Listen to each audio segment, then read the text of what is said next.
Someone make it make sense. Probably a couple.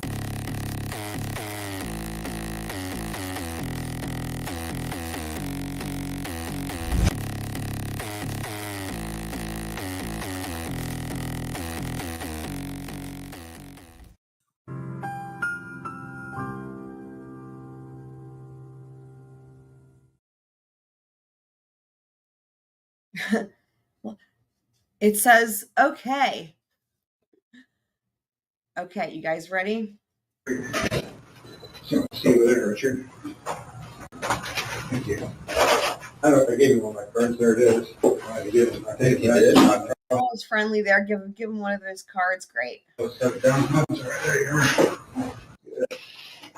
So the reason we wanted to talk to you is about the abnormality case. Okay. And, appreciate your time in doing that. And as a formality, before we talk to anybody about these things, I want to make sure you understand you're not under arrest or anything like that, okay? And the door here is open. You can leave at any time you want. I'll be glad to give you a ride back or whatever. So, but we need to make sure that we go cover a formality here. And I'm going to get to the page here where this is a Miranda warning. So before we ask any questions, you need to understand your rights. You have the right to remain silent. Anything you say can be used against you in court. You have the right to talk to a lawyer for advice before we ask any questions and have with you during questioning. If you cannot afford a lawyer, we'll be waiting for you for any question if you wish.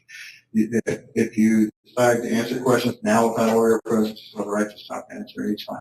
You also have the right to stop answering any time you talk to a lawyer. Like I said, you're not under arrest, so we just want to make sure you understand those rights.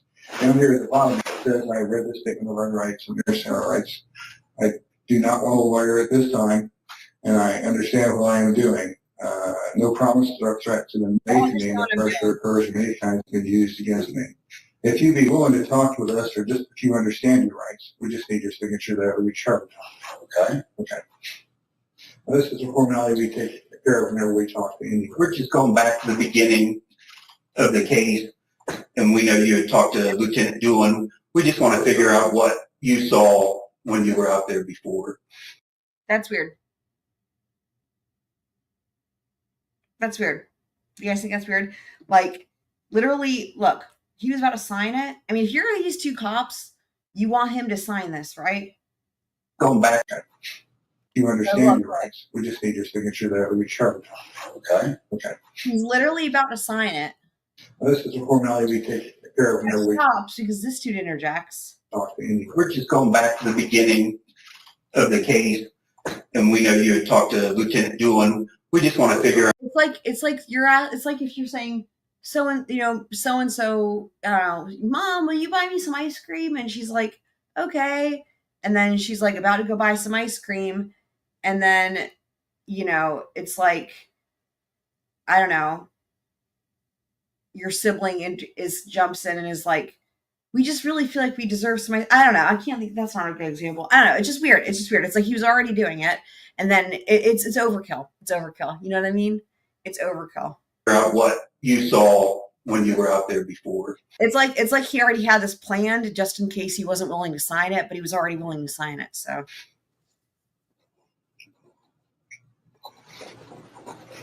Great, wonderful. Okay. Now, Kelly brought up something that you had done, and initially you had talked to Lieutenant Doolin, and according to Lieutenant Doolin, the information he got to you from you was that you were on the trail between 1:30 and 2. Doolin, that's the initial interview that he had, the one that was not videotaped, sadly. But that is what they're talking about there. From all the years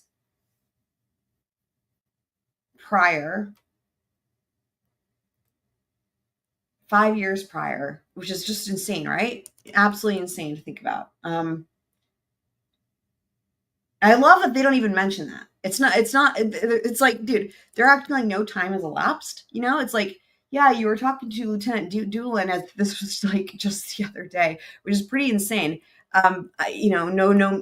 Are they expecting him to just go along with it and pretend like this was recently? I don't know. Interesting.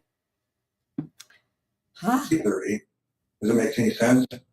Okay. And it's you had parked at the old Farm Bureau building. I think that may have been the old welfare office out there. Well, while at the Freedom Bridge, you saw 3 females and noted that one was taller and had black or brown long hair. This is basically what he had written down. Okay. And maybe even got some information about your phone or something like that. Oh, yeah. Okay, great. So now you understand everything. So I want to make sure that we just kind of get some information from you and we get started here off the bat with today's date, which is Thursday. And today is 10/13 of 22. What time do you have, Tony? 11:45. I mean, incredible. Incredible, right? That they're like, yeah, I just can't believe that. Yeah, you talked to Officer Doolin. They don't even mention. Normally, it's like, yeah, you talked to Officer Doolin yesterday. Yeah, you talked to Officer Doolin last week. Yeah, you talked to Officer Doolin on, August 7th of 2021 or whatever. But it's like they're just not even saying. It's shameful. 10:45. And your full name is Richard. H-A-R-D. Matthew. That's A-L-L-E-N. Mm-hmm. Okay, and how old are you now? 50 years old. Okay. Your date of birth? 9972. Okay, great. Can I ask you to write down the X is that right there? I'm in the 50-year-old club this year. Yeah. I'm beyond that, actually. So. Just turned. No. It's already hard to believe.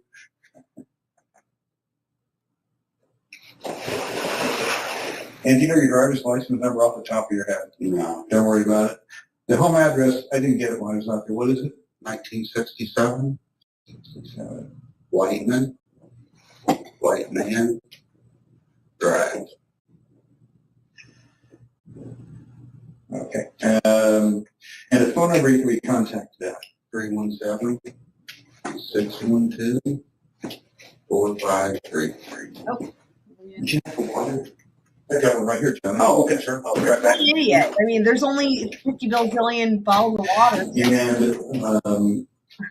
Did he just roll his eyes? I mean, he had honestly, that's fair. He did. did you have water? I got one right here, John. Oh, okay, sure. I'll be right back. And do you have any of their cell phone numbers that you can be contacted by? I got my wife's number. Okay, what is her phone number? 317-612.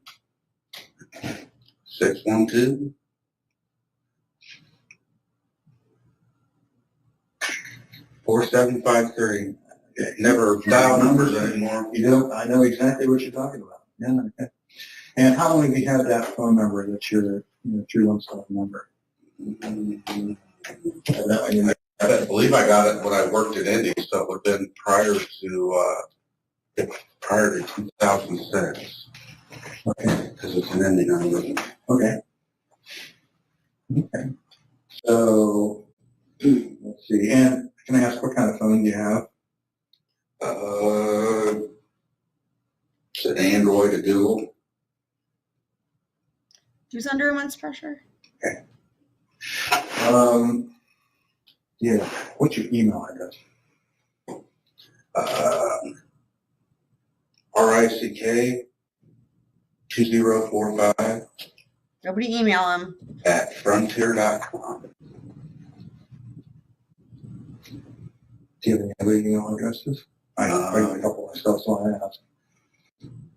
Yeah, I don't use it very often.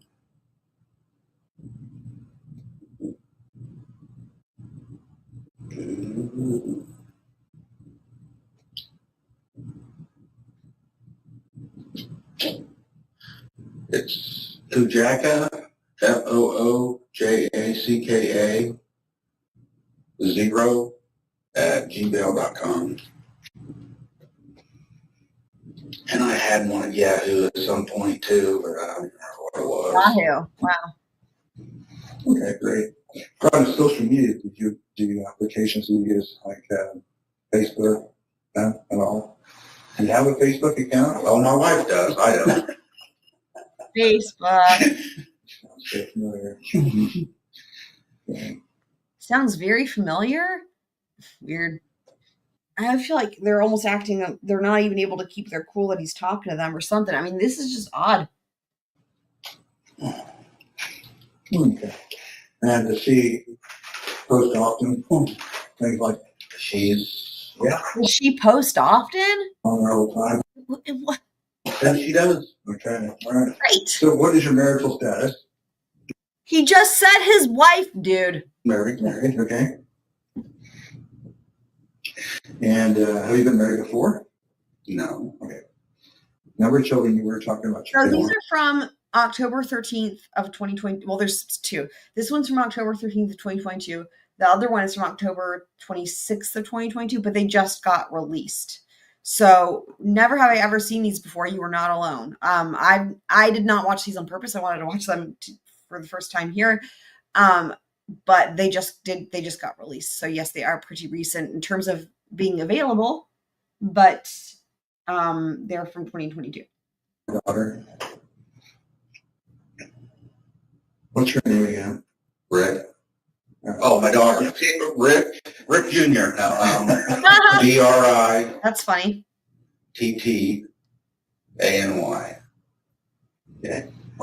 And how old is Brittany now? You said the math earlier. 28, 28. Okay. She's born when? You said 1994.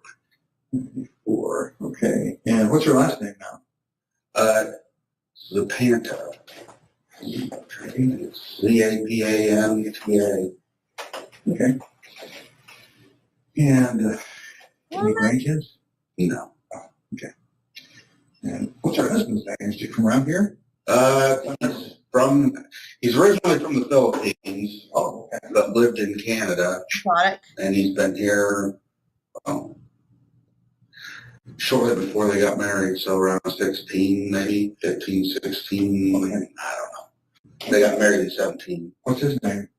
Paulo, P-A, The other detective's leaving again? I mean, U-L-O. obviously. Okay. B-A-U-L-L. Oh, I put another one. P-A-U-L-O. I got it. Okay. All right. So, but he lived here for a while. I never, since the Panthers been around here. No, not around here. Around here? No. Maybe somebody else. He was already up in Napanee when she met him. Oh, I see. Okay. All right. Graduated from high school. We're in North Miami.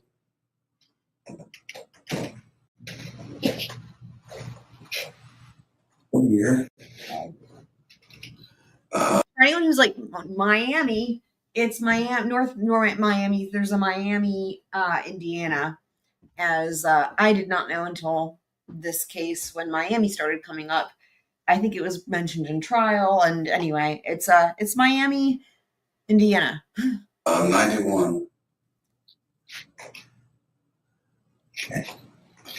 And any other vocational training, college classes? Went to Ivy Tech, like a couple of semesters.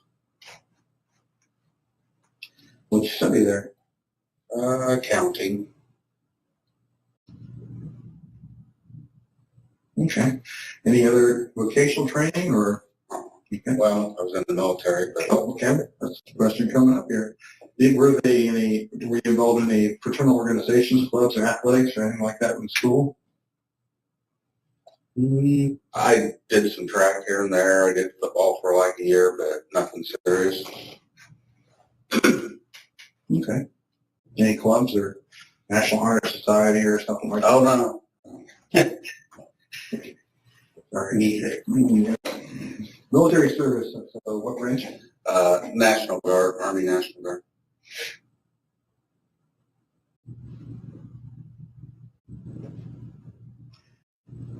And what was highest rank achieved? E5 sergeant. Okay. Mostly around here? Or No, it was in, I was born right, well, not born, but I lived in Mexico most of my life. Mexico, like in Indiana. Indiana, like in Mexico. Yeah. Okay. You always get that. Yeah, Mexico. Sorry, everybody's okay. Am I getting my wires? So Miami, I feel like, okay. Okay, right. There's also a Mexico, Indiana, which is also funny. That's right. Philly, Denver, yeah, Okay, it was Mexico. yeah, okay. But it was Peru was where I was in the National Guard at, sorry. Durable. All right. Go to church anywhere? No. Have you ever? On occasion, nothing. Okay. Where did you usually go to? Any place around I here? don't even know. No, not around here. Okay. All right. Parents go to church, or did you take you to church? No, my grandparents went to Let's church. just hope it wasn't Church of the Union, right, guys? Any criminal history? You've been arrested for anything? Any medical problems, heart trouble, high blood pressure, psychological disorders? Oh yeah, everything. Okay. I've had a heart attack. I've got a couple stents. Okay. And How long ago was your heart attack? 2010. Okay. You were 40. 37. Holy cow. Mm-hmm. And anything else? Depression, anxiety, high blood pressure, cholesterol.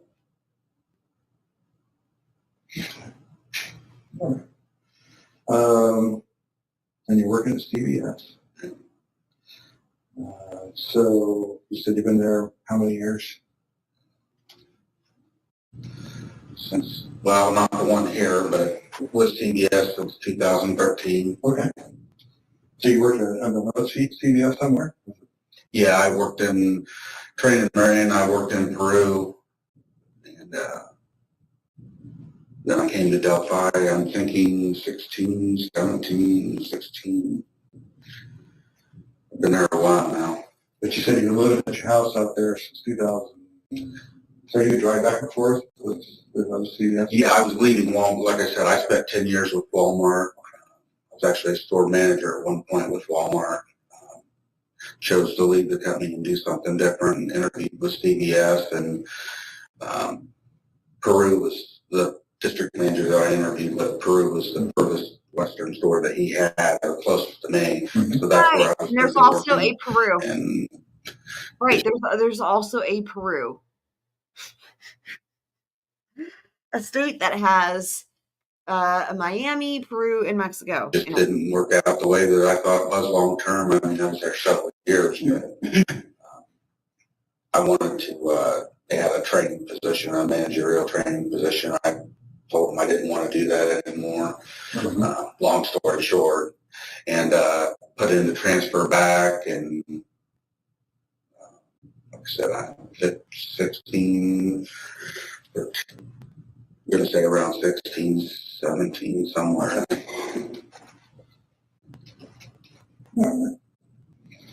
Well, managing is kind of hard sometimes, I understand. Is there a particular reason why you didn't stay in management, or?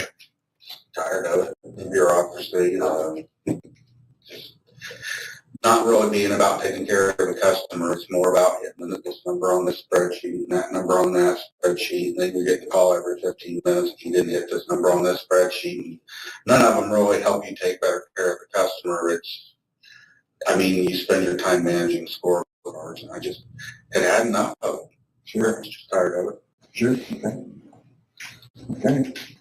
Let's see. So from where we're at right now, I think probably, can you help us understand what was going on Monday, February the 13th? You kind of tell us what you were doing that day and every day the girls.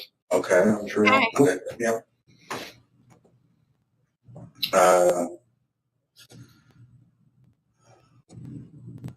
went over to my mom's in Peru, Mexico, earlier in the day. Peru, Mexico. Hilarious. I think my mom had hip surgery back then or something, but regardless, my wife was working, so I went over there and spent the day, not the day, I spent the morning with them. My sisters come over and they were going to go eat lunch and stuff, and I wasn't about that, so I went home. And I remember it was a fairly warm day, or warmer than normal, so I think I just put a jacket on and went back out to the trails. Usually when we go, we walk down to High Bridge and walk back and walk down the other side and come back. I mean, it wasn't a ritual, but I remember walking down to the bridge. The times, I left my mom's, it was probably around 11:15. So I think I would have been out there, because I didn't do anything else. It would have been around noon, I thought, is when I was out there. Walked down to High Bridge. Always went out just a little ways, not all the way. Went out a little ways and watched the fish. See if I see any fish down there, because I like fishing. And walked back and sat on the, when you turn around and go down the other fork, there's a bench that overlooks, and sat there for a few minutes and Interesting. walked down the, walked back out and left. Interesting. It looks like he's watching what the dude's writing down, which I'm not saying is weird or anything. I'm saying if it were me, I would have a hard time trying to look at what he's reading, even though it's going to be like upside down and still talking at the same time. Like, that's really impressive. But also his little hand gestures here. You know, people that are into like body language shit, like they would be like, that's consistent. Like he does the little loop-de-loop with his hand here. Back and sat on the, when you turn around and go down the other fork, there's a bench that overlooks, and right there, like all those gestures are, I mean, again, body language people would be like, you know, if I were to put my behavior panel hat on, as I will say, they would be like, that's a sign of truthfulness. I mean, I would think, I mean, that looks consistent and it looks very natural. It's like natural gestures. Sat there for a few minutes and walked down the, He's definitely watching walked back out and left. Okay.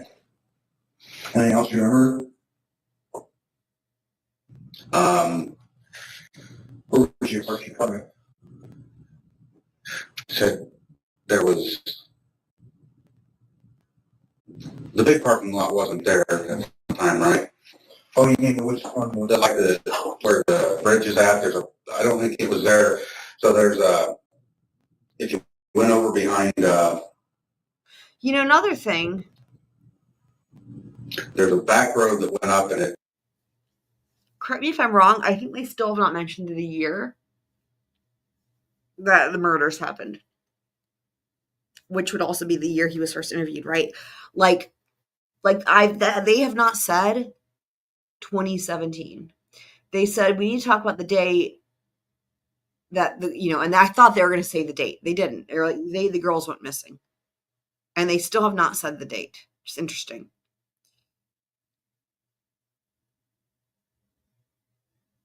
I mean, I would never be a person in law enforcement, but if I were one of these people, what I would have done is I would have, not that, I mean, I'm just saying, like, okay, maybe I should put it this way.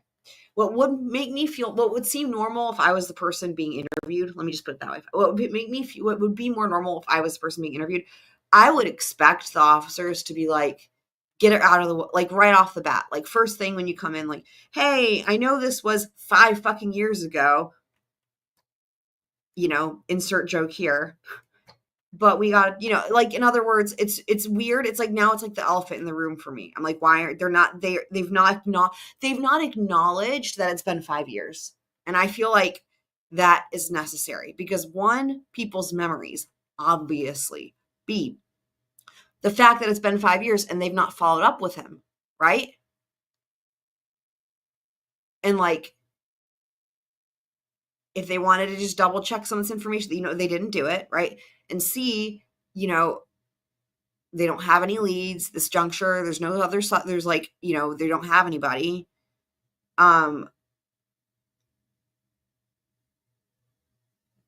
Like if you're Richard Allen or anybody on the other side of the table and it's been 5 fucking years, you'd be like, why are you talking to me again?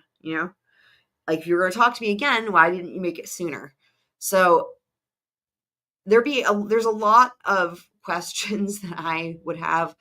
And anyway, it just seems like they should have at the very least acknowledged the fact that I know this is weird. I know it's been 5 years. I realize your memory is not going to be as good as it would have been then. Yeah, it sure would have been better if we'd interviewed you closer back to the year, maybe even just 1 year instead of 5 fucking years. I mean, because that's crazy. But they're like not saying the year. Okay.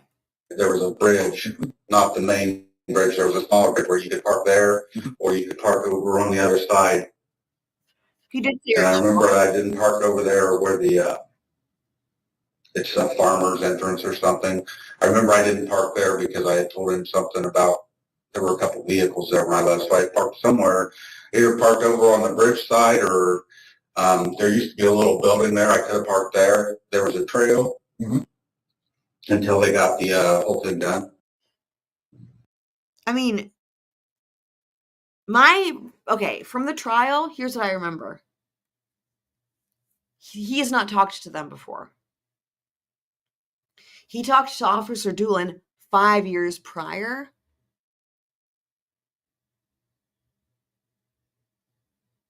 And this is his first time meeting with these two dudes. Okay. When you're talking about the bridge, just so I'm clear, you're talking about that big blue bridge, the Freedom Bridge or whatever that goes over the highway. Well, that's a big blue bridge, but before that was there was a, if you were going out of town, you would take the road that I think is where the park is. It veers off, it winds off this way. And like the other and there's thing, the road, the first road you the thing they said they wanted to confirm, it doesn't make any fucking sense. Like they did not do a good job at all. Like they botched this whole thing already, in my opinion. I mean, it's like they're not acknowledging the 5 years, right? They're not acknowledging any of it. And then like their little thing of like, we wanted to confirm a few things. They didn't give a good reason for that. And then that dude really awkwardly interjected after the Miranda when he was going to sign it anyway. Anyway, it's just the way this looks to me, right? Is like, even if I didn't know anything, right? I mean, of course I know things, but like,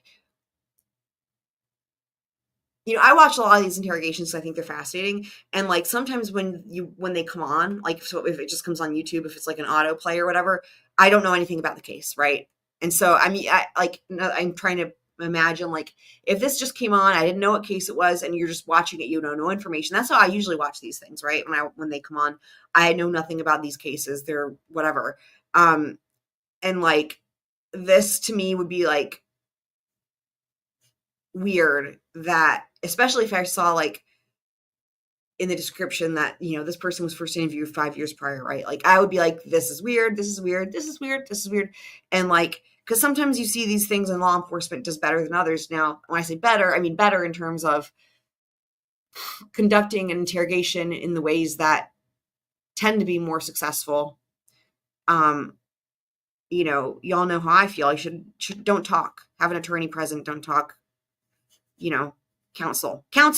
well, first road, but there's a road that takes off to the right, and there's houses, and then it just kind of turns into a lane, and there's a small bridge up there. Exactly. I mean, I think it's still there if you were like the one. Okay, so you're talking about the one-lane bridge, kind of that goes. It wasn't used. It wasn't a bridge that was used. I guess is what I'm saying. It was just, there was a parking area up there that you could park in. Right. Okay.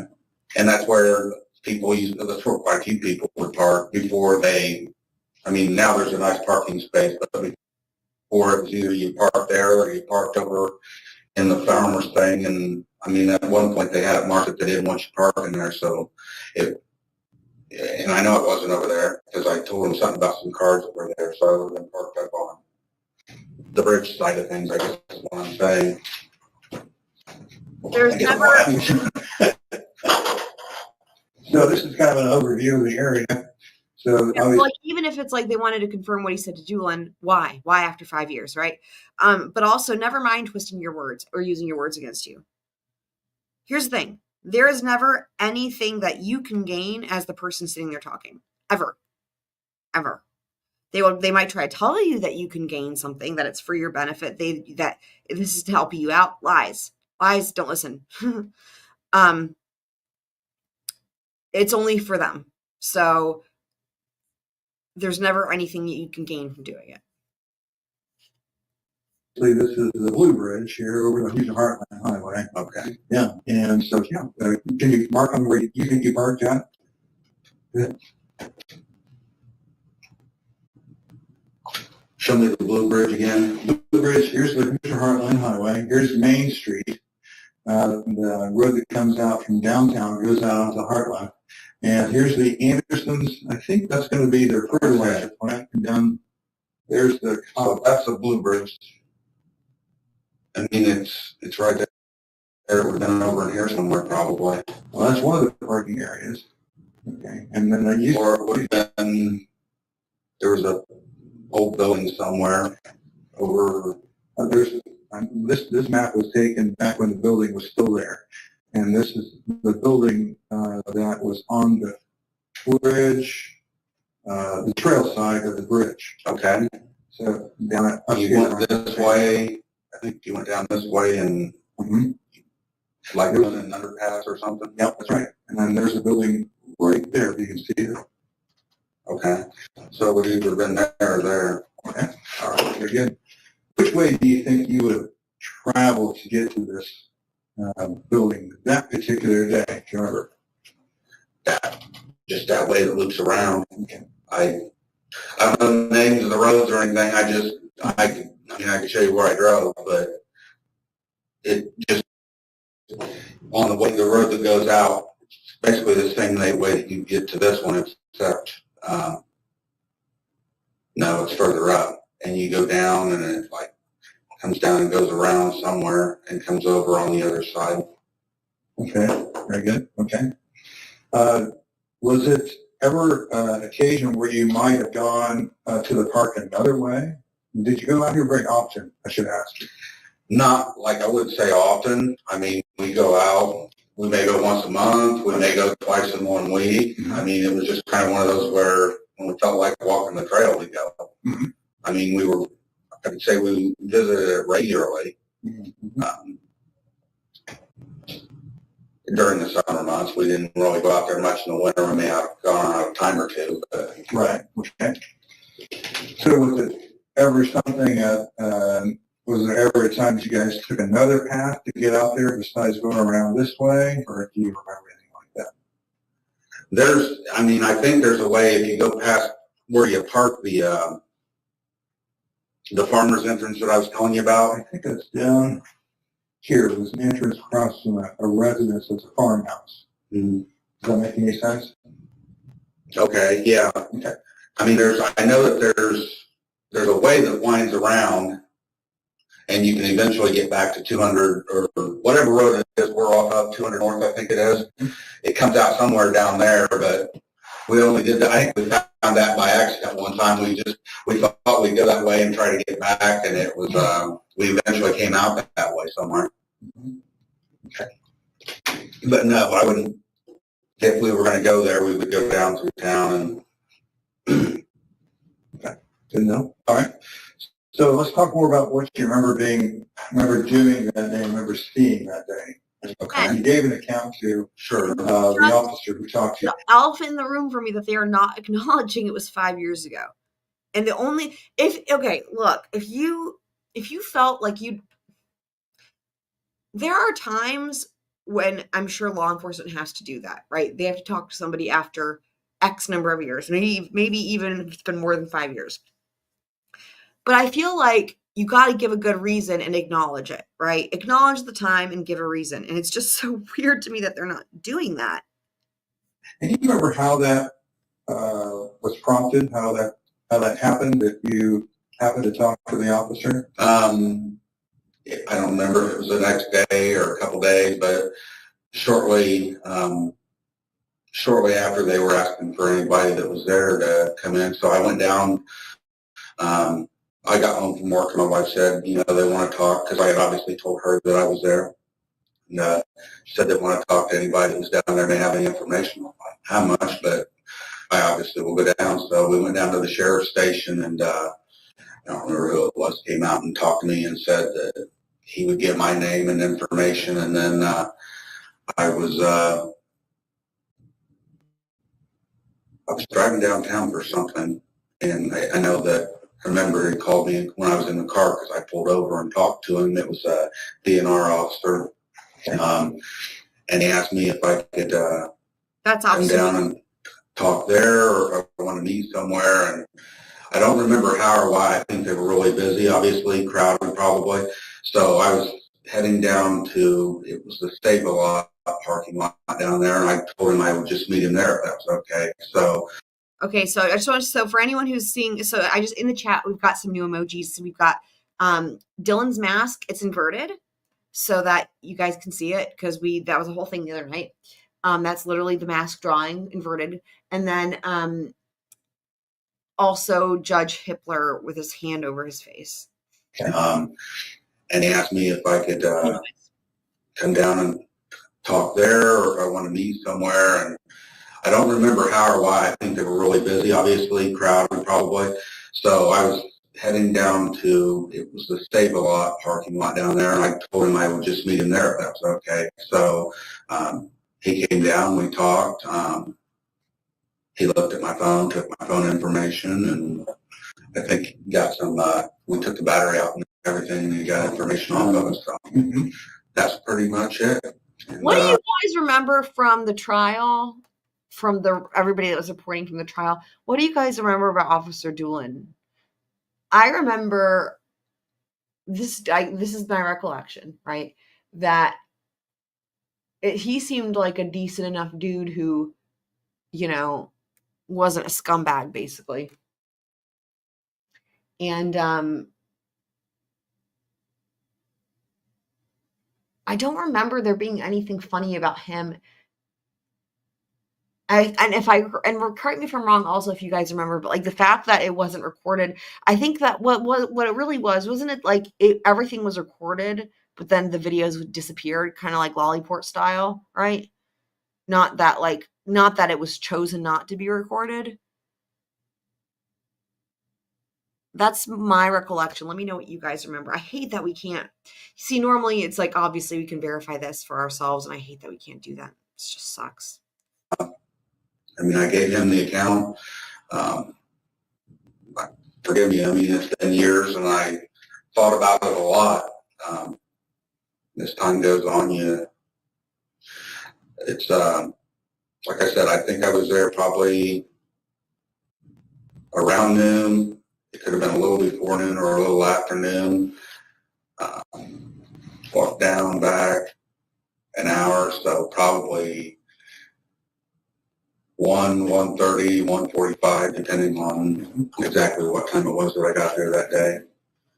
I just remember walking down the trail, and I told him that when I was approaching the trailhead, I guess is what I'd call it, there was 3 girls walking off the trail, and I just remember it looking like one of them was probably watching babies and watching the other 2 because they looked a little younger. And they looked very similar. I don't know if they were sisters or whatever, but the other. This is like the fact that he would remember this though is crazy. I guess he remembers saying it. Like this is the type of thing that like if you're interviewed like immediately after, right? Like, but see, it's like a casual observation in passing, right? It's like there's not anything so that we know of yet, right? There's not like it's not like these 3 girls were like, I don't know, doing anything out of the ordinary. They were just in passing. So it's interesting that he remembers it. I mean, again, it's like the type of thing where it's like acknowledging the time that has elapsed seems to be missing here. One didn't necessarily, but I remember seeing them walking off the trailhead. No kidding. And I didn't really see anybody. I walked down, like I said, I looked at the water, I walked back, and I sat, I mean, somebody could walk behind me, I guess, but I sat on that bench that overlooks the creek bed and all that. And I remember telling him when I left, I remember there being I think there was 2 vehicles down there on that farmer's entrance that I told you about. And that's why I know I didn't park there, because No, obviously I wouldn't recall seeing cars there if I parked there. the farmer's interest, are we still talking about this area here, or is there some other location here? There's a pull-in, like right next to the trail is all I can tell you. There's a pull-in right next to the trail, and a trail actually leads up to the trail. Yeah, it's hard to see from here, but I think this is what's called the old Mears. Probably. There was a farmhouse across from it, is all I knew. Right. And it was like I guess it looked like where you take farm equipment in and out or something, but I know at one point they flagged it that it said no parking, so we didn't park there for a period of time, but. Did you ever park there before? Anyway? Yeah. A lot of times you did. Okay. I mean, we used to when it wasn't marked. Mm-hmm. We did a cleanup down there one time I brought a bunch of Walmart people, kind of a community engagement thing, and we did a cleanup down there. It's the year that they tore down, we tore down that, if you go down, not the High Bridge way, but that one where I sit on the bench. Yeah. That I was talking about. If you go down that hill, there used to be a little shed, a little shack down there, and they tore that, and we were there that day that we tore that down. Okay. Yeah. Now, you guys did that with Walmart. Was that a local Walmart you worked at? Lafayette. Lafayette. Okay. One on Commerce or the one on Commerce. Okay. All right. Mm-hmm. So you guys came up and did that. Do you know when that was? Oh, Lord, no. Well, Was it before or after that? 2006. Oh, it would have been, I wasn't even with, it was what, 17? Yep. When the girls right there. 13, 7. I wasn't even with Walmart at the time. I would have already been with CPS. Yeah. Okay. So sometime in the... Yeah, it would have been way before. I mean, I went to CBS in, I say 13, so it would have had to been before 13. Okay. So you were out there then working on the trails. I'm going to say a lot earlier than that because I worked in Chicago, south of Chicago, for a couple of my last years with Walmart when I was actually running that store. So probably around 9, 10 maybe. Okay. All right. Somewhere around there. So you were working out there in trails. Have you been familiar with the trails before? Ladies in the chat, how do you all feel about those? You have been on trails for a while? We had walked, after we moved to Delphi, I mean, we started experimenting. I mean, there were trails that we didn't know were there, but, you know, you'd hear about one and you'd go, and I'm sure by that point, well, obviously I know by that point I knew about them because that's how I don't know how I got associated with the Dan something or other that runs the area. I think it was Dan. Run like the area canal thing. Mm-hmm. And McCain. Yeah. Okay. I don't remember how I became acquainted with him, but I asked him because at Walmart, you know, as a leader, they always want you to be involved in the community. And I mean, it's a good thing, sure, but you can also give money to because we brought so many people out for that event for a day, we had so many hours and we were able to donate money because of that from Walmart to the Area Canal Foundation or whatever. So we worked, I guess the question is, yeah, I had been on the trails before that day. And we also worked out at the Carrollton Bridge that day. There's a tow path or something. We picked up some stuff along there too. Oh, okay. Yeah, makes sense. All right, well, that's good. So, yeah, I sat there for a few minutes and left. And like I said, there were a couple vehicles.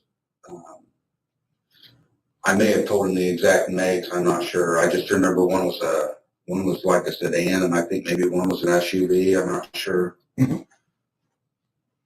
Have to look back at what I said that when I interviewed with him. And that was at the, you call it farmer's entrance. Those cars were at the farmer's entrance. Yes, sir. What about where you parked? Were there any other vehicles? I know there were no vehicles where I parked because I don't remember telling him. I mean, if he asked, I didn't see anything there. That Okay. A lot of people would park at that farmer's entrance because I'm thinking that was probably when they didn't really want you parking there, and that's probably why I didn't park there. But it's much closer to the trails, so a lot of people like to park there. You walk in and you're actually like halfway through the trail, so you can walk one way and the other and leave. But I know at one point, like I said, they didn't want you parking there, so we didn't. So back then, if you told, he said his report said old Farm Bureau building. So would that be? I never really knew what that building was. I just remember telling him there was a building there. And if that's where I told him I parked, that's probably where I parked. Because we, like I said, we would either park, obviously the farmer's entrance was always the most convenient, but there was a bridge, small bridge before the blue bridge. I probably, I don't know if I got this right. This was Anderson's. Yes. So there was a little tiny, it used to be like a one-way bridge. It wasn't even a road anymore. Like you could either go towards the blue bridge Or you drive under it too? Yeah, I think you right. Now I follow. It wasn't. Again, watch his hand gestures. They're very, again, the behavior people would be like, yep, this is all very consistent, right? Watch his hand gestures. It used to be like a one-way bridge. It wasn't even a road anymore. Like you could either go towards the blue bridge Or you drive under it too? Yeah, I think you're right. Now I follow. It wasn't, that parking lot wasn't there on the other side, so you didn't, but yeah, you would, you went, like I said, you take this road that forks off coming out of Delphi somewhere, Yeah. and then you take a right, and it's just a little road, and there's the people that live along it, but then at the end of the road, it goes up to this, like I said, there's like a parking area where people used to. Side note, I mean, I should have said this before, but like, so earlier at the beginning of the interview or towards the beginning of the interview, when they asked him, like, do you have any, like, what do they say, like mental conditions or psychological problems or whatever, something like that, right? And he was like, yeah, I got all of it, right? And they like chuckled. What they should have done right there is they should have said, they should have then assessed if he's in the right state of mind to talk to them, because Miranda doesn't cover that, right? And that's one of those things, like he could be on medication, you know, that could affect, I mean, if somebody's like, yeah, I got all of it, and you don't know what mental conditions they're talking about, right? I mean, we know now what he's been diagnosed with and what he had at the time or whatever, but they don't know. And that's something that's really important. Like you have to assess, like, I'll just say, like in a lot of these trials where the interrogations come in, what you'll have them ask the officers before they play the interrogation is like, did you know, was so-and-so of sound mind? Did they have blurry eyes? Did they have slurred speech? Did they go through all that? And a lot of it is like based on whatever the suspect told them. Did they say they were of sound mind? You know, even with Murdoch, they go through all that. And so this is just, it's interesting that they ask that question. The reason they ask that question is because if somebody does have any of those things, like that's a question they asked. Do you have any, whatever they said, like mental conditions, whatever it was. Like the reason they ask that question is because it matters if they do.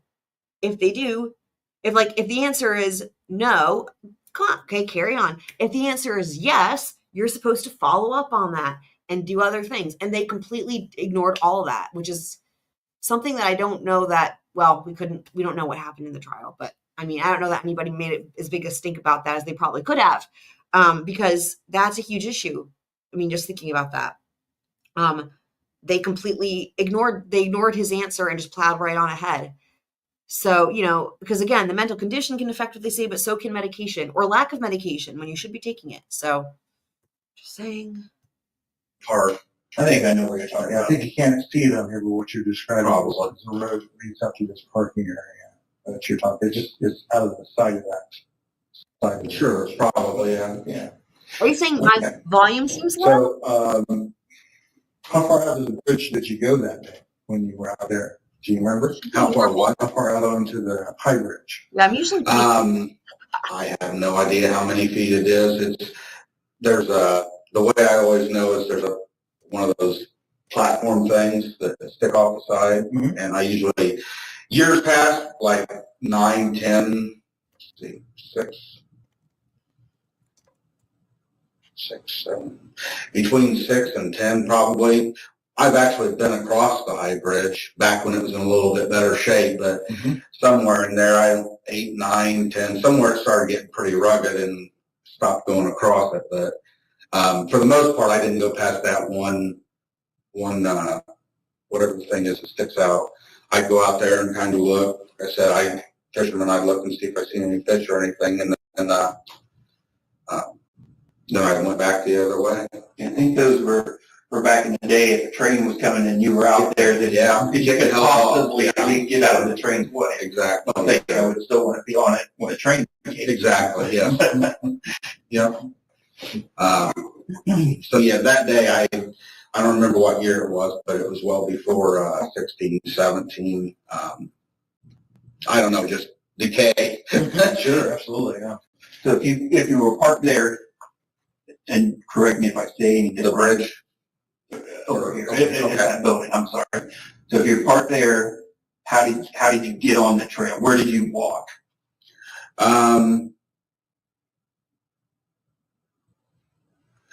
At one point, you either walked down the road, but then at one point they had a trail there. Not a trail, I wouldn't even call it a trail. They had a gravel path that led to the new thing that they were doing. I call it the trailhead. When they started doing all that, there was a trail that would, I think it ran along the road, if I remember right, and then it just cut over to where the trailhead was at. You couldn't really park. I just remember where that path was at. You'd think you could park there, but it's no parking. So you had to walk. You either parked over here and it was actually closer if you went over here and you could just walk to the bridge that way. And if you went this way, it was a little bit further because you walked along the road to. So you would normally walk along the road, or was there a path in there? At one point, I think you walked along the road. Honestly, I don't even remember. Where's the trails here? That's why I said at some point, it was probably after they put that little pathway in that we even parked there. I don't think we ever even used that until they put that path there, and it was just because it was the only way to get to trailhead from that side. And like I said, at one point, they didn't want you parking down here at this farmer thing, so they had put in a gravel path in, and you would park there. So you either parked over there or you parked there and walked down the gravel path. And the path cut over to where the trailhead thing is. Mm-hmm.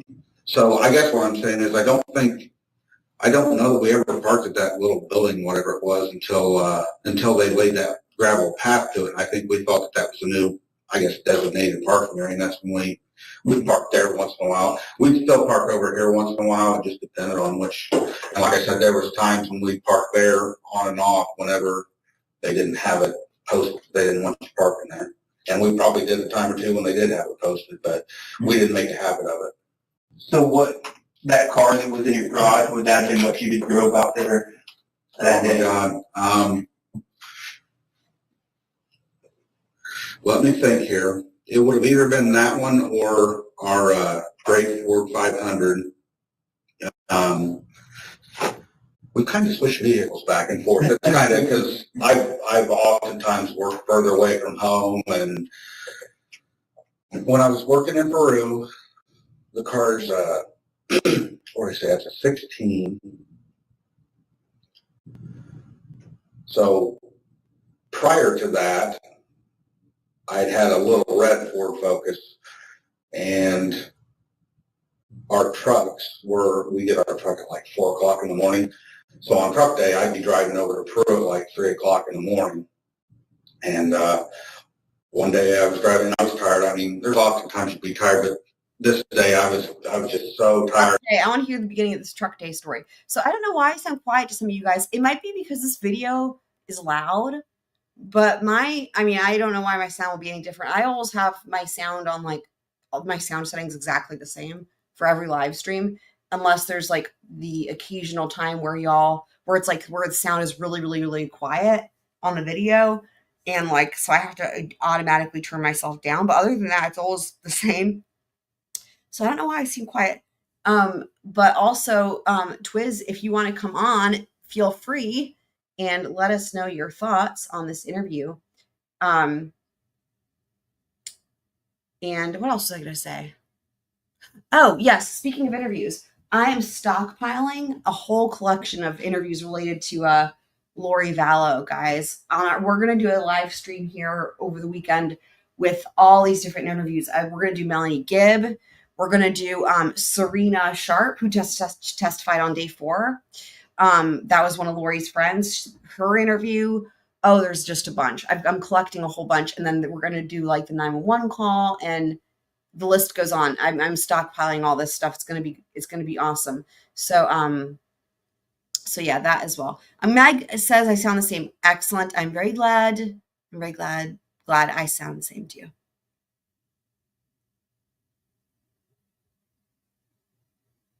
When what are you talking about, James? When I explain something, or Twiz is sleeping soon. Always excuses. Little red Ford Focus, and our trucks we get our truck at like 4 o'clock in the morning.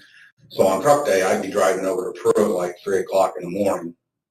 And one day I was driving and I was tired. I mean, there's often times you'd be tired, but this day I was just so tired, like to the point I almost and should have just pulled over.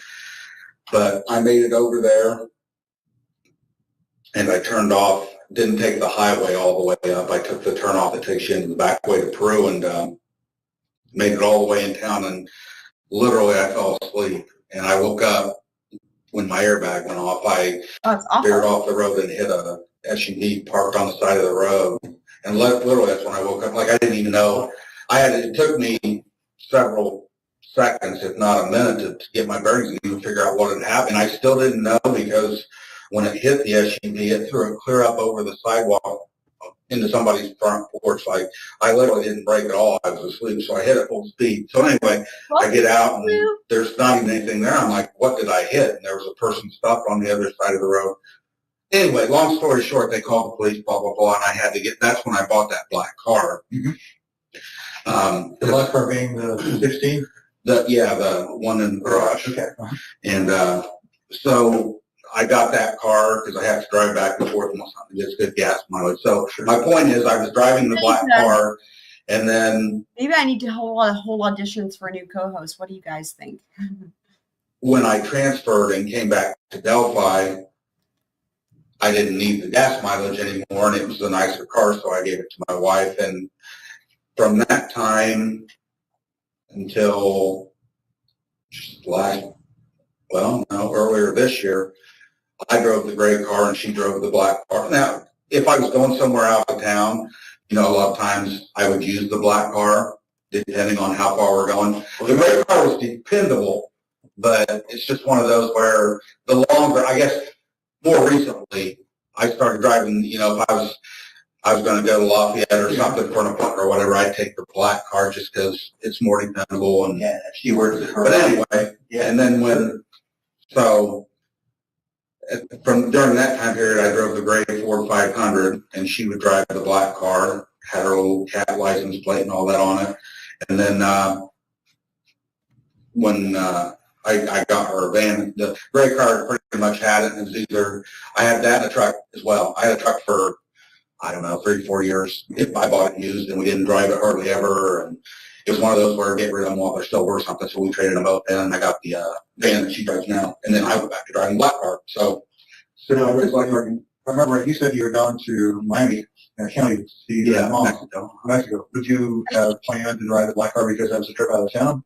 I wouldn't have planned. No, during that time it was still the gray car was still. It's not like it's a junk car. We bought it brand new. It was a 2006.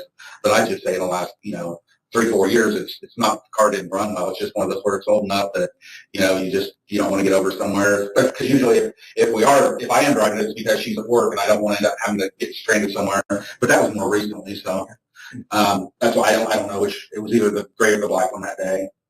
It could have been the black one, could have been the gray one. Okay. It was 06 Ford 500.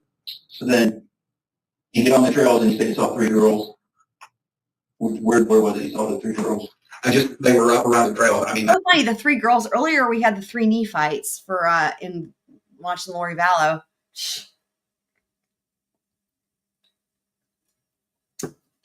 So funny. I didn't interact with them. It was up around the trailhead somewhere. So you both when I say they were leaving, yeah. Okay. I'm assuming they were leaving, or they came from down where those cars parked and they were going to go back that way. I don't know. Okay. Does anybody know the song "The Three Ravens"? And then, did you see anybody else when you were out there? Anybody else? Nobody that stood out, I guess. I mean, if I did see somebody, it didn't click with me. And of course, my memory was a lot better when I talked to him that day. I don't remember seeing, like I told him, there may have been somebody on the bridge or something when I was coming back through, but I didn't.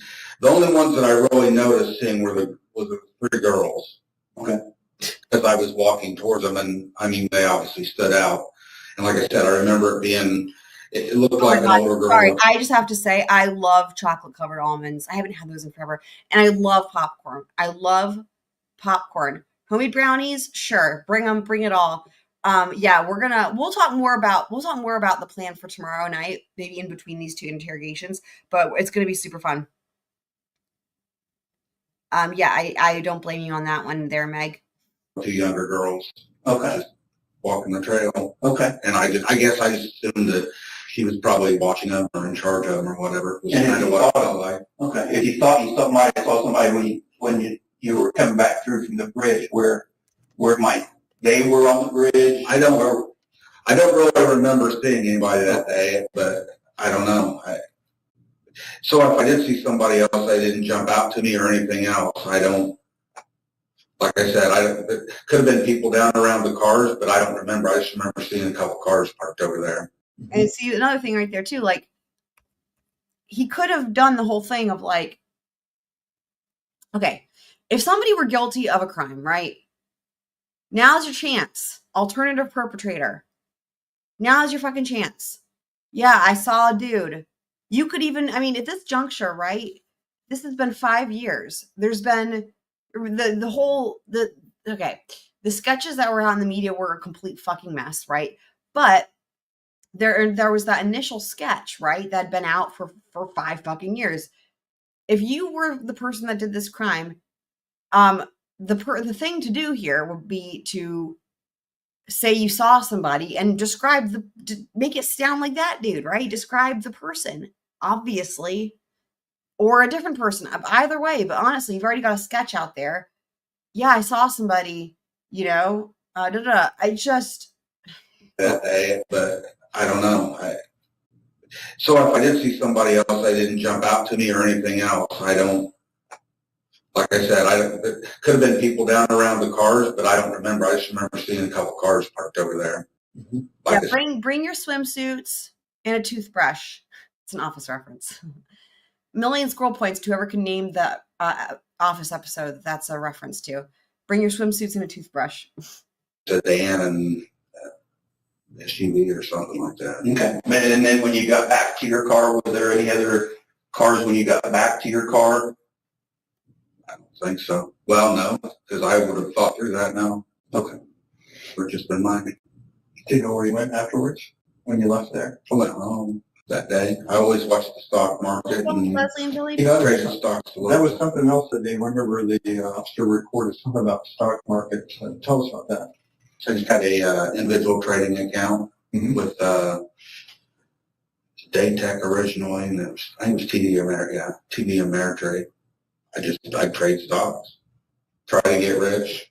By the way, guys, I know I had mentioned when there were all those tornadoes and stuff, I had mentioned how my brother is like featured on Ryan Hall, y'all, apparently, and I posted a clip in the Discord actually of Ryan Hall, y'all, talking about the different storm chasers he's following, and he's relying on their footage and he's tracking them, and he says Dan Whitaker. And apparently there's he actually pulls up some of the live stream. Now, not in that clip, it's just a little clip of, but anyway, for anyone who watches Ryan Hall, y'all, some of you guys before when I mentioned this were familiar and were like, well, so anyway, that clip is in the Discord in the Scroll Crew. Did that work for you? On and off it did, actually, but no, it worked really terribly there for a while, and I don't even do it anymore. That's just too much of a risk. So did you have a phone or a watch or something you were looking at the stock market on, or? I think so. I had a program on my phone to watch stocks. I don't remember exactly when and how long I had it, but yeah, I had a program that I could, depending on the reception you had, of course. If you didn't have any reception, that wouldn't work. And was it fairly good out there that day? And that's honestly, I think that's why I went home as quick as I did because I wanted to get home and watch it on my computer with my stock tickers and all that stuff. Because I remember what I remember doing that. That was like a hobby, I guess, for me, was watching the stock market and looking at charts and trying to predict what something's going to do and make money. So, Yeah, that's way out of my league. well, it was mine too. I just didn't realize it was time. What were you wearing that day? Okay. Uh, I mean, you said you put on a jacket. You put on a jacket. And, blue jeans, and I'm sure I put on a jacket because I think it was still fairly cool that day. I don't think it was super warm. I would have put on a jacket. I don't know. Remember what kind of jacket Probably you had back jeans. then? I mean, I've had Carhartt jackets over the years.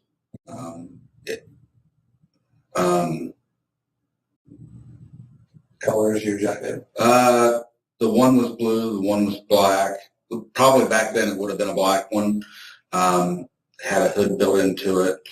So it was just a black zip up. Anyway, I don't even think it was a Carhartt. I think it was an off-brand, but it was like a Carhartt. I could have worn that. I've had sweatshirts like what you're on today.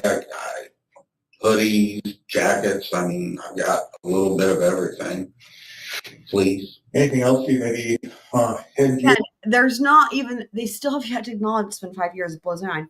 It's a song. There were three ravens. Well, it has different names. You can call it There Were Three Ravens or The Three Ravens. Probably none of you guys have heard of it. Here or anything like that? Wasn't that warm that day, but wasn't that cold either. Always kept a hat in my coat, so it would have been like a, I don't know what you call them, skull cap, or just not a big fluffy hat, but a small thing.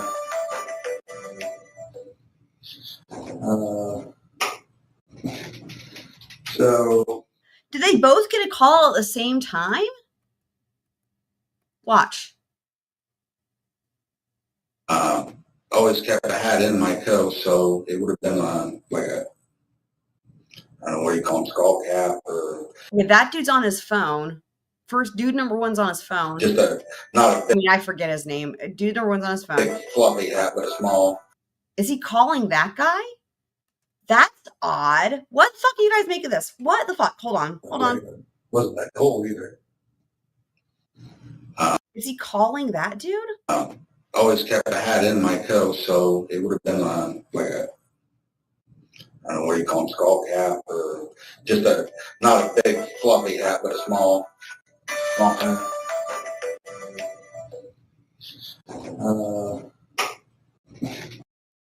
What the fuck was that?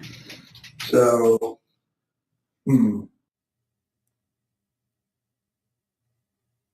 Weird. Is that supposed to be some sort of a signal, a cue? Is he trying to get that dude's attention? Is this about the hat? Yeah, or sending him a message, but the phone sounds like it's, I mean, I guess you could have that. I guess when you get a text message, you could have it set up to make a sound like that. Maybe he's sending that dude a text. Like, it seems like, okay. I don't know. Interesting. gear or anything like that.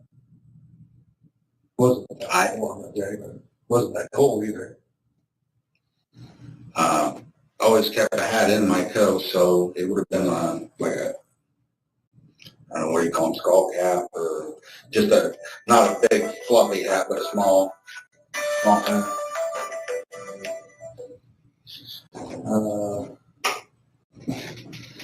So, The other thing that's weird, so this dude is doing the old using the phone and pretending he's not using his phone. Although if I were sitting on the other side of that table, it'd be fucking obvious. Like, so notice how he's concealing his phone. Watch. But then this dude gets his phone out and in front of Richard Allen without concealing it. Looks like he's texting back or whatever. So this is very weird.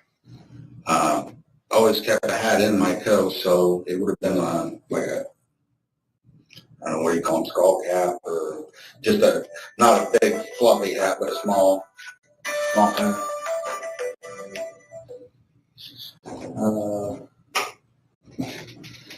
So, I wonder if there's a way, I mean, I can't do this live. I'm like, I wonder if there's a way that I could zoom in though on what they're doing with their phones. I bet there's a way I can do that. Not while I'm live streaming, but interesting. This is very interesting to me. Always kept a hat in my coat, so it would have been like a, I don't know what you call them, skull cap, or just a, not a big fluffy hat, but a small hat.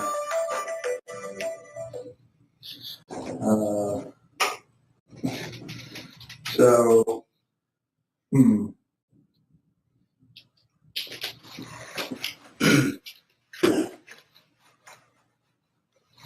so cap on your head, and anything else you've been wearing besides like what kind of shoes? I mean, not pretty strange to ask a question like that. But what was, the design might probably tell you what kind of tennis shoes I have because I usually make them last a very long time. Well, and Hang on. What the fuck? So cap on your head, and anything else you've been wearing besides like what kind of shoes? I mean, not pretty strange to ask a question. Dude, this is sad. They're acknowledging that this is a dumbass question because it's been 5 years, which they're still not acknowledging. Still not acknowledging that it's been 5 years. So they ask a question that is a dumbass question because it's been 5 fucking years. And the way that this dude tries to normalize it after the fact, and also in doing so contradicting himself, is like, I know it's a pretty strange question, but like for me, I always wear the same pair of shoes for 50 fucking thousand years. And so therefore it's not a strange question. What? Like that. But what was, the design might probably tell you what kind of tennis shoes I have because I usually make them last a very long time. well, and This is so just icky. Welcome, Miss Q. An official, if I didn't say that. This is crazy. So cap on your head. What was the thing that we said? Did we make a command? What was it? When people apologize that don't need to apologize. Meg, I remember you were there for that. There was something we were talking about how like for something that for people when they're apologizing, when they don't need to apologize. And anything else you've been wearing besides like what kind of shoes? I mean, not pretty strange to ask a question like that. But what was, the design might probably tell you what kind of tennis shoes I have because I usually make them last a very long time. Like, well, so for me, I make my tennis shoes last a trillion years. So therefore, it wouldn't be a weird question for me, but it might be a weird question for you. What the fuck? well, and I've got shoes that I've had for 10, 12 years probably. It would have been older tennis shoes, or I had military boots that I used to wear. But all you would have to do is say, sorry, I don't make my shoes last for 5 years, so I can't tell you. Move on. Don't fit. They're not. I've been out of the military forever, so I had some comments. Just because this dude's sitting, I mean, I'm sure it's a little bullshit anyway, but just because this dude's sitting there saying, yeah, I make my shoes last forever, so I'm sure this whatever pair I had on 5 years ago is definitely the same pair I have on today. Just because this dude does that doesn't mean anyone else does. And anyway, Boots in my closet that I used to wear occasionally. I don't know if I was still wearing them then or not. I mean, I haven't worn them in years, but could have had a pair of work boots. I don't know. So probably older tennis shoes, but if it was wet out, sometimes I wear a boot, like a work boot. So the answer is he has no idea what shoes he was wearing. Or like I said, the combat boots because they held water out pretty well. Okay, great. And I may have told him that day was wearing. I don't remember. Do you know what kind of phone you had back then? And you still have that phone, do you? If I do, it's in the closet somewhere. I'm sure to recycle it by now. Oh, really? Because I've had this for. I have one guy. What's on me?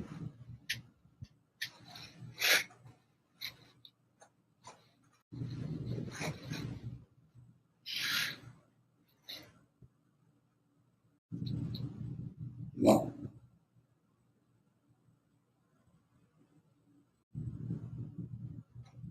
Trying to go where I just went to look at. I don't know, it's been a few years now. Several years, not.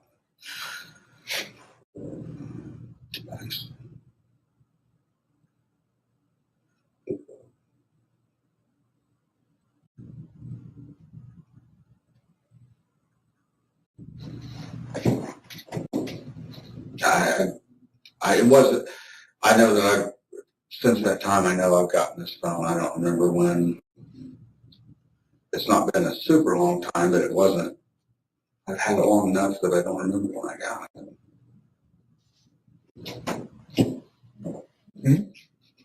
Do you have that picture of that car or no? I don't think I do.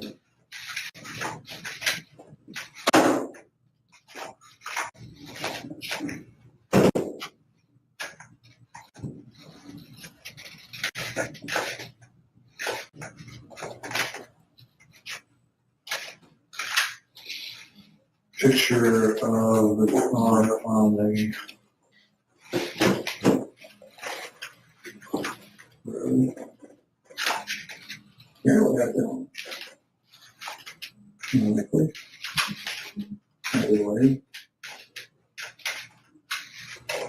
So, a couple things I wanted to ask you after I checked my phone. It's just like ringing like crazy. Interesting that he mentions that. Yeah, it's ringing like crazy. Yeah, homeboy right beside you, dude. Weirdness. Weirdness.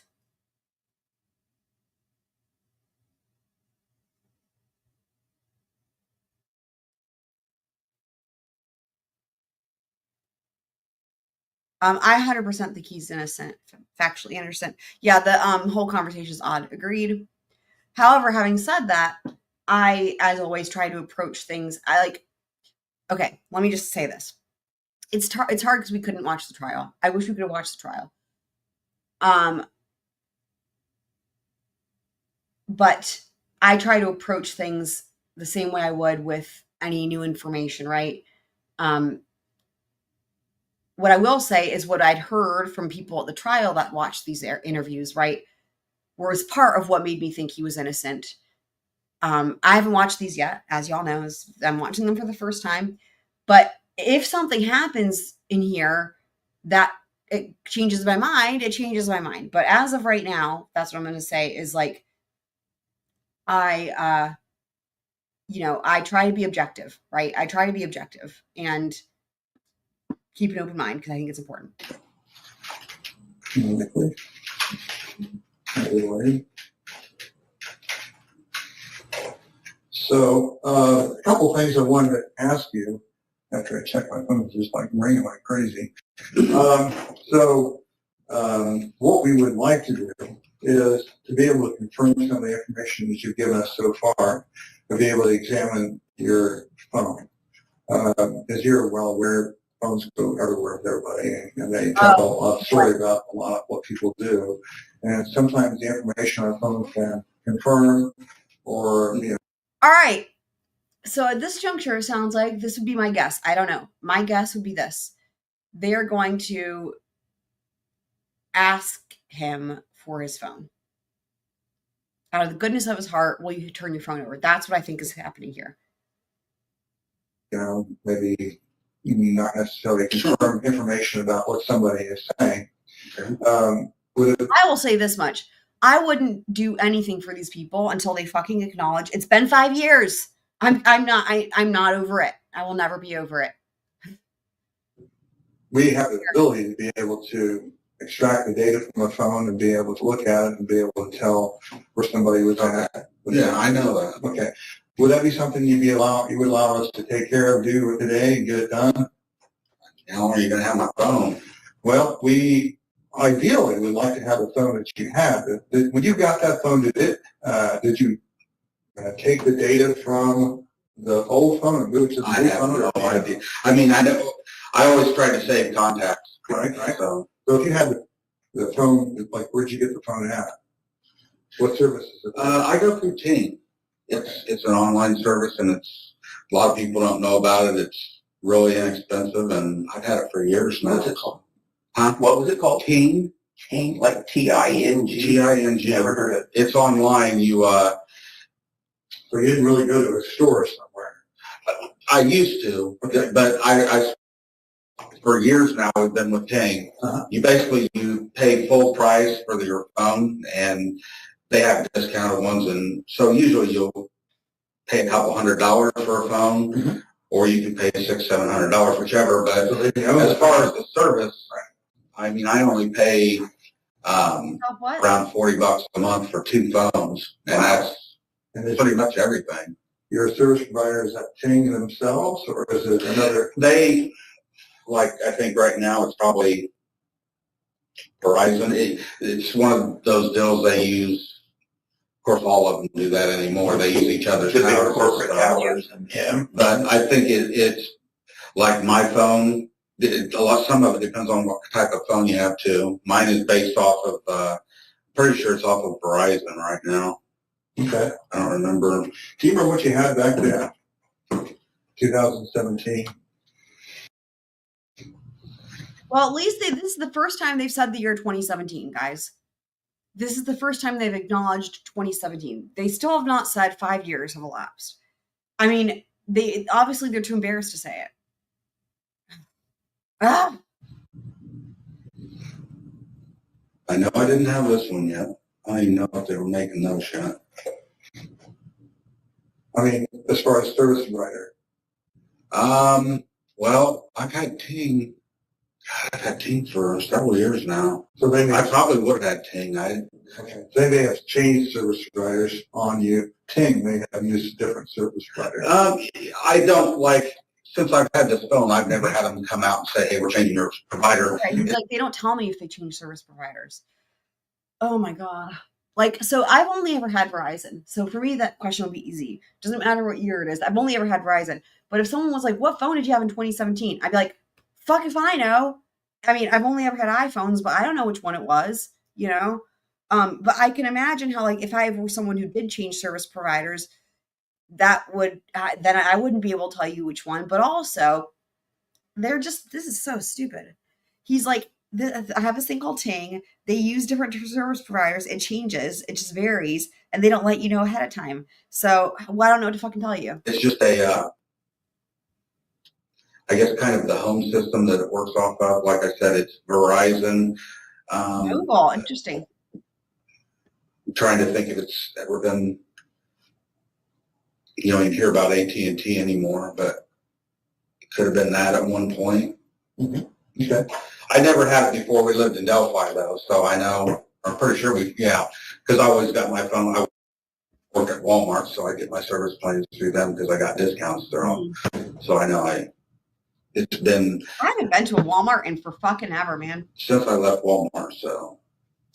Tell you what. Okay. I mean, so I went through regular periods prior, but I've been with Ting forever.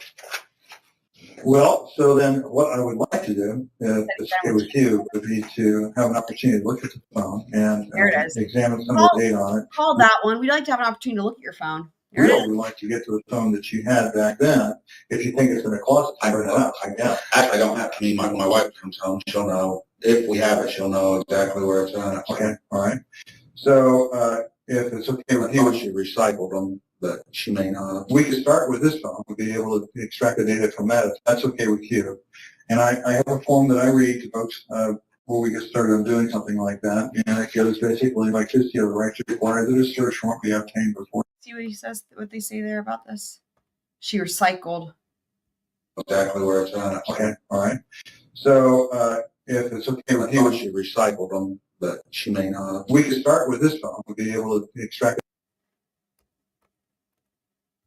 I think it's in a closet. Turn it up. Actually, I don't have to. My wife comes home. She'll know. If we have it, she'll know exactly where it's at. Okay, all right. So if it's okay I with thought you, she recycled them, but she may not. we could start. So you're then examine some of the data on it. Really would like to get to the phone that you had back then. If you think it's in a closet, turn it up. Actually, I don't have to. My wife comes home. She'll know. If we have it, she'll know exactly where it's at. Okay, all right. So if it's okay with I thought you, she recycled them, but she may not. we could start with this phone. We'll be able to extract the data from that. If that's okay with you. That is, I guess, a contradiction. You know, he's like, she'll know where it's at, but I thought she recycled them, but I don't know. But I will say this. it could be that it could be that he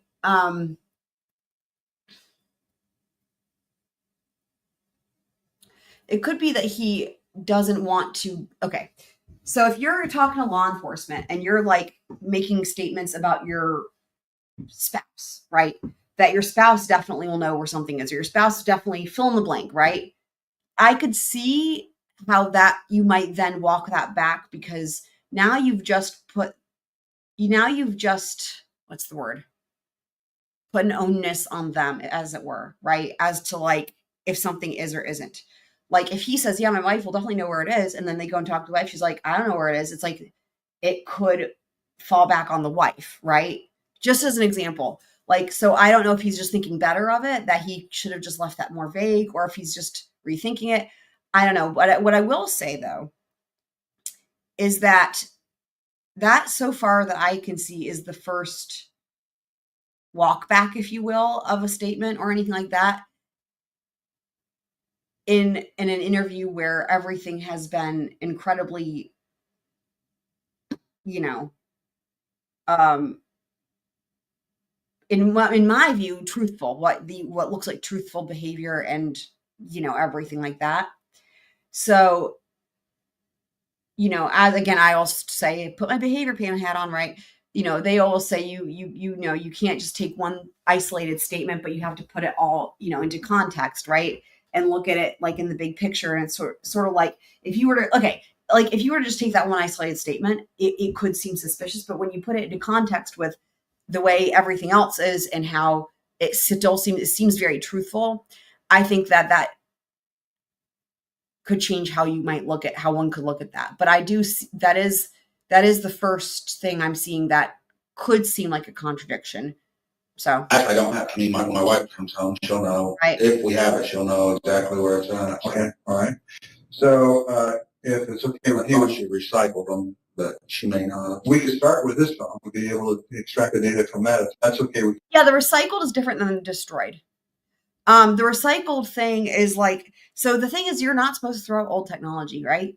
Like, you're not supposed to throw out old technology, whether it's a phone or anything. You're not supposed to put it in the trash because of the electrical components. You're supposed to recycle it. And there's actually certain ways that you do that. Like, there's like certain places where you can like, you can Google it. Like for anything that's technology, anything that would take batteries, you're supposed to recycle it at a place that takes that shit. Like you can take it to like, I think there's places like Best Buy or like Office Depot, Staples. There's also receptacles in certain places, but you're supposed to recycle it.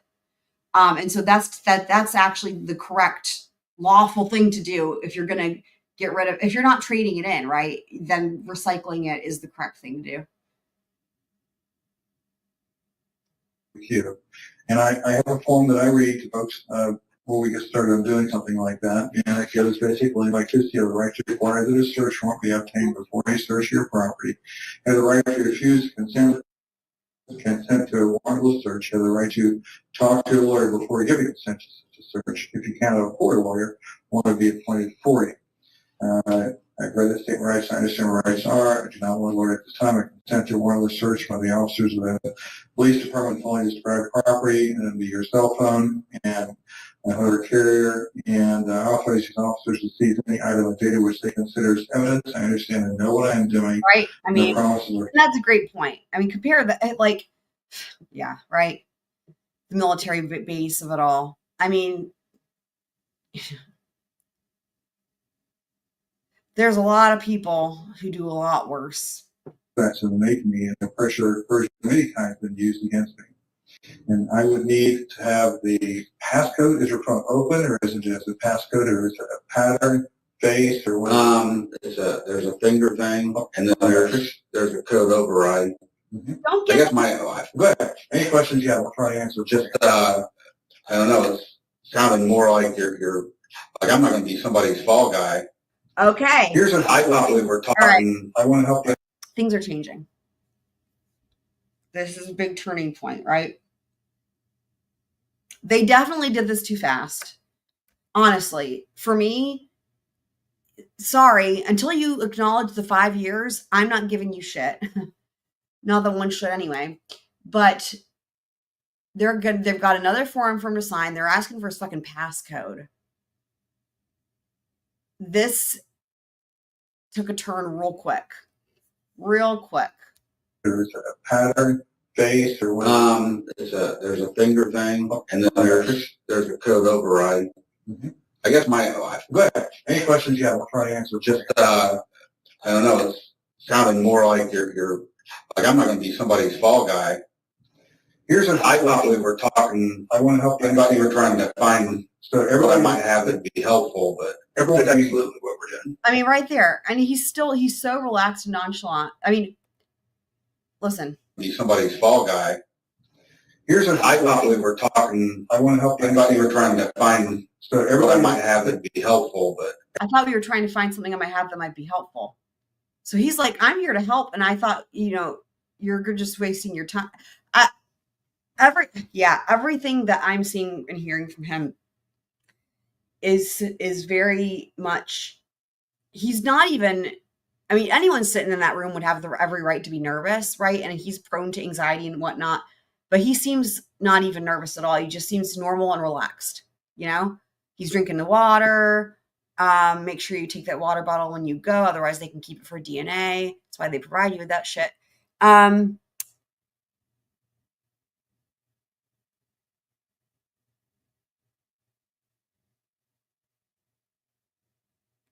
Miss Q says, I hope you people not in any contract or permission, you can lawfully cross out any part of the agreement and sign it. You can cross out what you don't agree to. Yeah, I mean, I've never seen anyone do that in an interview, but that's good to know. I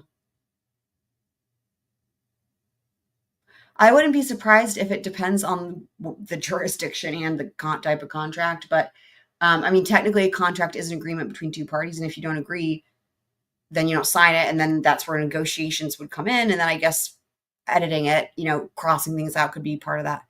A finger bang, no, a finger thing, where you touch it back in the day, right? It was before face or whatever. You touch your fingerprint, and then it unlocks the phone or whatever you call it.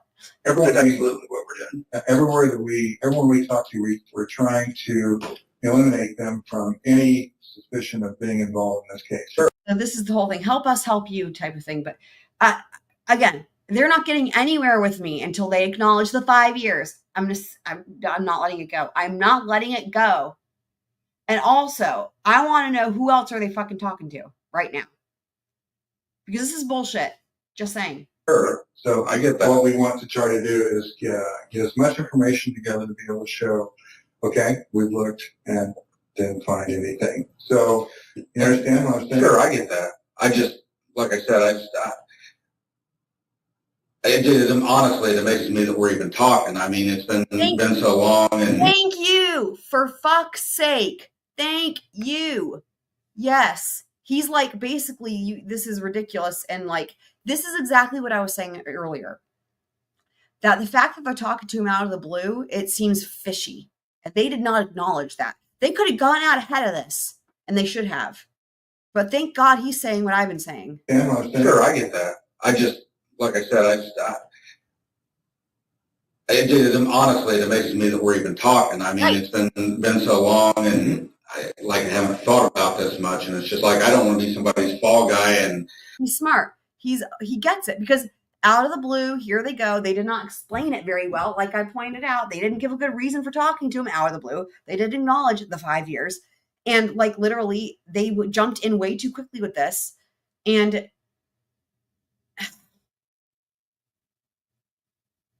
his instincts are really good to be like, something doesn't add up here. They're desperate. We're going to try to make pieces of a puzzle fit somewhere they don't fit, so we can close this thing. I get, and I'm not saying you guys, please don't think I'm questioning your. Honestly, he's giving them way more respect than they deserve, because that's exactly what they're fucking doing. I don't want to be somebody's fall guy, and we're going to try to make pieces of a puzzle fit somewhere they don't fit, so we can close this thing. I get, and I'm not saying you guys, please don't think I'm questioning your integrity. That's not what I'm saying. I just, okay. I mean, I guess that's where I'm at. Wait, who said okay? Hold on. Just, okay. I mean, I guess that's where I'm at. It doesn't seem like a simple conversation we're having. It seems more like, Right. you think I might have done it, so. I understand what you're saying. I can totally get what you're saying and how I would feel from your point of view. Okay. Yeah. If you really understood how he would feel from his point of view, you would have handled this completely differently. But from our situation, what we're trying to do is be able to show what all you were doing that day. Take a look at everything. Make sure that we can show that what you're saying is true. Okay, so that we can be able to say to someone else. You see how fucked this is anyway? This whole premise is fucked anyway, because it's like we're trying to give you an opportunity to prove your innocence. You guys know what that sounds like, the opposite of, right? Our justice system. They're telling him, and we see this in every one of these fucking things, where they have someone, we're trying to give you an opportunity to prove your innocence. Fuck no, not my job. In this case, look, we looked at Mr. Allen, he's not our guy. And we looked at him because we looked at his phone. I was going to ask you something else too, be able to look at your car, and also with your permission, we'd like to look at your house. Okay, no, this is just even worse than it was. So he just expressed to them, they're not listening. He just expressed to them his hesitancy with good reason and all this, right? And then he's like, I understand how you're feeling. And then he says, well, we also want to take a look at, I can't even fucking believe this. We also want to take a look at other shit. Looked at Mr. Allen, he's not our guy. And we looked at him because we looked at his phone. I was going to ask you something else too, be able to look at your car, and also with your permission, we'd like to look at your house. So we want all of it. Phone, car, house. Disgusting. I mean, I know. It's awful. It's awful. Lawyer. This is an embarrassment. And honestly, even with their goal being to pigeonhole him, like, I know what their goal is, but my point is this. Besides their goal being flawed in the first place, they suck at achieving their goal. Which is just a whole other thing, right? Like, right? Why was this not done 5 years ago? A valid question. And so, I mean, they ruled him out. Okay. All these things are very, very important just to be able to. No, I get that. And that's the other thing. I mean, that's the other thing, right? Like that, if you're sitting there, it's like, well, wait, you already talked to me. It's been 5 years. I thought I already, like, in other words, you're saying we're trying to give you a chance to prove you didn't do this. Like, well, I was already ruled out. Like, and I know that they can always rule you back in, but still, in terms of for a person who doesn't know how it works and a person who's sitting over there, that's a fair question to ask. Yeah, I'm not gonna. I mean, if you get to a point where you think that I need further investigating and you want to get a warrant, that's fine. But I'm not gonna have somebody. That's fair. He says, get a warrant. Yep. Going through my house and everything. Yep. Sure. I just want to be honest. Yeah, I just don't. I guess I'm starting to feel more like your main lead or something here, and I'm not gonna do that. We just started. Did you understand that because we are so far into this, that I'm sure you see the news, you see state police doing their thing. Well, we For a great while, yeah. we at Carroll County Sheriff's Department, and he's an investigator with the prosecutor's office. Sure. We decided to pick through the very beginning of this again. And I guess We're talking to everybody that was out there that day and trying to cross the T's, dotting the I's. It's nothing more than that. And I get that part of it. So there's no fall guy. That's not. Yeah, and He literally just described why they might have a fall guy. like I said, I'm not trying to question anybody's integrity. I just, I guess like I said, at the point that you think I might have actually done this, then if you want to get a warrant, search my house, my car, my orifices or whatever, that's fine. I mean, I don't mind you looking at my phone or whatever, but yeah. I don't think I guess my point is I don't think We're just asking. Sure. Right. I'm just asking. I understand that. So it is what it is, and we have to ask. So yeah, I'm not going to have police out going through my house and stuff. That's just not. that's fine. That's fine. News leaks and somebody here. I just don't need that kind of. Well, we're trying to keep this very discreet because we do understand what you're talking about. It came out in Buick, which is not normally. I understand. So, we're not interested in making the electric or anything like that. We're trying to get these things figured out. Sure. Get it taken care of. So, Sure. with that, so you said you would let us look at the phone? Sure. Okay, great. And you help us get to the other phone too? I'll see if I can find it. Okay, all right. So let me go back to that form and we'll get this phone back to our team. We can do that. So I covered this with you. What kind of phone is it? Can you tell? It's a Google something or other. We're It's a ready. Google.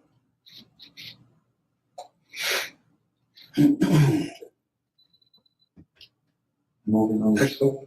Pixel, okay. It's a black phone, okay. And what is the passcode? 2045. Okay. All right, great.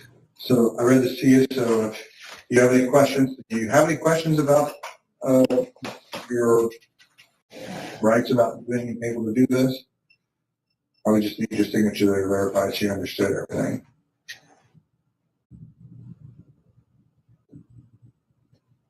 You know what? Let me talk to my wife before I do anything. Okay. I'm sorry, I don't want to do this because I'm cool with it, but at the same time, I don't want her to get pissed off because I don't know. It's okay. We watch TV shows and stuff, and I don't want to be associated with this thing, obviously, more than anybody else does. Right. And It's fair. am I an angel of a person? No. I mean, I'm like anybody else, and I guess I don't want you, maybe I don't want you looking at every website I've visited, and so I think I'll talk to my wife, and if she's cool with it, then we'll do it. Can I, I'm going to get something, I want to show you something just really quick. I'll be right back. Use the crusher to recycle. Sure, do you want to know it? No, I did. One of these is colder than the Love that I love that he recycles. I mean, that's great. other. So, but no, we're trying to give you a hard time. I Again, understand. we're just trying to get these things taken care And I of get for that. a long time. So, I get that, but I guess that's not that I ever question anybody's integrity, but that's fine. it's just I know that it's at a point where I mean you want closure. You want closure for a family, and I'm not, again, I don't know you from Adam. No, it's fine. But you also can't say it's never happened where pieces of it, and we find a piece that's close to fitting and make it fit, and I just don't. I just want you to see why we came to you. This is from the beginning. Okay. It's basically tip 74. Okay. That's I understand. I can check. I don't want you to think that we're just randomly coming after you. And you've been Oh, I don't think you're coming after me. It's not that. you've been completely honest with us. You said, well, what the information you can see right there. This gentleman was on the trail between 13:30 and 15:30. That's true. I mean, I don't think that time was. I know I wasn't out there that late. I don't know what I told him that day, but I know I wasn't out there till 3:30 or so. Yeah, it's 3:30. That would be right around 1:30 until 3:30. No, I'm saying when I left. 1:30 would have been more of the time I would have left. Okay. Not gotten there. Because the only reason I remember is because I know I left around 11 o'clock or so because they were getting ready to go do lunch. Uh-huh. And I wasn't going to do the lunch thing with everybody, so And I you just told went us. home and All I was right. going to watch the stock market. Thought it was a nice day, and I'd go take a walk on the trail before I did. Yeah. So things we're asking you is nothing any different than we ask anybody else around there. Yeah. And that's really all the stuff you told us, and there's nothing inconsistent here. So.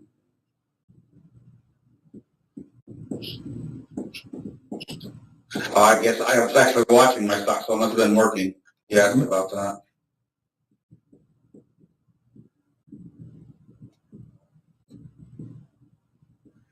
Vehicles parked High Bridge Trailhead. It wasn't, I mean, it was that farmer's pull-off is where I was seeing Yeah, different people call. Sure, gotcha. And you have the information off my cell phone. Mhm. So, Yes, that's what I'd really like to have, that cell phone in particular. But again, that's why we're here. sure, and I get that. We're trying to put, if there's any pieces you missed or Mm-hmm. anything that you can recollect, it's Sure, and that's honestly, that's what I thought this was. Mhm. And I mean, there's nothing else I can really think of.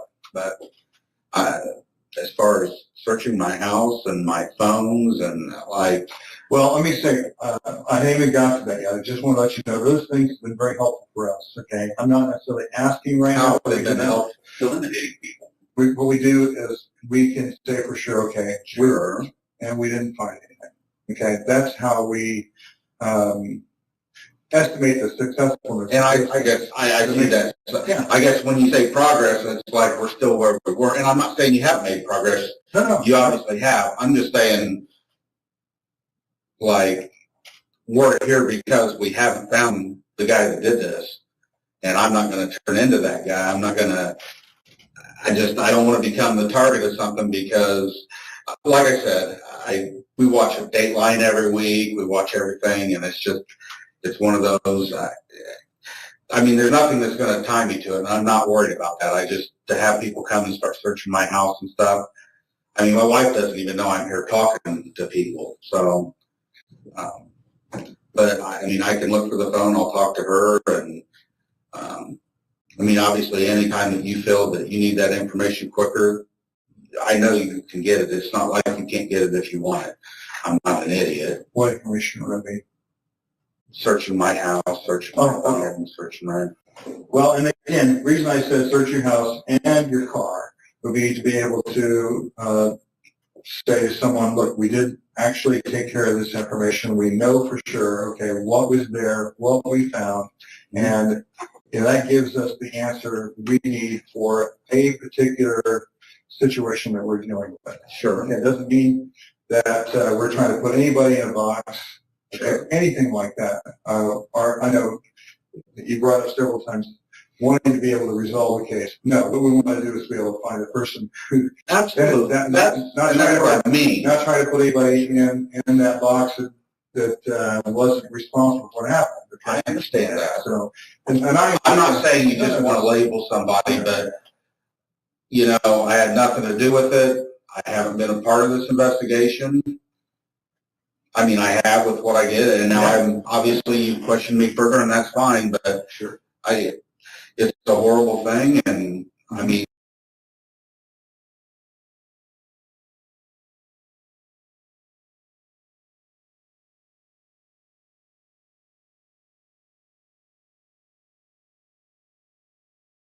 pull off is where I was seeing Different people call. Sure, gotcha.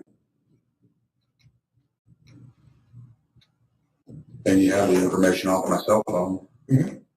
So, yes, that's what I'd really like to have, that cell phone in particular. But again, that's why we're here. sure, and I get that.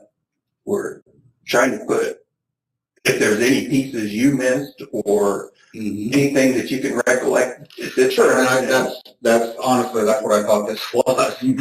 And I mean, there's nothing else I can really think of.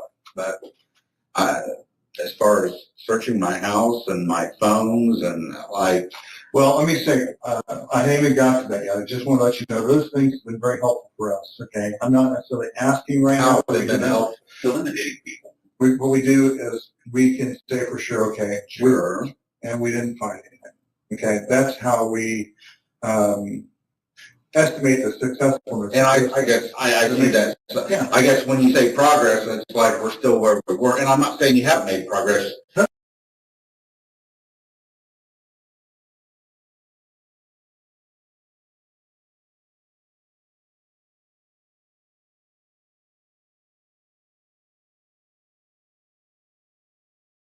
You obviously have. I'm just saying, like, we're here because we haven't found the guy that did this. And I'm not going to turn into that guy. I'm not going to, I don't want to become the target of something because, like I said, we watch a Dateline every week. We watch everything, and it's one of those, I mean, there's nothing that's going to tie me to it, and I'm not worried about that. I just, to have people come and start searching my house and stuff. I mean, my wife doesn't even know I'm here talking to people, so, but I mean, I can look for the phone, I'll talk to her, and, I mean, obviously, anytime that you feel that you need that information quicker, I know you can get it. It's not like you can't get it if you want it. I'm not an idiot. What information would that be? Searching my house, searching my phone, searching my... Well, and again, the reason I said search your house and your car would be to be able to say to someone, look, we did actually take care of this information. We know for sure, okay, what was there, what we found, and that gives us the answer we need for a particular situation that we're dealing with. Sure. Okay, it doesn't mean... This is just burden shifting again. It is not their job to prove that they are innocent in the eyes that, right, because then they can be like, oh, look, he let us search it. That means because he let us search it, he's innocent. Bullshit. It's not your job to prove that. By you, I mean whoever's sitting in that room. It's their job to get enough probable cause for a search warrant. That we're trying to put anybody in a box, anything like that. Or I know you brought up several times wanting to be able to resolve the case. No, what we want to do is be able to find the person who... Absolutely. That's what I mean. Not try to put anybody in that box that wasn't responsible for what happened. I understand that. So, I'm not saying you just want to label somebody, but, you know, I had nothing to do with it. I haven't been a part of this investigation. I mean, I have with what I did, and now I'm obviously you question me further, and that's fine. But sure, it's a horrible thing, and I mean, I don't want to be any more involved in it than what I have to be. If I thought I had something that was useful, by all means, I'd give you anything I had. I just don't know what's going to be useful to you. Sure, I understand. So that's one of the reasons why we asked for the phone, is to be able to nail down that aspect of it. Oh my God. Especially the phone that would have been involved in that situation, which would be the phone you gave the information on to the officer. Sure. And also, something that would be very important to look at would be your car, because it's incredible to watch. They're literally just dude. You know, again, the behavior panel would have a fucking field day with this. I think that what they would be talking about is these dudes, especially, I mean, the one that's been most of talking, right? Failure here, because this is not good at all. Like, okay, again, just from assessing this from the standpoint of having watched a lot of interrogations and tactics and stuff. Again, I hate interrogations. I don't think people should talk, but I do think it's fun to assess their job performance, right? And I feel like people would have a fucking field day with this. This is a mess. Literally, he's making all these good points, and even if he did it, right? Even if you take even if he did it, doesn't matter, right? The point is that they should be changing their tactic. If they're wanting to get access to all his shit without a search warrant, they need to work harder for it, okay? Or get a warrant. And like, he's like being reasonable, like, you know, and they're just, dude, they're supposed to pivot. So that's one of the reasons why we asked for the phone, is to be able to nail down that aspect of it, especially the phone that would have been involved in that situation, which would be the phone you gave the information on to the officer. Sure. And also, something that would be very important to look at would be your car, because when somebody does something that's involved in something like this, sure, there might be traces of biological information and data or substances that were left behind inside the vehicle. So, sure, I mean, that makes sense.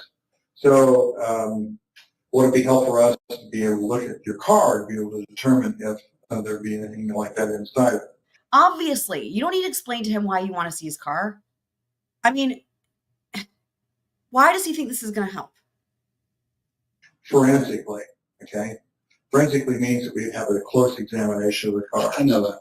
And then again, like everything else that we're telling you, then we can say, I know. We look at Rick, we looked at his car, there's nothing in his car. Again, this is the same fucking thing. that he has to prove his innocence. This is just makes me want to throw up. I know that. And then again, like everything else that we're telling you, then we can say, we look at Rick, we looked at his car, there's nothing in his car. That's the point. That's the whole point of everything. No, absolutely not. Completely the fucking opposite of how it's supposed to work. Yeah, this is out left though, guys. I'm going to talk to my wife before I do anything. Good for him standing his ground. This affects her as much as it affects me. I think he should talk to his wife, but he should talk to an attorney. Wife is fine, but attorney. And I know you guys don't talk to people. I don't hear a bunch of rumors out there, but I don't want anybody knowing that I talk to you guys. Right. He doesn't want, I get it. Y'all.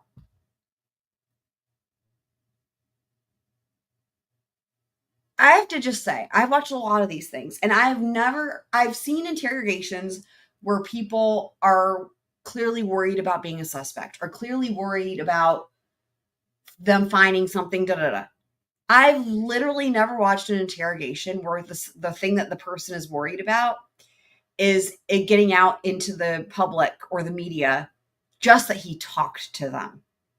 That's it. I don't want anyone knowing that I talked to you guys. I will tell you, I've never heard that before. And I will say, if that's somebody's concern, I would think that that is a person who didn't do anything, who didn't commit a crime. It's like,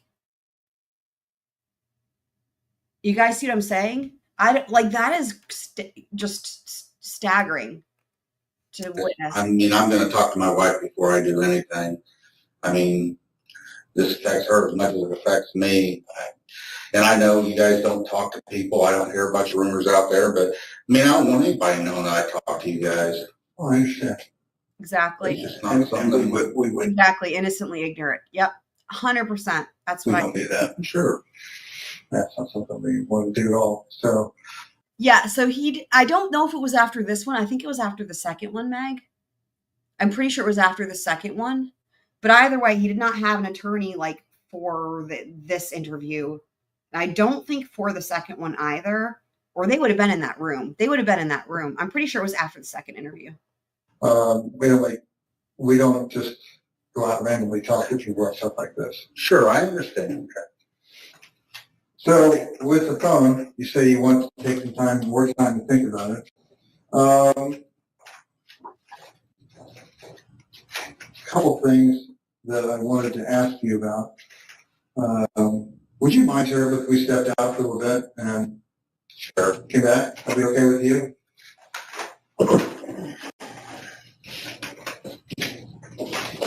You have to figure out what they're going to do. Nothing. Failing miserably.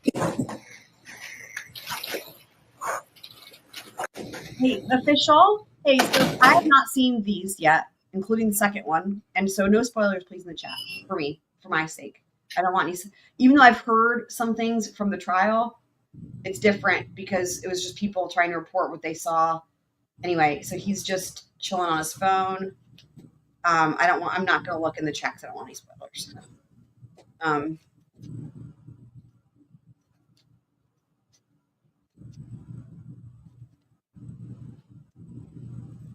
But this is interesting, isn't it? And this again, I heard people describe this. It's different to see it. I mean, it's not different from what was described. It's just seeing this, right, is really interesting. This is, again, I will say again, a million times. Not a million times. I've watched a million of these things. I've never seen anybody like this when they step out of the room, and this literally so relaxed. I mean, there's nothing at all. He's not even stressed out. I mean, he's just literally chilling. It's pretty insane.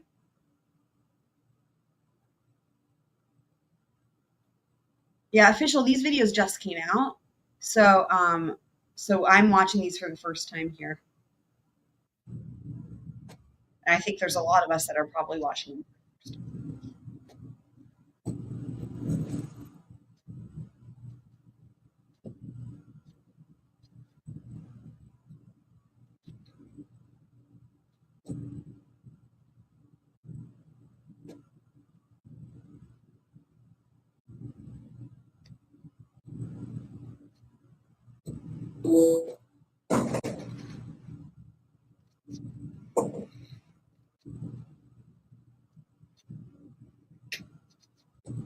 Yeah, same, Meg. That's what that's what I was getting as well, was from Bob and Andrea.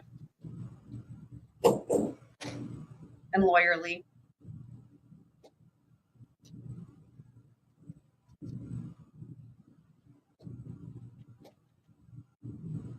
Right. No self-soothing tactics. I mean, literally, he's not even. I have a hard time sitting still for a long time. Like, for me, I would have to get up. I mean, people that judge would be like, she's guilty as hell. I would have to get up and just walk around the room because I have a hard time standing still or sitting still. I have to be active and moving around, or I would just start like singing or something. I wouldn't even be able to do what he's doing. Yeah, I don't watch Lawyer Lee either, but I watched her for that. That was the first time I'd ever watched her channel.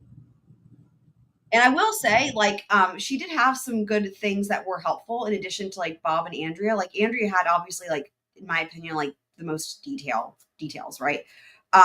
But Lawyer Lee had some good things she had put together, like, and just they all have different approaches, right? Like Lawyer Lee had like some good graphics she had made and diagrams that were helpful, like timeline related. She put together these like color coded, and you know how I love color coded things, right? Like color coded timeline and graphics and stuff that was really helpful to have, in addition to like all the detailed coverage, if you will, and descriptions from like Bob and Andrea. So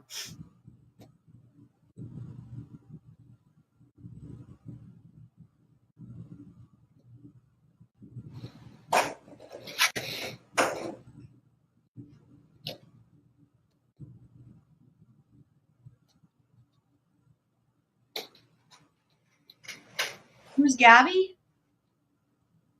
James Donna, who's Gabby?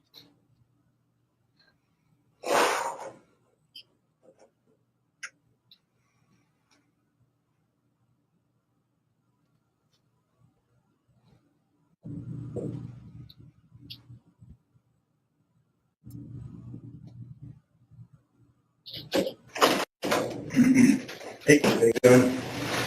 So what I want to do is kind of show you some of the stuff that we do have here. Why it's important. Why it's important. We get your cooperation. One of the things that you told us was that you had driven out there in your car, and you think you've driven out there in your car. All right. So remember, they went and asked for help. Help! What do we do? We're sucking. And I guess they said switch places, and so they're sitting differently. Let's see how this works. Oh, the dog! I see the dog, Gabby. We'll take a Gabby break in between because this one's almost over. We'll do a Gabby break. Yes, of course, Gabby. Thank you. Yes, Gabby. We have a picture of your car that shows it was going out. Gabby, we'll watch Gabby. I was just, my brain is like in this mode. And so I was thinking it was related to the case. Out to the trails that day. Okay. And now, one of the important things for us is to help understand exactly where you were at that day, what was going on. You've already told us that you were out there. That's really, really important. Sure. Okay? Obvious. So with that, what I wanted to do is try to help you work through this whole thing. How kind of them. I'm going to be completely honest with you. We've been able to talk to your wife. Sure. Talk to your daughter already. Well, this is all happening. We had. That could be, I don't know. No spoilers. It's possible that's entirely bullshit. We'll probably find out. To do all that. Sure. And we've heard that you had some issues, even at one point put a gun in your mouth that you were going to do something to yourself. What the fuck, though? And, look, there's a lot here that we need to get clarified, okay? As you well know, we have pictures of an individual. Why the fuck does that matter, dude? Individual was on the bridge. And to some great degree, you described that individual. Remember, he already said at the very beginning of the interview, they asked one of the questions that they're supposed to ask, do you have any mental health issues? He says yes. There's a reason they have to ask that. They're supposed to follow up on that, right? And they just breeze right past it. And now here they are, gun in the mouth reference, right? But like, I just don't even have the words. Is wearing, yourself is wearing blue jeans, a jacket that's of the same color as that. It described the hat. It's hard to see the shoes, but they're kind of brown. Okay? And this is a picture that was taken with the phone of one of the girls. Okay, I understand that. And the question needs to be, is that you? If it was taken with the girl's phone, that is absolutely, I mean, it's not me, but I never have met these girls before, so even if I thought it looked like me, if it was taken with the girl's phone, there's no way it could be. I've never met them. I've never seen them. All right, so that's And where as far, well, and let's just stop there. As far as my psychological well-being, okay. Thank you. it has been, I've been dealing with that for years. It's not something new. It's not something because I went out and killed girls. Now I've got psychological problems. Have I had issues? Did I stick a gun? I know how a gun works, and I wasn't going to shoot myself that night. It was probably a cry for help that night. You've obviously talked to my wife, so it is what it is. But I know that you haven't talked to anybody that knows me, has been around me, my family, not my family, that thinks that I may have been involved in this. I wouldn't believe it. But this image, this person right here, he's wearing like a Carhartt jacket, just like you just told us. Okay. He's wearing the same clothing that you just told us. We just I love his response here. Okay. My family, not my family, that thinks that I may have been involved in this. I wouldn't believe it. But this image, this person right here, he's wearing like a Carhartt jacket, just like you just told us. Okay. He's wearing the same clothing that you just told us. We just need to know what happened. Why? Sure. I said I was wearing blue jeans. Now, I think blue jeans is a pretty common thing that people wear. And I said I was probably wearing a black or a blue coat. It could have been a Carhartt, a zip-up with a hoodie in it. I've had black ones. I've had a blue one, or a blue one and a black one. I guess, you're taking what I told you I was wearing and saying that that's me. And So the other kind of, and you're serious. You literally want me to, that is you want me to say that that's my car? we looked at, it matches everything. That is your car. Okay, well, I'm saying that picture, it's like, okay, there's zero doubt that you. okay, that's We're fine. just showing you what we have and why we need to eliminate it. That's Sure, the point. sure. All right, well, we're all done here. Here's what Unless you want to arrest me. That's fine. here's what I want to say to you this Attorney, time. get an attorney. We have a lot of information here that we need clarification. Sure. And that's exactly why we're talking to you at this time. Well, and that's And fine. so what we want to do is be able to take a look at your cell phone, take a look at all the data, help us out. Yeah, it would be great. Or, conversely, in this situation, we've already talked to your employer, and we already know that and we haven't told them what we know about this. We haven't said anything about that. But they say you're a nice guy. And I believe you're a nice guy. Oh, okay. Look, I have no reason. Let me paint a picture for you. We went to your house. So you got a job to do. And I get we that. went to your house. You sit down here and we went to your house. we're having a conversation and We went to your house this morning, and what we did was knock on the door. You let us inside. We had a nice conversation, and that's great. That's really positive. You came here to the center and drove down. You rode in the car with us. House. Interesting. Yeah. And we had a chance to sit down and talk. And not a fellow who is, I think, a mean fellow. You're not the kind of guy that would go out and They do read a something Miranda. malicious to somebody. So a lot of what we're trying to get figured out here today, right now, is exactly what's going on here. Why is this information showing us one thing, but then you're telling us another? what is it showing you? What this information? I'm sure say that is just say that is my car. I told you I could have been driving that car. Yeah, that's right. I don't know what it is but Wow. this seems to have taken a turn, Wow. Wow. Here. why is this information showing us one thing, but then you're telling us another? What is it showing you? What this information? I'm just saying that is, just say that is my car. I told you I could have been driving that car. Yeah, that's right. I don't know what it is but Like, I don't get, like, dude, wow. this seems to have taken a turn, you know. You're sitting here and you're talking to me and you ask me things and I get that. Most people, But now it's turning into, most people have wanted to Giving them way more credit than they're giving him. be eliminated from this. well, sure.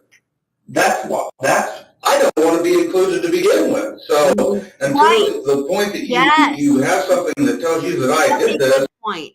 He's like, you're telling me I have to be eliminated when I don't want to be included to begin with. and you want to subpoena or arrest me or something, Right. I've got nothing to worry about. So I'm Wow. not real concerned here, but your attitudes towards me have definitely changed, and I don't like the fact that Literally, again, I've watched so many interrogations. Add this to the list of things I've never seen before. I've never seen anybody literally ask them to get, I've never seen anybody say, yeah, by all means, get a search warrant, or let alone, by all means, go ahead and arrest me. I've got nothing to worry about. If I've seen anybody say that, it's in a way that is so obviously not disingenuous, like in a way that is almost like they're saying it to be funny kind of thing or something. If I've seen it at all, I've never seen it in a way where somebody's like actually not worried like this. This is very unusual. until the point that you have something that tells you that I did this and you want to subpoena or arrest me or something, I've got nothing to worry about. So I'm not real. I mean, because the thing is most people, like, okay, even for like, it's like me, for example, right?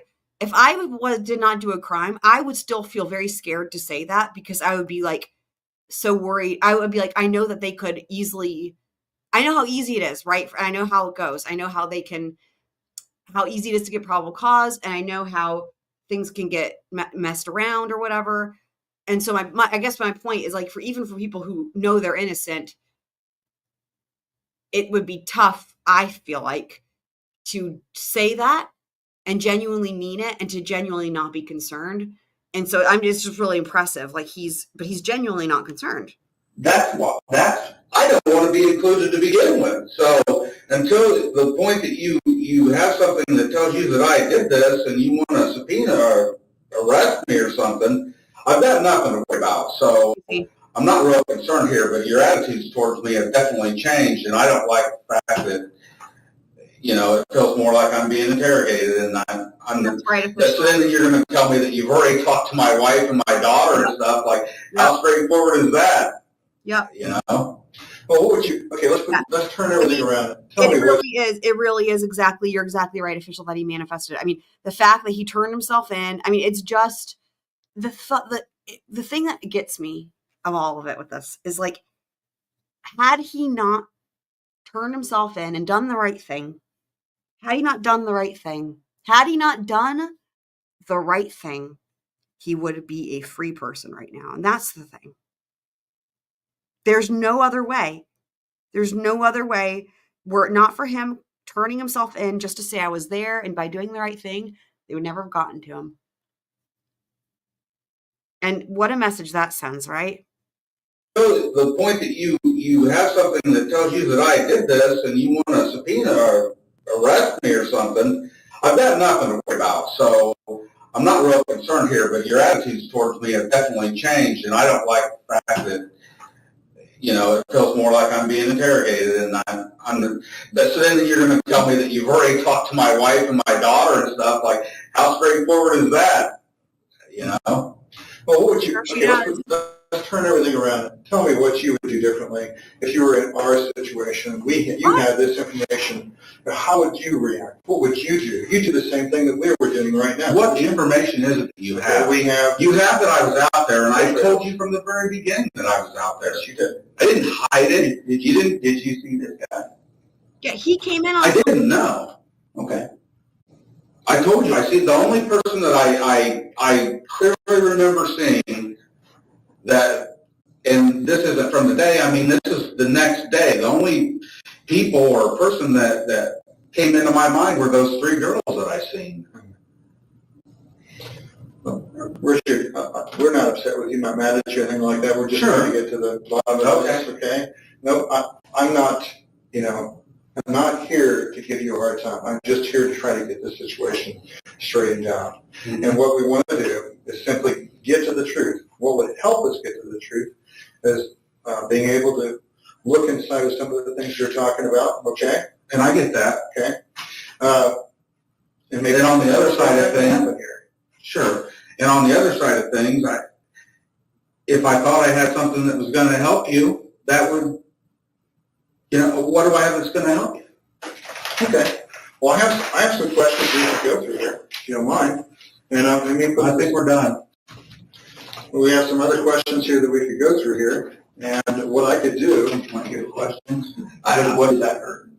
Some of the questions that we can ask you are simply this. And I don't want you to feel like these questions all sound strange and it'd be very, even accusing in nature, but I want you to understand I'm not trying to offend you. But I help get us that. out. I get Can you it. help us out by getting to a little bit farther along in this matter? So, I don't know. Like I said, you went, you talked to my daughter and my wife. What do you want? I can't tell you what happened. I can tell you that if that picture was, you can redacted there. you can sit and take anybody and say, well, if they were wearing this and wearing that, that could be them. If that picture was taken from one of the girls' phones, here's the problem with that. Because I've never met them. No, but listen, here's the problem with that. You know why you can put a lot of people and say they're wearing blue jeans and a blue coat, but you know what the difference is? No, you said you were there. Well, sure I did. We have people that saw you. Okay. Ricky said you were out on the bridge yourself. There aren't that many people that saw me. I'm sure I didn't miss that many people. Wow. Okay. They walked in. Dude, again, add this to the list of first, literally, I've never seen anything like this ever in billions of interrogations. This is crazy. The way he responds here, hold on. You can sit and take anybody and say, well, if they were wearing this and wearing that, that could be them. If that picture was taken from one of the girls' phones, here's the problem with that. Because I've never met them. No, but listen, here's the problem with that. You know why you can put a lot of people and say they're wearing blue jeans and a blue coat, but you know what the difference is? No, you said that is incredible. Wow. Wow. Wow. You were there. Wow. Well, sure. This is crazy. This is crazy. This is crazy. This is all this is so depressing. Oh my God. Put a lot of people and say they're wearing blue jeans and a blue coat, but you know what the difference is? No, you said you were there. Well, sure I did. We have people that saw you. Okay. Ricky said you were out on It's the like, bridge. not only did I say I was there, you didn't bring me in to ask me and then I admitted it. It's not like, okay, it's not like they found him on their own, brought him in, and then after a long interrogation, he's like, fine, I was there. That's I love how they're glossing over the context here that he came and turned himself in. Bridge yourself. There aren't that many people that saw me. I'm sure I didn't miss that many people. If they walked behind me, I guess. You said that you were out on the bridge, this bridge, yourself that day around the time when this happened. No, I didn't. You said you walked out onto the bridge. When we talked to you earlier, you said that you walked out to about the first platform or within that area down the bridge. That's what you told us. So we know that you were on the bridge. Of course I was. Okay. What is wrong with these people? He's like, we know that you were on the bridge. And I'm like sitting here like, are they trying to gaslight him into thinking that he hasn't told them that? He's told them that for 5 years. What? Fuck. What is it? What's happening? You said that you walked out to about the first platform or within that area down the bridge. That's what you told us. So we know that you were on the bridge. Of course I was. Okay. And I told you that. And with that, we can say that, is this person you? Look at his face there. He's like trying not to laugh. He was like laughing at them. Rightfully so.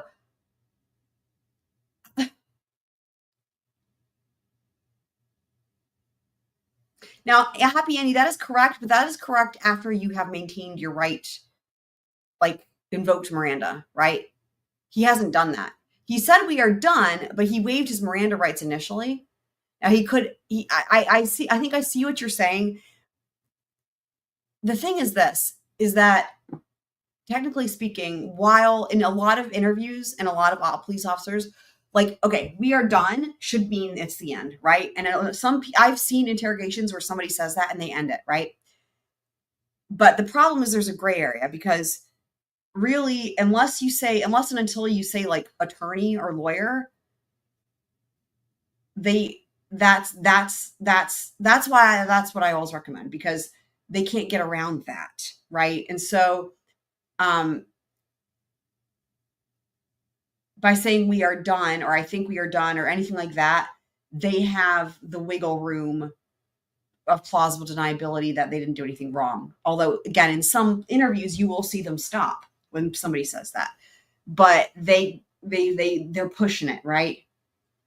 They're pushing it. If he just swapped "we are done" or whatever with like, okay, I want an attorney, I want a lawyer, it would then they wouldn't have any excuse, because they would be fucked. He stated he wanted a lawyer earlier.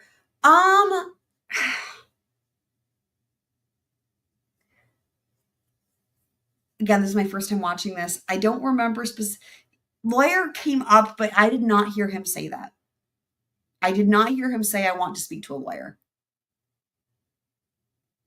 I heard him mention his wife many, many times.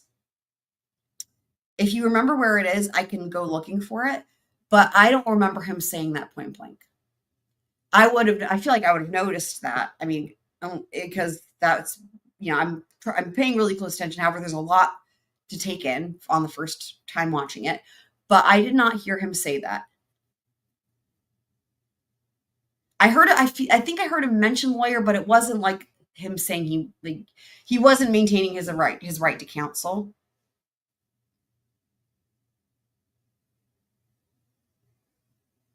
I will get a lawyer. That's different. Yeah, I will get a lawyer. Yeah, that's different. That's different. That's different. That's completely different.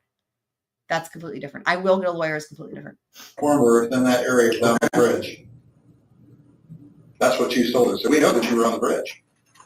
Of course I was. Okay. And I told you that. And with that, we can say that, is this person you? His face there. Hold on. I'm going to back it up so I can move the mouse, so that way the subtitles move. Hold on. You said you walked out onto the bridge. When we talked to you earlier, you said that you walked out to about the first platform or within that area down the bridge. That's what you told us. So we know that you were on the bridge. Of course I was. Okay. And I told you that. And with that, we can say that, is this person you? That's the question. The way he's like trying not to laugh is really funny.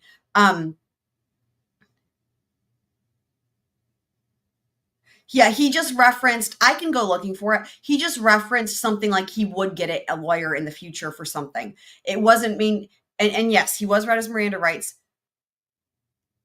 Anybody has the right to an attorney, whether or not they read you Miranda, by the way. The only reason that Miranda matters is because what it means is that once Miranda has been read, like they have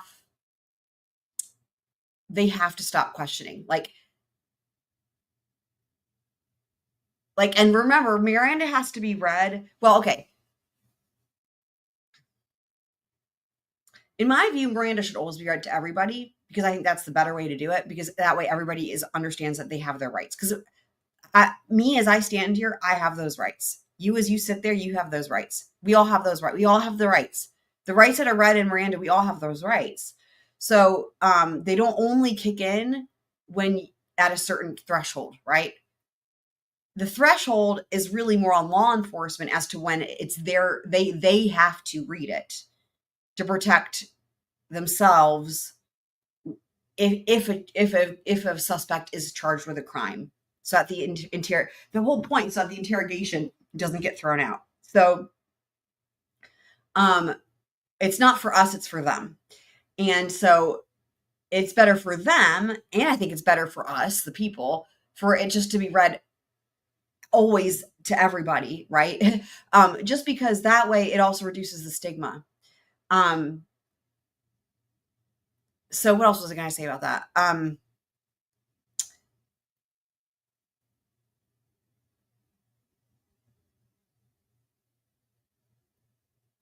So anyway, but what Rick has not done, he's said he wants to talk to his wife first. He's referenced getting an attorney like in the future. He's said we're done here. What he has not done, the one thing he hasn't done is the one thing he would have needed to do for these law enforcement officers to have had no way around it but to end the interview. And that's to say, I want to speak to a lawyer now. Like I want counsel now. That's the one thing he hasn't done. He's done all these again in other interviews. They would have ended the "we are done here" would have been enough for some people to end it, like by the law enforcement officers, right? But legally speaking, they wouldn't have to because he's not said the L word or the A word or the C word. Sorry, lawyer, attorney, counsel. Those are the words I'm talking about.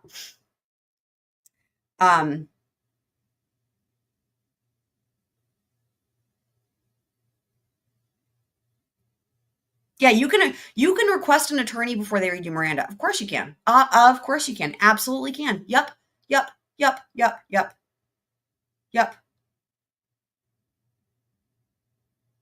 Correct. That's correct. But he's not asked to do that, and that's the problem. He's not asked to stop to speak to a lawyer. That's the one thing he's not said yet. So. Is that person you? That's the question we have to answer. Sure. Okay. So if that person is you, we know this person followed the girls all the way to the other side of the bridge and then told them to go down the hill. Follow them. I don't even know what you're talking about. Like you're saying, don't. Okay, so the bridge here. Okay, this is the girls walking. Well, he's like, I don't even know what you're talking about. Towards the other side of the bridge from where the trailhead is at. The other side. The other side of the bridge. And this person followed them all the way to the other side of the bridge where the, yeah. So let's just, and told them to go down the hill. Okay, so let me stop here. I don't appreciate you trying to talk me into this. No, this is what I said. You're trying to change my words around. I told you I was on the bridge. Wow. Now you just told me this is the trailhead side of the bridge. Over here on this and you're saying I told you I walked on the bridge. You said you walked on that bridge that day. And that first trestle is somewhere, back there. Okay. It's somewhere over there. Help me understand. Okay. You came out this far. We know that I did. You I didn't go out that far.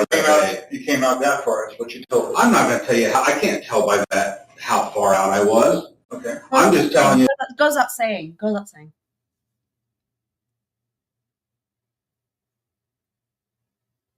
I mean, some people, myself included, would say it is even more important if you're innocent. I mean,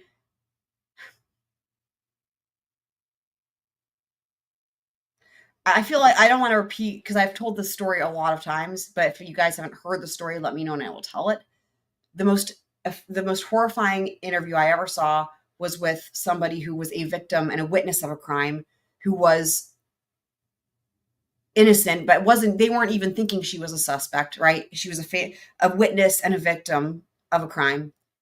And it was the most grotesque thing I've ever seen, what they did to gaslight and twist her words around. And it was terrifying. I couldn't even finish it. And anyway, if you guys haven't heard me tell that story, I could tell that story. But basically that video, I wish I'd saved it, because anybody who thinks that only people who are innocent or whatever need to have counsel, or that false confessions aren't possible, or that all kinds of things, like any of those things, that one video will change anybody's mind. So you're saying that's me, and you're saying this is the far side of the bridge. I don't even go out that far anymore. I haven't for years. Mm-hmm. Okay, for years. But back then, that was in 2017. Okay, and the question is this you? No. Okay, so you're telling me that this person was out there on the bridge, wore the same clothing that you have on that day, but you didn't see them. You can't tell that's a black Carhartt coat, a blue Carhartt coat, a pullover. I told you I could have been wearing this. mm-hmm. The two kinds of clothing. Look at him laughing. He's laughing.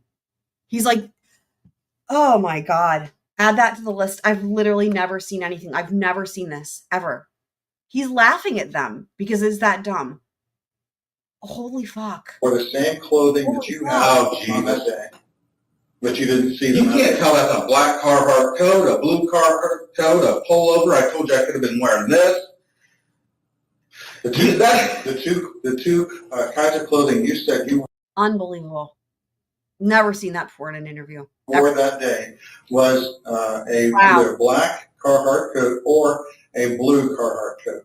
Okay, you said you have blue jeans, right? Yeah. Okay. And I've had other jackets. Okay, so put yourself in my chair. I guess what I'm saying is I'm not going to tell you I wasn't wearing a black Carhartt that day. I told you I could have been. I don't know if that's a black Carhartt. And if it is, it's not mine, it's his.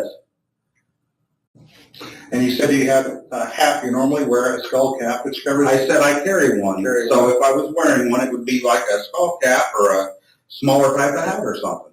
Okay. So this is the situation we're at. Okay. Basically this. Either you were out there to do this to the girls, or you were out there to be able to introduce the girls to somebody else. Okay. Good luck finding anything that points in that direction. I mean, that was literally my thought. I was like literally I was standing here about to start laughing, and then he said this because I'm like, you've got to be kidding. Like, that's what they're jumping right to it already. Dude, what the fuck? The girls, or you were out there to be able to. So this is the situation we're at. Okay. Basically this. Either you were out there to do this to the girls, or you were out there to be able to. He's laughing again. Wow. So this is the situation we're at, okay? Basically this. Either you were out there to do this to the girls, or you were out there to be able to introduce the girls to somebody else. Okay. Good luck finding anything that points in that direction. I mean, it's not me. You're not going to make me believe it's me. You're not going to find anything that ties me to those murders. So I'm not really that concerned. You know, you went from trying to, I don't know what you want to say, get my trust and then slowly lure me into telling you I killed somebody, and I'm not going to do it. You know, I don't know where this changed course. I'm not trying to give you a hard time, really not. I just want you to put yourself in the situation where we as police officers are looking at all the evidence that we have and what you've told us right now, okay? Mm-hmm. Okay? Not trying to give you a hard time, just want to make sure that we get everything taken care of here. That's why we wanted to look at the things that we wanted to look at. And that's not going to happen now. I mean, like I said, we're done here. So arrest me or take me home. I understand. So arrest me or take me home. I'm done. This is stupid. Wow. 3 times he's said arrest. Okay. So that day, on that day, you went out there on the bridge, and that you were wearing the same clothing that basically the same clothing that this person here is wearing. That's what you think. I don't know how you can tell that that's a black Carhartt coat. And it's just so nondescript. It's just. What I told you, a black or blue Carhartt coat. Blue jeans. Never mind. This is ridiculous. Agreed. You're trying to tell me that I gave you a description of this guy and I didn't. I mean, we all looked at this thing for months and years. And look at that. We all looked at this thing for months and years. Wow. To me, that doesn't even look like a Carhartt coat. You can't say it's not, can you? I mean, the eye roll was just. This is crazy. One of us can. You're right. Can't say it's not. He feels so sorry for this cop. He's just saying you're right just to placate him because he feels so sorry for him. Incredible. Y'all. I mean, we can't say that it's not a Carhartt coat. We can't say that hat isn't similar to the one that you have had at one point. So, okay. With all those things. I mean, he's done. I mean, this is, I've never seen anything like this. I mean, we can't say that it's not a Carhartt coat. We can't say that hat isn't similar to the one that you you was had at one point. So, Okay. with all those things in view, You've lost my trust. I'm not going to talk to you anymore. This is stupid. Now you pissed me off. well, I'm sorry about that. Okay. Are you arresting me? Well, I really I'm going to try to get Are this you thing worked arresting out. Okay. Oh my I'm going God. to try to get this thing worked out. Am I free to leave or not? You've always been free to leave. Thank you. You're an asshole.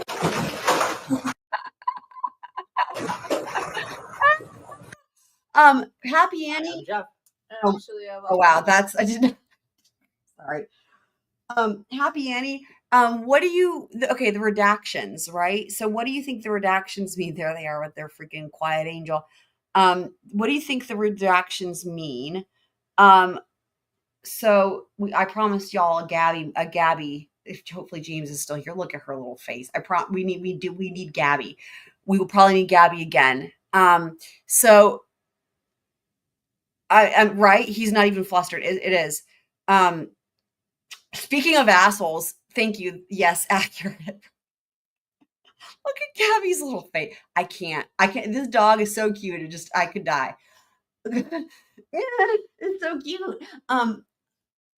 Okay, let's watch Gabby and then I'll say what I was going to say. Okay.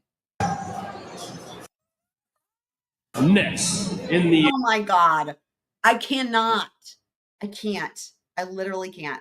8-inch class, Gabby the Papillon, handled Oh my God. by Andrea Samuels from Cape Coral, Florida.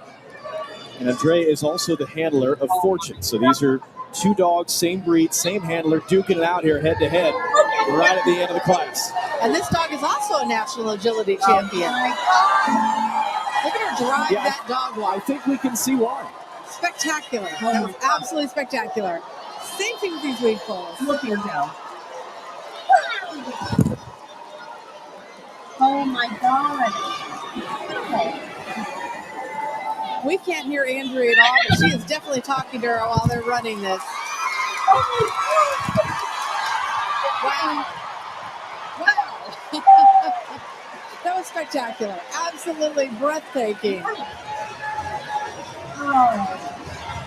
Now you see why they're national champions. Watch this dog. This dog just keeps accelerating. That's not sped up video. That is real time. Sure feels like they sped it up, but that is not what happened. And watch these weave pulls. She really hunkers down a bit going through them and just drives through those poles. Incredible. I just don't. Andrea is saying a lot to her while they're out there running. It makes my heart. We have to watch it one more time. This makes my heart so I can. This dog's heart energy. It makes my heart feel better. This is James. Thank you for this because this was James's idea. This was much needed. Honestly, after that, Gabby just heals my soul. Next in the 8-inch class, Gabby Oh my God, the her Papillon, ears. handled by Andrea Samuels from Cape Coral, Florida. How excited! Watch. And Andrea is also the handler So excited. of Fortune. So these are two dogs, same breed, same handler, duking it out here head to head right at the end of the class. And this dog is also a national agility champion. Look at her drive that dog walk. I think we can see why. Incredible. Spectacular. That was absolutely spectacular. Same thing with these weed pulls. Wow. I mean, it's like she's fine. We can't hear Andrea at all, but she is definitely talking to her while they're running this. Wow. Wow. That was spectacular. Absolutely breathtaking. Now you see why they're national champions. Watch this dog. This dog just keeps accelerating. That's not sped up video. That is real time. Sure love feels that like part. they sped it up, but that is not what happened. And watch these weave pulls.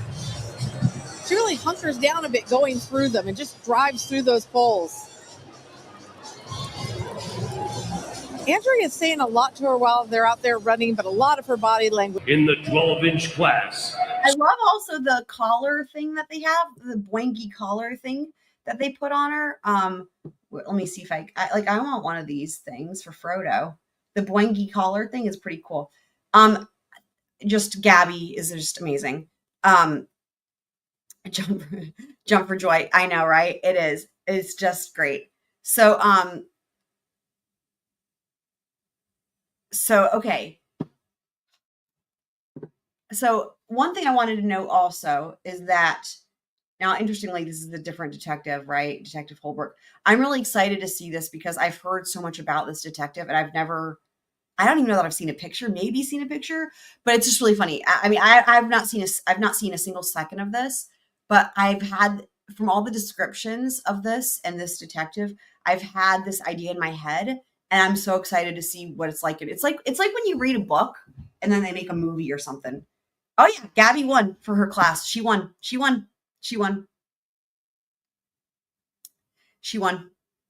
We love the Sheltie too. We love the Sheltie's really cute. But Gabby's ears, so she won for her class, the teeny tiny class. So it's going to be interesting to see how this matches up to what I imagined. But anyway, different room, smaller room, different detective, which is interesting. I mean, if you're a suspect or they're talking to you and they had give you 2 detectives one week and then the next week it's a different person, that's a red flag. But also, I was going to say this, the Bridge Guy video.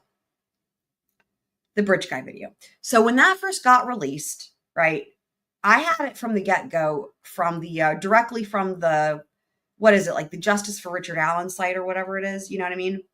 That's where I got it from, okay? We watched it. And it had just come out. And then I had done a version where I added my own subtitles based on what I thought I heard. And then DB sent me a version that he did of where it was like the audio was like clarified. And then I think also like zoomed in at certain places. And we talked about doing like repeat, live streams talking about what we're seeing, right? And I wanted to follow up with that. It's a real fucking shame. Because you may have noticed, at least I noticed, everyone kind of stopped talking about it, these videos, and I never was able to follow up on it. Let me tell you what happened for anyone who hasn't heard this. I've never watched Gray Hughes' channel, but people talk about him a lot or whatever, and apparently he's a real douche. I would concur, because here's what happened. On the Bridge Guy video, like on the live stream, but also I had like the video just saved. I got it directly from the Richard Allen Justice, whatever it's called, Justice for Richard. I got it directly from the source. And then the version that has the subtitles, I did myself. And it took a long ass time. And I don't know if they're even correct or not, but regardless, anyway. And then the other version that I had was the version from DB that he did himself.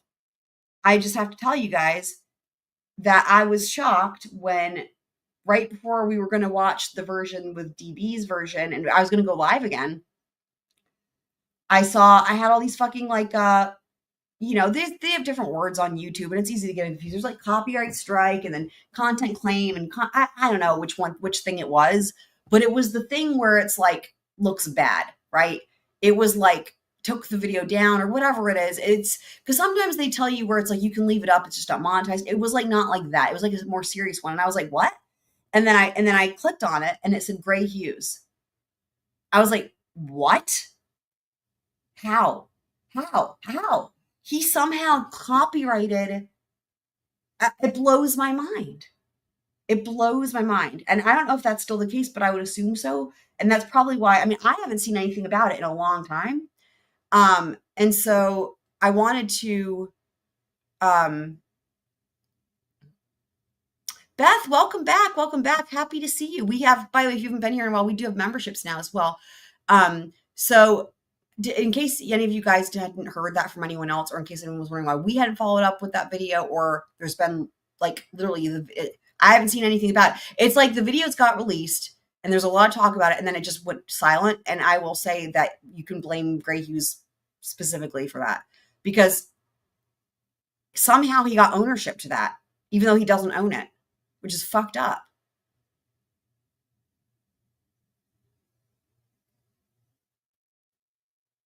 And it's just insane. And it did it for all of the versions, even the ones that my own subtitle version, and then DB's version, and the original video. He doesn't have a right to any of it. So anyway, But my point being this, that I would love to be able to have more discussions about that video, but we can't because I don't want my channel to get taken down. So there you go. Incredible, right? Because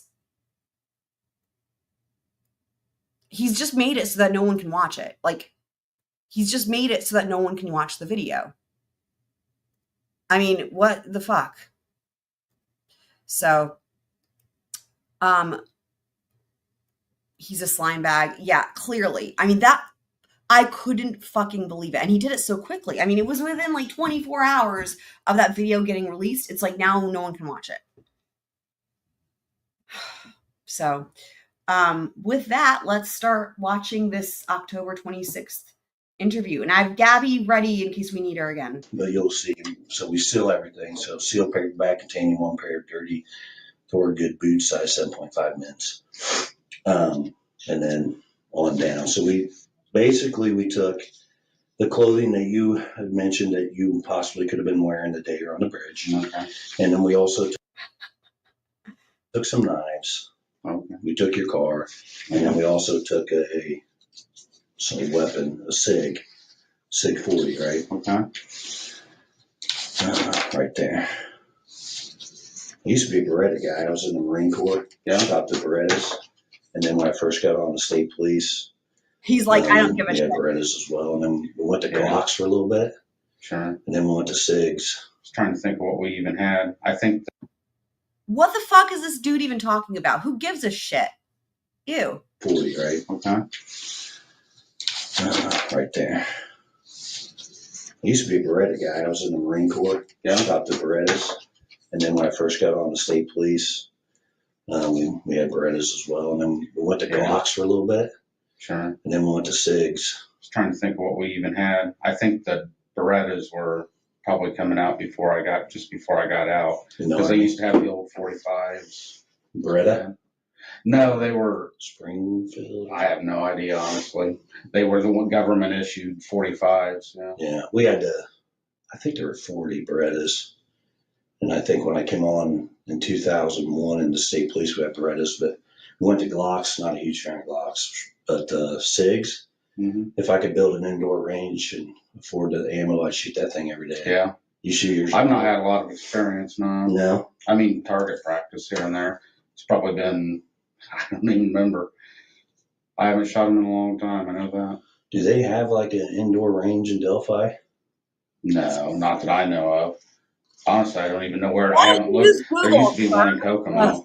That's the only thing I know. Where you That's live in, where yeah, and you live in town, so you can't go out your back door and shoot it. No, I probably could. It probably wouldn't be a good idea, but. I live out in the country, so Mhm. Great. my closest neighbor's like 2 miles away, so I shoot mine out there. I got like a ditch. Mhm. I don't have an indoor range, but I have like a ditch I can shoot and stuff like that. Tell you what, again, thinking about all of the times I've heard from all the people who are, proclaimed experts at interrogations, here's what I think they would say. That already, this dude sucks because why? He's doing all the talking. The goal is not for the person who's conducting the interview to be the one talking. If you're interviewing, you want to be listening and you want the other person to be talking. This dude is doing all the talking. He's making it all about him, and it's weird as fuck. Yeah, so, like I said, these are the items that we took. These are the items that we're testing. Some tests take longer than others, as you know. So the lab wants me to ask a few questions just about to help us with the testing, and you'll understand when I ask you. Okay. So, for example, they took a lot of swabs. They're taking swabs off of everything. Okay. So what they want to know is, have you ever loaned anything out that we've taken? And again, I just told you what we took. I realized that, but mostly some of the major items that, have you ever loaned them out for a significant time? Because if, for example, my buddy's fuel pump went out in his truck, he said, hey, can I borrow your old truck? And I said, yeah. Said it's going to be 2 weeks, ended up being 5 or 6 months. That would be a significant time frame. That my buddy's DNA would be in that truck. Yeah. Is there anything Listening again. 5 years ago, bud. He has to be thinking about this from 5 years ago. that you've loaned out for besides your family members? We don't care about your wife's Not that I DNA. can think of. You never loaned a truck out, or your I it's a Ford Focus. official. I think he was medicated. Pretty sure. Does anybody else remember Focus. during the trial? Is that what it is? I mean, if I do, I certainly don't remember. Most of my family has vehicles, so extra vehicles. Yeah. So. The same thing like my son. He sometimes will come over and leave his coat. What is with this dude? Is this dude a complete fucking narcissist or what? Weird. I'll wear it for a couple months or something like that. But I've never even, again, add it to the list of firsts, man, with interrogations. I've never heard right off the bat the interviewer, detective, literally talk this much consistently about themselves right off the bat like this.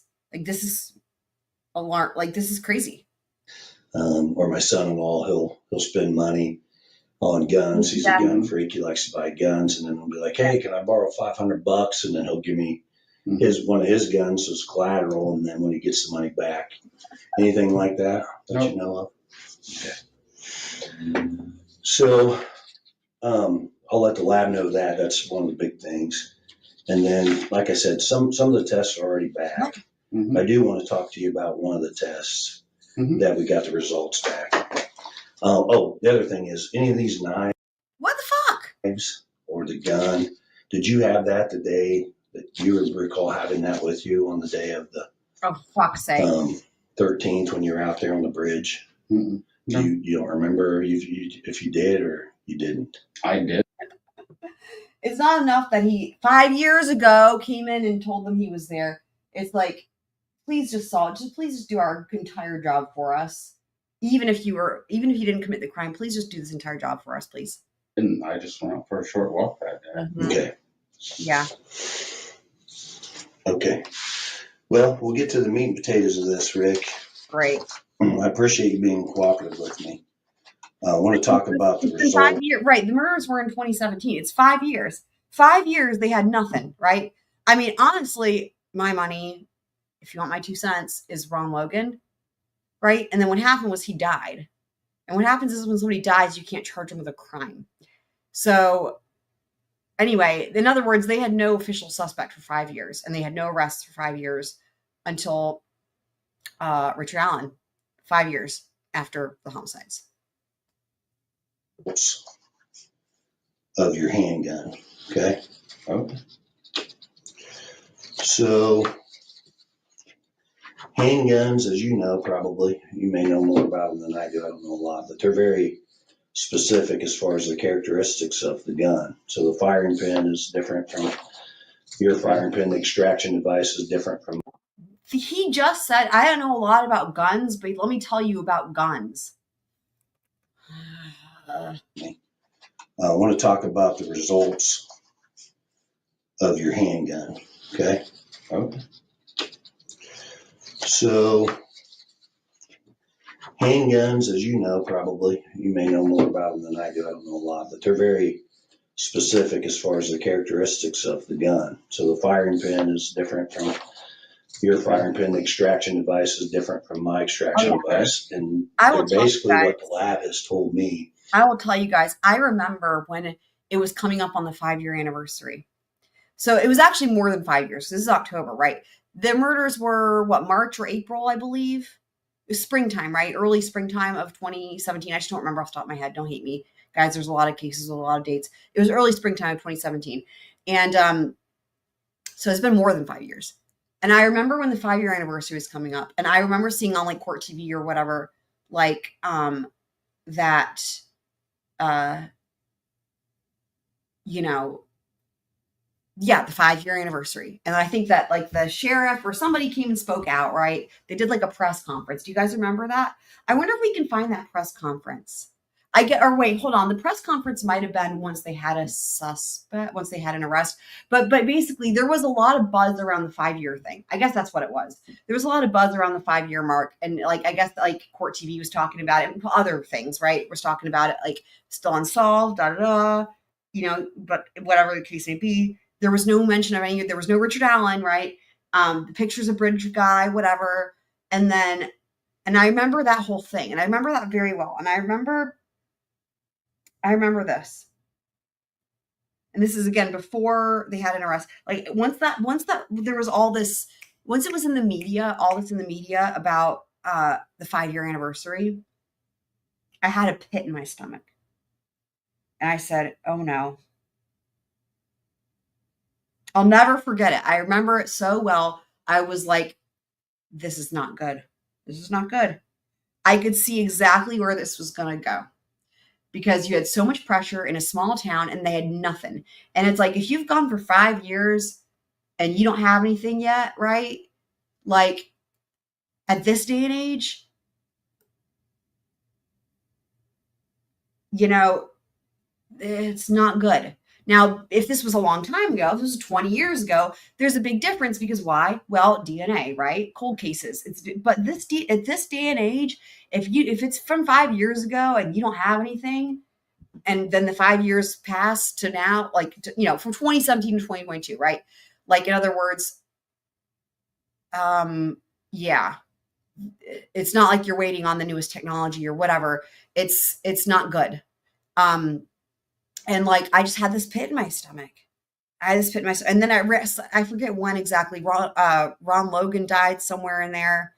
And I remember when Ron Logan died, I was like, oh God. And that was when I got like another pit because I was like, to me, I think he did it. That's just my personal opinion, and I remember when he died, that was the other thing where I was like, they're gonna have to, it was like, maybe he died and then it was the 5-year mark, if memory serves. And it was like, those two things happened and back to back. And I was like, fuck, they're going to have to find somebody else because the town wants justice, and people don't understand what justice means. And because Ron Logan died, they have to arrest somebody. Right. And so, I just had this feeling. And then I remember when they did like the press conference or whatever, and they announced that Richard Allen did it. And it might be I might see if we can find that press conference. I haven't watched that, guys, since like it happened. I'm kind of curious to go back and look and see. But I remember they had the arrest and then they showed the bridge guy pictures and then they showed Richard Allen. And I wept. I stood there and I wept. And I was like, it's exactly what I saw coming, right? This person looks nothing like any of the photos or the sketches. And at that time, I don't think we had that much information, but like going off of just the fact that dude looks nothing like the pictures or the sketches. And then also from coming out of the double whammy of the Ron Logan dying and then the 5-year anniversary. And I saw this fucking coming and it was like, and then it's like, oh, we have an arrest. It's like, looks nothing like the pictures or the sketches. It's like I saw it coming, but I was hoping I would be wrong. I wanted to be proved wrong. And so I just stood there and wept and I was like, this is, yeah.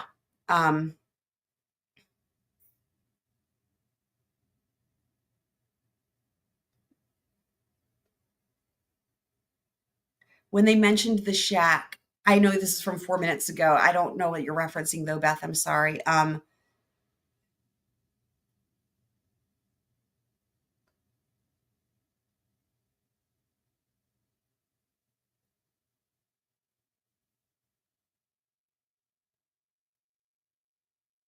It was sad.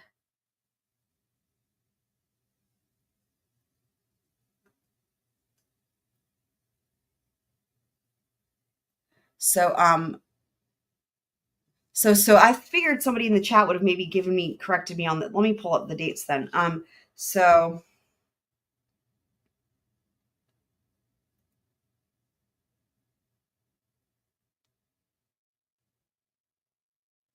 it was early. So it was actually February of 2017. I was said early spring, late winter. So February 13th of 2017. Let me see when Ron Logan died.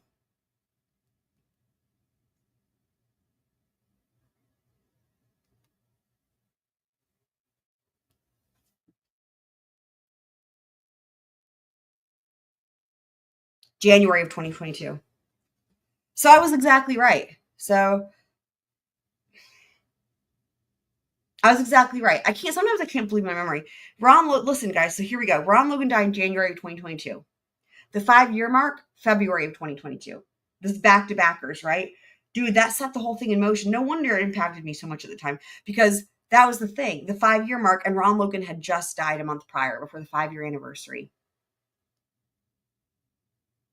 And that was when I was like, I could see exactly where this is going.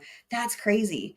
So 1 month apart. I mean, that's wild. And so then, you know, here you have then October 2022, and then they have their arrest. Is that they're like fingerprints. They're specific to that gun and that gun only. Okay. So we took your gun, your 40 cal SIG, and we sent it down there to the lab to have it matched with an item that we located on February the 14th when we found the girls. Okay. And that item was a 40 caliber Winchester round. We found that at the scene. Okay. The extraction marks on that round match your gun. Okay. So This is okay. no, just hear me out. I'm just trying. I am. So this is the round. Okay. Those are the extraction marks. That's the best picture of them. There's actually 3 of them. That's the same round that we found. Okay. And like I said, the methodology that they use is scientific, and they were telling me, and this is the report. You can read it if you wish. I don't need to read it. Okay. Well, I'm just trying to help you. You know, let me tell you something. Okay.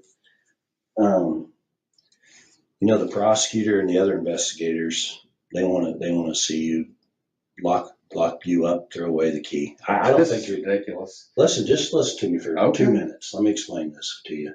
I'm on your side. I talked to you a little bit out there on the scene. I know you mentioned a couple times you don't want to be the fall guy for this. You also mentioned to me the other day when I was telling you, hey, I want to check the property out, make sure there's no damage, and you said, doesn't matter, it's over. You know, you made comments like that to me that really concerned me. Oh my God. Right. James, it's concerning. And what I mean by it's over is that you've already started something here that there's no backing out of. So James, did you miss our Gabby? We did Gabby. You might have missed it. I'm not sure. We watched Gabby and it was amazing. You've done the damage is done, I guess is what I'm saying. That's what I would have been referring to. Okay, and I agree with that. We have started this. We've been working on this for a long time, and all the evidence is clearly indicating you're involved in this. And listen to me. Again, he's still laughing. Wow. Rick, I don't believe you should be the fall guy. But all the evidence, you say you're out there, we have witnesses out there, we have your vehicle, we have experts. Oh, we have James, experts that say that's you on the video. Sorry, James, I love it. He's reinventing the Get Low Canton style. To the window, to the waterfall. McAlbert's going to fall. God made Canton fall. Sketchy, y'all. That's good, James. I like it. Your voice on the video. Okay. Experts, not me. I'm not an expert. I got you. Okay. And now we have your round at the scene. Okay. Not on the bridge. You said you're on the bridge. I don't even know how my bullet would have gotten out there if that's my bullet. It's without a doubt that this is very scientific. So let me show you a picture of this round, where it's found. It's physics. That's the round, right? It's just physics. It's just trigonometry. I'm quoting Mike Sutton from the Murdoch case. Or we could do Trooper Paul. It just does. Oh my God. It hadn't been out there very long. That is Liberty's foot. It's within 6 inches of one of the dead girls' bodies. There's no way. There is. I'm telling you, there's not. How did that round get there, Rick? Not his job to. I don't know how the round got there. What I'm telling you is, if that is truly what you're saying it is, it's not my round. The scientific experts are saying, I got a report saying that round came from your gun. Okay, but understand this. You were on the bridge. I told you I was on the bridge. Listen, right now, like I said, I got funny. It's so funny. Just like with the other guys, right? I love how they keep trying to use that. You were on the bridge. They keep trying to say that as if like we caught you in a lie. You said you weren't there and we know you're there. When it's like every time they say that, all they're reiterating in terms of reality, all they're actually reiterating is that he was honest and came forward and told them he was there. And were it not for that, they would never have known. Prosecutor and investigators are going to lock you up. And if you don't give us a narrative, if you don't tell us your side of the story, there's two sides of every story. Hang on. Oh my God. I'm trying to help you. I get that. The media is going to portray you as this monster, and you don't want your wife. And it's already going to get there anyway. So yeah. So Oh, I think we have a new squirrel friend, Willie CJ Miller. Welcome, welcome, welcome. If you're new here, I know it and we're going to get into the, well, I don't know that, again, I haven't watched this yet, but the whole inconclusive of it all. We were just talking about this earlier from Lori Vallow, because they had an expert on there, or well, they had an analyst who does the fingerprints, and she explained inconclusive in a way that we don't often hear. And I really liked the way she explained it. I thought it was very fair. And it's the same with fingerprints and DNA as it is with tool mark analysis, anything, right? When they do like the inconclusive, right? And like, what does that mean? And so anyway, that's why this pisses me the fuck off, because like the part where he's like, that's what I'm in my head, I'm screaming. Like in my head, I'm screaming. I guess I could use the goat. I guess the goat could be, the goat could be screaming, Meg, close your ears. Anyone else that hates the goat, close your ears. Goat warning, goat warning. Because he's like, we have the scientific test and they prove it. It's like, okay. First of all, and then it's like the list would go on and on and on of all the problems with this. And it's just so gaslighty. So deep breathing is needed. This is your chance to tell us exactly what happened. Unlike some people, most people, I care what people think about me, and then you do. You've already set that ball rolling. Yeah, but there's only one way to get out in front of it, and that's to tell the truth. What happened that day? I can't tell you what happened that day. You can tell us. There's no doubt in my mind that the evidence clearly indicates that you're involved in this. Are you the mastermind behind this? I don't know. Mastermind, okay. Did somebody else set this up? I don't know, Rick. He's still, I love it. You got to appreciate, he's still like, he had a little smile there. Like he's still trying not to laugh because it's so preposterous. You can tell us. There's no doubt in my mind that the evidence clearly indicates that you're involved in this. Are you the mastermind behind this? I don't know. Mastermind, okay. Did somebody else set this up? I don't know, Rick. I want to know. And only you know. The truth will set you free. That's it. Yeah. The truth will protect you from the Well, that's what I would have thought. Well, tell the truth. Mm-hmm. Yes. Tell me how this round got next to one of our girls, in between both girls. I don't know. You do know. And if you don't tell me, you're going down for this. No? Okay. I'm serious. This isn't a joking matter. I'm not joking. You're this Do you close. realize what you've done to me? This is like, you've talked to the people I work with. You've talked to my neighbors. You know, I've got anxiety. I got all kinds of stress and depression. And one of the big things is you can not even think something about me. But if I think you think something about me, it bothers me. And that's already done. Because people out there already know that. And that's what he was concerned about. You think I did something. I don't think. And I didn't. Okay. Rick, I don't think that. The evidence clearly indicates you're involved. Right. Fuck you, dude. Okay. I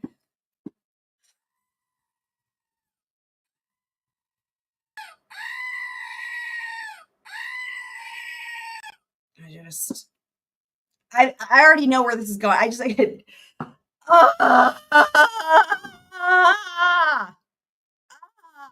no, you can't, dude. Okay. Think something about me, but if I think you think something about me, it bothers me. And that's already done. Thank you for because people out there already know that you think I did something. I don't think. And I didn't. Okay. Rick, I don't think that. The evidence clearly indicates you're involved. Right. So if you were in my seat and I had you saying you're out there, witnesses saying you're out there at the same time with the girls, and now after a search warrant of your house, we find a gun, your gun. You own that gun, right? I do. When did you buy it? Oh my gosh.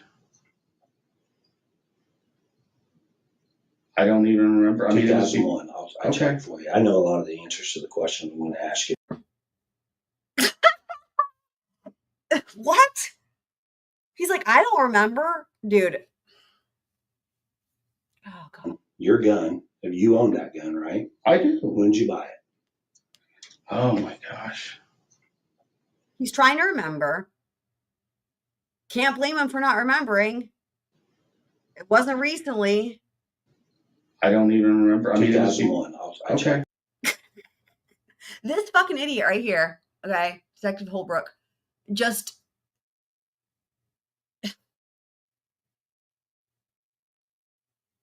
what a dickhead. It's one thing to be a dickhead, to be like, I'm going to test you by asking you questions I know the answers to. That's like dickhead move number one. But this is like next level dickhead, where it's like, I'm not even going to pretend that's not what I'm doing. I'm going to tell you that's what I'm doing. I'm going to tell you that's what I'm doing because I'm next level dickhead. for you. I know a lot of the answers to the questions I'm going to There ask it you. is. I'm just trying to give you the opportunity to be honest. That's why I asked the question. So you bought it in 2001 in Peru. Okay. And I asked you if you ever loaned anything out. I gave you scenarios. No. So that's your gun. You know, I remember hearing something about this miscue. Like, I remember that came up, like, at some point. I don't remember whatever became of that. I remember that was talked about, and then I don't know if that was just a Judge Gull shot it down thing. Because again, it's just tough because like so much of this was just done in the darkness. So that seemed plausible enough to me, though, and I mean, honestly, it would be par for the course with what we've seen in this case. But unfortunately, nothing ever came of it. But that so oftentimes happens when you've got justices of the court who, you know, have a gavel in their hands and I don't even know, can just make a decision and know it's so unlikely to ever be challenged. And there's, you know, the oversight committees and the appellate courts and everything. It's just the law is structured so that it's every bit of benefit of the doubt is given to the trial court. And it's just stupid and shitty, and I hate it. Right? I know. It was 5 years, actually over 5 years, right? So we were just actually going over the timeline, I think, before you got here. So February, okay, so just to review real quick. So January of 2022, Ron Logan died. February of 2022 was the 5-year anniversary of the murders, because the murders were in February of 2017, okay? February 2017 was the murders. So January 2022, Ron Logan dies. February of 2022, 5-year anniversary of the murders. He was first brought in. Richard Allen was brought in after the first interview that he had that we had just watched earlier was October 13th of 2022. So over 5 years later. And then this is the second interview. And I actually have it pulled up. After this one, we will watch the press conference. I have it pulled up. The press conference for when the arrest was made. Which I have not watched since it happened. I watched it like live when it happened. I haven't watched it since. Thank you, Miss Q. He's an insult to Dix. He's just a flaccid member. Yeah. Yep. We've got some things we can do for that too. Hold on. Let's talk about some non-flaccid members for just a second.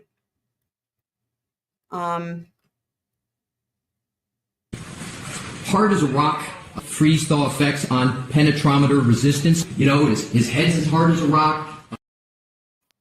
Your Honor, I can't do this in 2 minutes. That call is actually from Brian Higgins to you, isn't it? Yes. Obviously, you know how long 22 seconds is. What's that? You know how long 22 seconds lasts? Yes. One more time for Mr. Leslie. By the way, it's been confirmed apparently that the Robert Leslie, who's been in the chat here many times, is actually him. So when he was here, he said he loved his command and he loved this clip.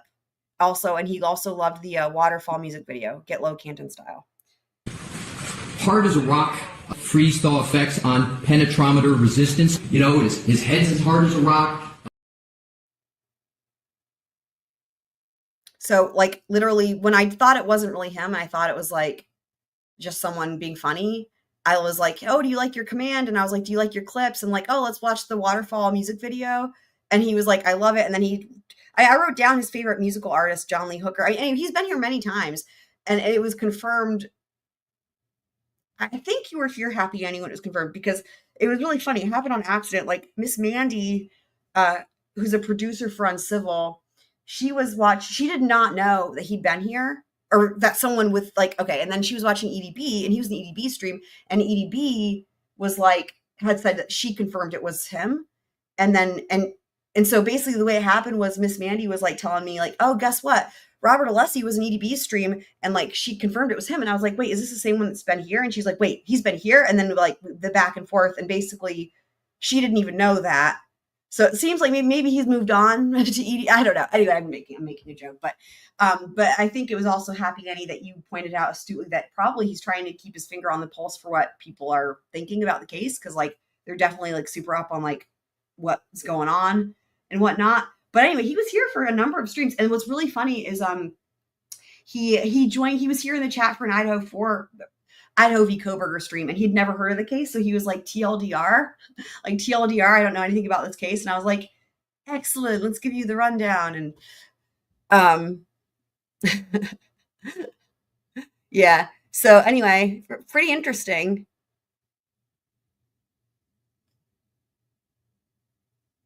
I don't know what you're saying or who you're asking about there. I think you know who Mr. Alessi is, I'm sure, so I'm not sure. EDB, is that who you're asking? I'm Lady Baker. I feel like you know who all these people are.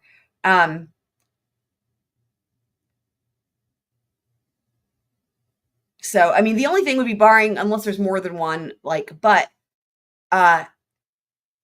you know, it was interesting. So the thing that is so funny is like when he gave the answer to his favorite, like when I asked him like who his favorite artist was, and he said John Lee Hooker, and I didn't know who that was, and I looked it up, and it was like an obscure like blues, or to me it's obscure. Like I said, it's really unusual when I hear the name of a musical artist I've not heard of.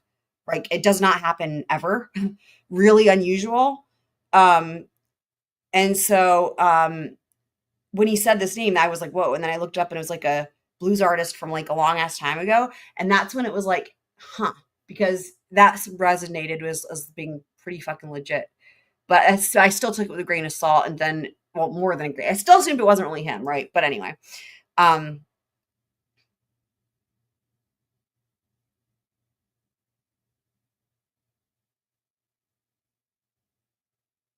Oh, he's not obscure? John Lee Hooker? Have you heard of him?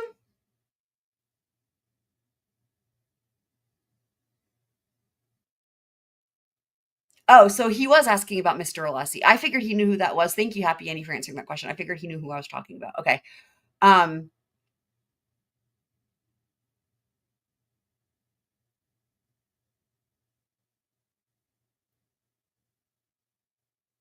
Yeah, so I don't know. So anyway, I had never heard of this artist, but he's a blues artist from like the 40s, I think. And anyway, but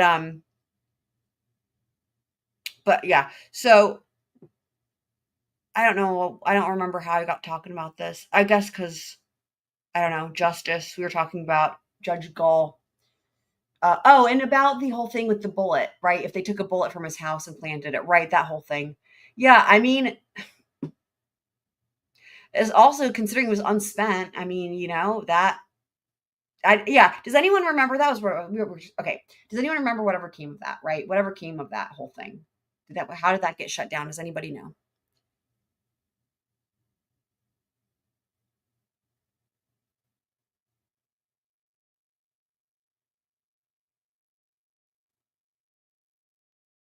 Well, so basically, were you here when he was here, Meg? If it's him, you know, again, it seems like it is. It was basically, well, okay. When he was here the first time, somebody else was in the chat confirming it was him. I don't know how, but there was other people confirming it was him. And that was prior to him apparently being confirmed by EDB. But anyway, he wasn't talking about the case at all. He just said the only thing he said that was even remotely, the only thing he said that was related to the case was thank you for keeping this case fresh in people's minds or something like that. That was it. He wasn't talking about the case. So it wasn't anything that would violate any gag order.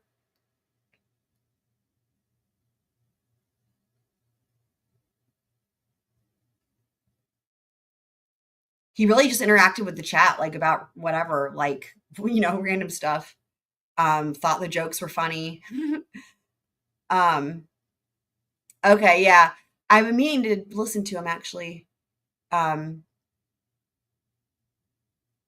Yeah, he didn't ever talk about the case. He did not ever talk about the case.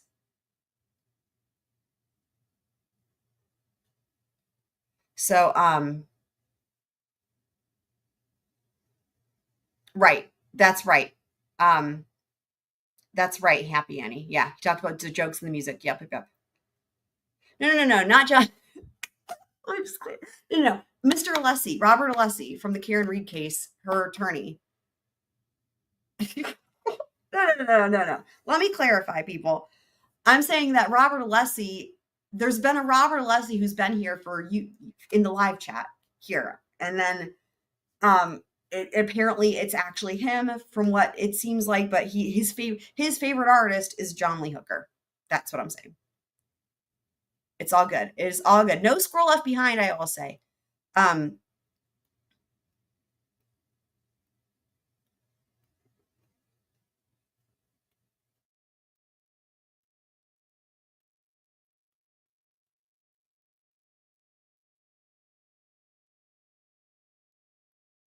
don't know that song, Miss Q. I wish I could pull it up and play it, but I don't want to get my channel taken down. Stupidness. I hate how things are like that. But anyway, yeah, so his favorite artist is John Lee Hooker. So anyway, shout out to Mr. Alessi. And yeah, he wasn't even bothered by it too. When people were like thinking it wasn't really him, he wasn't bothered by it at all. And he didn't get defensive, you know? It's interesting. I thought I had time, and the thing is too, after this happened the other day, and it was like, oh, he was in EDB's chat, and she said she had confirmed it was him. I went back and looked. I tried to find the first live stream where he showed up. I thought I had time stamped it, and like Mr. Alessi shows up in the chat, but I couldn't find it. And I'm thinking that what happened was when I was doing timestamps, I probably thought, nah, I'm not going to timestamp it because it's not really him. And now I'm like, fuck, I wish I'd timestamped it because, you know, I also have live chat replay on. And people could go back and, I mean, he's been there many times, and I couldn't find a single live stream where I had time stamped it. Anywho, okay, let's get back to this here. Either you had that gun or somebody had that gun, because there's no way that round gets on that property where these two girls were killed without that gun being there. And you're there, your car's there, witnesses say there is no way a round from my gun was anywhere near a gun rack. The girls, the bridge. 1,000,000 squirrel points if you can name what that's from. It just didn't happen. And listen, we're trying to help you. We're trying to help you prove. No, you're trying to accuse me of murdering two little. Redacted. And yes, he's right. That's what he's trying to do. Call me down, you ask me a few questions, you ask me what I'm wearing, and I tell you what I think I was probably wearing that day, and then you try to say that I'm saying that's me in that picture. And it's not. You don't have to say that. I'm done. Well, I have a warrant for your DNA. For your DNA first. What do you think I have a warrant for? You know I have a warrant. What? I figure you're going to arrest me. You obviously think I've done it. The damage is done. Go ahead and do what you're going to do. Well, this doesn't just go. You guys are so funny. So, okay, I'm going to say the quote one more time. It's not trial. I'll give you a hint. It's not trial. It's a quote from something. A gun rack? A gun rack. Can anyone name that? Oh, way. 1,000,000 score points. I know. Exactly. The only person I think can explain all this is you, and you're not explaining it. I don't know what it is you want me to explain. What were you doing on the bridge? How did your round get there? And why did you kill these two girls? Or why were you involved in this? What was your involvement? I had no involvement. I don't think, listen, Rick, I don't think you're the one that killed them. I don't think you're the one that stuck the knife in them. Are you? Look at his. Are you that guy? Ding, ding, really? Ding. Hey, our new friend. 1,000,000 scroll points goes to Willie CJ Miller.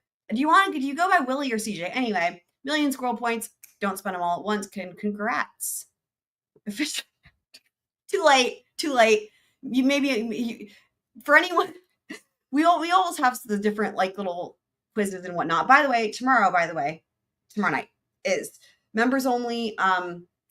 We're doing Never Have I Ever, and we're going to go after that for the after party on Discord, and we're going to watch, it's going to be a movie night on the Discord, in the Discord. So Never Have I Ever, it's going to be a fantastic fucking evening, I will say. Are you? No. Anybody that knows me knows I could never, even if I wanted to do something like that. That's not who I am. Then what happened? I can't tell you. Technically, how do you expect me to tell you? You want me to make up a story and no, the truth? And this is the thing, right? Because this is like literally all these interrogations when there's somebody who's factually innocent. It's like, dude. Anybody that knows me knows I could never, even if I wanted to do something like that. That's not who I am. Then what happened? I can't tell you. How do you expect me to tell you? You want me to make up a story and no, the truth. The truth is simple. You don't have to make it's fine. They don't, I will answer this. They don't care if you make it up as long as you say you did it. That's all they want. Shut up. You just go back and tell me the truth. You can't tell me that this event has not been weighing on you for years and years and years. You were out there. I've told you that. I don't know what you want me to do at this point. I did not murder two little. I've been so nice. Oh, let's see. I've been so nice to you. Oh, yeah, you're being nice. You're trying to get me to confess to something I had nothing to do with. I'm trying to get you to tell the truth. I'm not trying to trick you. I've drawn out what we have. Most of it. You assume it's the truth, and it's not. It has to be the truth. The scientists don't lie. The science doesn't lie. That's awesome. Oh, God. Dude, his reaction is priceless. And he doesn't even know just how wrong this motherfucker is. Y'all, this is like it's just physics of it all, or it just does of it all. Do I still have my Trooper Paul quote saved? Hold on. Let me see. I used to have a whole collection of these. I think I deleted them. Why would I do that? Why would I do that? I hope I didn't do that. Did I do that? Fuck, I did it. God damn it. That was dumb of me. By the way, I do have I just wanted for anyone who doesn't know this. Lori is at 93 objections from the state. She didn't make it to 100. Day 5, she will definitely pass 100. But I don't have my fucking collection of Trooper Paul quotes, but I have a lot of them memorized. It Just Does was one of them. And then It's Just Physics was Mike Sutton. So. Oh, wait. No, just kidding. I do have it. Just kidding. Here we go. It deals with the motions. It deals with forward, and it also deals with speed. It just did. What do you mean by scientific evidence? We could not calculate anything from this collision. I'm going to leave. This is great. I'm so happy I didn't delete it. That was the right choice. Go me. Oh, technically you go by CJ. Oh, that's fun that you're in a band. Love that.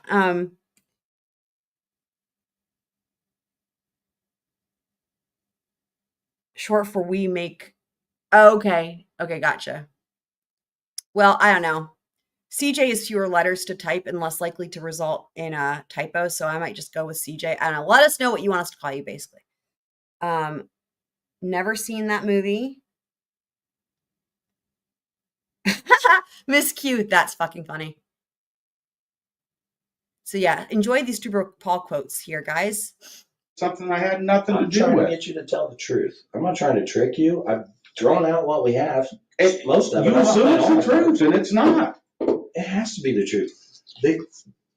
The scientists don't lie. The science doesn't lie. That's awesome. It's saying that round came from your gun. I don't understand all that. All I'm telling you is there's a way that a round from my gun, they redacted the one that you took from my house, ended up next to a murder scene or anywhere else.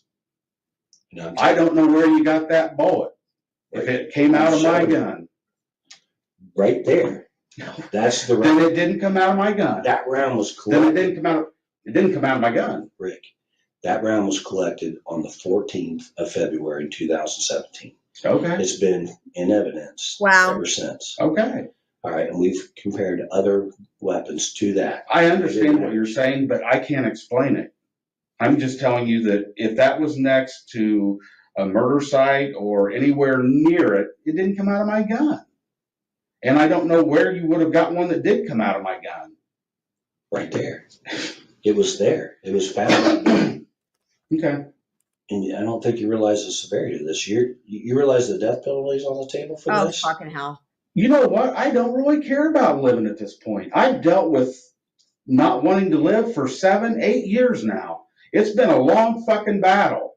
And with what you guys have done to me, kill me. I don't give a fuck. You'll make my wife rich. So Is that what she wants? Is that what your daughter wants? They don't want any of this to even be happening. Well, it is. Exactly. I can't turn this Exactly. back. You were there. You're there. Yeah. The experts say that's you on the video. Okay. The experts are saying you said down the hill to the girls. The experts are saying all this. That all the experts. I will say this much again. Add it to the list of firsts, right? Again, of all the interrogations, I've never heard anybody say shit like this much. Like the experts. There's not even experts at this point yet, right? It's just law enforcement. And what they say is extremely one-sided. It's why there's a trial. But they don't even have, like, experts haven't, they're not involved yet. It's just like trying to say it to make your case sound like you've got a case. And I just can't. evidence indicates you were out there. The witnesses saw you. The witness saw you. You said you didn't see anybody else on the bridge, but there was a girl that walked up, a lady that walked up and saw you on and the property. Eyewitnesses are a disaster, as we all know. Right. Okay. You didn't see her, and then right after that, these two girls that end up dead minutes later walk by her, and she looks back and sees them passing you. You're the last person to have contact with Abby and Libby. Your weapon, your gun out of your weapon is. I've never contacted Abby and Libby. I've never even met them. That day. That's cute. Why? I didn't. That's all I want to know is the truth. You're not willing. I've told you the truth. Do what you need to do. Okay. Well, let me get I have the warrant here for your DNA, and then let me step out and see. And they'll come in and swab you with it. That's fine. Thank you, Nightbot, for that fun quote. Well, I'm trying to help you. But, all right, I think they got the warrant, so hang on 1 second.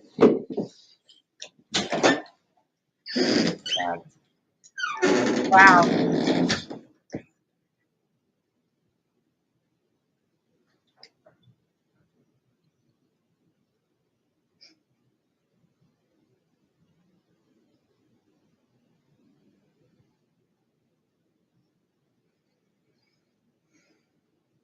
And yeah, I did notice officially you said that you'd missed his shirt says ACDC. So yeah, it does. It's funny. It's the first thing I noticed. I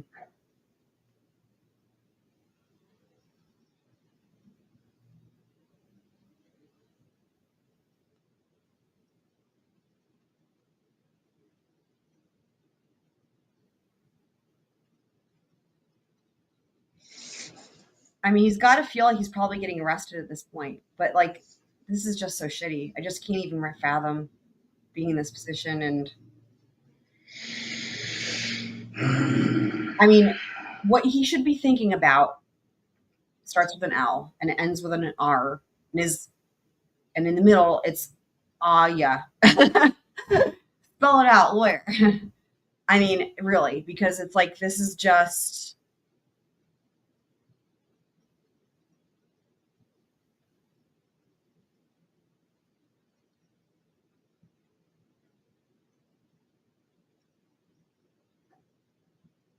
there's nothing you can do. Like, again, everybody remember, if you're ever in this position where you're in this room, they don't have you there to help yourself. They don't have you there to help yourself. There's nothing that you can say that will make anything better. That's not why you're there. So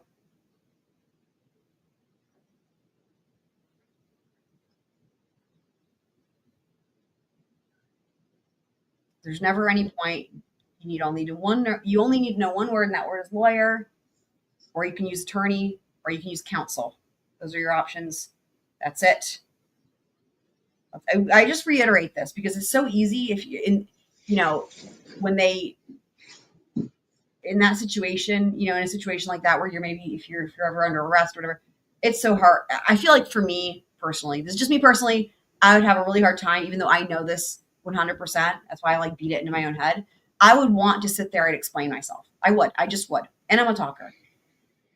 So I'm just like, for everyone's benefit, including my own, beating it into our heads over and over again, over and over and over again. Don't talk. All you need to know is I want an attorney, I want a lawyer, I want counsel. Those are your options. And then other than that, shut up.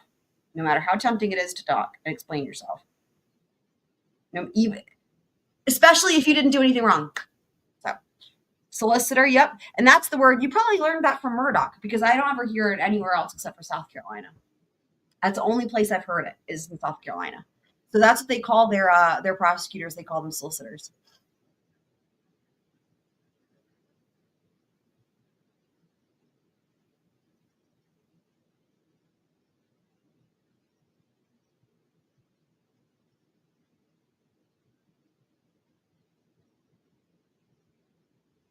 Yeah. Well, and the thing is, too, I will say, there's a difference, too, but well, I'll keep playing it since there's no sound, or there's no, yeah. There's a difference between confessing in an interrogation versus being charged with a crime and then striking a plea deal. Because there's a lot of cases that we cover here that involve plea deals, but they don't happen, typically, they don't happen this way. They happen when you're being charged and then you agree to testify against somebody else. It's usually in a situation where there's other people. They want you to flip. All right, this is a warrant right now we have to collect your DNA. Tuxedo's going to do it. Okay. I have to read it to you. It's to law enforcement, reference DNA standard, buccal swab. You're hereby authorized. I hate it when they say buccal swab. I mean, I know it's correct either way, but I say buccal and buccal just, I don't know, it gives me the ick. Do you guys have that problem? Like, are there words that give you guys the ick that make you go like, eh? Like, I don't know. Buccal is one of those words. Ugh, I shudder. As ordered in the name of the state of Indiana to take a DNA standard of Richard M. Allen. My buccal swab, so basically I'll just swab it inside. Okay. I wish they could redact that. That's any DNA that we have. Okay. You are further to any means necessary to seize Richard Allen and to take buccal swab. That's also true. So we don't have to worry about that. But if you weren't, we could get it any means necessary to compare the evidence of the crime. You are furthermore ordered to seize such property or any part thereof found on such search, and that you bring the same or any part therefore forthwith before me to be disposed of according to law. So basically, we take it, we can't dispose of until the judge says so. Yeah. So buccal. So here, I'll put this in the chat, official for you and for anyone else. So it's like this: BUCCAL. It's correct technically. I don't want to have to say it.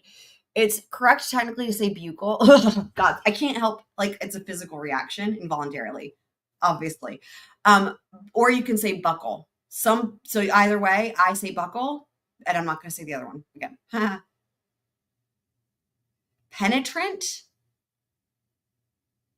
I mean, like a penetrometer? Or is this different, PFOX? I have never heard a sports announcer in my life, so I don't even know how that would be related. So you'll have to tell me how that is sports related. We'll keep this. Okay. I don't have sports ball experience. No. Yeah. Wait. Hold on. We never, ever miss an opportunity for that's what she said moment. Judge says so. We'll keep this. Okay. Yes, sir. You have anything in your mouth? No. Yeah. That's what she said. Oh, penetrate. Turn my way for me. Just turn your body. Just turn my body. Yeah. All right. Open your mouth. Sports users use it? That's weird. Or sports announcers use it? For what sport? What sport are they talking about penetrating in, though? I have questions.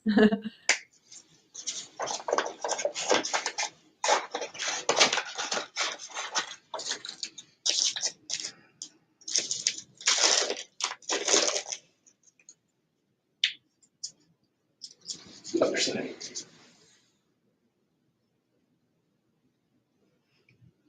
Masticate? That means chewing, right? I mean, that's my understanding. Okay, I'm not too concerned with watching the swabbing of it all. Okay. Well, ball's in your court, Rick. Oh, for fuck's sake. So from what here's what I want to say. So again, I haven't watched this, but I've heard this described by people who were there at trial. And this is going to get really interesting because from what we've all heard, anyone of us that followed these people that were there at the trial, is this gets really violent and yelly.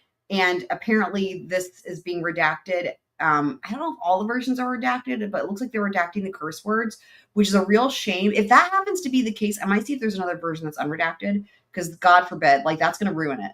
But apparently Holbrook gets real rude here, and it'll be interesting to see what this looks like. You just took my DNA. So what you were telling me out there, it's over, huh? Ew. The damage is done. I don't know. I'm sorry that you think this is funny. You keep laughing. Maybe it's just a nervous laugh. I don't know, but I'm trying to help you. Yes. Why is all this evidence clearly indicating that you're involved? I can't tell you that. And what you're talking to me about is a bullet that was found by the murder scene next to. It's more than just that. If he fucking says something like, "You were on that bridge," I'll lose my damn mind. Listen to me for just 2 minutes straight. Just forget about everything else. Okay? What do you... The girls have a video of you. Experts are saying without a doubt that is you. They can't say that. On the bridge, that is your That's voice. sad. How they do it, That's I'm not an expert. Okay. That's what they're saying.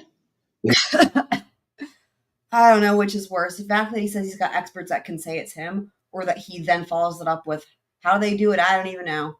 It's just sad all the way around. You have 5 witnesses that see you out there on the bridge with the girls. Don't see that. Right?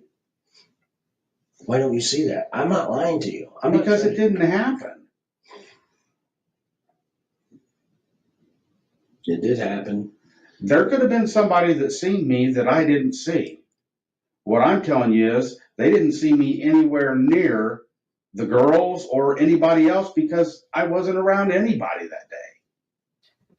So I'm done answering. Like, I know you're trying to trick me into saying I'm that. not tricking you. I don't care how stressed out I get. I'm not going to fucking admit to something that I had nothing to do with. I'm not asking you to do it. I'm not trying to trick you. I didn't kill. Listen, I have a full hand of cards here. I'm not laying all my cards on the table. Okay. I'm telling you. Oh my God.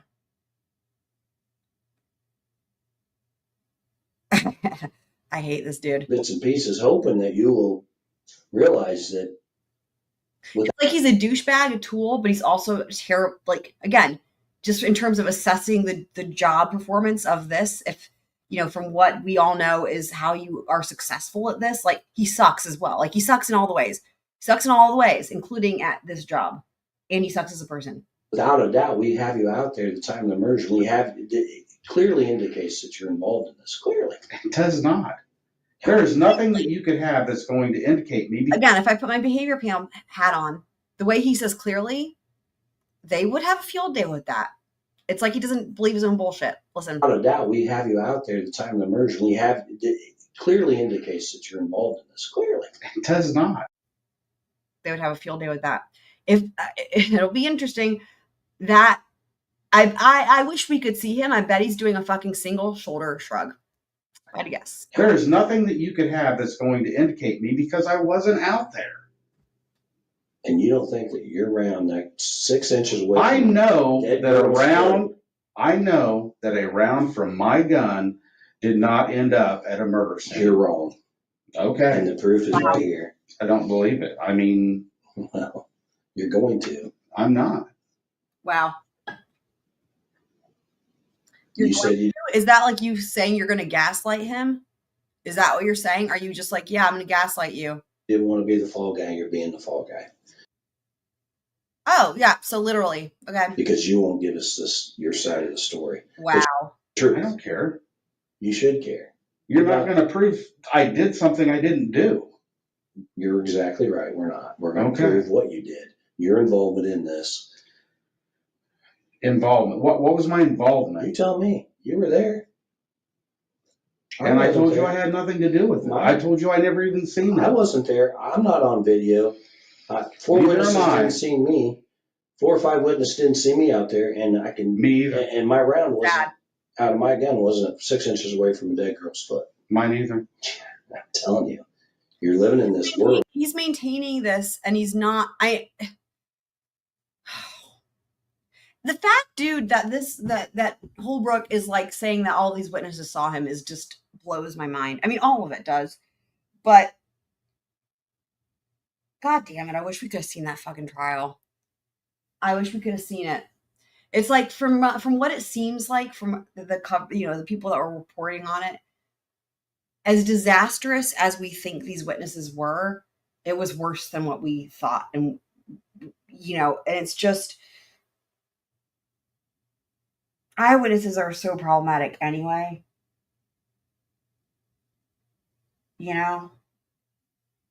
But in this case, you had a slew of eyewitnesses that all just fucking contradict each other. And I don't think any of them were even consistent with their own descriptions. And it was just a fucking mess. But, the thing is this, is that I'm not necessarily blaming them. I'm not blaming them, right? I mean, part of the issue was like, whoever they saw might not have been the same person, right? And the first people they saw were like nondescript, right? Apart from like you had major differences, but it wasn't like somebody wearing a flamingo costume. You know what I mean? Where you can't mistake them for something else. I don't know where that came. I don't know where flamingo came. Anyway, just as an example, there was nothing distinctive. Okay. And I don't know why. Are we needing showing you some of the evidence break? that we have. Do we need a Gabby break? And I'm giving you the opportunity to give your narrative, because if you don't, they're going to make it up. And the media, not even media is mild compared to social media. Sure. Is going to portray you as this monster. Are you a monster? They're already going to do that.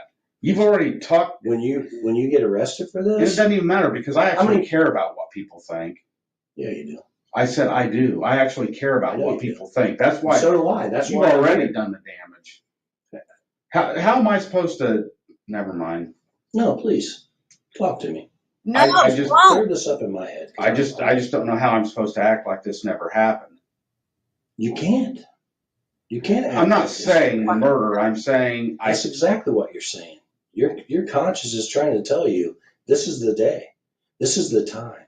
This is time to get out in front of this, Rick. You made a mistake. You got in the middle of this. You cannot. Okay, we're taking a break for Gabby. The people have spoken. Here she is to save the day, guys. You guys ready? Oh my God, look at her. Look at her.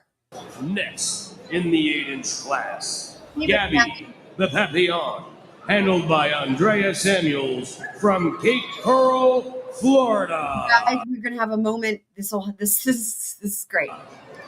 And Andrea is also the handler of Fortune. So these are 2 dogs, same breed, same handler, duking it out here head to head right at the end of the class. And this dog is also a national agility champion. Look at her drive that dog I walk. think we can see why. Spectacular. That was absolutely spectacular. Same here with these weed poles.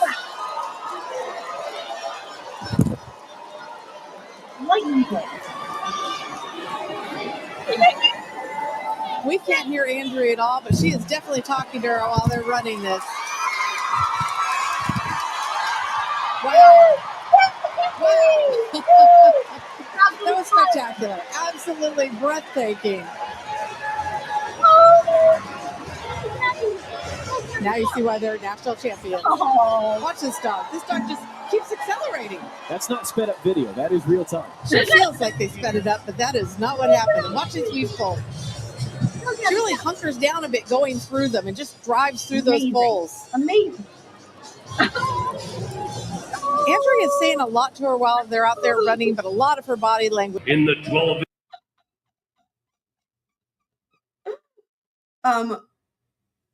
We love Gabby. Gabby just takes, for me, it just takes me to a different place where, I mean, look at those ears. I just love her so much. Right? I know. She really truly makes you believe anything is possible, right? And it's just great. It's just great. Thank you, Gabby.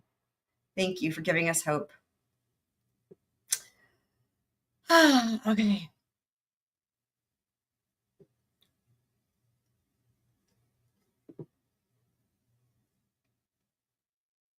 You cannot explain all the evidence away.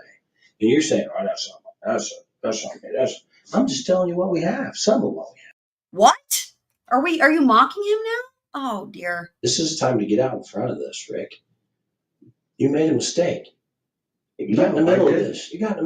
You cannot explain all the evidence away. And you're saying, oh, that's not me. I'm just telling you what we have, some of what we have. Okay. And we're still working on other things. Okay. But I'm not going to tell you I did something I didn't do. I don't want you to say. End of story. And I appreciate that.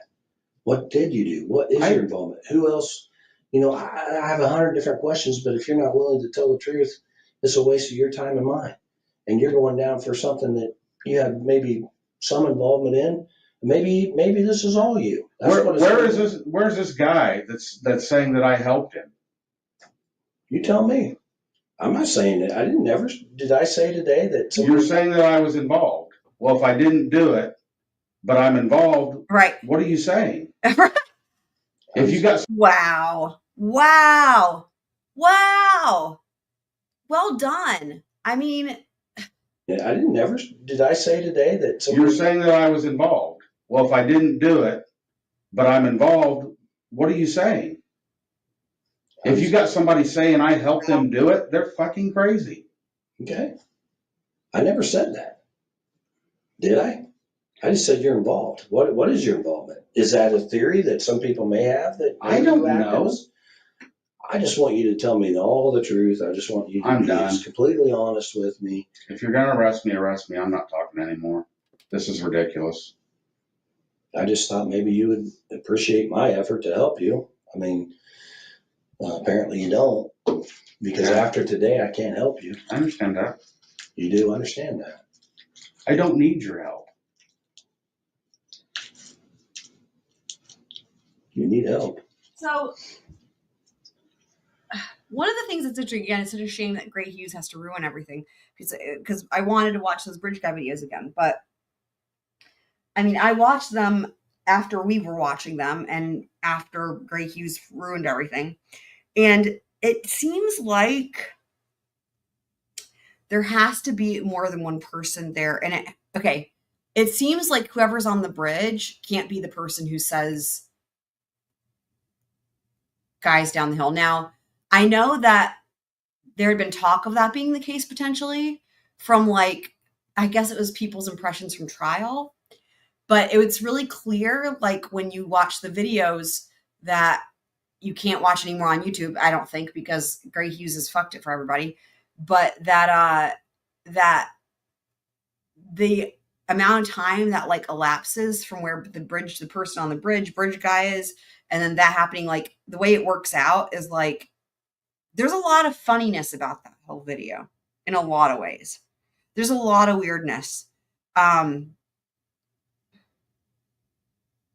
And it sucks that Gray Hughes had to ruin it because the only way to figure it out is for people to be able to fucking watch it and discuss it and have people with their different areas of expertise take a look and pitch in. And there's a lot of questions and it just sucks. You fucking ruined it, man. But, anyway, what made me think of that is the notion that there was more than one person involved, right? You don't think any of this is important? I think that nothing that you have is going to show me anywhere near the murder of two little girls. That's what I'm telling you. I'm telling you we do have that. You don't. It's not possible. It is possible. Whatever. I'm curious what these redactions are now. There was one, and then there was another one, and then there's another, and now it's there's been a number of them. I'm curious. Well, I apologize. I've already been dealing with bullshit, having to worry about what you've said to my neighbors, what you said to the people I work with. That's more than I want to deal with.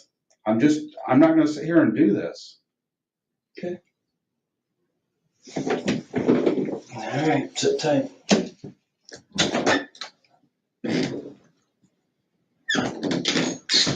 Jesus Christ.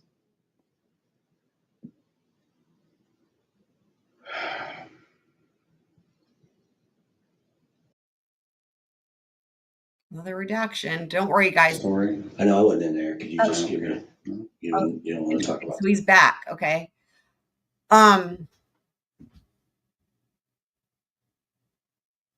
Yeah.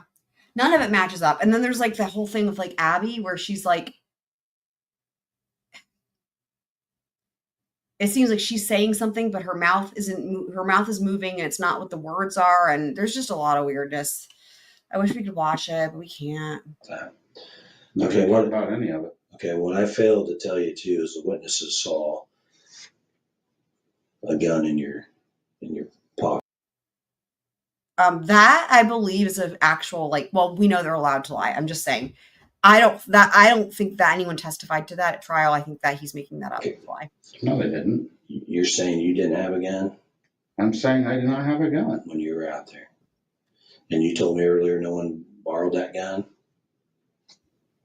I probably never would have let somebody borrow my gun.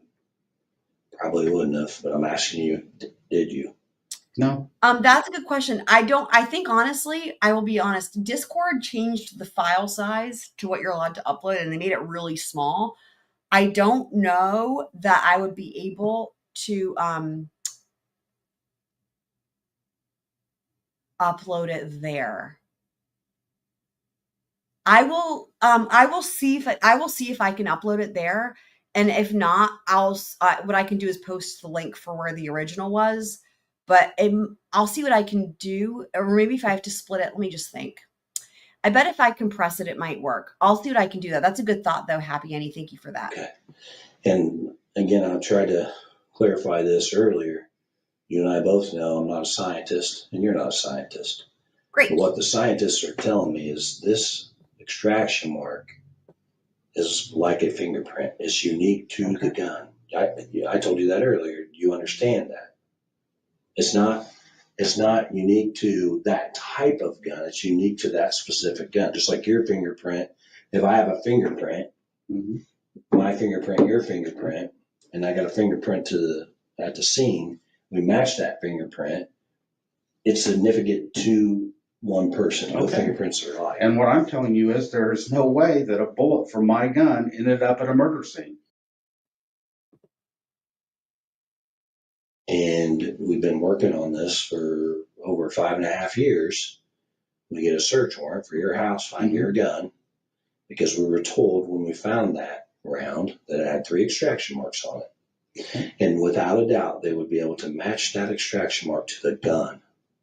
Not type of gun, the gun. We've taken multiple guns down there, and they have not matched to those extraction marks. Your gun does, 100% without a doubt. It's in this certificate of analysis. Oh my God. Scientists say that the marks on that gun match your gun. And I'm telling you, it didn't happen. I didn't shoot anybody. I've never even pointed a gun at anybody. I'm not saying you shot anybody. I'm saying a fully intact round from your gun is on. And I'm telling you, that's not possible. It is. It's not. How's it not? Because I wasn't there. You were there. You said you were there. I told you I was on the trail. I didn't tell you I was at a murder site. This round is telling me you were there. You didn't. I don't care what it's telling you. You didn't lend your gun to anybody. I asked you that. Did you? I'm done answering questions. Just arrest me. I'm done. I'm trying to help you, Rick. I don't know what you want me to tell you. I'm not going to sit here and tell you something that's not true so you can feel better about this. I already feel good about this. Okay. I feel good about what the experts are telling me. Okay. I feel good about the scientific evidence. Great. I feel good about the witness statements. I feel good about everything. What I don't feel good about is you being a fall guy for anybody or everybody or anybody involved in this, if that's possible. Maybe I'm wrong. Maybe you did do this all by yourself. So he is suggesting it was, dude. Okay. That's exactly. Yeah. I know you keep snickering at that, but that's exactly what's going to be portrayed of you. You're this evil monster that was just hunting for two teenage girls, so you could just go down there and terrorize them and kill them. And that's not true, is it? I told you. You and I both know that that's not true. You and I both know what happened. The evidence clearly is indicating. Now there's some missing pieces, and I'm going to find those missing pieces. Okay. And it would be easier if you helped me find those missing pieces. Oh my God. I'm not going to sit here and tell you I did something I didn't do. I don't want you to. I told you that. That's exactly what you want me to do. What else would you want me to do but tell you I did it? And I'm not going to, because I didn't. I've never been around those two girls in my life. You were on the trail that day. I was on the trail that day, and I told you that. They walked right by you, according to witnesses. No, they didn't. I never even seen them. Like, I think I'm going to see somebody if they walk past me. Am I not? I'm not saying somebody didn't see me that I didn't see. All I'm telling you is I never seen those two girls. So why didn't you report this day one? Report what? That you were out there and you saw these two girls. You were in the area. The very day that they came out and said that they wanted anybody who might have been out there. So I think I'm going to have to get Nitro in order to upload it. It's not, like, it's just so dumb. I mean, it's only 34 millibytes. I compressed, or whatever it is, I compressed it. The thing that I'm going to put up there is going to have the original one, the one that I added subtitles to, and then DB's version. I'm going to have to get Nitro, though, to post it, but I think it'll be worth it so you guys can watch it. There to come in. That's what I did. I went down to the police station. I said, hey, I was out at the trail that day. Did you want to? Well, I obviously did, or I wouldn't have. Did your wife encourage you to? Because she's talking to us. She's talking to us right now. And I'm sure she is. And she's going to tell you there's no way in hell that I'd ever do this. So we're all good. It's not what is going on, Rick. Then I don't know what is. I just wish you'd be honest. That's all I do. Oh my God. He's not getting anywhere. Like, I don't know. Like, again, just terrible investigation or interrogation skills. And I would just wish he would say attorney. I have been honest with you, and you obviously don't believe me. I don't, because if this evidence wasn't there, I would. Okay. You don't believe this evidence is? I don't. We're not here. There's no way possible. We didn't. There is no way possible that a round from my gun ended up at a murder scene. It's not possible. Kind of crazy. So something's obviously wrong. I'm having to pay for this, like, to get Nitro just so I can post this because of freaking Gray Hughes. Like, it just blows my mind. Like, he does not own this content. Any of it. He doesn't own any of it. Something is wrong. Exactly. We both know what's wrong. I didn't do it.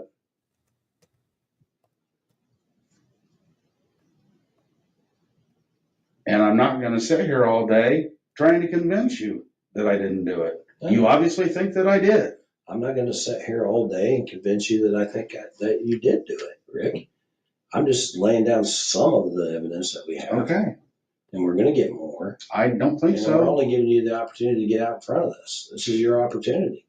Like I said earlier, the truth is easy. I've got nothing to get out in front of. I'm not going to tell you I did something I didn't do. Okay. Okay. And I don't want you to tell me something that you didn't do. Then stop asking me to. I'm not. I'm just asking you to tell the truth about this day. I asked you to go back God, and resash it, and you wouldn't. Ruling. Why? I told you, because I'm not going to, you guys are like trying to trick me into doing something. The thing is this, I'm not trying to trick you. the other thing is this, you guys can see how if somebody just sits here and, like, this is driving me crazy. This is how people confess. Now, he doesn't confess, but this is what happens.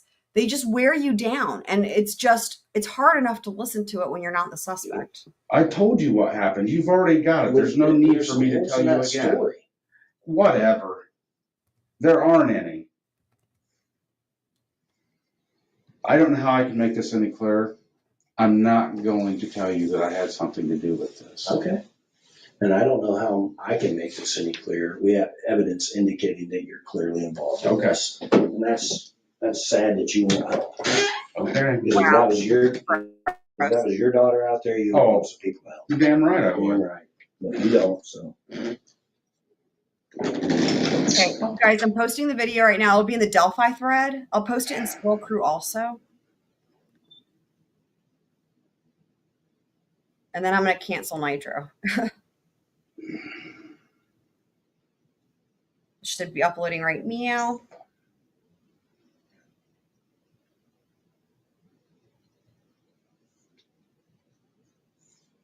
Okay, there it is. There it is in the Delphi thread.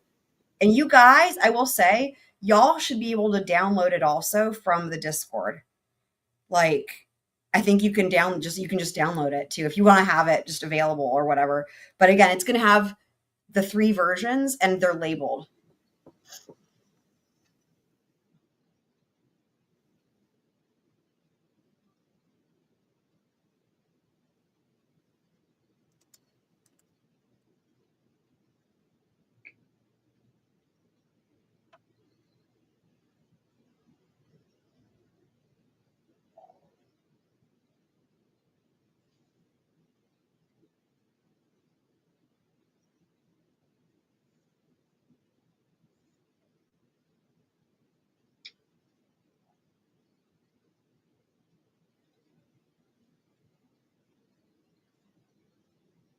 I can't believe he's tolerating this. I would not have been able to handle this for this long.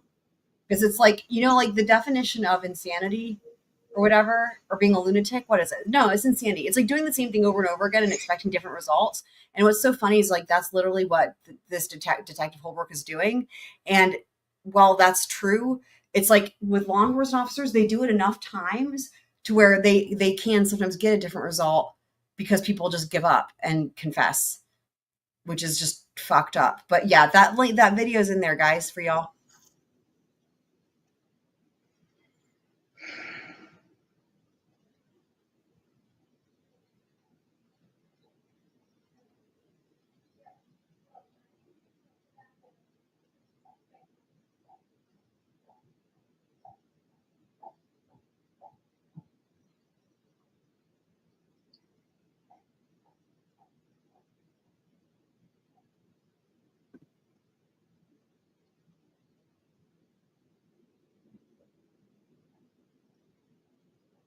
How do I?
Still waiting because it sounds like your wife's talking and she's being honest.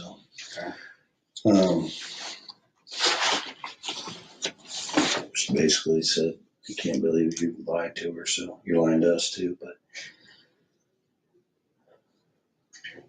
so, is there a reason why you have this round in your little keepsake box? Oh God. What kind of ammo did you have for your SIG? I don't know. Blazer? I don't know. I'm telling you. At that time. At that time, you had Winchester. Okay. The round we found was Winchester. The ammo you had in your gun and for your gun at the time was Blazer. But this was a Winchester, it says right there, Winchester. Same exact type of round. We've been through this. I know, I'm just giving you opportunity. And like I said, your wife's being honest. Please stop giving me And opportunity. she says ever since 2017, she's saying that you didn't want to go. You wouldn't let her go on the search party. She wanted to help. Oh. And she's saying that. I think I know my wife. Well, I'm just telling you. My You want me to bring her in? Some stupid shit You like want me that. to bring her in and tell you? I She's don't telling care the truth what you about did. what happened. You didn't tell her, but you've lied to her for years, is how she feels right now. Because, and your depression has gotten considerably worse since this incident, which is. This has been going on for 7-8 years now. But it's gotten worse since. Well, it's gotten really 2017. bad. I could see why. If I killed two girls, I would get. Oh my God.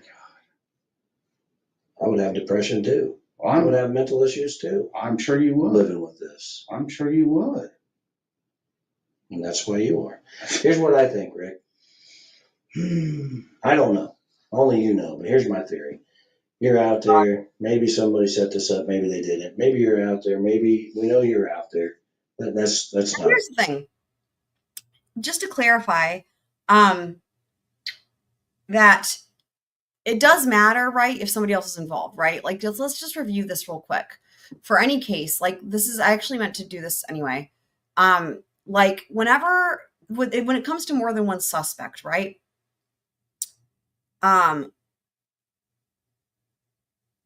When it comes to more than one suspect, they have to, okay, you have options such as like an unindicted co-conspirator. So to take, for example, like in the Adelson case, right? Where the way they charge it, the charging scheme, right? They charge it where there's unindicted co-conspirators, which allows them to bring in other people along the way. If they don't do that, take Murdoch, for example. There are some people who still think maybe more than one person was involved, or that he at least had help, or that he hired somebody. Either way, that means more than one person is committed that crime. I don't know how people think that, but some people still think that, apparently. And the thing is this, is that if the state thought that there was evidence of that, they would have needed to charge it that way. What do I mean by that? When you go to charge one person, you would need to charge them with either like committing the crime on their own, essentially, right? Or it would be a conspiracy charge in addition to whatever the crime is. Now, having said that, if they change their mind, they can always amend the indictment. So let's just say they decide there is a second person involved. They can amend that indictment and add like conspiracy to it, right? Or solicitation, or both. But the point being is that once they start going to trial, that's not going to change. They're, as they say, married to their charging decision. Okay. And that's that. So at this point, this detective already knows they're going to be arresting him and charging him solo style, right? Having committed this on his own. And so, yeah. So anyway, does anybody have any questions about that as it pertains to, how should we say? It's the same whether it's an alternative perpetrator or an alternative suspect or somebody else in addition to the suspect or whatever. It's like they're married to their charging decisions. So hopefully that makes sense. A theory. That's a fact. Absolutely. We know you had a gun. Girls saw the gun in there. We know you have anger issues. Your wife told us before that you have some anger issues and you have depression and you have, those types of issues. And maybe these girls said something to you. I don't know. Oh maybe my God. You said go down the hill. What? The experts say you said go down the hill. What? You get down there and they, Hang on. That's what he's saying? That maybe the girl said something to him? Like what? Like what? Some anger issues and you have depression and you have, those types of issues. And maybe these girls said something to you. I don't know. Maybe you said go down the hill, which we know. The experts say you said go down the hill. You get down there and they, No. they piss you off for whatever reason. You racked the gun. You didn't realize you racked that gun to scare them. And that round popped out. You didn't realize it. Because maybe, do you carry that gun with a round chambered, or do you not have it chambered? When I carry it, I would have a round chamber, So but I rack didn't it to carry it scare very it often. Well, you were carrying it that day because girl said. So if you have one chambered, and what I'm saying is if I have a round chamber, which I do, and I rack this gun right now around, a fully intact round will pop out. Correct? I assume. Well, that's what's happened. You didn't realize it. Okay. And that's why that round's there on the ground, Rick. And this is your opportunity. And you say that you don't want to this and Can that. you please stop giving me opportunities? I'm not going to sit here and tell you I did something I didn't do. Okay, tell me what I'm not you going did. to tell you I'm involved with something. Tell me that I what you wasn't did do then involved. that day. Help me. I didn't help me murder set two you little free. girls. What did you do? I went for a walk on the trail and I went home. And I told you the details of the best I can remember of what I did that day and what the walk was.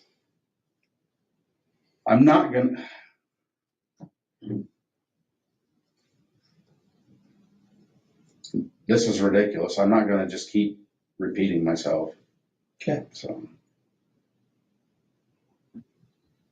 But I'm not going to keep bringing up more evidence either. I mean, I can Okay. only give What you so evidence, much. though?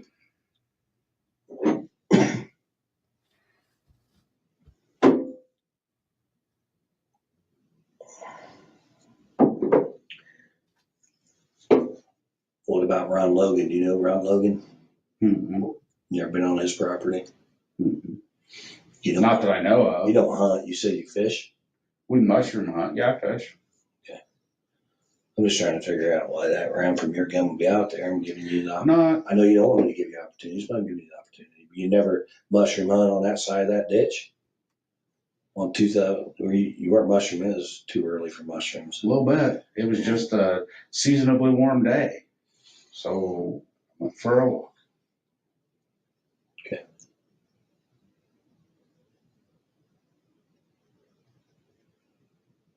And nobody had your gun that you know of? I'm not answering that.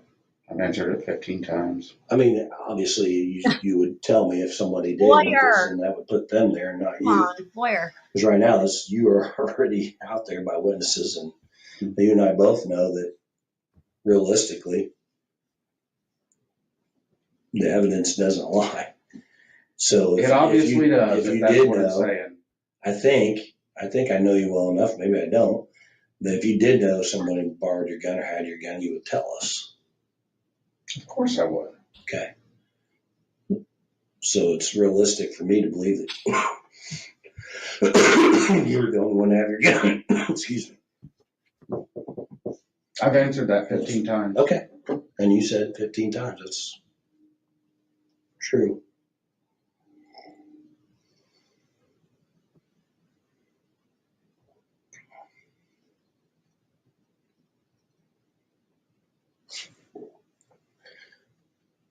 So like I said, I'm trying to help you. If you don't want me to help you, I won't. I'll leave right now. That's fine. What I'd like for you to do is tell me again what happened, because you didn't tell me. I watched the interview. I'm just trying to figure out why your round from your gun was 6 inches from those girls. And I'm telling you, that's not possible. No, they didn't. Do you believe in science? Do you believe in? I believe in science. In the Discord? I don't understand all of it. I don't either, but if a scientist, Oh, Mother of God. Mother of God. do you believe in science? Do you believe in? I believe in science. I don't understand all of it. I don't either, but if a scientist, No. a certified analyst, No. is telling you Ugh. that this round came from this gun, specifically this gun, not this type of gun. I get all that. I know what you're saying. And what I'm telling you is that bullet did not come from my gun if it was found at that. I mean, the thing is like, even though the science is not what they're presenting it to be, as we know, he's accepting it the way it's being presented, and yet still he does not waver at all. There's just no way, right? I mean, really, this does point to, like, I think Ms. Q is referencing there that somebody must have taken it and put it there, or it's somebody else's similar round or something along those lines, right? That murder scene, or on the bridge or where, like, Yeah, Happy Andy, the video's in the Discord. I got Nitro so I could post it. I posted it in the Delphi thread and in the Squirrel Crew thread. it didn't come from my gun, is what I'm trying to tell you. And I'm trying to. So it did, and they're telling me it did. So now I'm trying to figure out who had your gun, and you're saying nobody did 15, 16 times, and who had a round from your gun. Did anybody have your ammo? I don't know. You explain to me. You try to explain to me. And you should be able also to download it, guys, if you want to. From there. It did, and they're telling me it did. So now I'm trying to figure out who had your gun, and you're saying nobody did 15, 16 times, and who had a round from your gun.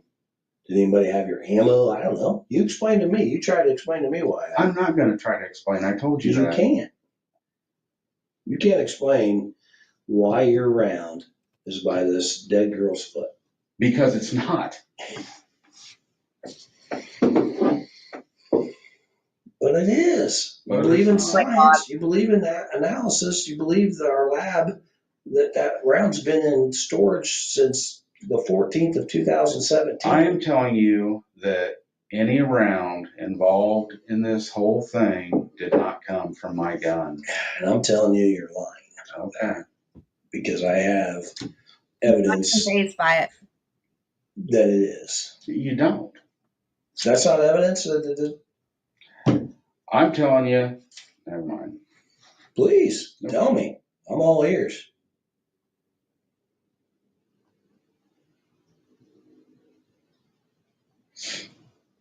I'm all ears.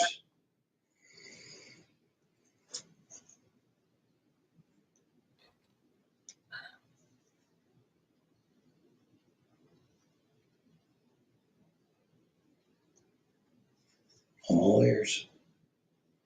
I've got nothing to say. Tell me. I've got nothing to say.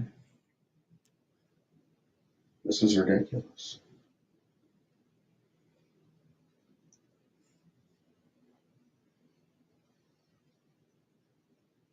So you're saying you didn't have the gun on the trail, so there's no way you racked it out there on the trail and somebody might have picked this round up?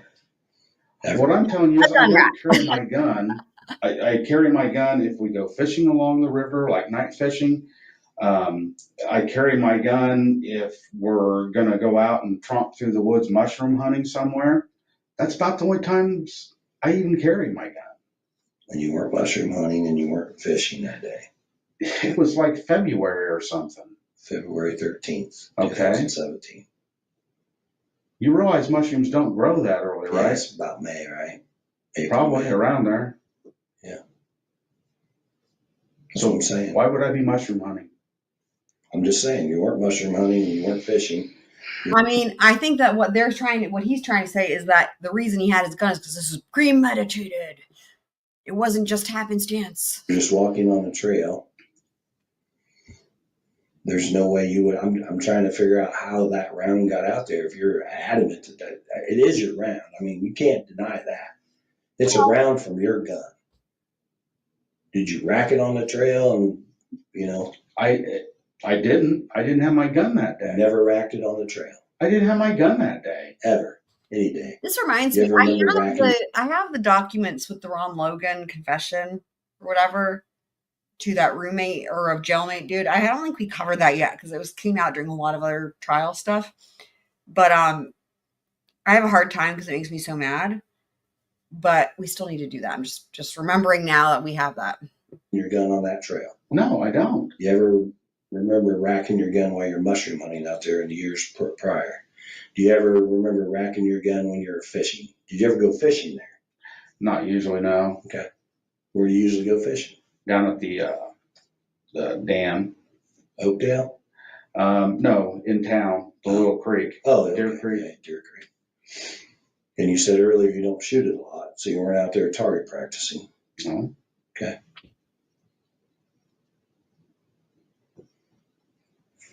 All right. Well, I'm just trying to figure out how I got there.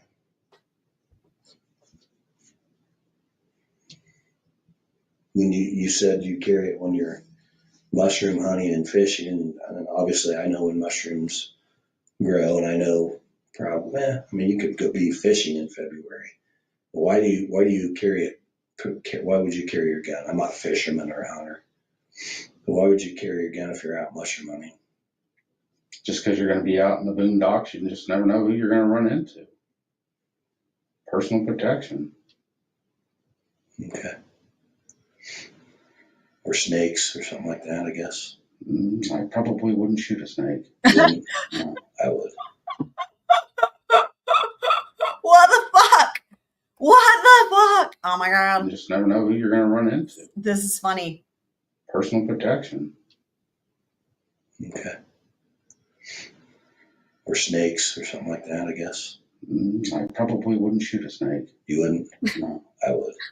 Well, I hate snakes. I'm not saying all He's like, yeah, because you're a worse person than I am. I mean, wow. like them. I guess I'm quicker than a snake. I could get away, maybe.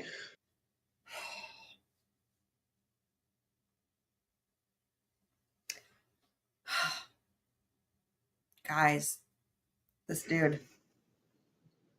He's quicker than a snake. Well, he is a snake. How? When you do carry it, do you carry it like just on your hip, or do you carry it like one of those fancy holsters, or do you just put it in your pocket, or It's got a holster, side holster. like a paddle holster like this, just clips?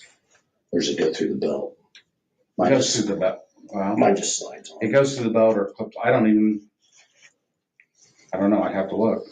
Right off, I don't remember. Yeah, so I'm with you on that. The only thing that's challenging, and this is the only reason probably why I didn't do it yet, is because it's just the details of the crime scene, right? Where do we even I don't even know where to go for that. Like, it just sucks. Like, normally what I would be doing is I would be referencing trial testimony, right? Because, that is the source, right? Because, you can look at pretrial motions or things like that have been released, but that might be different than what came out at trial. I mean, it always is, right? There's always going to be some things that don't come out at trial, things that maybe come out at trial that weren't expected. And, and so it's like, there's just not like that's, and normally I would make documents from those things, right? Unless there's already a document that's actually presented at a trial. Like, for example, like with Murdoch, I didn't need to make a timeline because we have that beautiful timeline. Thank you to Agent Rudolphski. But anyway, other times you have to make your own timeline, but you make it from the trial testimony. So it just makes it hard. But I totally feel you on that. And I want to do that.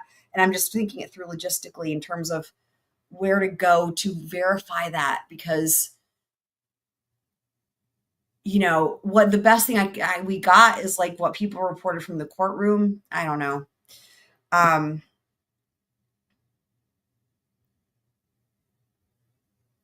Interesting take. CJ thinks that maybe somebody in the family's involved. I don't know. For me, I don't know. Like, that's why the Ron Logan thing is interesting. For me, one thing though, is I always felt like it looked like him, the bridge guy video. So I know that there's been a lot of people here with this case that have asked how they can get involved. And, I'm sure there's petitions, there's all kinds of stuff. It's, I don't know that it'll go anywhere, but there's a lot of people that have been, trying to make changes here, things with Judge Gull,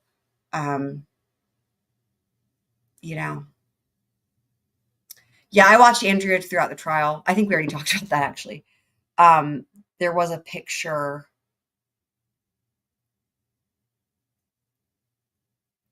I'm trying to remember the picture. It was like a sketch. And did you write the info down? I didn't write. I'm trying to remember. I mean, I was usually listening when that was happening. I mean, I was also live streaming a ton. It just makes it hard. So I was listening. I listened to her on 2x speed.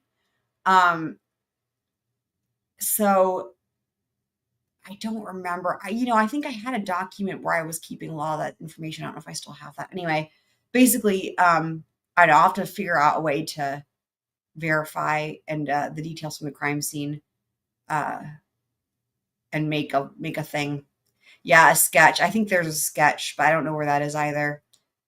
But Anywho, we'll see what we can do. And you said when you do carry, you have one in the chamber. That's how I carry mine. Generally, yeah. This dude loves talking about himself. It's crazy. All right, let me see what the prosecutor has to say. I'm gonna call him real quick. Tell him what's going on, okay? Okay. What do you want me to tell him? I want you to tell him whatever you want to tell him. I mean, The truth? I'll tell him the truth, because that's what I do. Then why did you ask the question? that's your version of the truth. Because it's obviously not. I'm not making it up. It's obviously not the truth. You think I'm making up that we found this round? And I don't know what you're doing. What I'm telling you is. I'm not making this up. You and I both know. I'm not lying to you about anything. Everything I'm telling you is facts. Okay. I'm not trying to trick you into anything, Rick. I know you probably watched, you said you watched Dateline, all these fancy shows. I'm not trying to trick you. I'm just giving you some of the evidence that we have against you. Some of. And I'm telling you that that's not possible. Well, I can't. I'm not making this up. I showed you. I can't make it up. This is a legal document. Oh my God. Item 16. Great. Any other evidence that was identified as being cycled in the firearm of item 314. Item 314 is your gun. Item 16 is the round that we found out there on the ditch bank next to Liberty's foot. And that round compared to your gun. And I'm telling you that didn't happen. That I'm telling you it did. I don't. So you think I've just typed this up? You think I'm? You're saying it happened. I'm not denying you're saying that. What I'm telling you is there's no way my bullet was found near a murder scene. It didn't happen. And I showed you a picture. And I can tell you of a round, a Winchester .40 caliber round, right? I've got nothing to work. Any other evidence that you have is obviously not going to point at me. I mean, it is. Okay. The expert witnesses, the witnesses, all of it. I don't believe that. But go ahead and call the prosecutor. I'm just stumped here on what you think I made this up. What do you want me to tell you? I want you to tell you how do you think I made this up? Do you think I just typed this up? This is an official document. I never said you made it up.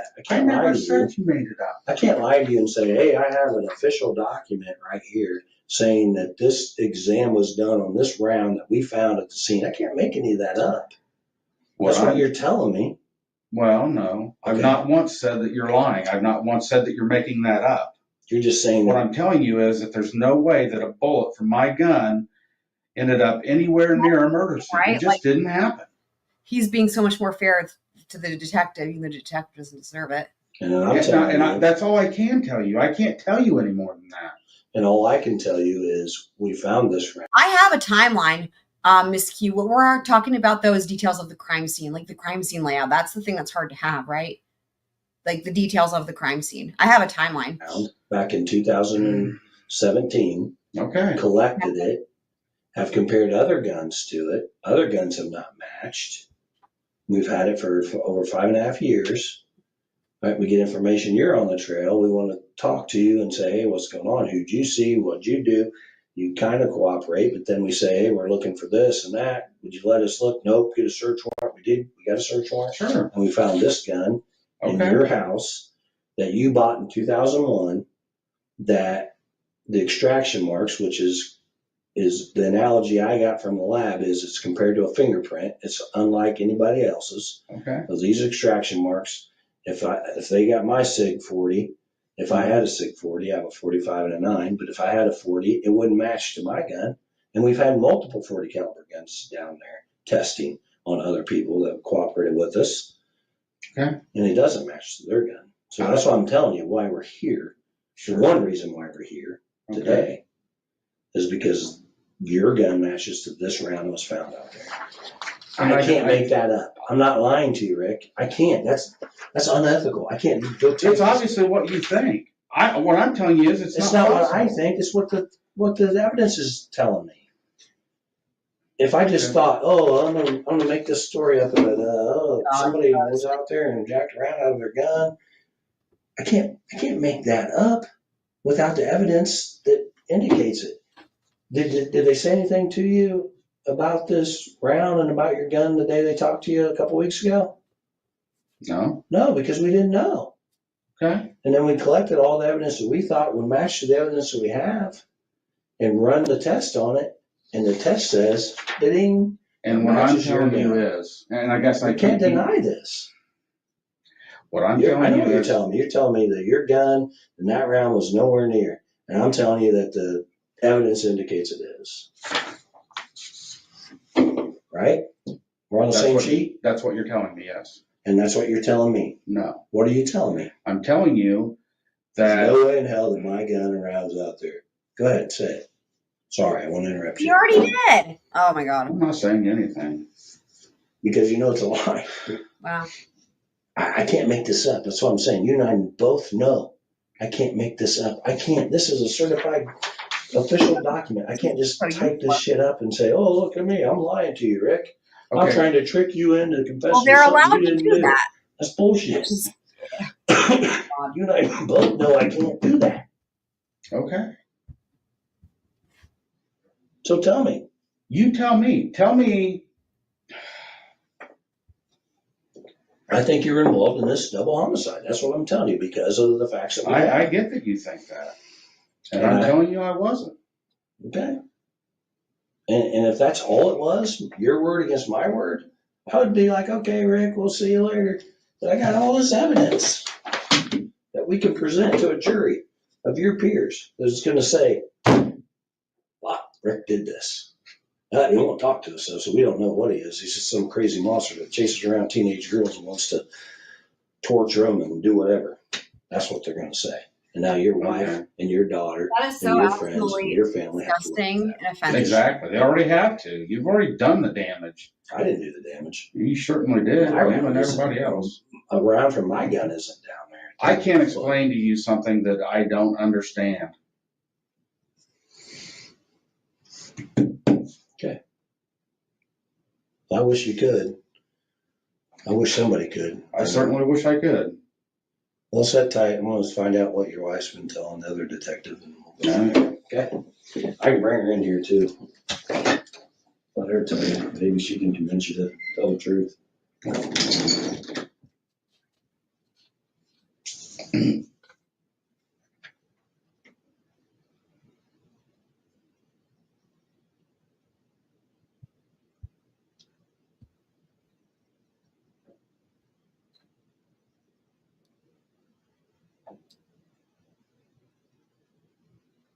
I love that I have the same initials as Creighton Waters.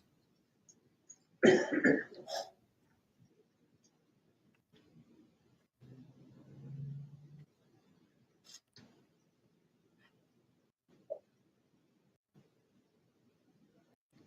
mean, he's still so calm compared to what we usually see.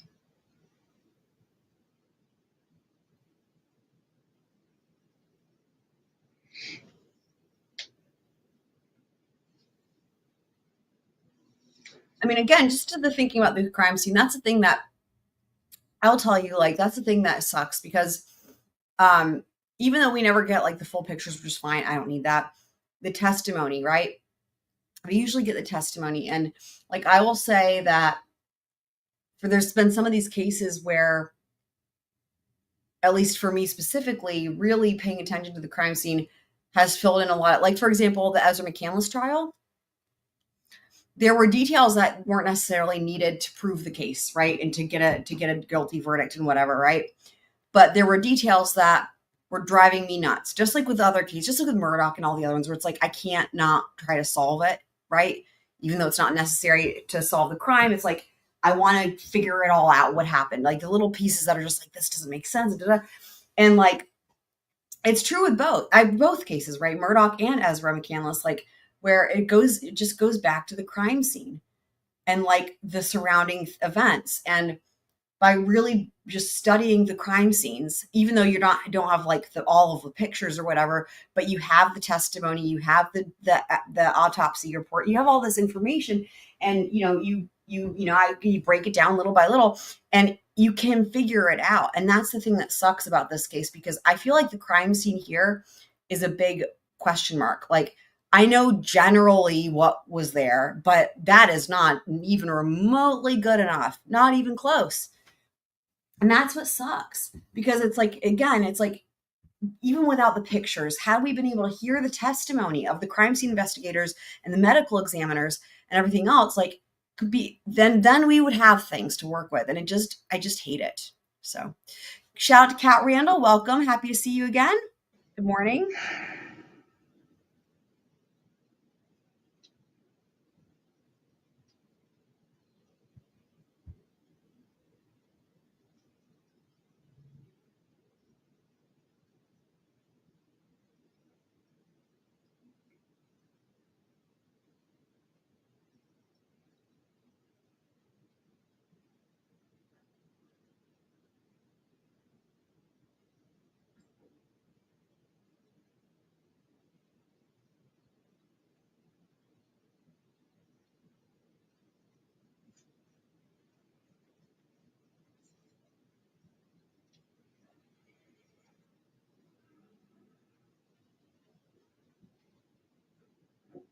It's been rainy here too.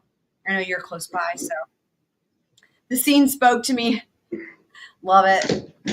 We were actually quoting Trooper Paul just not that long ago. Love it.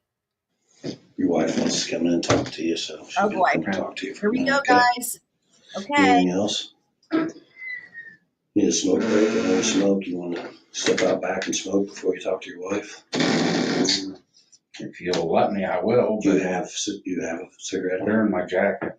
Where's your jacket? I'm assuming she has it. Okay. Hang on.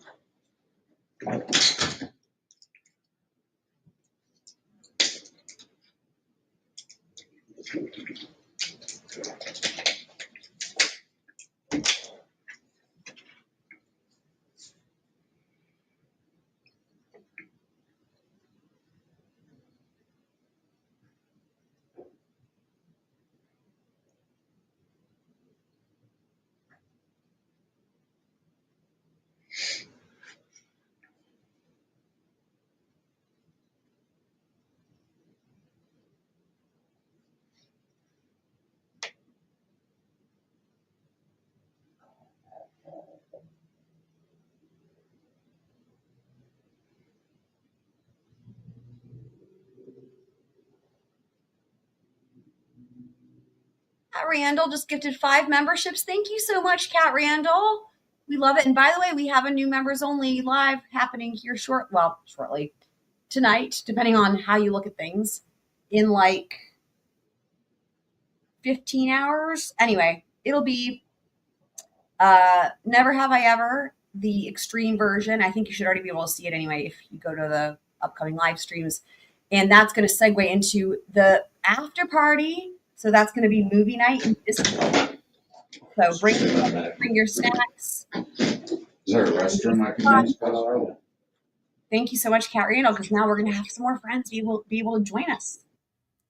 So that means that's redacted. That's not me. It wasn't me. And I got in a shower. Wasn't me. See, water, version. restroom break, smoke break, anything else? For sure. I'll see if she wants to. So here's where we're at. Kathy's about to come in and talk to him. Now, we've heard about this. Talk to you. Interesting. You need nothing else? Water good? You need anything else to drink? Just over this. I know. I want to get Does he need a tiny waterfall? Sorry, it's just depressing. I'm trying to over to joke. I have a job to do. I'm trying to figure shit out. Up, douchebag. Okay.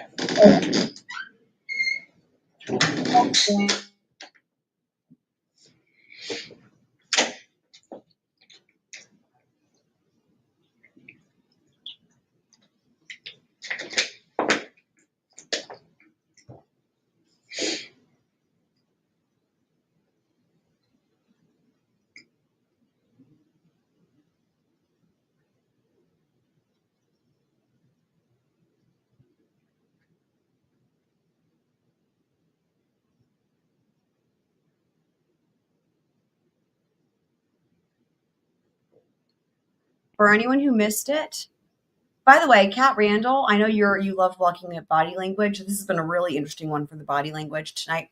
But also for anyone who missed it in the Discord, I did post the Bridge Guy video with the 3 versions: the original version, the one where my initial thoughts on subtitles, which were subject to change, but I left it the way that I initially had it, and then the third one, which is DB's version, which is zoomed in with the audio like clarified or whatever. So that's there in the Discord. And Cat Randall's also a new member. Awesome. Love it. Yeah. When you gift memberships, I guess they don't give it to yourself. So we're happy that you're a member as well. Awesome. So yes.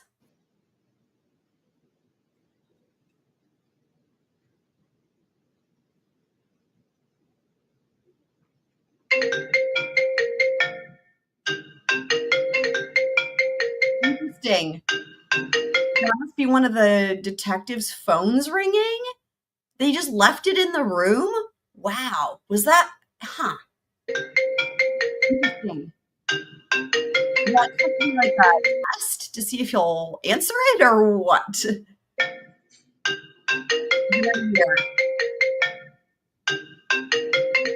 This makes me really sad though, guys, because if you watch his legs, he's like tapping along to the beat, which is like a normal thing to do. One of the last forever, probably.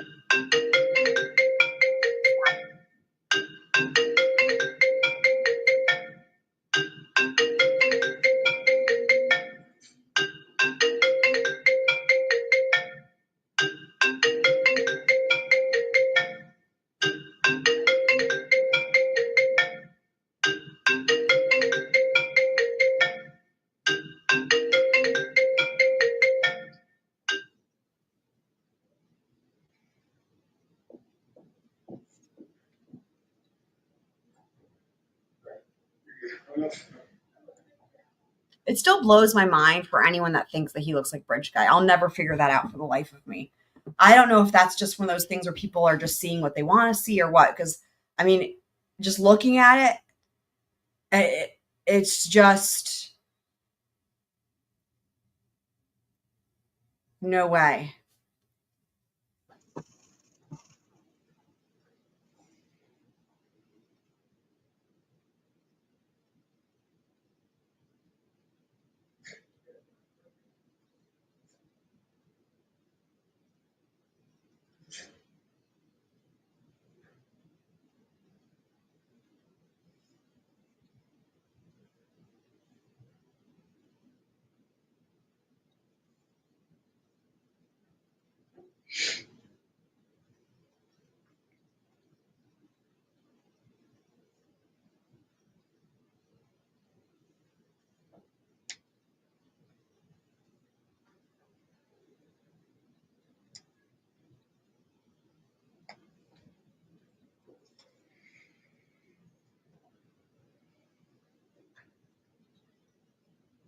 Kat, have you ever used a neti pot? I know you said your sinuses have been bothering you. Have you ever used a neti pot?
Really interesting. What kind of shit are you putting in it?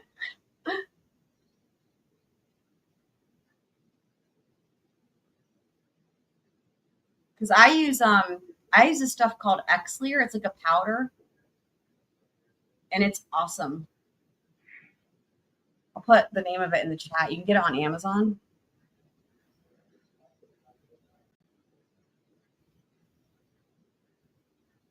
like a little packet that you dissolve in there. It works. It's awesome. But that's just from my experience. God, I can only imagine. I mean, the pollen is insane. Oh, I see where you're going with that. So you're doing the local honey to try to build up a tolerance for that. Okay, I see what you're saying. Right.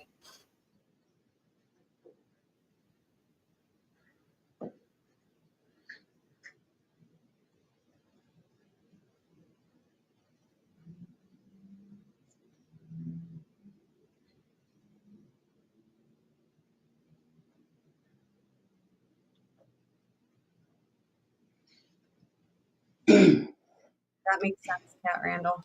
That's smart.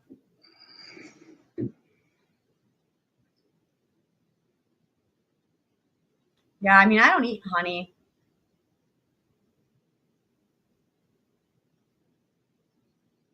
What is a torture technique? Honey?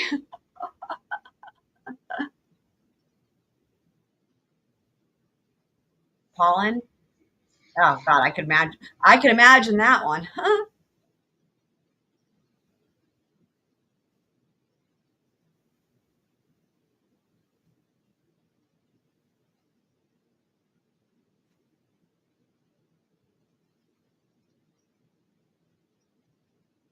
God, it's only dude, it's gotten a cold here again. Weather is so insane, man.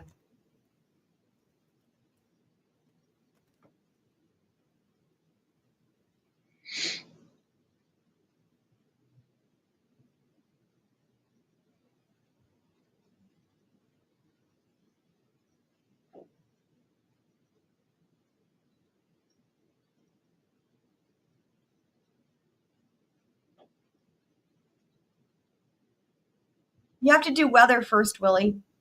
Exclamation point weather, and then you can do your zip or your city and state. Look, it's funny too. Sometimes I'll do it wrong myself, and I'll do it this way, and then Nightbot gets confused. Me again. Oh She God! wants to talk to you. What an unpleasant surprise. He was expecting his wife. Me again. So it's funny, yeah. If you just do, so I just did it like this to show y'all, because sometimes I do it like that on accident. And then Nightbot's like, I can't help you with that one. Okay. She's calming down a little bit. Okay. We basically told her about the same evidence that we have that we told you about. And she's wants to talk to you. She's a little She's upset. probably terrified. She is. So she's drinking the water and calming down a little bit. Like I told her, you mentioned it earlier. You're worried about what people are going to think and all this. I get that. I don't think you're a bad person. Neither does she. I'm laughing. I don't What kind of good person kills two people? Mm-hmm. People make bad decisions all the time. I don't know what happened. I'm rolling his eyes. I mean, this is insane, isn't it? That prospect terrifies me. I don't think I could do that, Miss Q, with like the open eyes in the shower water thing. Like, hold on, I'm trying to picture this. You know, that reminds me of like those fucking the eye station thingy-mabobbers where it's like if you get chemicals in your eyes and then you have to like hold them open and then do the shit in your eyes or whatever. Like I don't know. I don't know that I could do that. I'm trying to picture it. That seems. I don't know that physically I could do it. I'll have to test it out just to see next time I take a shower. You know, for all I know, maybe they did something. What makes two of us? Well, you have some explaining to do, though. I don't think you can explain why, and other than you think I'm making it up. But good people make bad decisions all the time. Good people get backed into a corner all the time, and I don't know what they did. Maybe I have a hard time believing they did something. I don't think anybody could do something to deserve to be killed over, but you know, if somebody gets angry and their medication isn't right or whatever, I'm on medication. If my medication isn't right, maybe I don't make the best decisions. You know, people that are drinking and doing drugs, not saying you do, but when people drink and do drugs or the medication's off, maybe they make bad decisions. Good people do it all the time, but good people get out in front of it and tell the truth and try to help, put an end to it. What can you watch for It's hours, over. P Fox? And she believes it. She doesn't think we're making any of this up. Yeah, right. She thinks you're a good person. I think you're a good person. Oh my I God. just think something went wrong. I don't know why or what happened, but only one person can tell me, and that's you. Aren't you supposed to be bringing Kathy in? He's still trying to get a confession. What the fuck? I can't tell you something that I don't know. You don't And I don't know how to you make that any clearer. You don't want to remember? Oh my God, I didn't do anything. I didn't murder 2 little girls. I didn't help somebody murder 2 little girls. I wasn't involved in, what'd you say, scheming or whatever. I wasn't involved with these 2 girls in any way, shape, or form.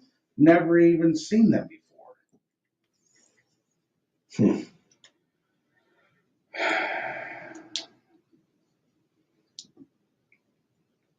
Oh, that's funny.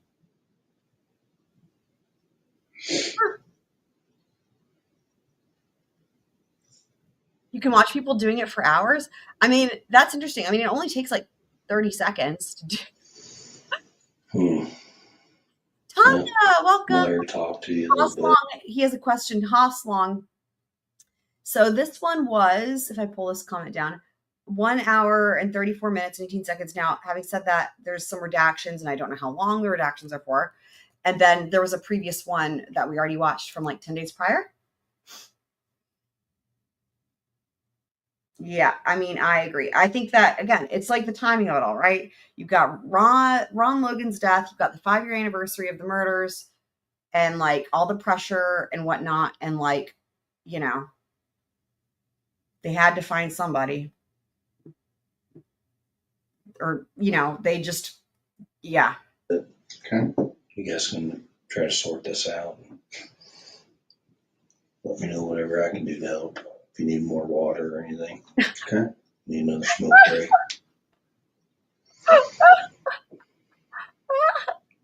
I'll just say, like, for me, that's so funny. I don't even know. I will just say that's not my personal experience. Like, my issue is usually the dryness. Like, I'm usually using the neti pot actually in the winter when the humidity is really dry, because like I don't usually have the issue of like being stopped up or whatever. I have the issue of being like dry sinuses. So anyway.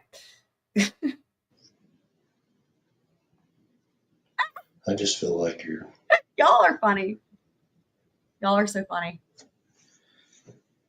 Now, remember, it's really important. I will say, no matter how you do it, it's like in terms of your length of time. Remember, it's really important that you're using water that's been like boiled or whatever first, and then that it's at room temperature or body temperature, right? Whenever you do it, you don't want it to be hot, you don't want it to be cold, you want it to be at body temperature. That makes a big difference. I don't know. This is a joke. I'm completely joking when I say this. Should we do a neti pot live stream or a nasal rinse live stream? No, joking. Yeah. Mm-hmm. I said, you don't know what to think.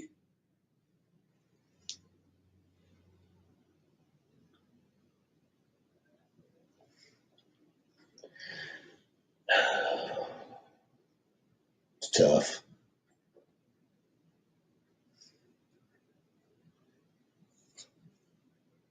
It's not tough. It's bullshit. I don't think it is. Okay. You had a valid explanation of all this, but you don't. That's what I can't explain something I don't know. All right. Well, we'll figure it out.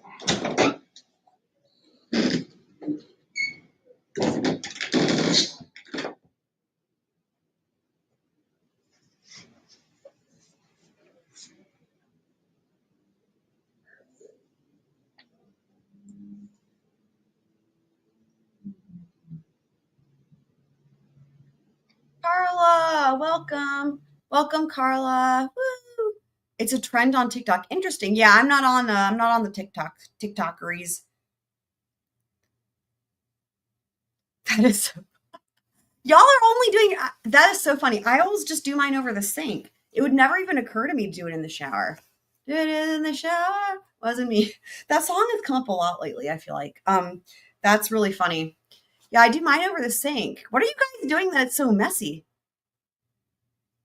Right, yeah, but you want it to be body temperature, people, body temperature. I like mine a little on the warm side, but yeah.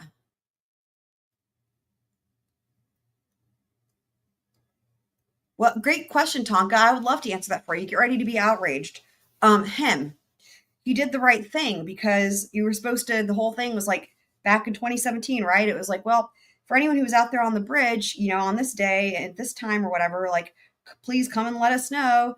Well, he did the right thing. And he said, yep, I was on the bridge that day. And he went ahead and signed up and gave an interview to law enforcement. And they said, okay, great. 5 years later, they come back and they call him back in and they're like, hey, so we're going back through all the leads here, da da da da. And yeah, so basically, but for him doing the right thing and volunteering to come in and talk to them and just say he was on the bridge and tell them what he saw, but for that, he wouldn't have been here and he wouldn't be in prison. There's no other way they would have gotten to him. No other way.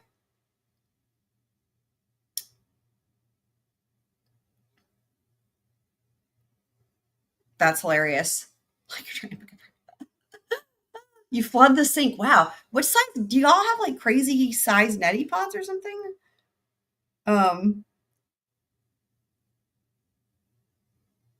Yeah, so I think Tonka was asking like how they get, what was he a suspect to begin with?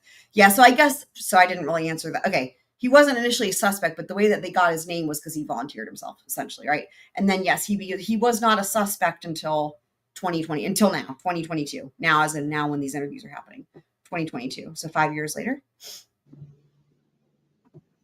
Wasn't me.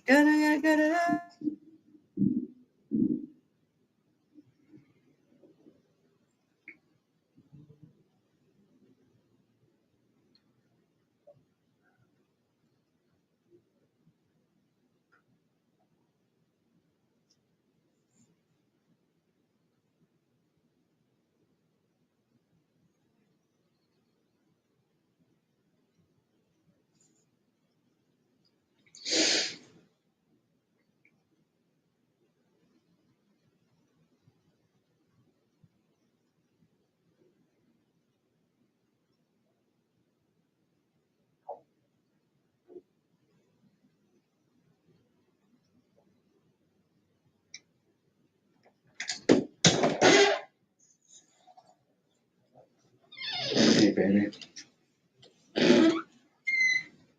Okay. Oh God. Yeah. Oh God. It's all right, babe. Oh no. It's gonna be all right.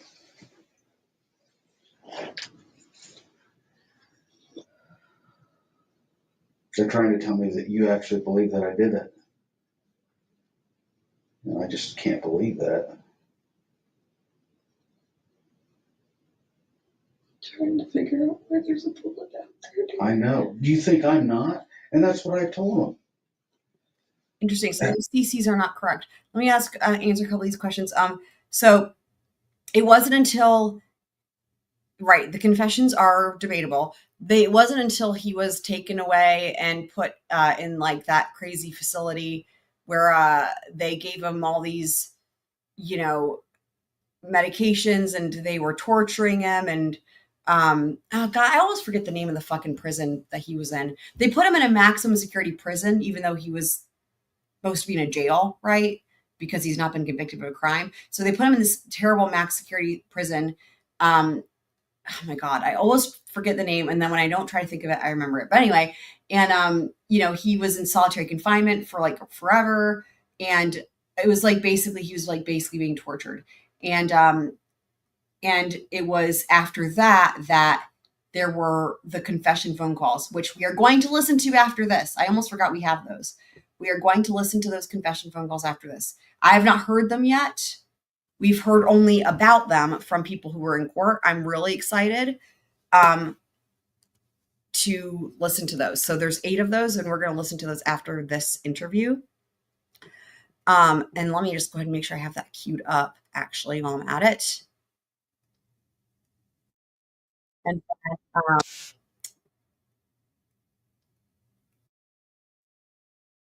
okay, so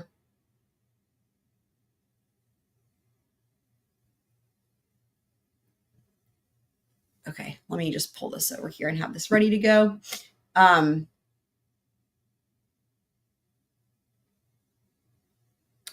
then there was another question here. Oh yeah, it was that's accurate, P Fox. Yes. It was they did, and they found it. Yeah, it was some lady who was like volunteering or something with the tip line, and she found it as like and they had been that had been incorrectly categorized or something like that. Oh, the other thing we're going to do too is watch the press conference from when they made the arrest. We're going to watch the press conference as well. And I'm actually wondering if I want to find a different version of these phone calls, because they're transcribed and I don't know how accurate they're going to be. Anyway, let's go ahead and we'll finish this interview first, and then we will move along to the press conference and then the phone calls.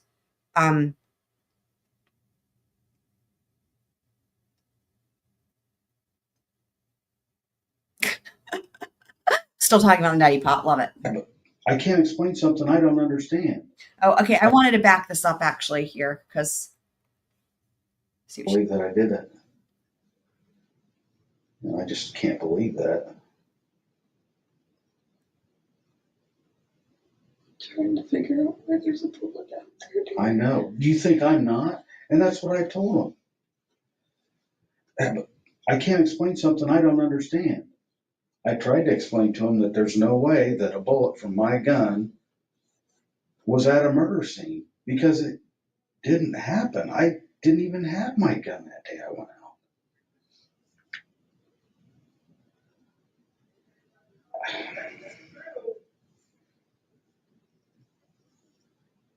You know me. You know this isn't something I could do. And I know that you know that. You don't have to tell me that, I know.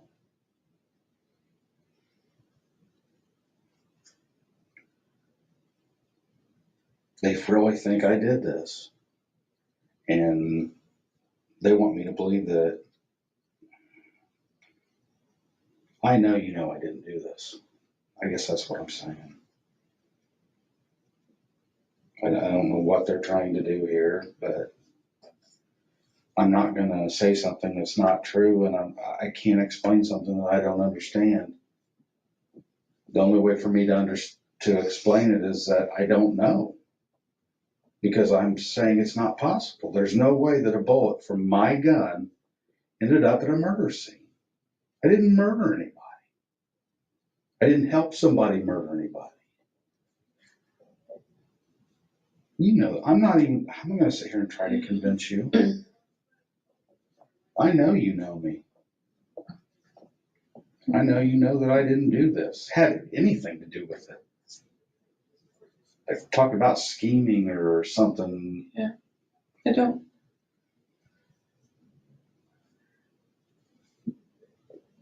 know how did a bullet from your gun get out there? 100%, you guys. I don't know. Because they said it came from our gun.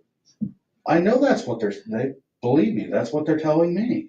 I mean, he knows he's about to be fucking arrested, and like he's still not even worried, and he's not even being defensive. He's not gotten angry, even though he had every right to be. This is really unusual, and it's just hard to watch. How did it get there? I don't know. They said there was one in your box above your dresser that matched it. They showed me that picture too. I can't explain it. And I don't. I can't either. They keep asking me, and I don't know how to answer that. You No way answer. for me to know. I understand. Me either. And that's what I'm trying to tell them. You want to keep asking me, and I just keep telling you I can't explain it. I don't know how to explain something that isn't possible. But I know, this is what I do know. I know that no bullet from my gun was connected with a murder in any way, shape, or form. And there's no way a bullet from my gun would have been near Abby and Libby's murder or anything else, because I never even seen those girls. Period. And I didn't even have my gun that day. So that's what I'm trying to say. I don't know how to make that any clearer. I don't know how to make that any clearer. I don't know how to make somebody understand. I get what he's saying. I don't have a way to explain it. And they're like, there's a witness that said it was you out there. Dear, I don't And know I'm what. like, how did they know it was? Yeah, so this is, I mean, they're in this room together, and this did come in at trial. I believe the state was the one that entered these into evidence, these interrogations, although that, I'm trying to fucking remember now. I don't remember. Maybe it was the defense. I was going to say it really makes more sense that the defense would have wanted these played, because they just make Richard Allen look innocent. But now I don't remember if it was the state or the defense, because again, we couldn't freaking watch it, unfortunately. But these were played for the jury. And these had never been released until just recently. And so up until now, all we had was the description of people in the courtroom who watched them and then said, here's what we saw, so. Did you? So they said they showed her a picture. And I'm like, of course you were out there. If they seen me out there, they seen me out there, dear. And I told them. Were you on the bridge? I told them I was on the bridge. I went out to the first trestle. Oh, okay. That first I thing. don't remember you telling me that. You told me, so I told you weren't on it. But I didn't. It doesn't, hon, you're not in any trouble. You didn't do anything. I didn't do anything. Right. Huh? I didn't know you were on it. I'm sorry. Well, don't worry about it. You told me you weren't. Huh? You told me you weren't, so I just was. No, I told you that I walked. Okay. I love you, baby.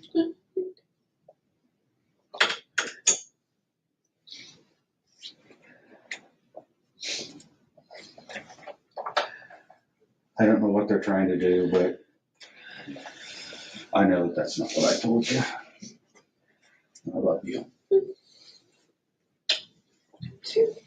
And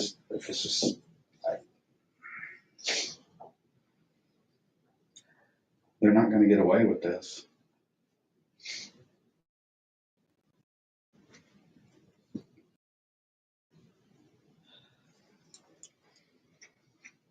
This is exactly what I would never want for you.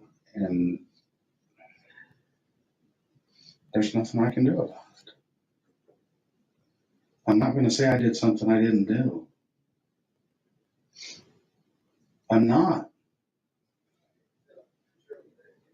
Yeah. And I know you know me, and I know you know that I would never do this.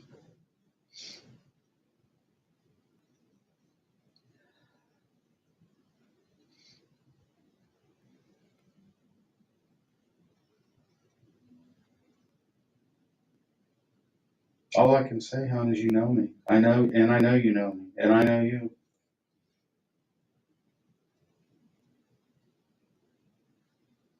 And what they're doing to you right now, I'm not okay with this at all. And they know it, but they're going to do what they're going to do.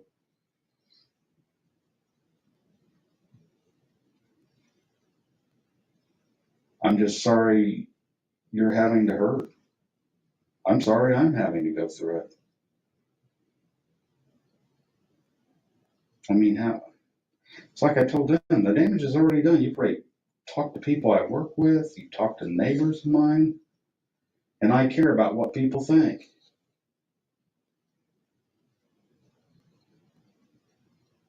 You know I care about what people think. No. Oh, I have enough trouble not trying to believe that people think. Half the time I just think they think what I'm thinking. You know what I'm talking about.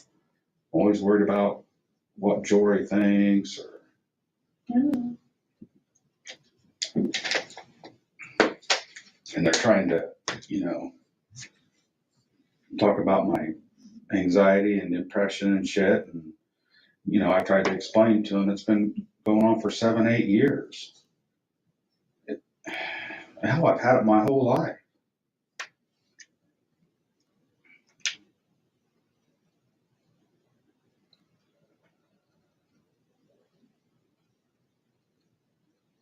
They want me to tell them that I did it. And I'm not going to. I'm not going to admit to something that I didn't do. How stupid is that? That's important. I don't Let's care do what that they again. do to me. I'm not going to admit to do. They want me to tell them that. They want me to tell them that I did it. And I'm not going to. I'm not going to admit to something that I didn't do. How stupid is that? I don't care what they do to me. I'm not going to admit to doing something I had nothing to do with. And I'm not going to try to explain something I can't explain because I don't know. You tell me because I don't know.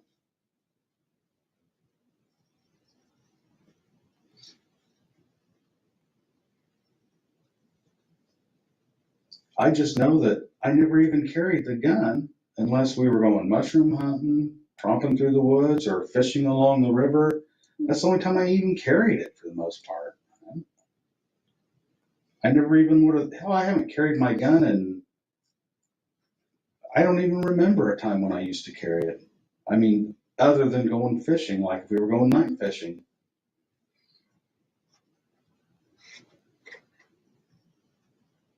But how could the bullet get out there, honey? I can't understand that. I told you, I can't either, hon. There's two explanations. One is the bullet didn't come from my gun. It did though, honey. The couple of sticks on it. I get that. Then it didn't come from a murder scene. I don't know what else to say. I get that. I get what they're saying. What I'm telling you is, if that bullet came from my gun, there's no way it was found with their investigation for the murders. There's no way. I can't explain something I have no answer for.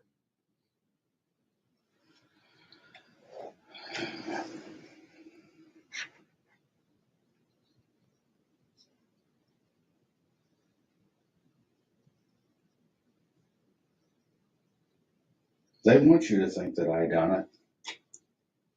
That's what this is all about. They want you to come in here and make me believe that you think I did it, and I know you don't. You know me too well. He's right about that.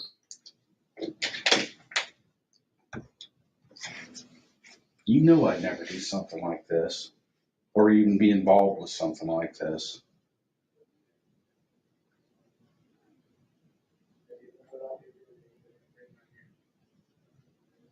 So they're probably going to come and take you away from me and go at me again. So,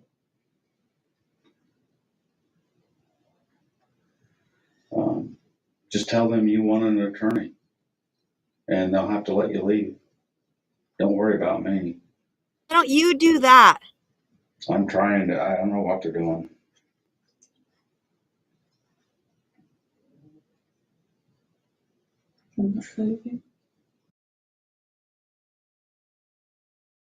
Yes, you do. There is no way that evidence is going to show that I did Right this. fucking here, Rick. You got one piece of evidence I got that I can't multiple explain. pieces.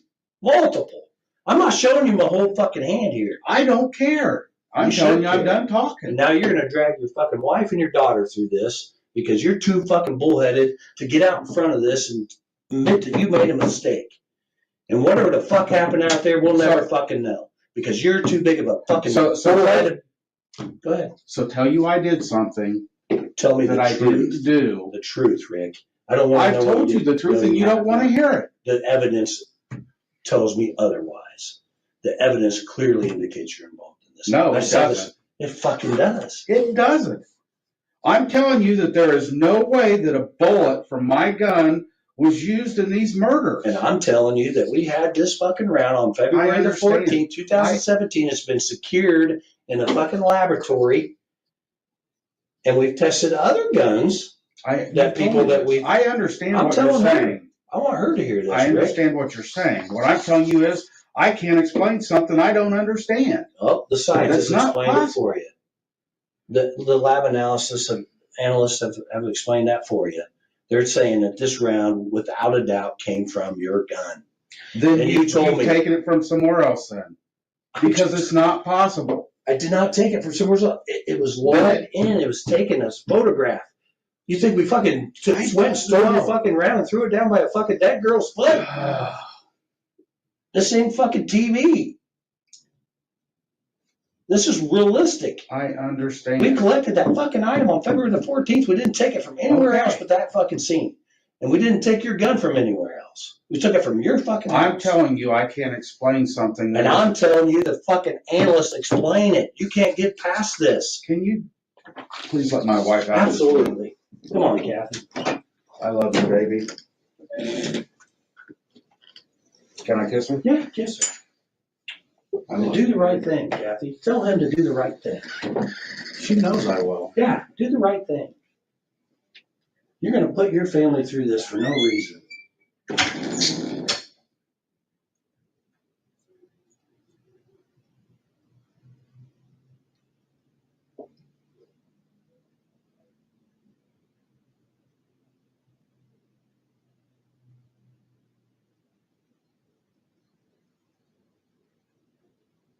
Motherfuckers.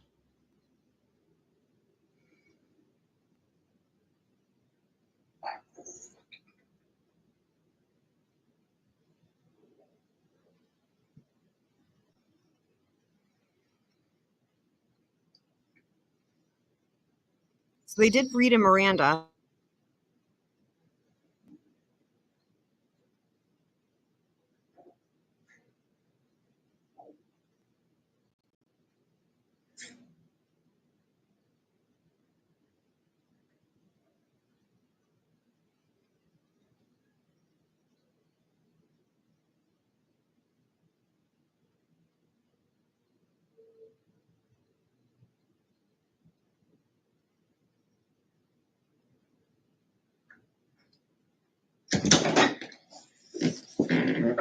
What?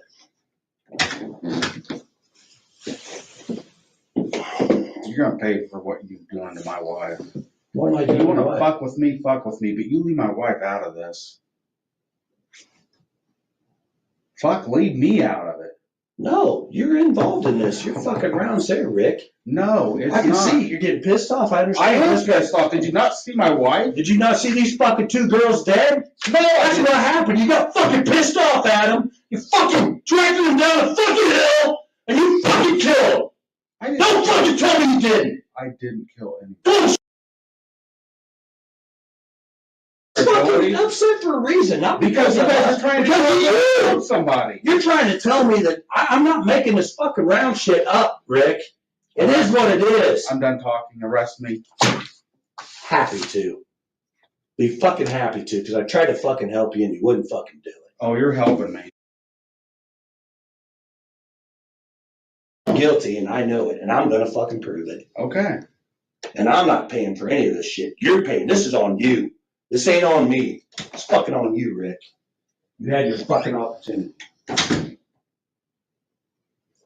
Fuck. Fuck.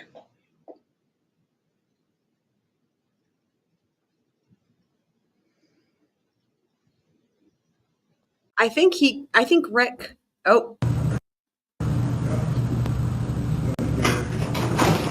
So that is the end of that interview. So I think he cursed one time, but obviously it was Detective Holbrook who was being all heated. I mean, that was crazy. He came in, he waited until Kathy was there to be all like aggro, if you will.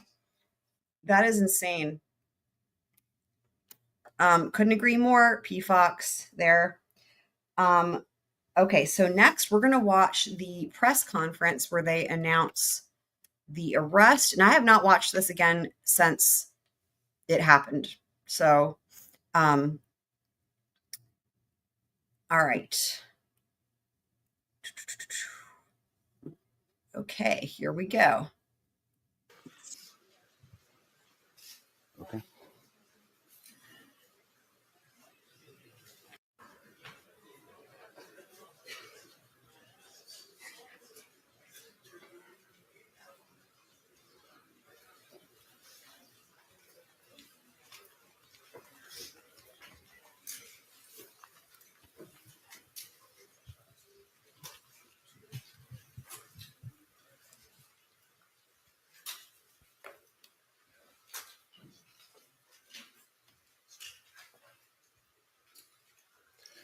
Good morning. My name is Sergeant Jeremy Piers, Public Information Officer for the Indiana State Police Lafayette Post. I'd like to thank you all for being here and thank the Delphi United Methodist Church for allowing us to use their facility. This morning, we're going to provide an update on the investigation into the murders of Abigail Williams and Liberty German. Before we get started, I'm going to introduce to you our speakers, Superintendent of the Indiana State Police, Doug Carter, the Carroll County Sheriff, Tobe Lesenby, and the Carroll County Prosecutor, Nick McClelland. I'd like to remind everyone that this continues to be an active and ongoing investigation. At the conclusion of this press conference, we are going to answer a limited amount of questions out of respect to the investigation and the process that will follow today. We will not discuss evidence that is related to this investigation. On behalf of the Delphi Double Homicide Task Force, thank you all for your continued support. I would now like to introduce to you our first speaker, Superintendent of the Indiana State Police, Doug Carter.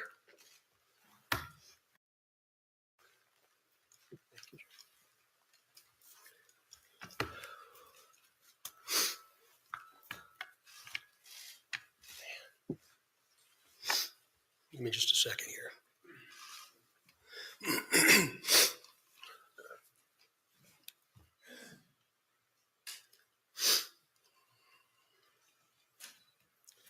Seldom do I have prepared remarks, but today is different because I do not want there to be any confusion or ambiguity with what I will say. Today is not a day to celebrate, but the arrest of Richard M. Allen of Delphi. By the way, there's Nick McClelland on the far left. You can only see half of him. He was the lead prosecutor. On 2 counts of murder is sure a major step in leading to the conclusion of this long-term and complex investigation. It was long-term. I don't know about complex. First, I'd like to speak directly to Anna, Mike, Becky, Kelsey, your extended families, along with the entire Delphi community that certainly has grown and now includes our nation and even many countries around the world. I am proud to report to you that today, actually last Friday, was the day, and an arrest has been made. Thanks to literally hundreds of media outlets that have been steadfast in reporting and keeping the memories of Abby and Libby front and center. Many of you in the room have developed relationships with me personally, and you know I always have a personal perspective, and today's no different.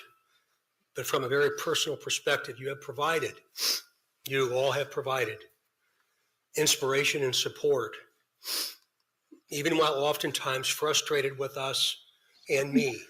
You continue to encourage the efforts, and you too believe that one day we would all be here participating and sharing this news.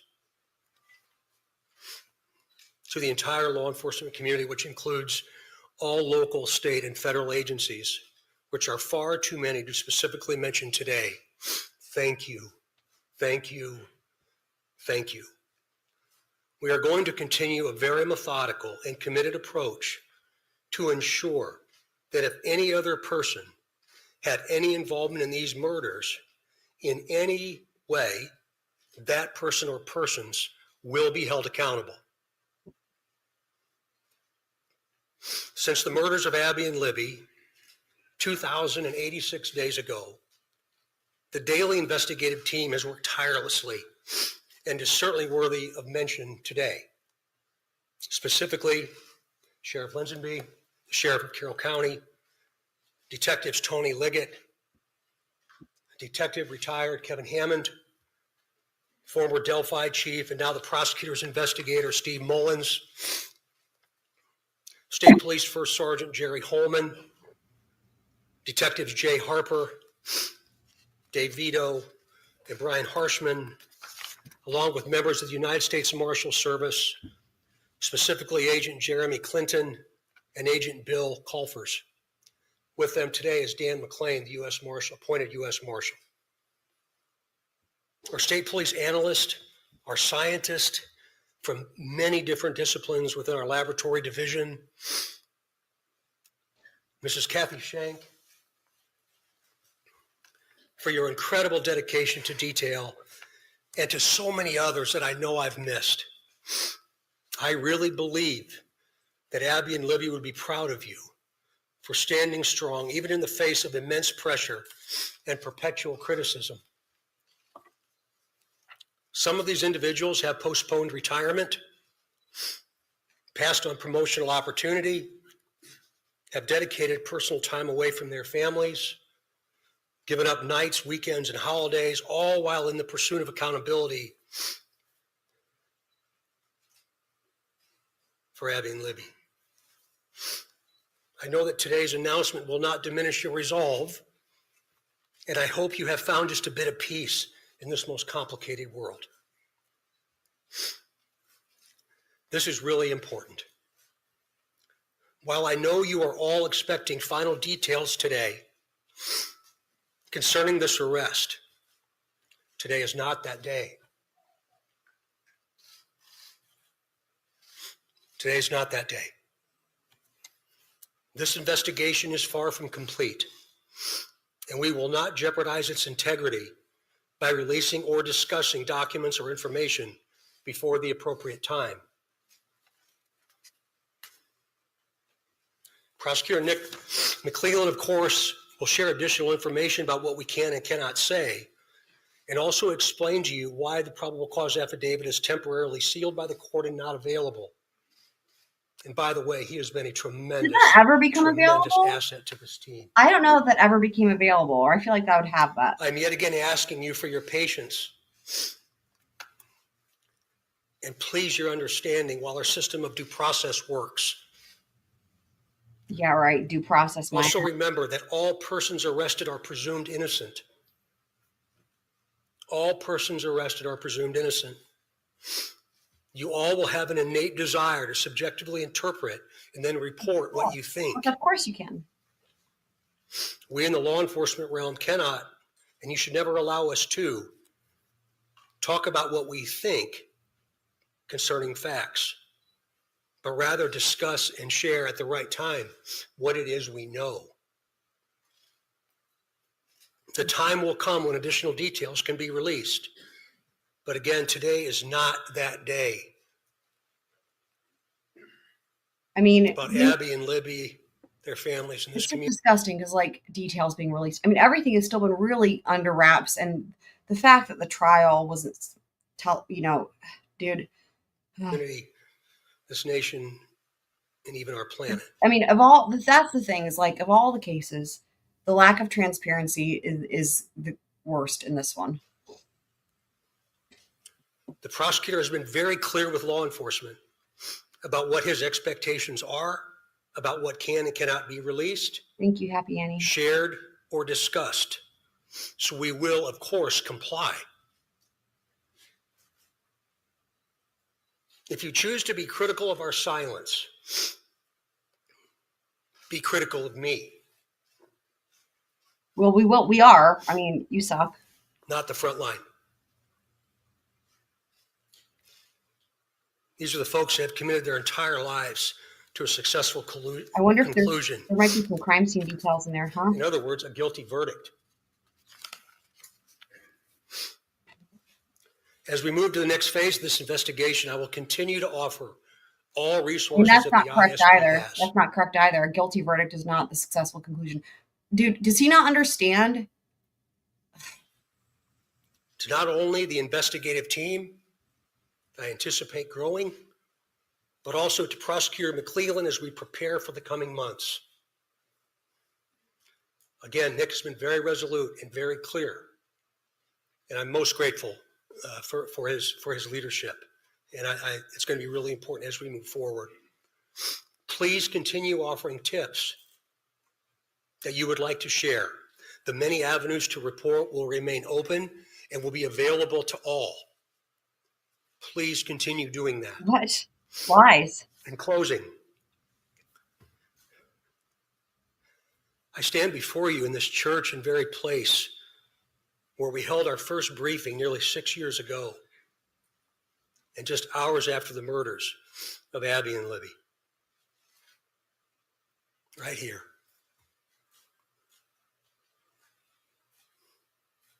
Pulling in today, I wasn't really sure what emotion I would experience. Who cares what dude?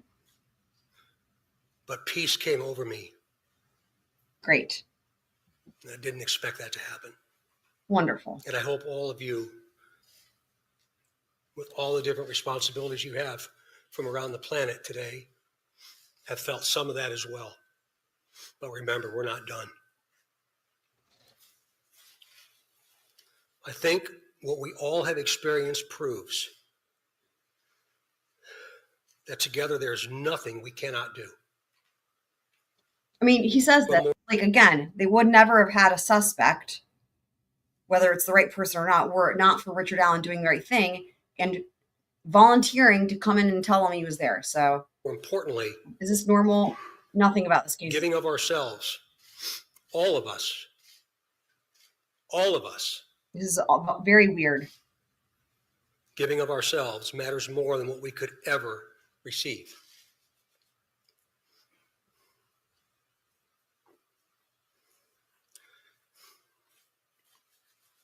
Abby and Libby, though in death, have had a profound effect on so many of us, on how we live. He's not yet even mentioned who they arrested or anything like that. And as importantly, who we all should be. I would now like to introduce to you my friend and the Carroll County Sheriff, Tom Ledzaby, for his remarks. Sheriff.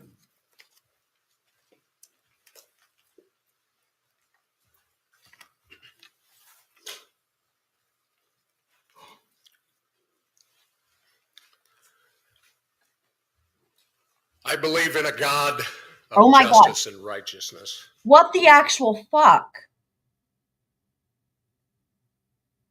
Oh my God, this feels like this is not. Oh, he did name her down? Okay, I missed that.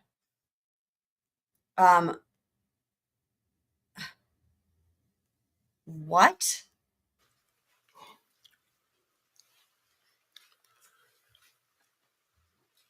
I believe in a God of justice and righteousness.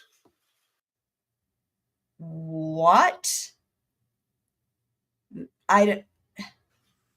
Today, I believe that same God has provided us What? justice for Abby and Libby. What? As Sheriff of Carroll The suspect is innocent until proven guilt. County, Indiana, Wow. I want to publicly and That's sincerely disturbing. thank each Wait, individual hang on. Well, I want to watch this again. Pay attention to, I forget the dude who just was talking. He's right behind him. Watch this dude in the back. Watch him. As Sheriff of Carroll County, Indiana, I want to publicly and sincerely thank What was that? each individual who played a role in helping us during this 5.5-year investigation. Whether it was in an investigative capacity, providing tips, cards or letters of suggestions or encouragement, phone calls, and thousands of other countless ways of communicating. I earnestly thank those who prayed for this moment in time. We now move forward through the Indiana criminal justice system, allowing the system to provide its due diligence and process in providing that justice which is owed Abby and Libby, their families, and this community. Thank you.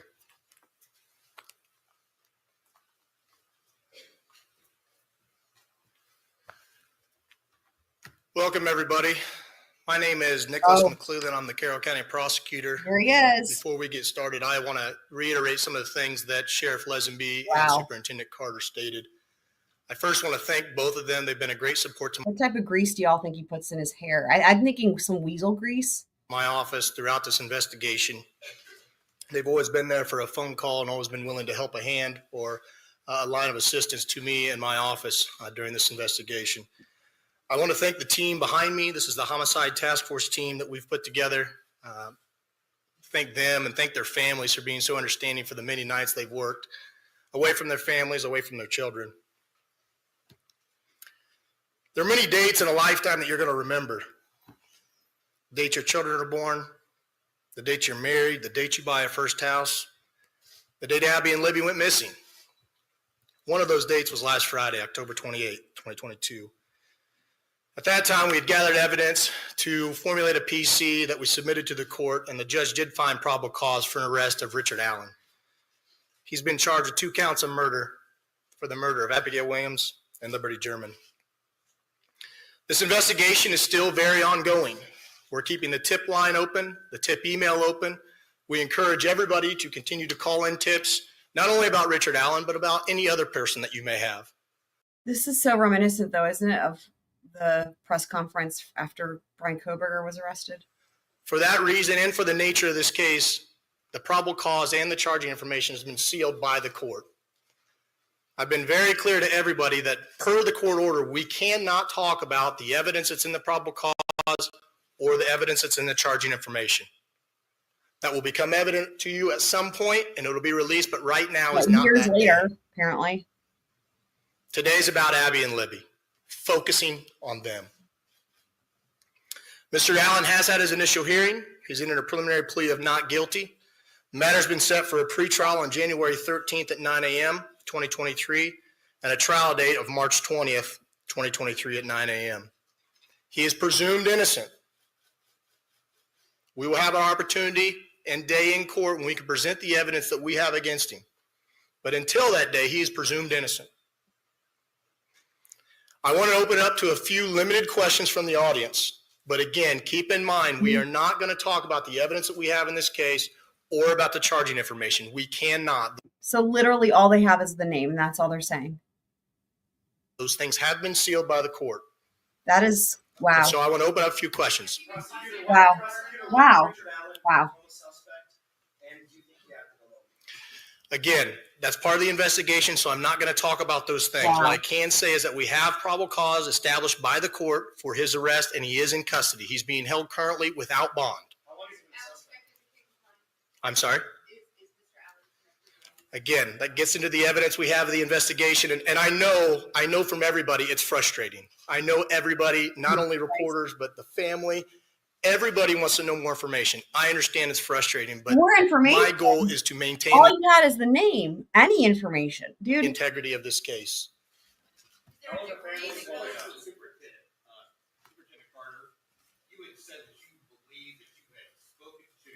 Wow, he looks like he's evil or something. What's going on?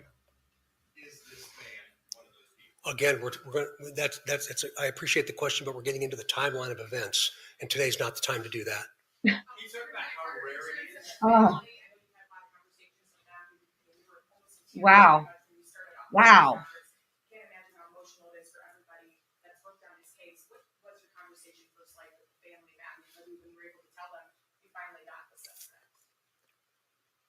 It was a very personal moment for me, and I think it was a very personal moment for them, for all of us that have had interaction with the family. We developed a relationship that I think is going to last at least one lifetime, and maybe a second. So it was what? It was a very, very, very sad yet a very humbling experience. Are you saying you're going to be a translated being, sir? You asked for tips. You detective work. There was a reward for $325,000. Did this all come together to make this nexus? Is that the combination of all three things that led us to this day, or is it one or the other? Well, eventually you'll be able to see what led us to this day, but again, today's not that day. To include the reward, you mentioned that, Raphael, about the reward itself, and again, Who gets that? Does Richard Allen get that reward? Because literally he turned himself in. So very premature for us to talk about that. There's still a tremendous amount of work to do. What would you say that Abby and Libby have taught you in depth that we can remain to continue on with? Weird. This is weird. I think probably resilience and understanding the value of each and every day. That today was the day, but I didn't anticipate they ever thought today would be their day. And What does that even mean? I feel like I've known them for a long time. What? Wow. Excuse me? Did you assume there's any other individuals involved in this case? We haven't closed the door on the investigation. And so that's why we keep the tip line and the tip email open. And so we're not presuming anything at this point, but we're going to continue to take tips, continue to take any information anybody has. And as we've done with all the information we've gathered, we're going to look at that and examine that and see where it leads us. Wow. These documents should remain out of the public view. Can you explain, without getting into the details of what's in the documents, but this is not regular. Usually a public hearing is held. We should be able to see all the documents, right? Sure. We should be able to see all the documents. This is so crazy because like they don't even know. The people asking these questions don't even know what's in the future for this. An unprecedented lack of transparency, I would say. Explain your decision as to why you believe that maybe for the next 30 days, no one in this room should have access to those. Sure. It is unusual. We don't do it very often in all the cases that we handle here in Carroll County. We did it in this case because the investigation is still open. And while all cases are important, the nature of this case has some extra scrutiny with it. And so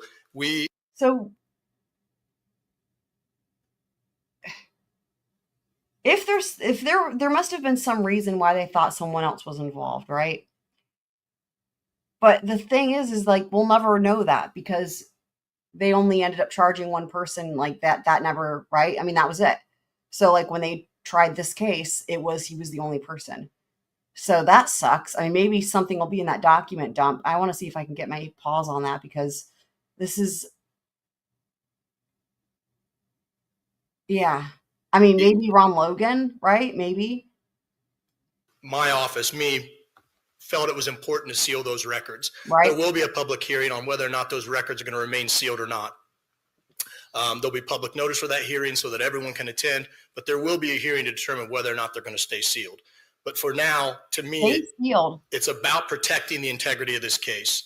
I want to have an opportunity at some point to have an opportunity in court to explain the evidence and for that not to be tarnished or tainted or anything like that. Again, he's presumed innocent. And so it was important for me in this case to do that. Hold on just a minute. We're not going to comment on that right now as part of the investigation. That he's trying to say that the reason that he's keeping things sealed is for Richard Allen's sake, right? Because he's, presumed innocent, which of course he is, but that's not why, right? And the thing is like if people knew what they had, I mean, there would have been, rightfully so, a lot of problems, and as there were, right?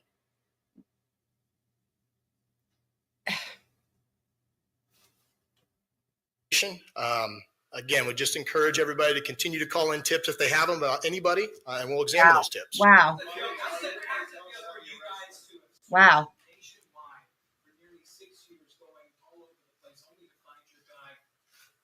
Uh-huh. That's a hard question to answer. It's a mixed emotions. I've been watching the news all weekend like everybody else has, and I think a lot of the members of the public said it right. It's bittersweet. It's a step in the right direction. It's concerning that he's a local guy. So I think just different emotions. Again, this is a step in the right direction. This is the first step into getting into court. I mean, and I having a guarantee trial. you, it was hard to hear that question, but I guarantee what the person was asking was like, basically, how did you miss this person, right? To where now, here it is, almost 6 years later. And he completely weaseled his way around that question. And so, wow. All right. That concludes our press conference today. Wow. Shortly, I will be releasing a press release that will have this photo and a couple more details that'll also be here for handout. That'll also be on the Indiana State Police Lafayette Post Facebook page.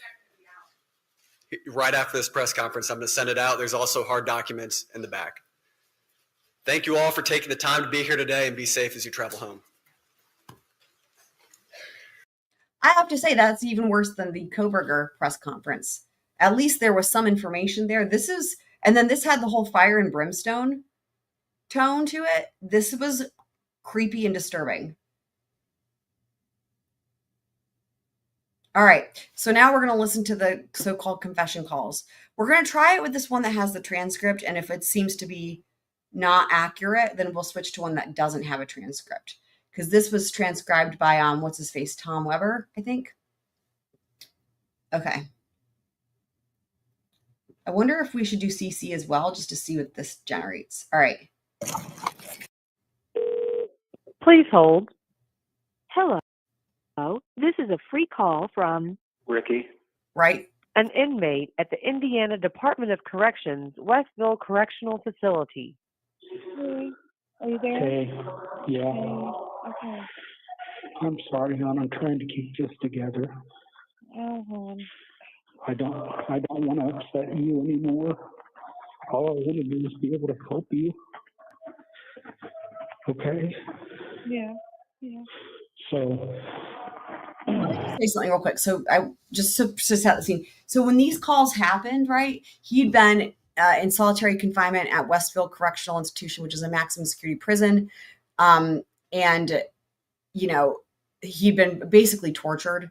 A lot of that, the horrible information about that came out at trial. And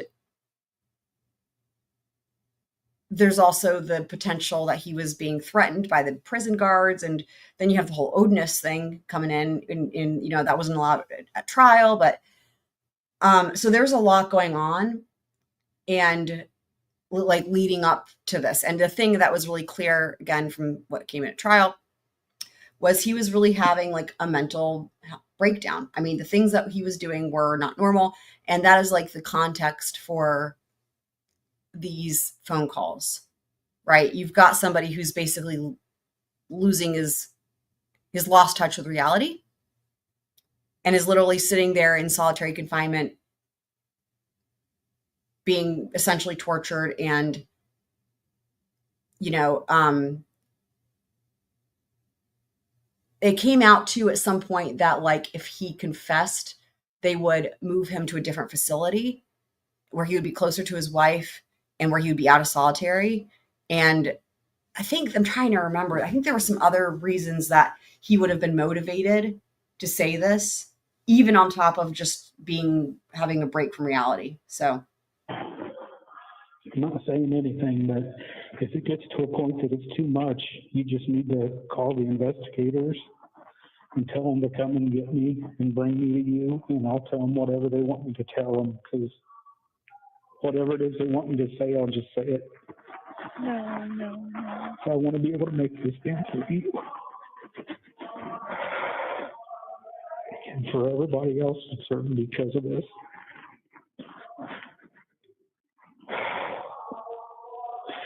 I love you too much. And every time I talk to you, I feel like it's going to be the last time I get to talk to you. I know. I wish I could hug you. I can't explain what's been going on. No. And I don't want you to worry about me. Yeah. I'm a man and I'll take care of myself, but I'm worried about you. And that's all I do is worry about you. So, and you let everybody else know how much I love them, won't you? You need to hang in there, honey, okay? Huh? You need to just hang in there because they're going to get you an attorney soon, okay? Will you just let everybody know how much I love them? Of course I will. They already know, hon. They all know. No, they don't. Yes, they do. Wow. Nobody loves me anymore. So, I mean, I think it's obvious, right? The difference between this person and the person we saw in those interrogation videos. I think that's really clear. Stop. That's not true. I know. I know. I'm sorry. True. I'm sorry. Okay. I'm sorry. I'm It's sorry. okay. Okay. I know what you told me. I know what you told me, and I believe you. Yes. I just, knowing I'm never going to see you again, or at least it feels that way. I'm just saying, if it gets too hard, just tell them to come and get me and bring me and bring me to see you, and I'll tell them whatever they want me to say. No. Okay. So remember, I pointed it out. It was actually towards the end of the second interview, right? When Kathy was there, when he said, there's no way they can get me to say something I didn't do. There's no way they can get me to confess, basically, right? And that's why I replayed that part. He was like, there's nothing they can get me to do. And you could hear him now. And obviously this is the sound of somebody who's a broken person. And it just goes to show you, right? Like, it's just disturbing. But this is the thing, right? Under certain circumstances, everybody's got a breaking point, right? Okay. Mm-hmm. Okay. I don't need you to try and be strong for me. Okay? You need to be weak. You need to be held. You take care of yourself, okay? Okay? I know. But you need to get the help you need. I can't hug you. I can't tell you anything that's going to make you feel better.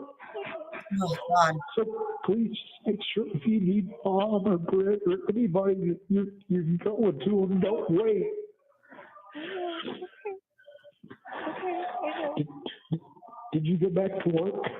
No. Okay. They don't want me there. Ugh. They don't? They're afraid for me. Wow. Oh, okay. Wow. It's okay. They're afraid for me and they're afraid for themselves, so.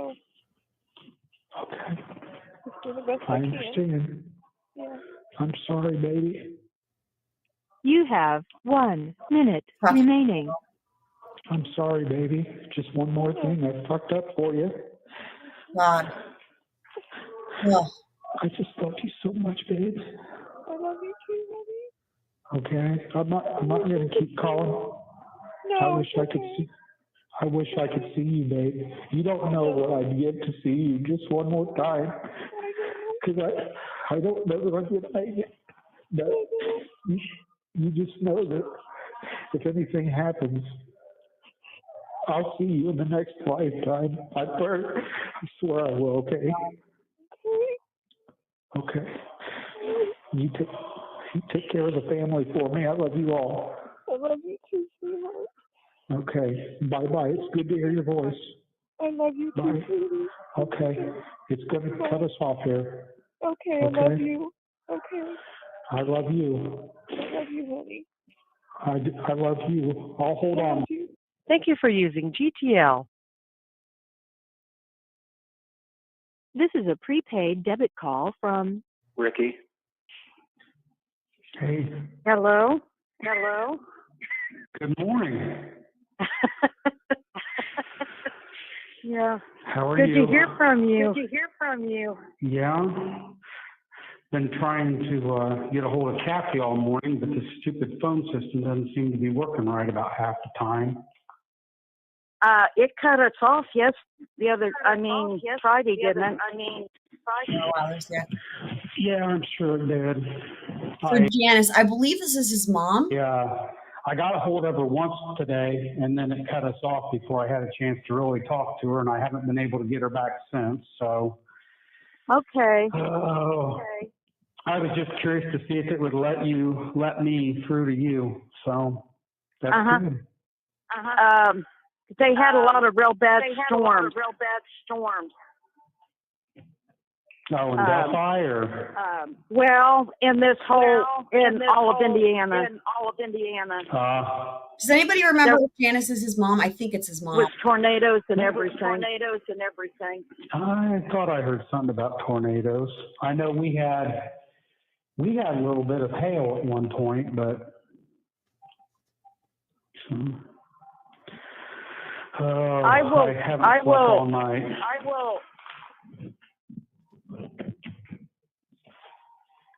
They may not have internet or anything either. You still there? Yeah. Okay.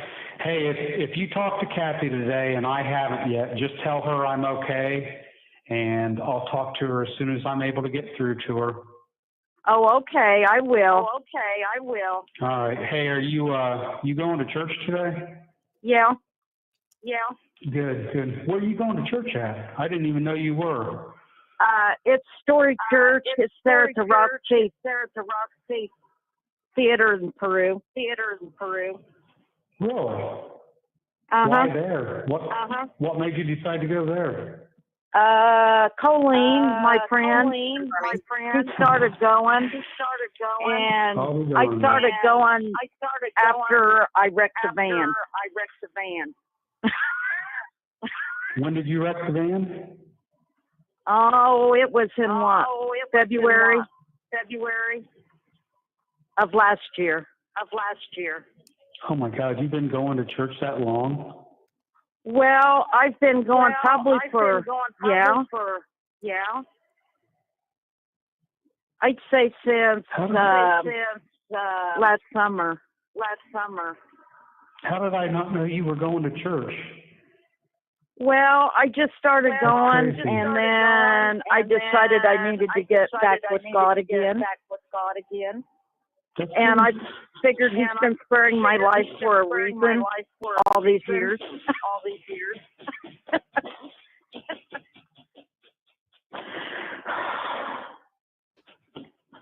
That's good to hear. Yeah. And I'm glad that I did, because I wouldn't have made it through all this without Him. Yeah. So, did Kathy tell you that I told her the other day that I accepted the Lord Jesus Christ as my Savior? Oh no! That's so wonderful. Oh. I didn't know.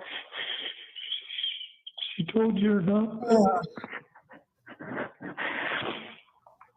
God's really important to me right now.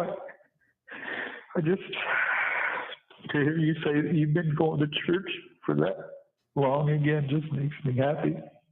It makes me happy. And that Kathy's going and all that. Okay, well, I could go on all day, but I'm going to try to get a hold of Kathy again, and if not, then I'm going to fall asleep at some point because I haven't slept. So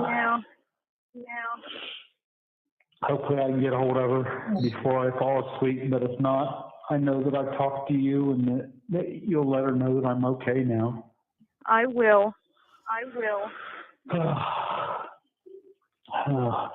I've got a family that's always going to love me no matter what, and yes, you do. I've got God, so,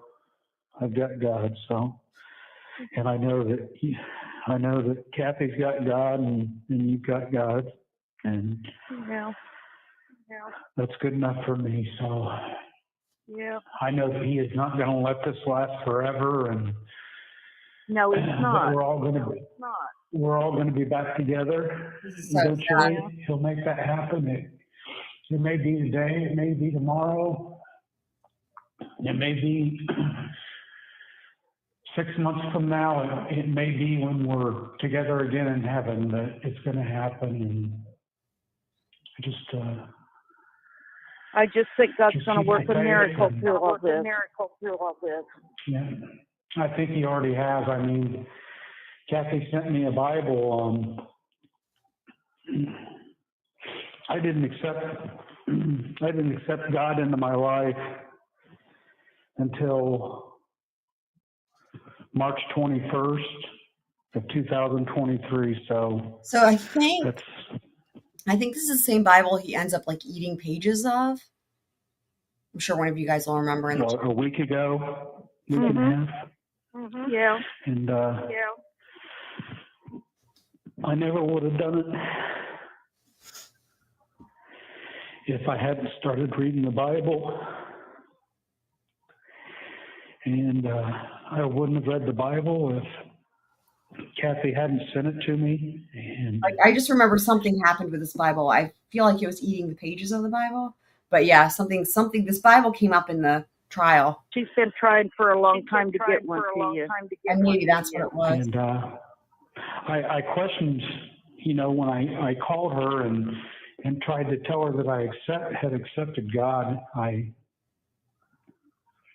I struggled to know if it was really this Bible and if this was actually a Bible, because I don't know if you know this or not, but the Bible that she got me doesn't even say the Holy Bible on it, on the front. Yeah, but it's just worded so you can understand it better. Sure. I didn't know if you knew that. It just, on the front it says the message. So after I accepted God into my life or accepted Jesus Christ as my Savior and got into my life and told Kathy that, she told me that first she had to convince me that I was actually reading the Bible. Yeah. And then I asked her where she got the Bible from, and she said that Dr. Frank had given it to her. Yeah. And so today I was calling her because I wanted to make sure that the next time she saw Dr. Frank, I wanted her to thank Dr. Frank for saving my life. Oh. By giving her a Bible. Yes. Because otherwise, I probably wouldn't have a Bible today. Yeah. She had been trying to see if one of the lawyers could get one to you and that. But she really wanted you to have the ones she'd been reading.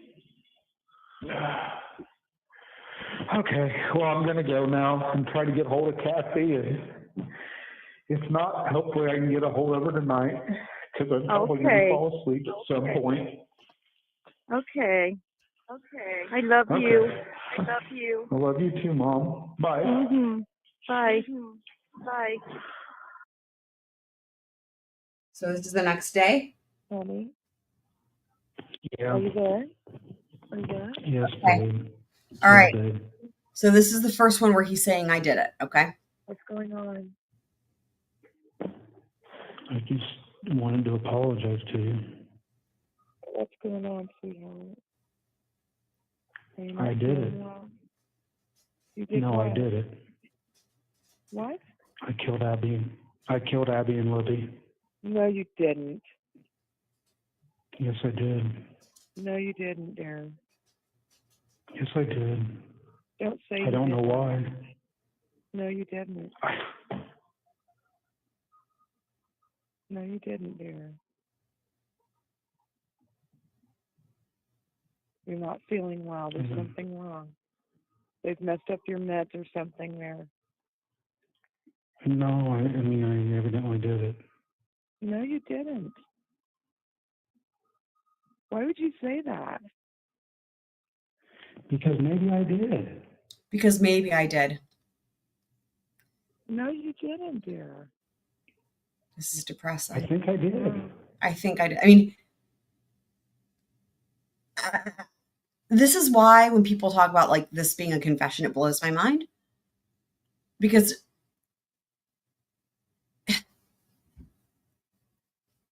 never mind the conditions, never mind all this stuff, never even mind the medication. The fact that I'm just going back here because of the transcript, like just the fact that it starts out, I did it, I did it, I did, right? And then it changes to maybe I did, I think I did. I mean, you know, it's just,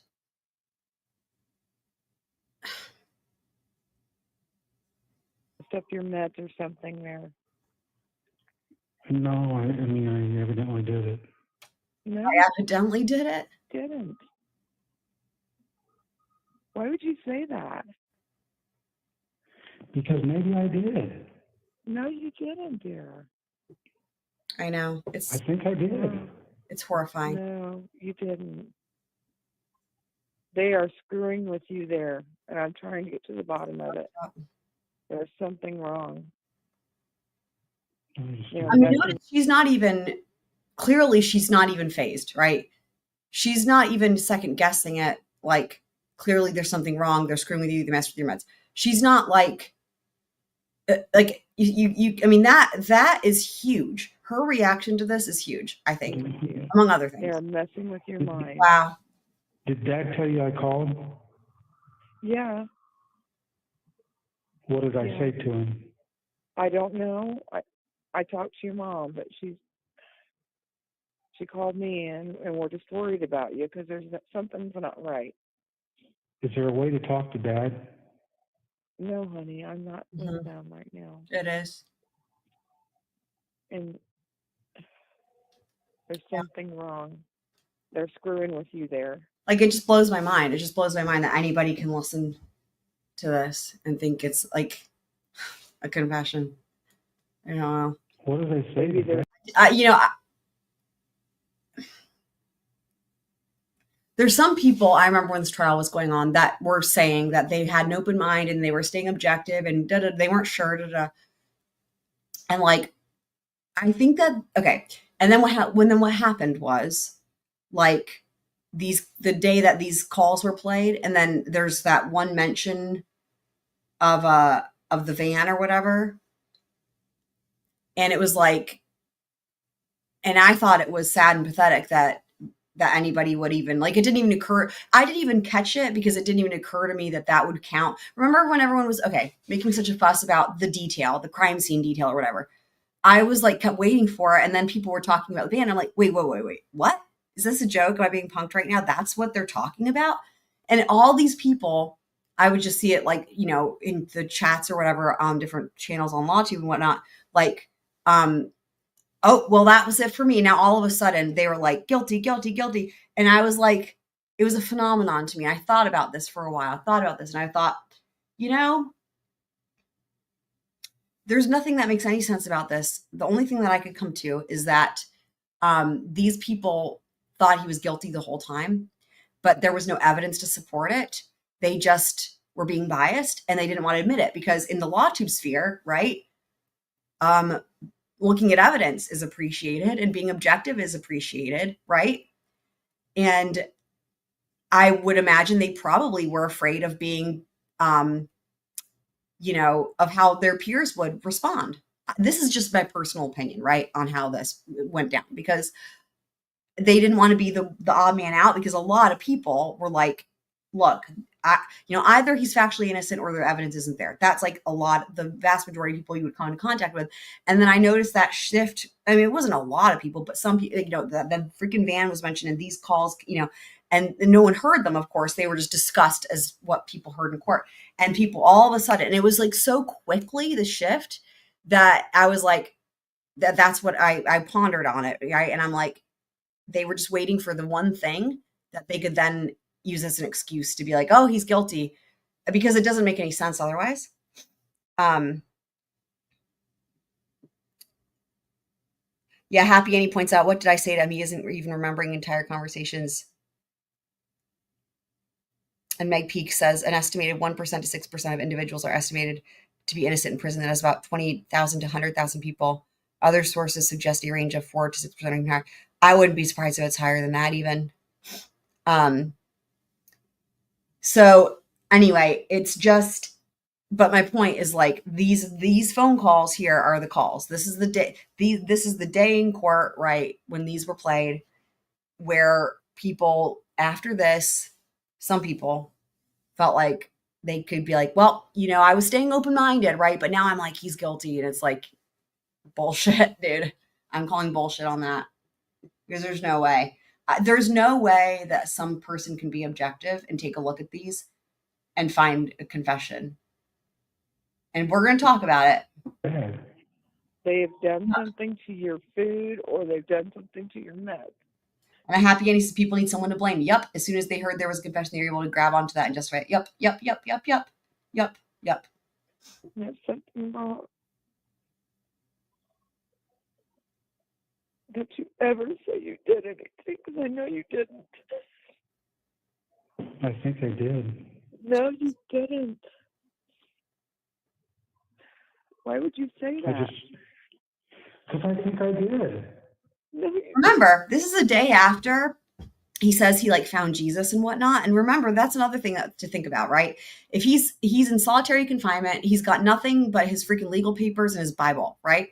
He's got all these issues going on and these delusions and whatnot. And I'm just thinking about it from this standpoint as well. Think about this, guys. What's one of the this came a day after the whole finding Jesus thing. Was not until after the finding Jesus in the Bible thing that this happened. So think about this. So between all the other factors, then you add in the religion. What is something that is in the Bible that God wants you to do? What is really huge for Christianity and I guess other religions, right?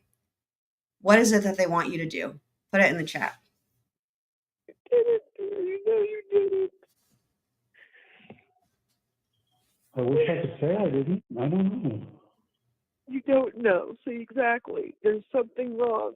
They're screwing with you. They're trying to get you to say things.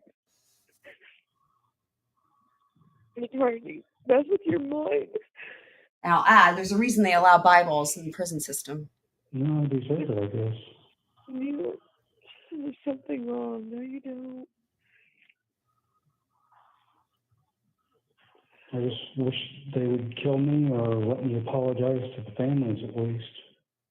Dear. Mm-hmm. Yep. Ding, ding, ding. Don't talk it. First forgiveness. Yep.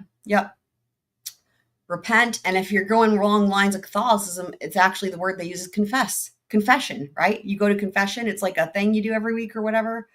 They actually confessionals or whatever they call it, right? Confess, repent. It's such a huge part of some religions, is more than others, but in all of Christianity, to my knowledge, right? That it's almost like what do you do if you don't? What do you do once you've confessed to everything? What do you do if you're like, well, I didn't sin anymore this week? I mean, I don't know. It's like almost like a obsession, right? Of so that's exactly what I was thinking though. And I think that's why Bibles are allowed in the prisons. Like they may not allow, depending on the facility, anything else, but they're going to allow you Bible, right? Yep. Confession and repentance. Yep. And the timing is interesting, isn't it? The day after he gets the Bible from Kathy, and then he has that phone call to his mom, and he's like, I found Jesus. And then this is the next day. Anymore. Just don't talk anymore. Okay?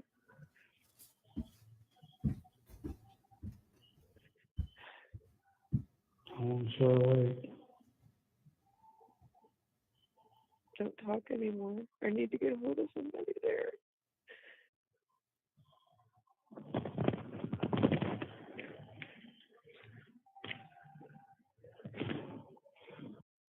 Thank you for using GTL.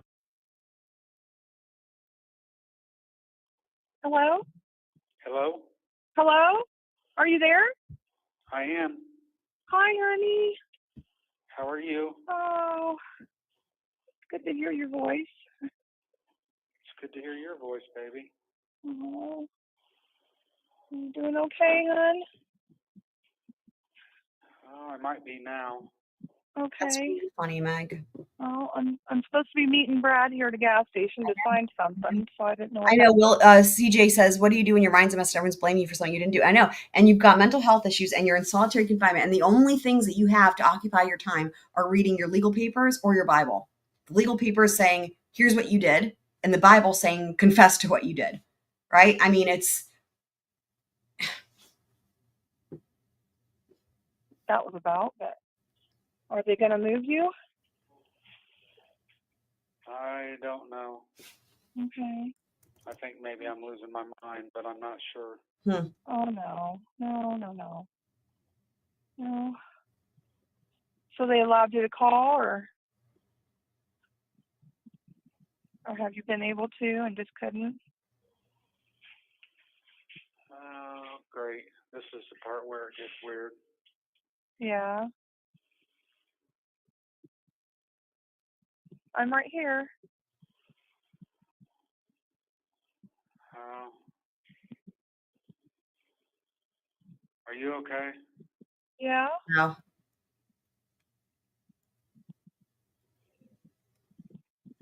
Yeah. What's going on, hon? I don't know. I just think maybe I've lost my mind. Yeah, I think No, honey. We've all lost our minds at this point. So Brad and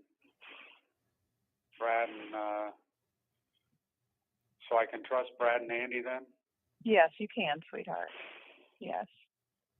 Let's not talk about anything that we don't need to, but no, there are lawyers, honey. There are lawyers. Well, I need to tell you something anyway. Okay. Here we go. Are you sure you want to talk to me over the phone? I think I have to. Okay.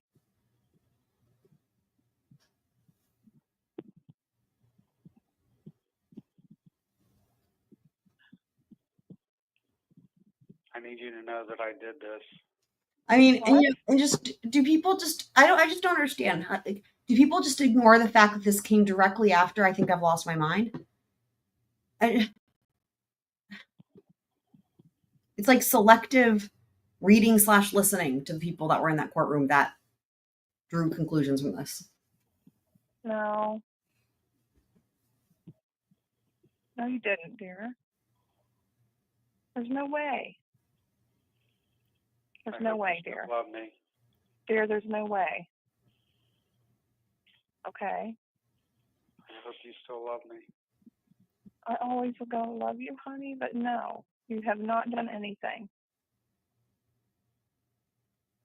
And I think you are not well. So you don't need to be saying you did something you didn't do. Well, hon, this is the first time I've been able to talk to you, and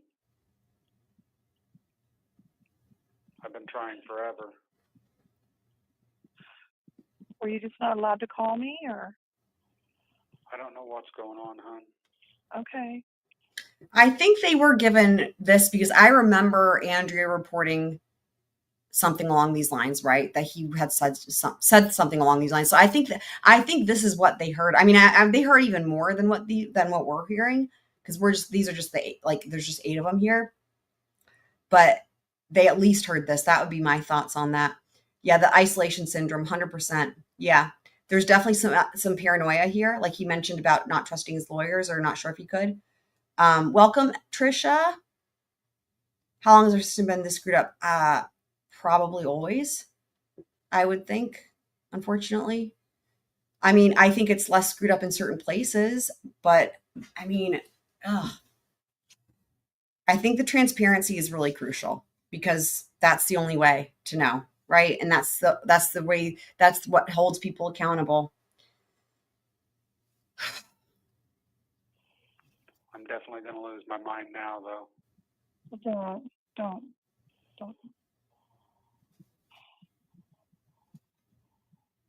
I'm supposed to be meeting Brad here. Well, we just watched those. I don't know anything about that. I've been asking for personal visitation, and that's not going through. And I know. I know. Then it's Right. taken me, Right. feels like it's taken me forever. You have 1 minute remaining. It's okay. Are you there? Yeah, I'm here. Mm-hmm. I'm just trying to be at peace with things. Honey. I think the other thing too here is when you have no control over your environment, being at peace with things, it's almost like accepting it, because accepting it is easier than fighting it. And that makes sense too when you have no resources and you have all the issues. I mean, so many, like, how do you not lose hope, right? And I think that it would take so much energy to feel like you could fight this, right? And in the end, he just got convicted anyway. You know what I mean? Like, I can see almost how, like, it's just like with it's just like people who are in abusive relationships or and other things, right? Where accepting their situation becomes what's the right word? Like, what is the word I'm looking for? Par for the course or whatever, where it's like that's just the easier thing to do emotionally and mentally than to continue trying to fight it, you know? Like, I'm just trying to be at peace with things. I don't know. There's just a lot that it's just a lot. And I had a dream that I needed to let you go, and I didn't know how to let you go. And wow. Well, then you're dreaming stuff again. Okay? Mm-hmm. That's all it is. You don't be talking about anything on the phone negative like that. Okay? And imagine but I have too, to let you know that I imagine did it. too when you can't trust your own mind, right? Imagine that on top of everything else. It's like even under all these horrible situations in life, it's like if you can trust your own mind, at least you've got that, right? But when you can't trust your own mind, and you're in solitary confinement, and you're being charged with double homicide, and you've got your lawyers removed and all this stuff, it's like if you can't, and then on top of that you can't trust your own mind, it's like, what do you have? Dear, no, you didn't.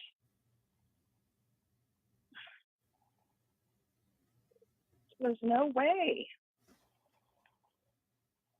There's no way. Thank you for using GTL. Hello? Hey. Hey, it's me. Yeah.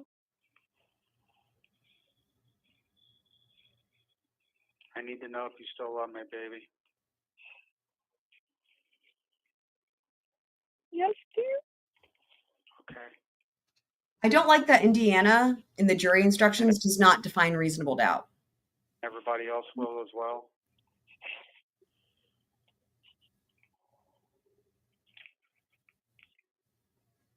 Honey? Yes.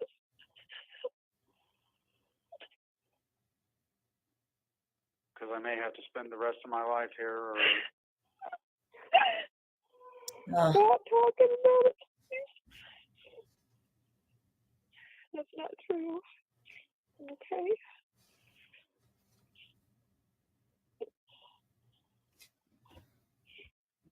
Okay.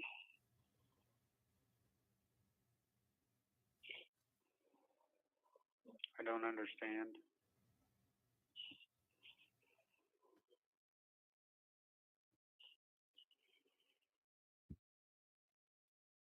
I just got to know that everybody's still going to love me.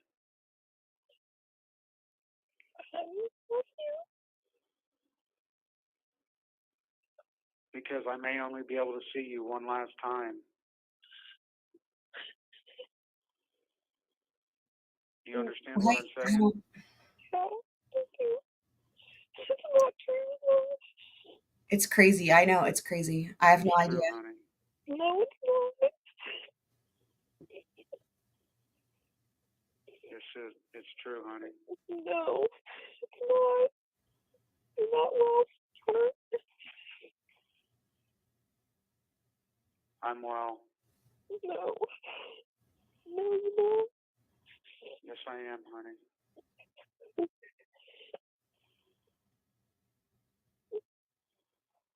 I just hope that you'll still love I'm me. trying to remember, what was it? Because there was a juror that came out. What was it that juror said there was like the one thing that mattered to them, and it was like not something that we would have thought. It wasn't the confessions. It wasn't the bullet, if I recall. Was it the bridge guy video? Well, I'm sure one of you guys will remember. But it was something that was like, seemed like it, I don't know.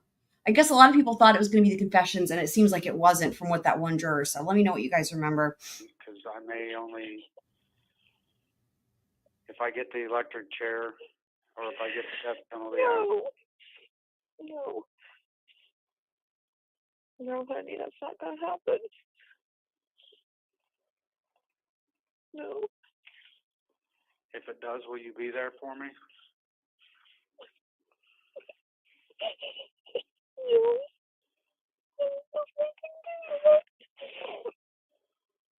It's not gonna happen, dear. Do what? Nothing. This isn't right. They messed you up so bad. It's okay, honey. I did it. No. I did it, dear. Stop.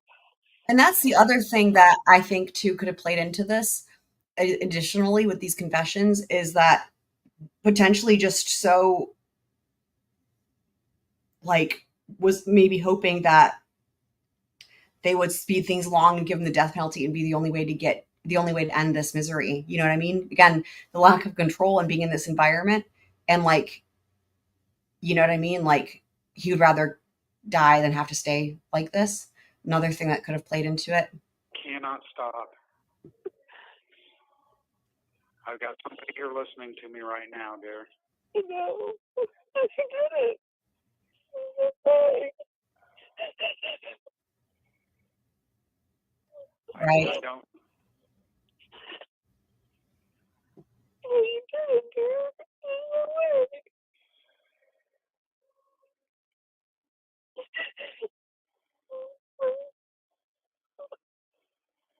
I killed Abby, dear. No, you didn't. Stop. Stop saying that. No, you didn't. I knew I was supposed to let you go. I was trying to let you go. Stop. Dear, we're gonna be back together. You have 1 minute remaining.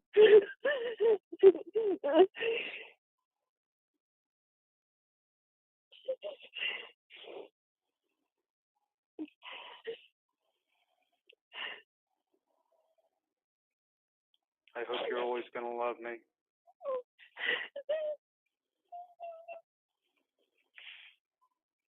No matter what.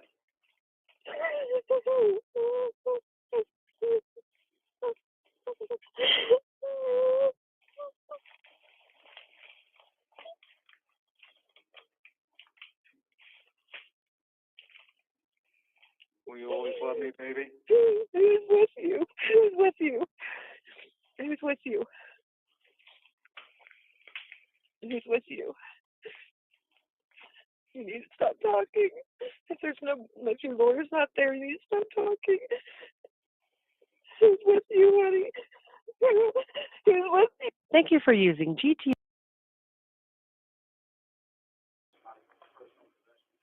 Hi. Here.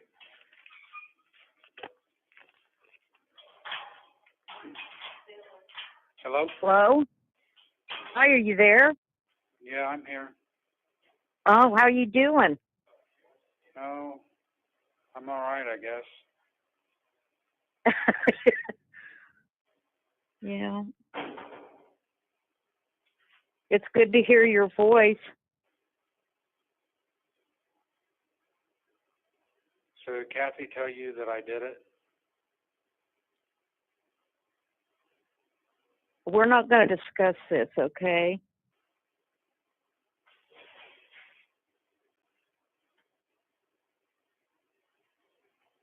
Are you there? Yeah, I'm still here. Yeah.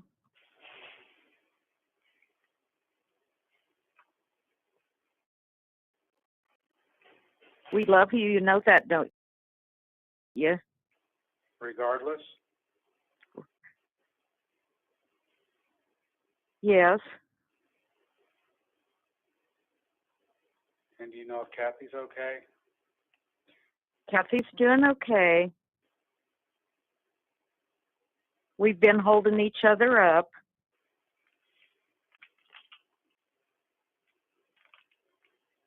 I'm just worried that you guys aren't going to love me because of the fact that I said that I did it.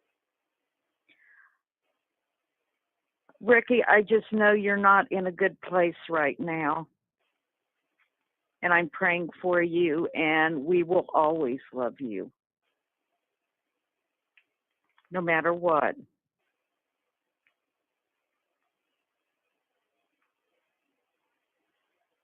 But just saying it doesn't mean you did it.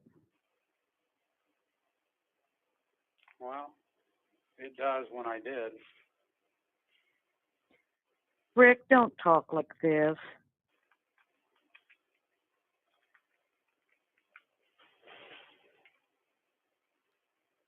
I think they're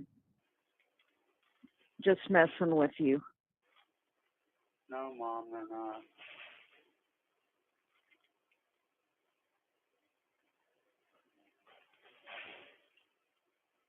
I love you, though. What are you doing?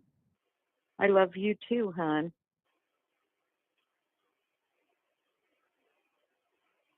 I just know you don't have it in you to do something like that. Mom.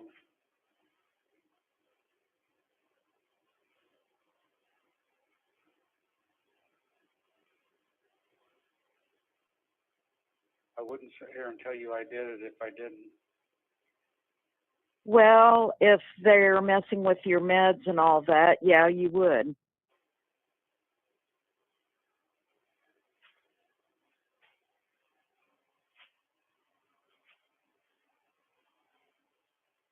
But we're not going to discuss the case anymore.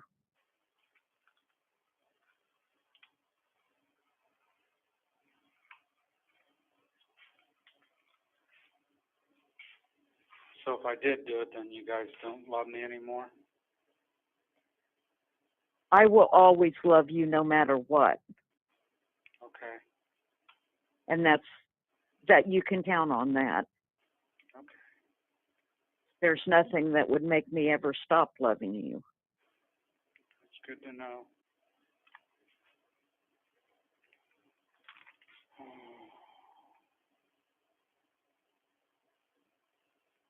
Are they letting you call again? Well, right now I am. Have you gotten any of my letters? I'm not really getting mail anymore. Again. I write you every day. Great. There's something else to share with my therapist. Oh, they're letting you talk to her again? They always have been letting me talk to her. Oh. Just once a month or on a regular basis? No, she's coming and seeing me every day. Okay. Well, that's good to hear. All right. Well, I'll let you go. Okay, hon. I love you. Yep. Tell everybody else I love them. Okay. Bye, hon. Bye. Okay. Hello? Hello? Hey, you still there? Hey. Yeah, I'm here.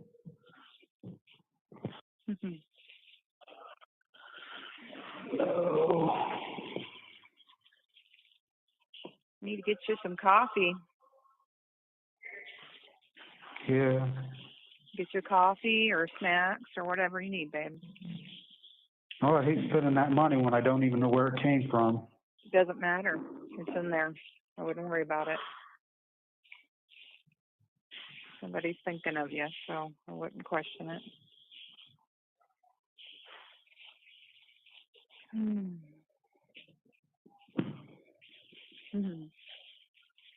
Oh, Lord, what a mess. Good grief. Just when I think I've got everything,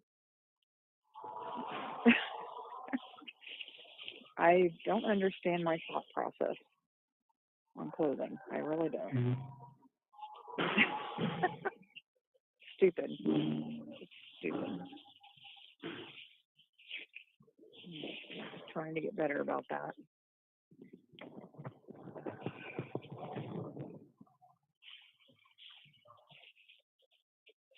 Oh, Lord. Here we go.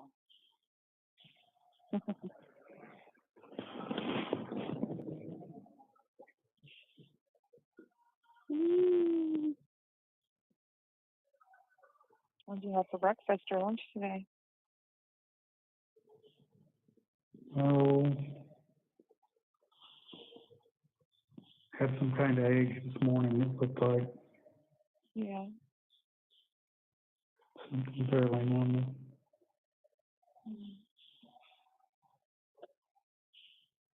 So we're talking to you. What, sweetheart? So it's just kind of weird talking to you. Why? Why would it be weird? I don't know. It just is. Everything's weird in here anymore. Yeah. It's like I feel like I've lost my mind, found a hell or something. Well, we're kind of living it right now. It's not a good place to be in. Not a good place at all.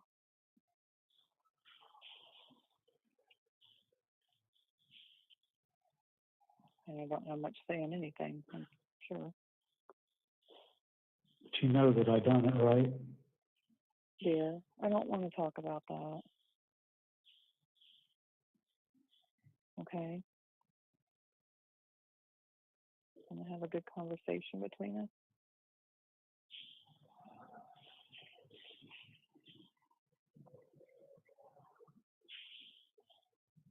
And I just don't, I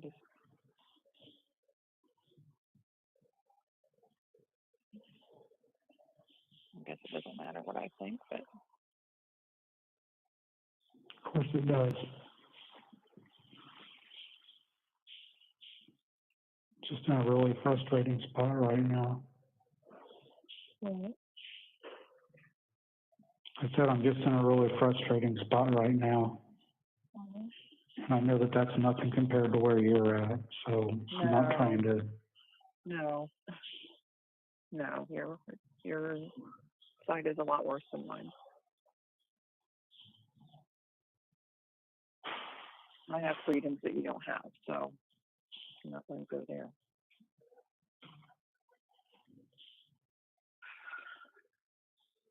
I feel guilty about that. I don't know why nobody will talk to me and be honest with me. You're not going to get that there, dear. They've already got the mindset. Don't care. You didn't do it. That's just prison.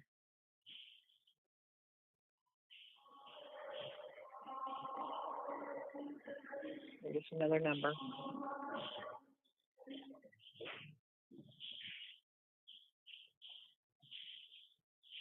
But Just don't feel like anybody's willing to be honest with me anymore. Like everybody's afraid to hurt my feelings or something. I just think people have to be very careful when they talk.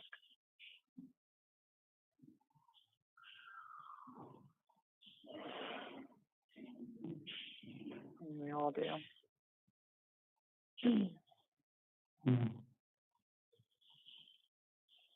If I can get a chaplain in there to pray with you, would that be okay?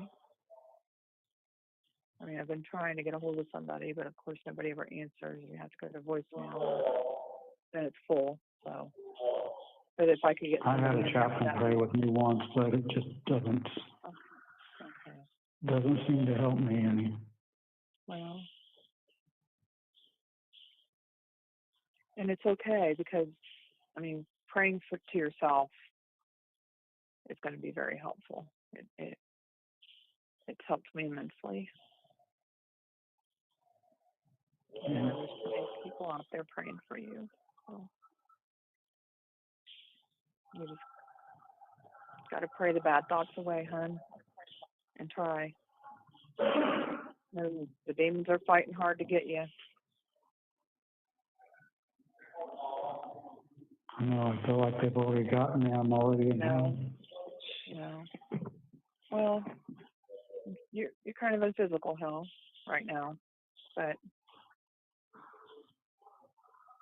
your soul doesn't need to be. It's God, not anybody else's.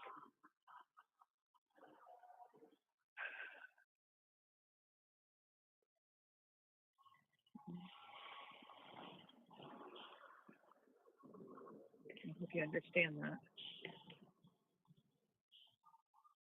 Yeah. I'm sorry I ever questioned the Bible that you got me about asking it. Because I've got another one in here now. It says the Holy Bible, and it says basically the same. Thank you for using GTL.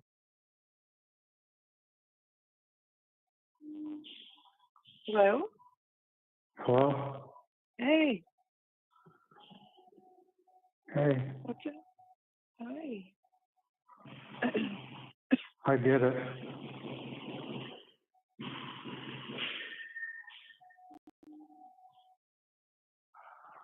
Captain, What? I did it.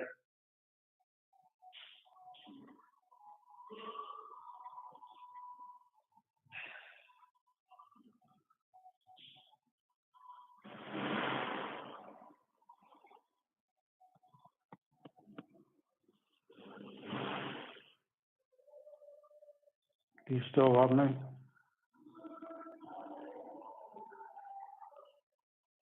Yes, dear. But you didn't do it.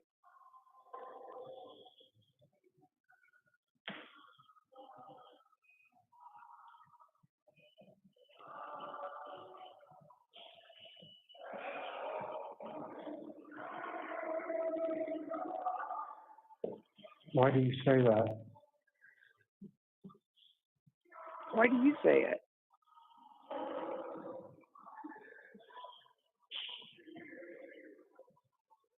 I don't want to upset you. I'm already upset.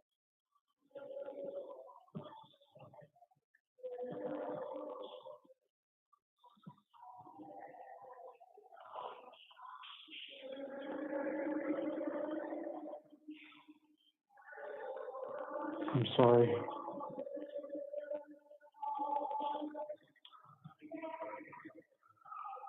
I don't know what I'm doing.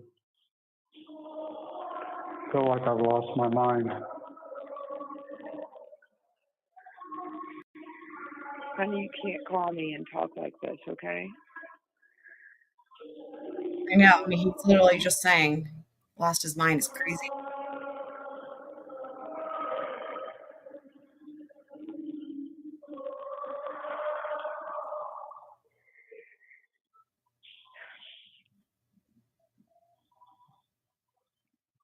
You're killing me.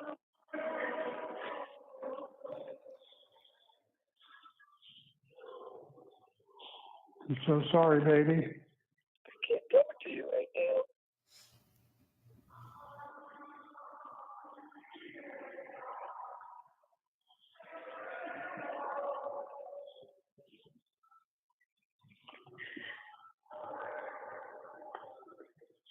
I didn't want to do this.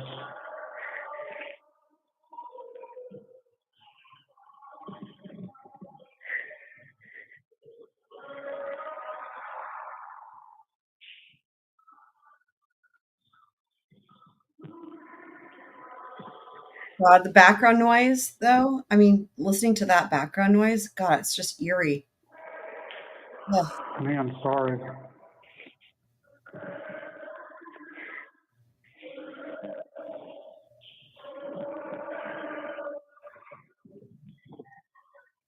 You're not going to do anything to yourself, are you? No.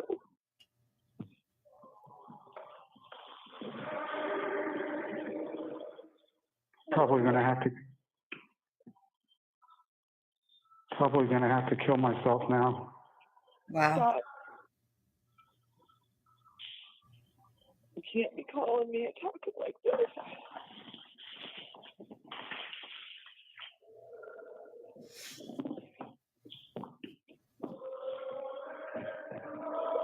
You don't have anything to do with it.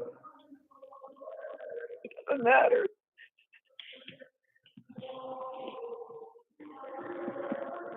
Why are you so mad at me?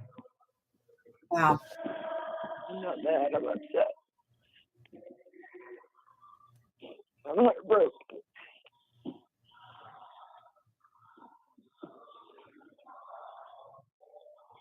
Big difference.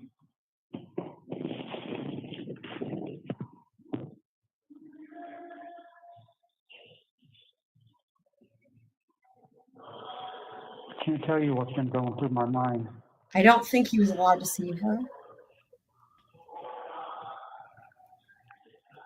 I feel like I'm already in hell. He was on camera 24/7. I was waiting on the Bible from you, but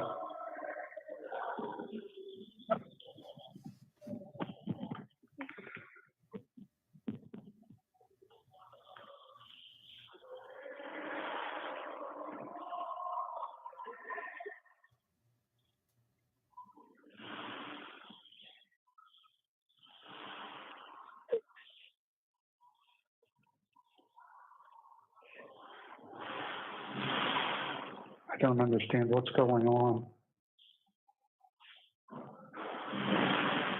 Neither do I.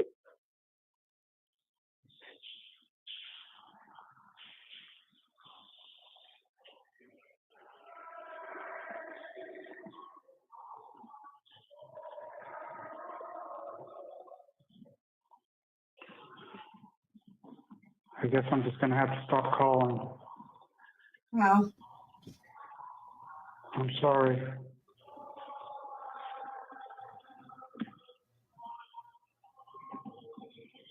Yeah, I heard the same thing, Meg.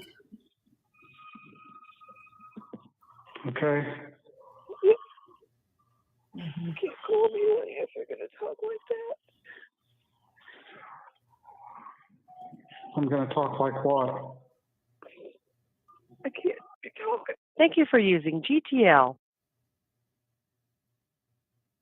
Which means Well, that was depressing. I know, it's horrifying. CJ says, think about it, lights on all day. You can't see the outside world. You don't know if it's night or day. Yeah, it's horrific. It's absolutely fucking horrific. Without a doubt. Okay, we're going to watch something else so we don't end on that note. Give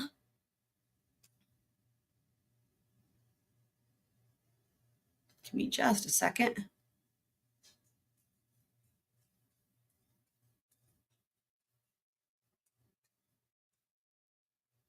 Do.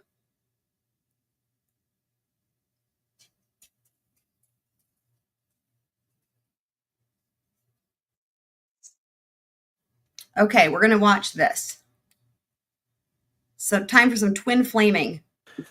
Go home, have a few beers, and do it God, he looks so different in this one. all over again. Go home, Wow. have a few beers, and do it all over again. I was out today for a quick pizza. Went to a local pizza place and, called in a pizza and went to pick it up. And, the guy there, I've seen him there many times. It's one of my favorite local pizza places.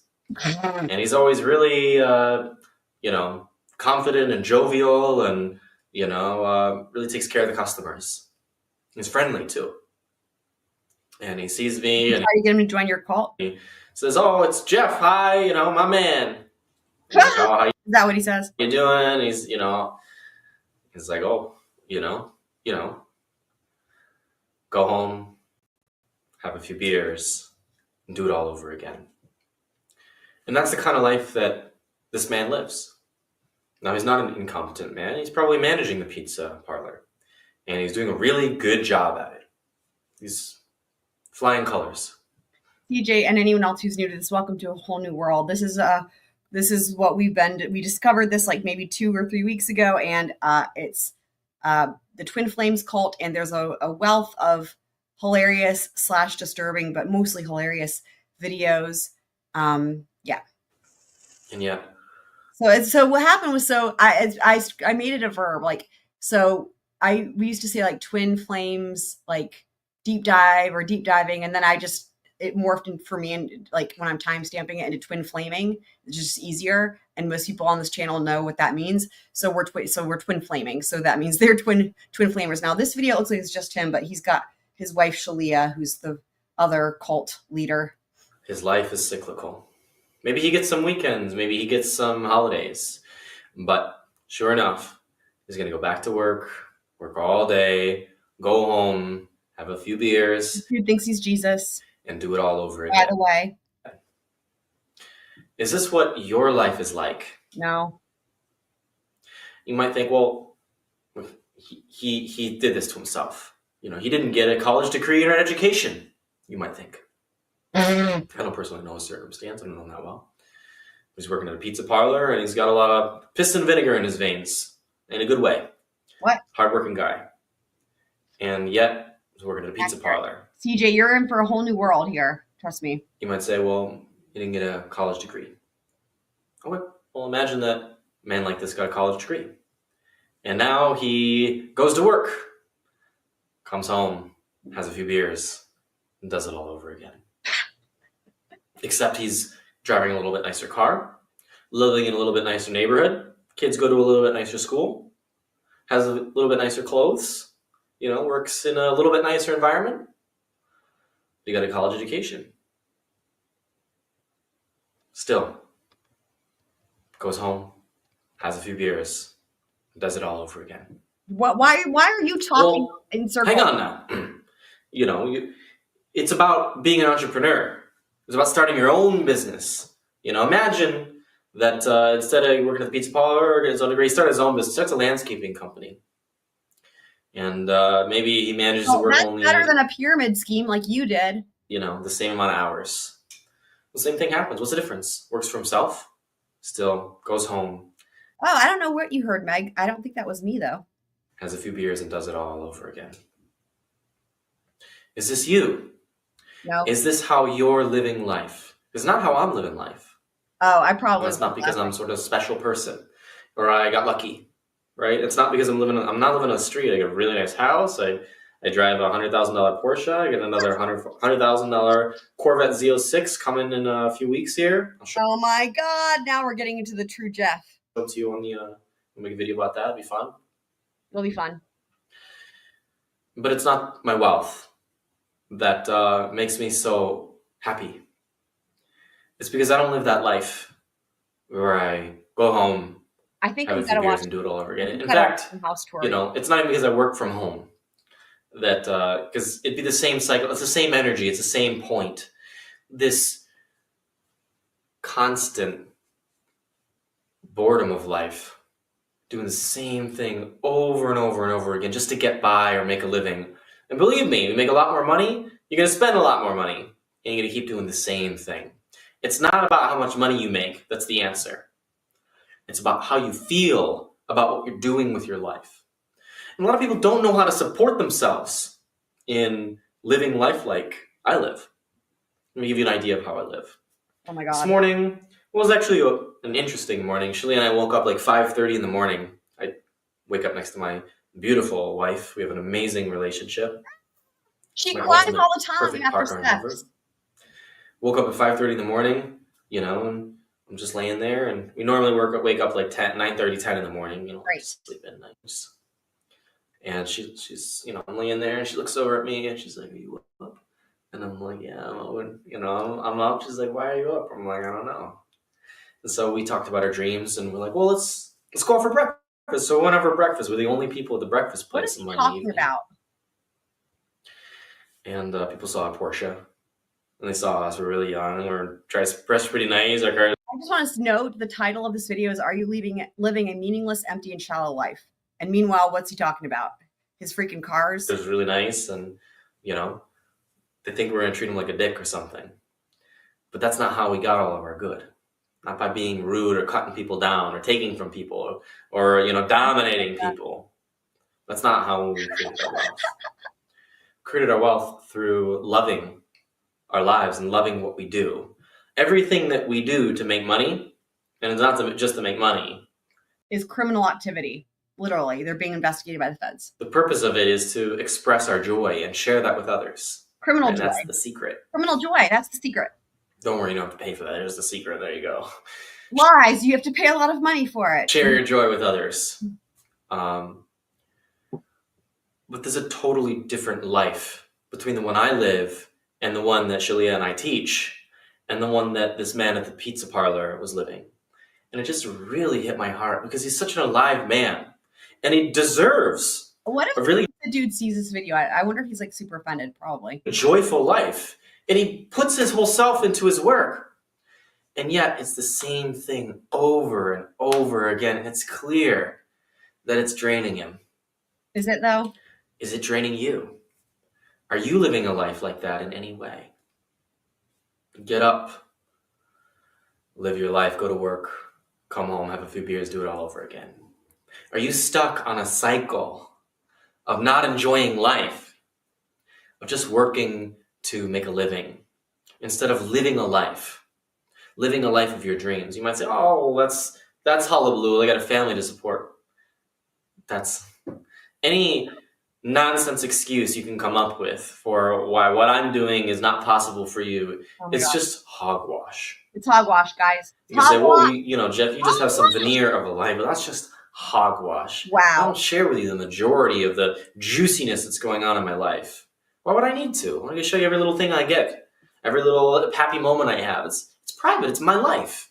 I'm not here on camera to show you my life and see how cool and get attention. That's not it. Well, hold on. Hold that thought. Perfect time to switch over to this one real quick. We'll come back to this. Don't worry. This is a more recent video than that one we just saw. Here he is. Jeff. Same Jeff. Remember, he thinks he's Jesus. Let's just see about that with the attention and the wealth and all that. What's up, my Ascension coaches? Today we're going to do a little This is a video he made for people in the cult that work for him. bit of math. But first, I'm going to give you a brief little walk around in my new place. No one's seen it really yet. And just a little preface to all this. This house is not in order in a way that I would say I feel pleased with yet. A lot of it is in order the way I bought it, which is the previous owners. But it's getting there. And takes some time to get a house the way you like it. This is my pool, my slide, my little hot tub, and we've got a little waterfall. We haven't really furnished it yet, but we're going to make it real nice. This is my house. Guys. This is the back of it. It's a pretty sweet spot. I'm going to show you this because I want to show you just how within reach something like this is for you as an Ascension coach. Oh, boy. As an Ascension coach, you can make way more than a surgeon does per hour. I'll show you how through a little bit of math. Oh my God. These nice flowers are popping off. That's a good life. This is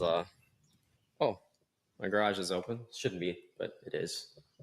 Got a couple cars in here. You may recognize the Porsche and good old Corvette. It's looking good. I got a 3-car garage and thinking about building another 3-car garage to mirror this bad boy. Well, let's close this up. Just a brief tour. It's not going to be an extensive tour or anything like that. Just a brief tour. This is Deanna's car and Gabe and Brianna's car. There's a little basketball court / motor court. And it's a little bright out here, so I'm making squinty faces. Great. We've got a nice little lawn here. It's all organic. And over here, if you know. Organic grass, guys. Oh, it's a lavender. Not a lavender. Colby's going to kick me in the butt. So will Charlie. Apparently, we're not having him in this video. There's a little view. You can see, there's a lake. Where's the lake? There's a lake. It's very nice. Nice little lake view. There's the front of my house. It's pretty sweet. Charlie's looking out the window. I don't know if you can see him. He's like obsessed with Charlie. Just do a brief tour. Just a brief tour. Here's my front porch. Here is this is my office here, and there's Charlie over there. Don't worry, I'm coming inside, buddy. Lunchroom, little sitting area out front. And I'm sure you remember these, at least by the sound. They're showing off, though. Little tour. Don't be upset or jealous, because you're gonna find out how easy this is for you. I'm not You could jealous. have this too. Oh, this is my office here. We got some stuff going on. I was doing some calculations for y'all. Yeah. Y'all ain't gonna believe what you're gonna be able to get. This is how much house you could afford. Almost a $700,000 house with 50 grand down, and that'd just be with just taking. That's just 36 clients. I'll show you how the math works out. You're gonna be blown away by this math. We're gonna be blown away. Buddy, here's our buddy. It's a little T-Fast mascot. I'm gonna show you the camera. Let's real quick look at the bathtub bit. So onward we go. Oh yeah, you recognize those two, don't you? Equipment. We got a secondary bathtub up here. Look at this.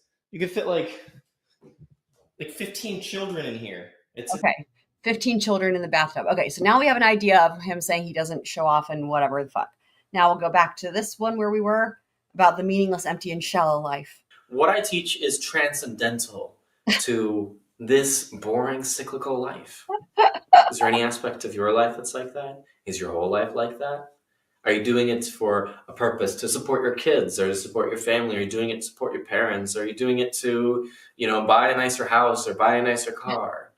Like what you did. None of that matters if you're not happy doing it, doing the thing that brings you the happiness. Right? Like I'm living my fullest joy, and it brings me wealth and supports me. Supports me quite well, and continues to support me in better and better ways. But just kind of thinking, like, most people live that life, and most people who live that life know that they're pretty lucky to live and have that life, because a lot of people on the planet don't even have that possibility of having that life. I want to speak to you if you're living that life, and let you know that that's not the only life you have to live. You don't have to live a life you hate. You don't have to live a life of dreariness, of mindless repetition, just to survive. Spend most of your time just paying the bills, paying the rent, paying the electricity, paying for your car that takes you to work. What are you? His whole thing is trying to get people to, it's gonna be the answer is join the cult. That's a slave's life. Oh, that's ironic considering they have slaves. Slave. And I don't enslave people to not be a slave. Wait, that's a lie. You do enslave people. In fact, I free people. No, and that makes me free. Opposite of that. I am free because I live a free life. Sorry. I wish I just to prove it, let's just take a look at the slaves and the other. Let's just pop back over here real quick where the slaves are in the kitchen.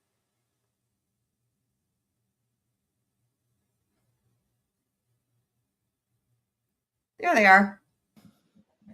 There's stuff down there. Here's the team, boot camp team. What's up? This is for the AAC. Those are the slaves. Okay, so now we're going to go back to here where he says he doesn't enslave people. Love it. Just have little business cards to hand out to people like that. Say, oh, he says, just gonna go home, have a few beers, do it all over again. I should just pull out a card. I could show him, it says, your ticket to freedom on the back. It'd say, lifepurposeclass.com. Hand him that card. And then look, check it out. This is the way to living a free life. This is a way to living your ultimate perfect lifestyle. Now, you might be like, well, Jeff, you're rich. You've always been this way. You obviously have not been following my story for very long because, little over 2 years ago, now I've got these beautiful cars and this beautiful home and a lot of great stuff, and I eat really well. You should look at my fridge. 2 years ago, that wasn't the case. 2 years ago, it's coming to the end of April now.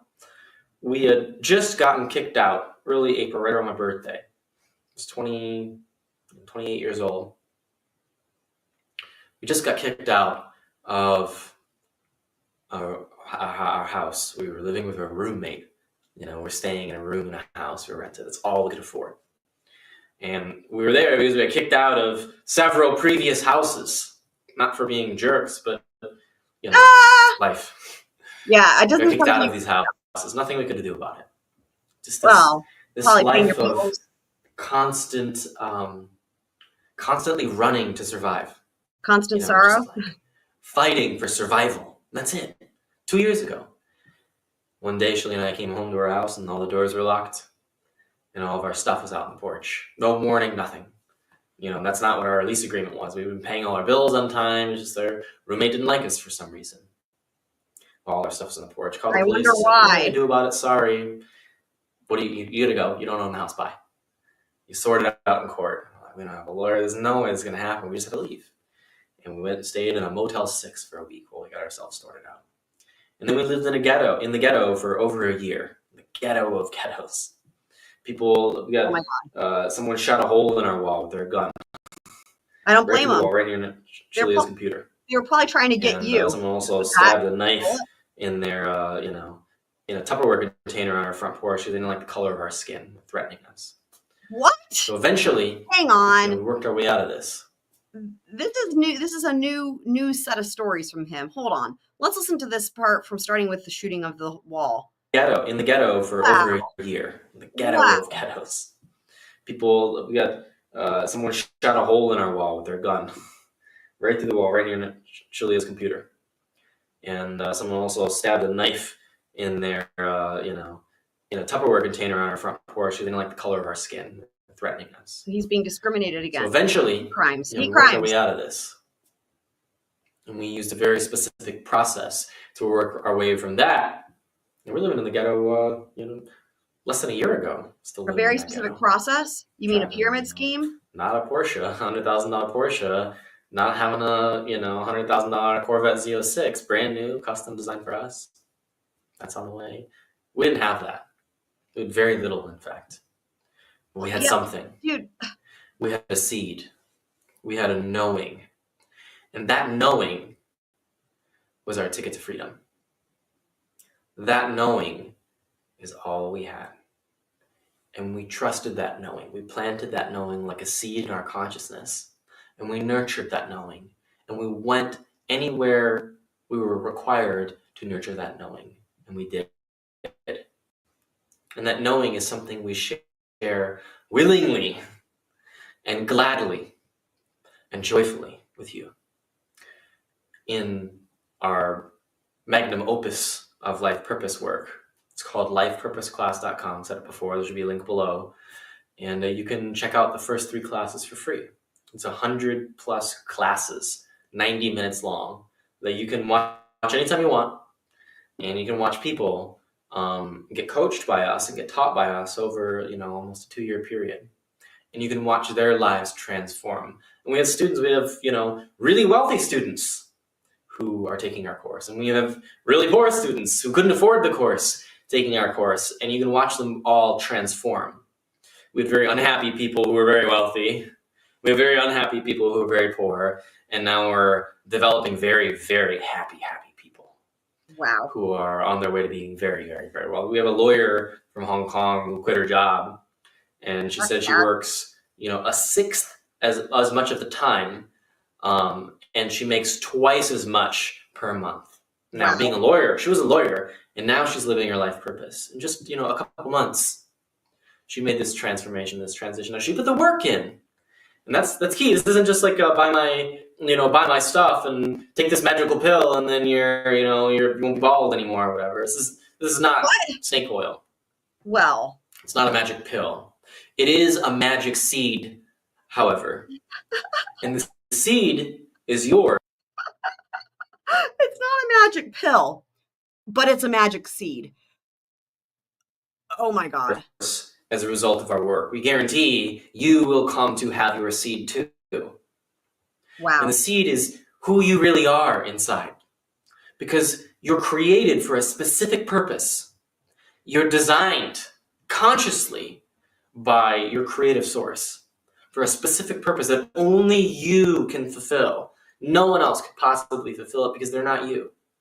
You have a special, privileged task, a special purpose in life right now that you might be missing out on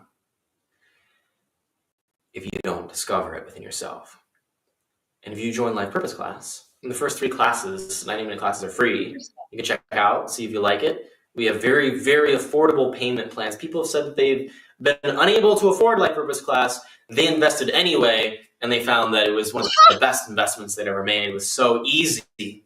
So if you don't have any money, give me the money that you have, and so you have even you're negative. Go into debt. To recoup not just their investment, but transform their lives. Quit their shitty jobs that they had to come home to, have a few beers, and start it all over again.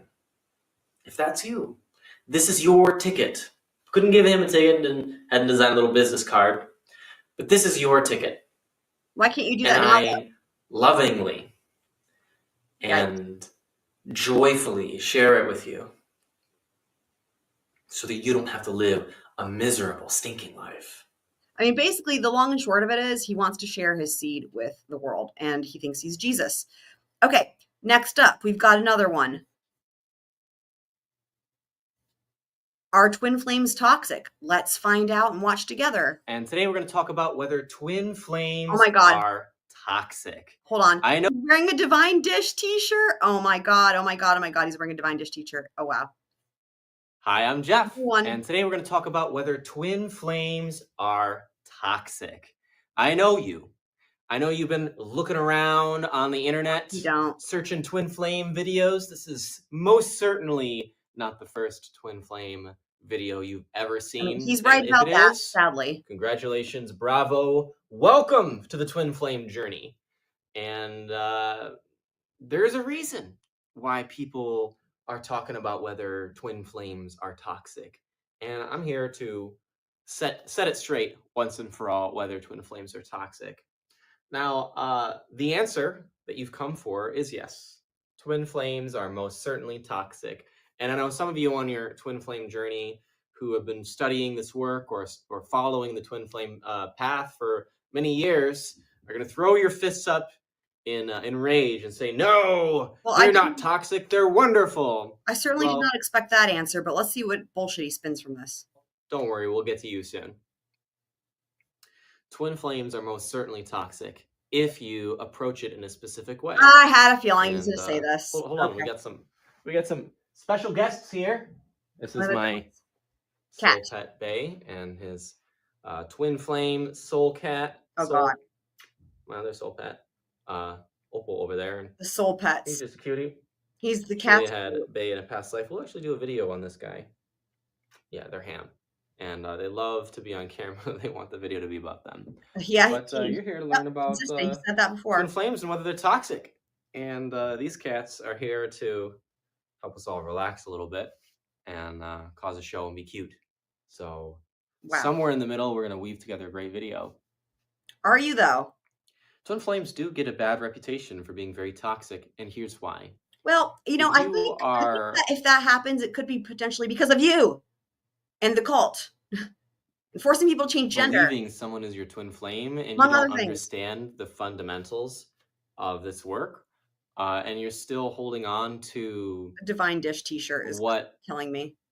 You think a twin flame is, and you don't actually know what it is, and you're going to treat it like a soulmate. You're going to treat a twin flame like it's just someone who's going to satisfy and fulfill your needs for you.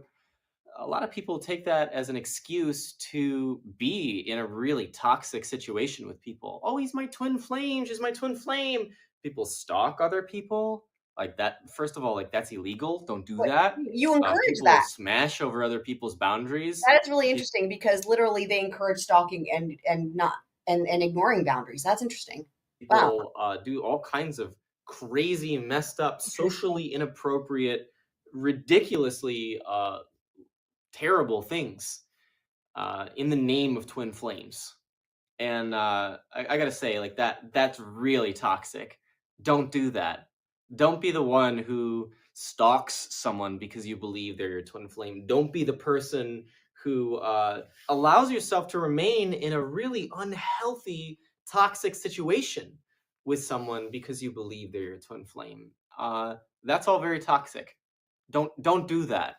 And some people believe twin flames are this really high spiritual 5D thing, and they're having all these 5D communications and this 5D sex with That was what you said. ethereal 5D 5D. twin I watched flame. that And video. they're following all the Oh my God. signs and synchronicities The 5D twin to flame be sex. I with watched their that. twin You flame. And guys. oof, The that video. gets really cryptic and The really video with toxic for you really fast. Okay. And in that instance The too, video yep, with the twin bowl, flames are singing bowl. pretty dang toxic.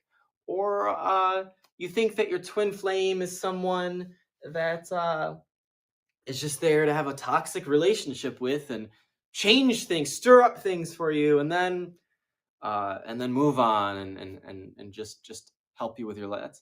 So in reality, this is not the twin flames I teach, and this is not what twin flames actually are. And in actuality, it's not a bad step, you know. And I say that with like kind of biting my tongue, as I said. You don't do the toxic thing.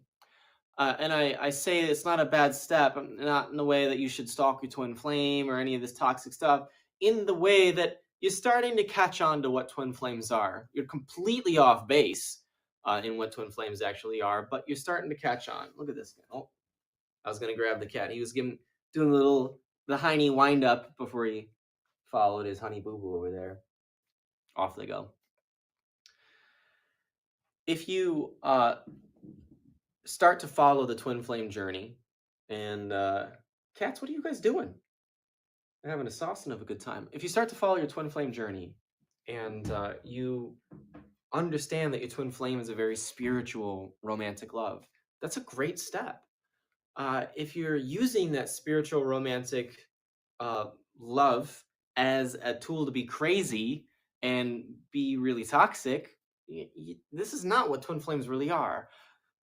Twin flames, are a spiritual path of awakening, of ascension, of enlightenment, not a spiritual path of crazy, not a spiritual path of toxic relationships Hold where on. you feel really Hang bad. on. Crazy. Not a spiritual path, What? a spiritual path of awakening, of ascension, of enlightenment, not a spiritual path of crazy, not a spiritual path of toxic relationships where you feel really bad, not a spiritual path of I have to chase someone down and make them know and help them see that we're twin flames so that finally then they'll know what I feel and they'll meet me there. Literally, that's really toxic. Literally, the number of videos on their YouTube channel that are literally titled like "How to Chase Down Your Twin Flame," and then they have a whole thing called the Runner, the Twin Flame Runner. There's so many of them that this is blowing my mind right now. I don't even understand honestly how he's saying this. Do that. Even for him, this is a lot. Twin flames are a journey within. You do not need to concern yourself at all with your twin flame. You need concern yourself only with yourself. Oh my God. Only with source within, only with spirit. And as you relate to that divine source within, because of what twin flames really are, the natural mechanic, and here's I'm gonna give it to you all over again. Here's the mechanic that makes twin flames infallible, unstoppable, and a really beautiful and divine and healthy thing that is the next step, the next natural evolution of romance and love. I can't believe they have 30,000 and union and marriage on planet Earth. It went from marrying for attraction to marrying for perfect partnership in all ways, for perfect love, for perfect romance. And that is something that we must spiritually, as a collective, grow into. And you can be a leader in that and have the cool thing before anyone else by walking the path that I'm teaching you. And this isn't a path that I just made up. It isn't something I'm just like laying out there for you to get you to watch my videos or something. If you look back at all my videos, they've all been saying the same thing and hasn't changed.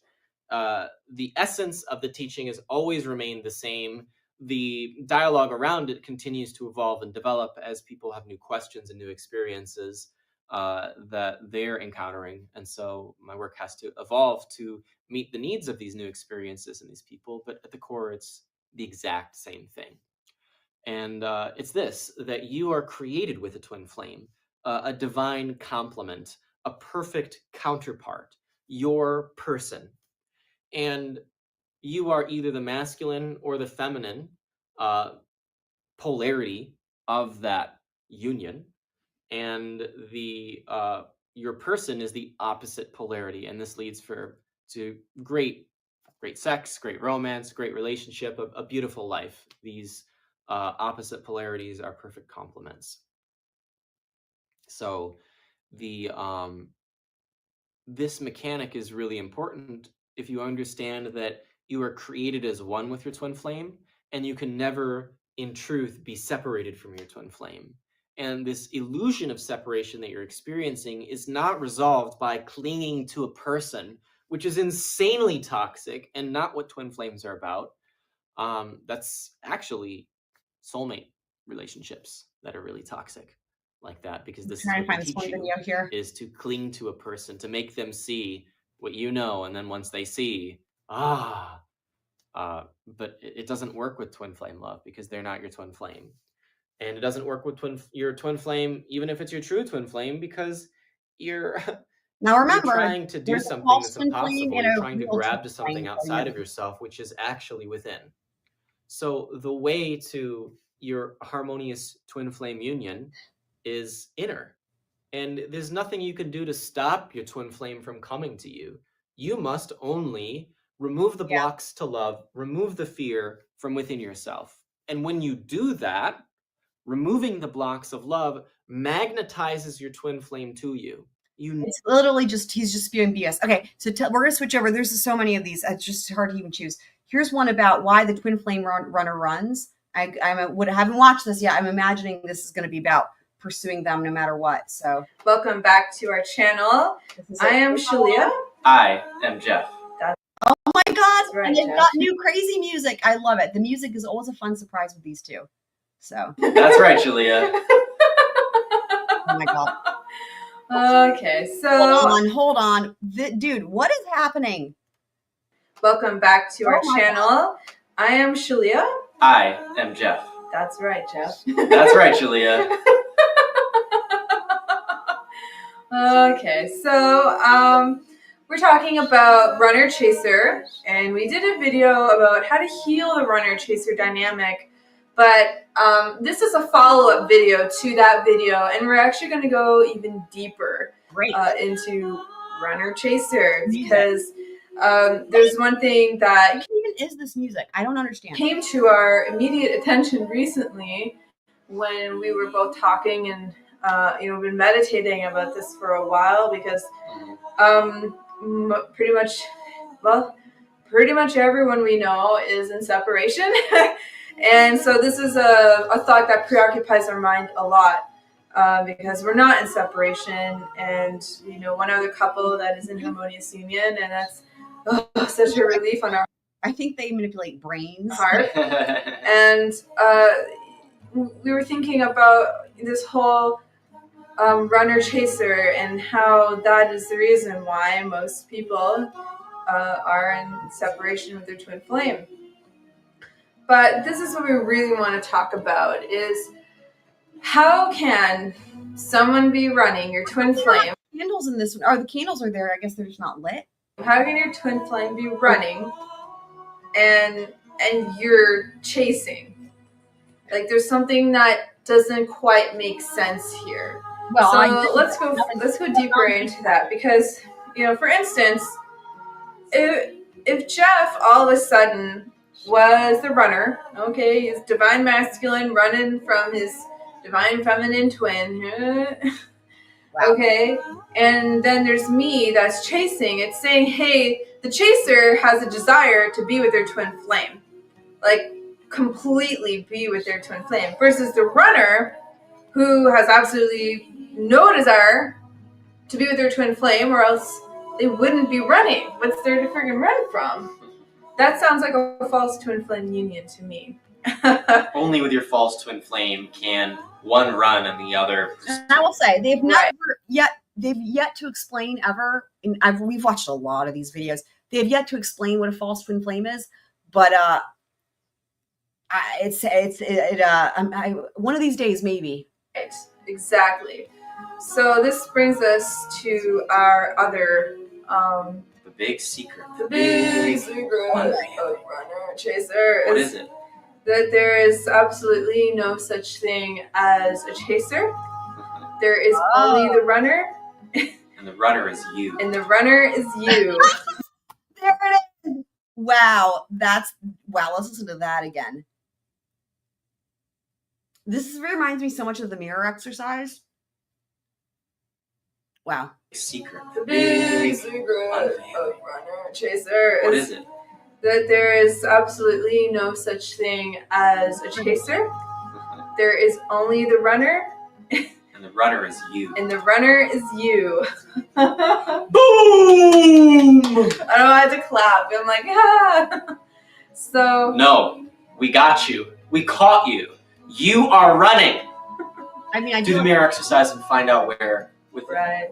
I called it right there, guys. Look at that. I fucking called it. How well do I know these people? There it is. Mirror exercise. Woo! So. No, we got you. We caught you. Hang on. It's like I must have a. It's like I must have a.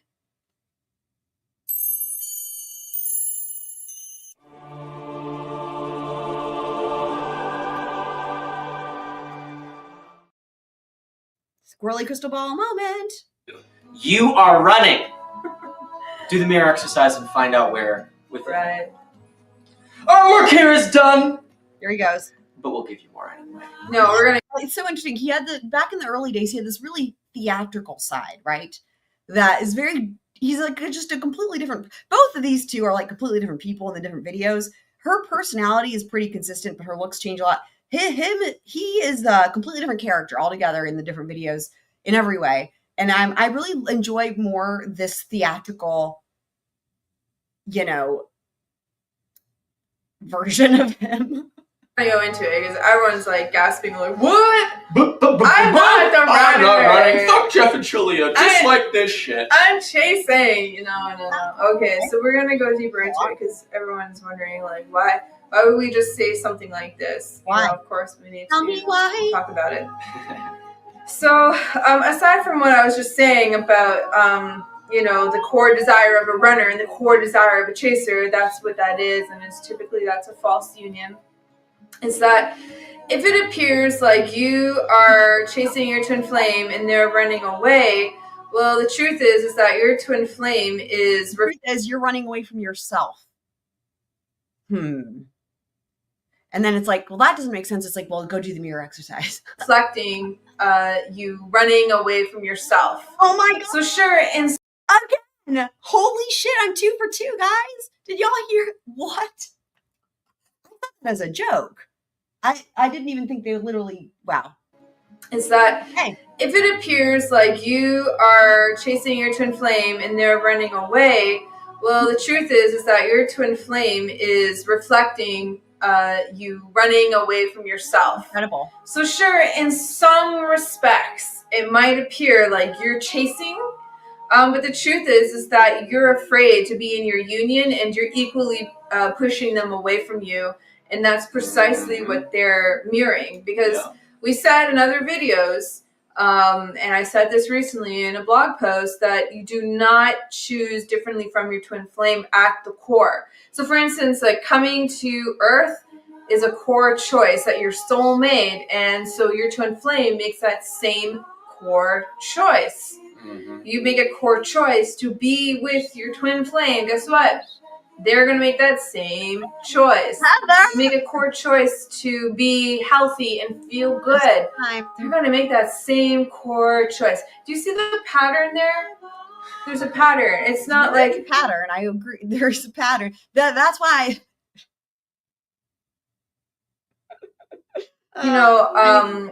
Except when they're running away and you're chasing.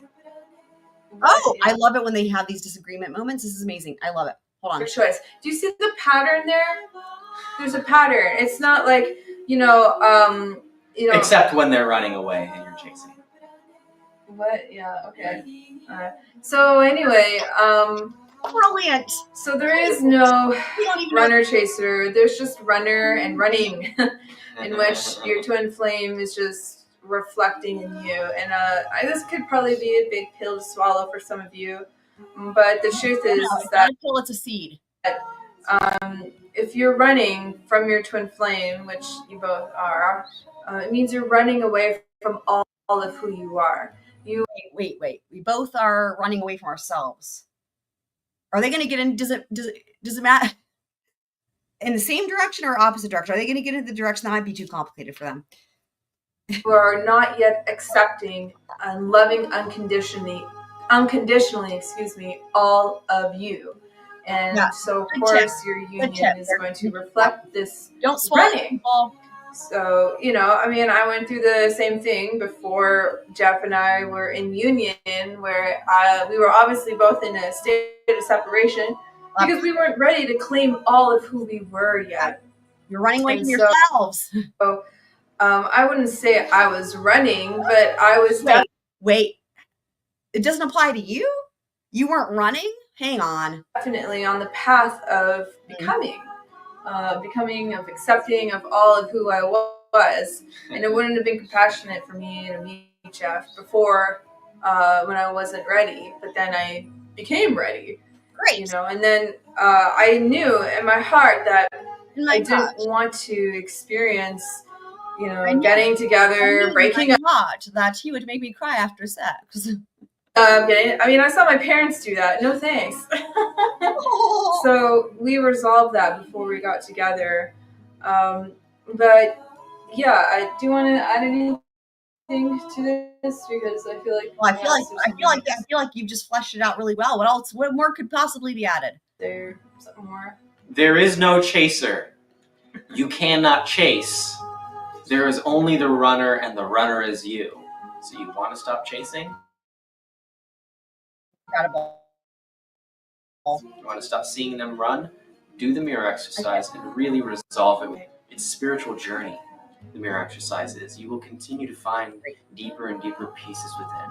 We already kind of delineated earlier in this video, like what that upset might be, what your twin flame is mirroring in you. This running business. Why are you guys running from each other?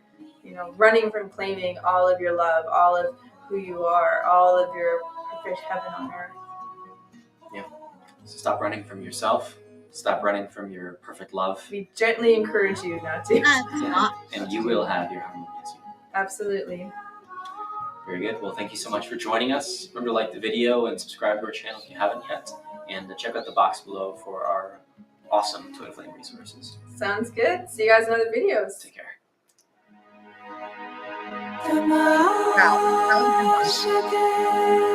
That was a good one. There's so many good ones. Here's another one we got here. I've been saving this one. This is Jeff and Shalia interviewed by 2 writers, apparently. This dude, let's find out. I have no idea. Awesome.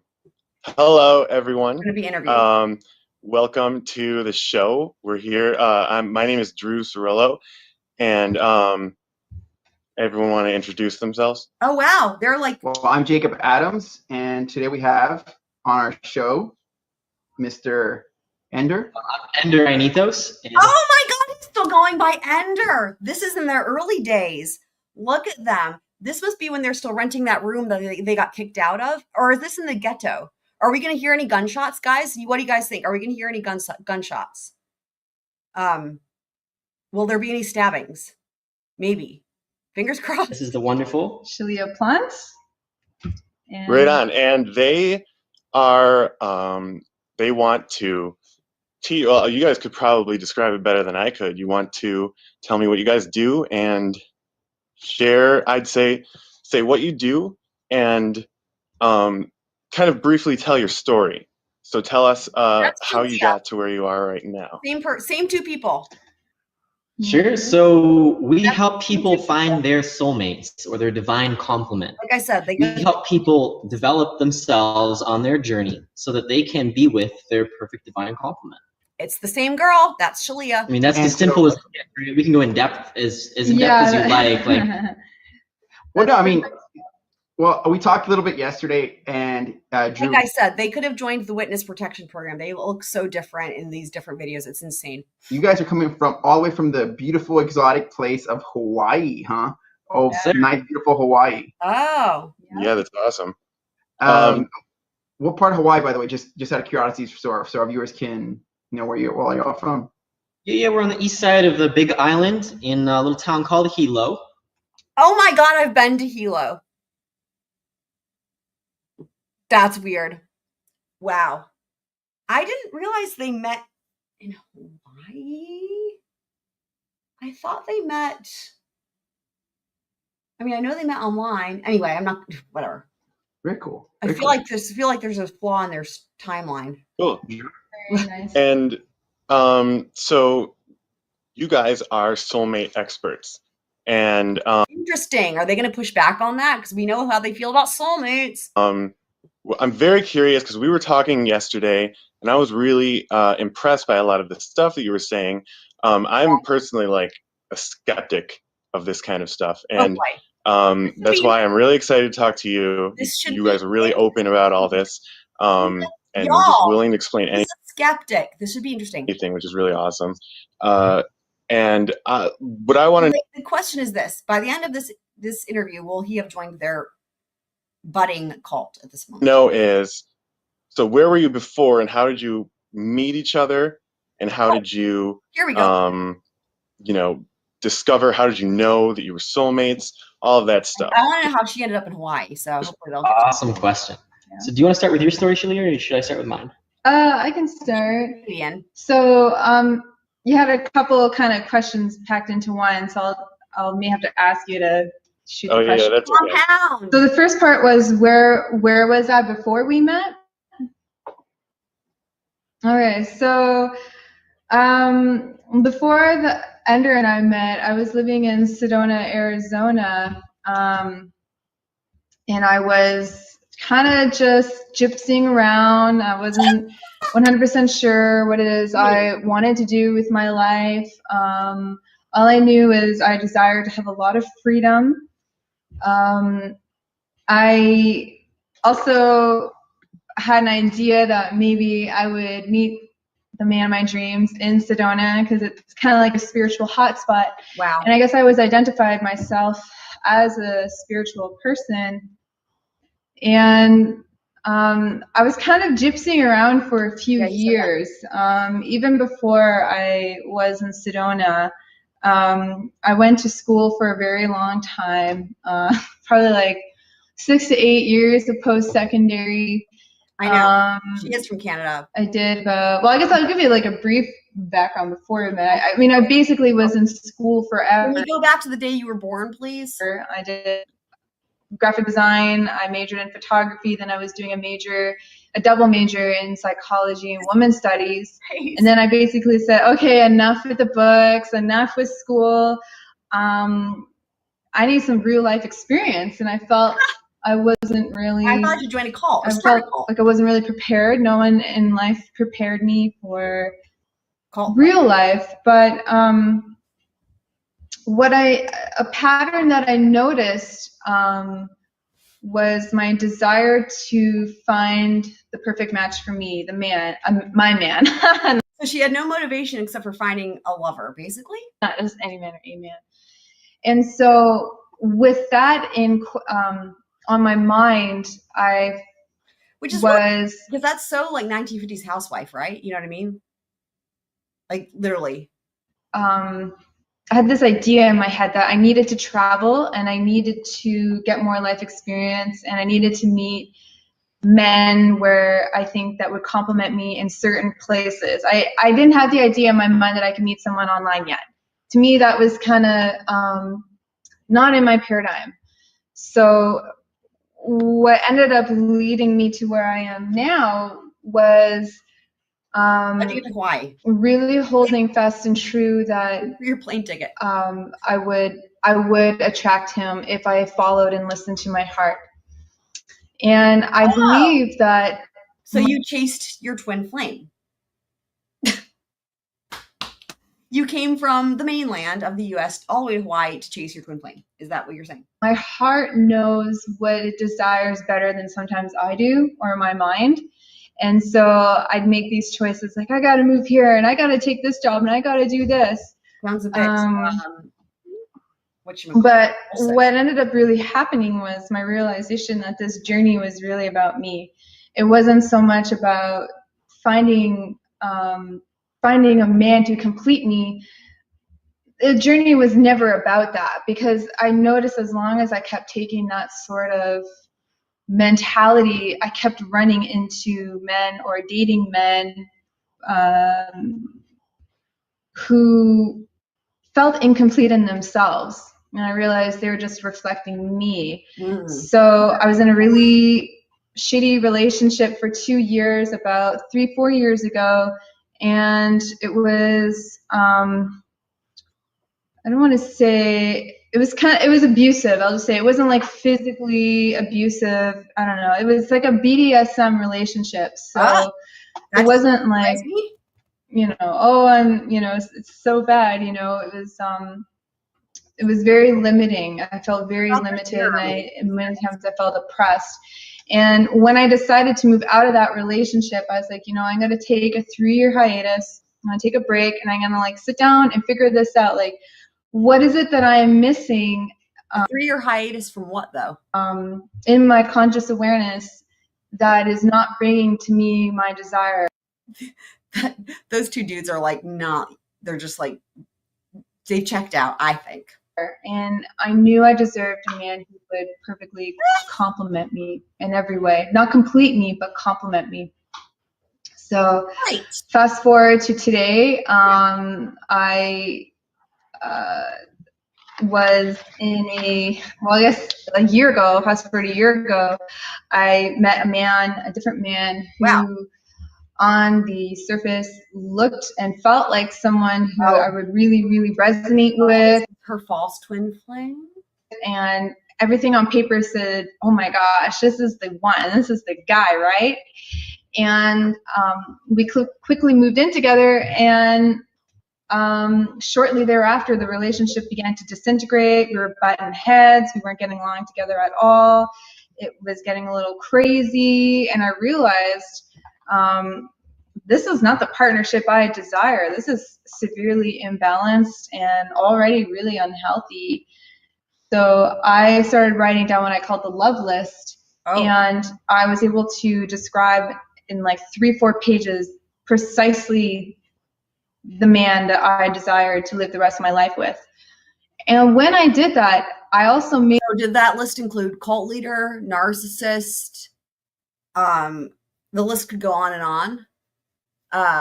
Blues Clues impersonator, drama queen.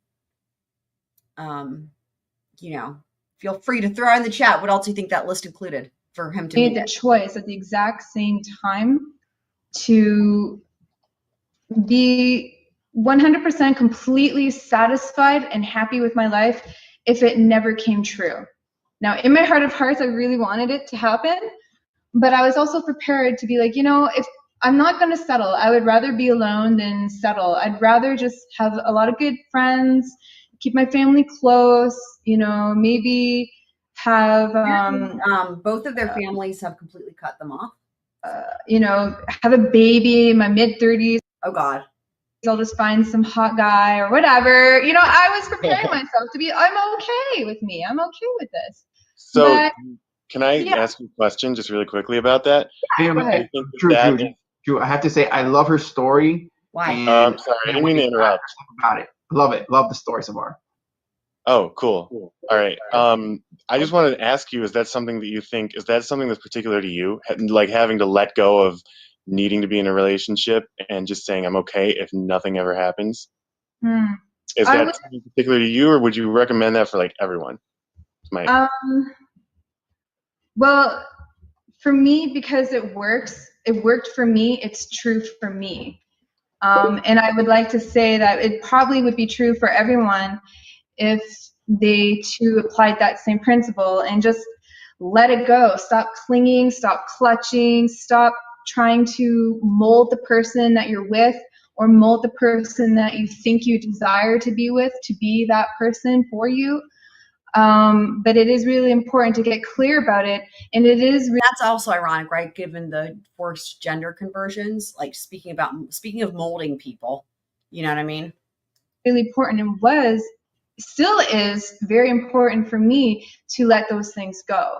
I mean, even in our relationship now, we'll go back to our love list and we'll keep tacking it on. And we'll just let it go. We'll just, you know, I'll say God a lot probably in this thing because I believe in higher power. And I just let it go to God. Like, hey, you know, but I think it is very important to just be in a state of complete surrender. And that is the state when you can truly, or when I truly started opening up and being my most authentic self. And I'd radiate everywhere. And I was getting men who were more and more attracted to me. This is fast forward now in Sedona. They're more and more attracted to me. But I didn't feel like I needed to be drawn into their attraction. Be like, oh, baby, I know you think I'm sexy and I know we could probably have some fun. But in my heart of hearts, I'm like, that's not going to make me feel good in the long run. That is not sustainable happiness for me. It may be for somebody else, but for me, that wasn't authentic and true for me. And I felt, you know, after having a plethora of relationships, I've you know, had a lot of dating experience with men. And so like that one time when Heather had that comment, what was it? You were not a virgin, ho. Yeah, I agree. And actually, speaking of which, there's another video here. We're going to just jump forward a little bit in time. The real life fairy tale of twin flames. And here they are. This is their new house because it's got the doors. Let's see what they have to say here. Hey everyone, I'm Shalia. How Nice different to she see looks. you. Today we're going to talk about the twin flame real life fairy tale. Oh my God, you have completed successfully your twin flame journey and you have found yourself now at the final destination, the fairy tale, the perfect life, the thing at the end of the rainbow that you're promised, the juicy thing. And that you feel with your twin. What happens when you get there? And we got Floofy going here, Charles. Hello, Charles. Oh, they're definitely different. 100%. He's always gonna come in for his little hellos. Hello. And get some nice pets to remind everyone that life is Like that first video the one we were just watching a second ago. It seems like it's before they started the cult. Floofy niceness. He's a good boy. Yeah. Agreed. And thanks for joining us, Charles, and telling him all the nice things.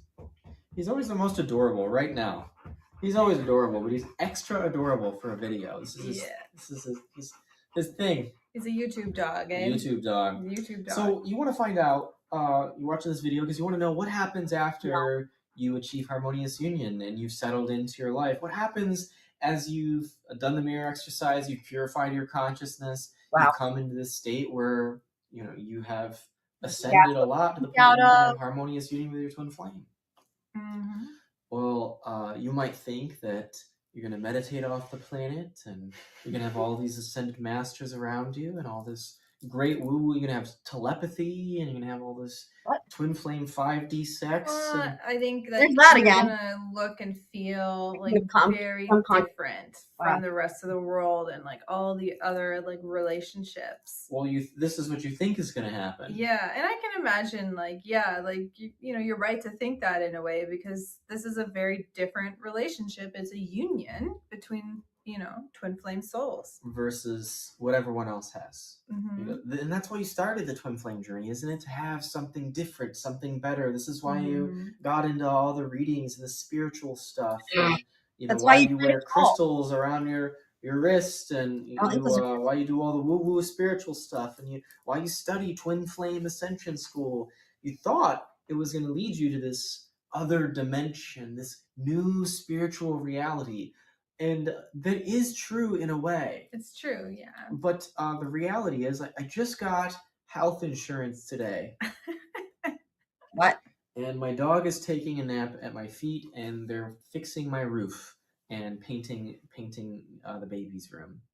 While these are really exciting life things, these are not unusual. These are really normal things in today's society. Is he basically saying I am immortal after all? What the fuck?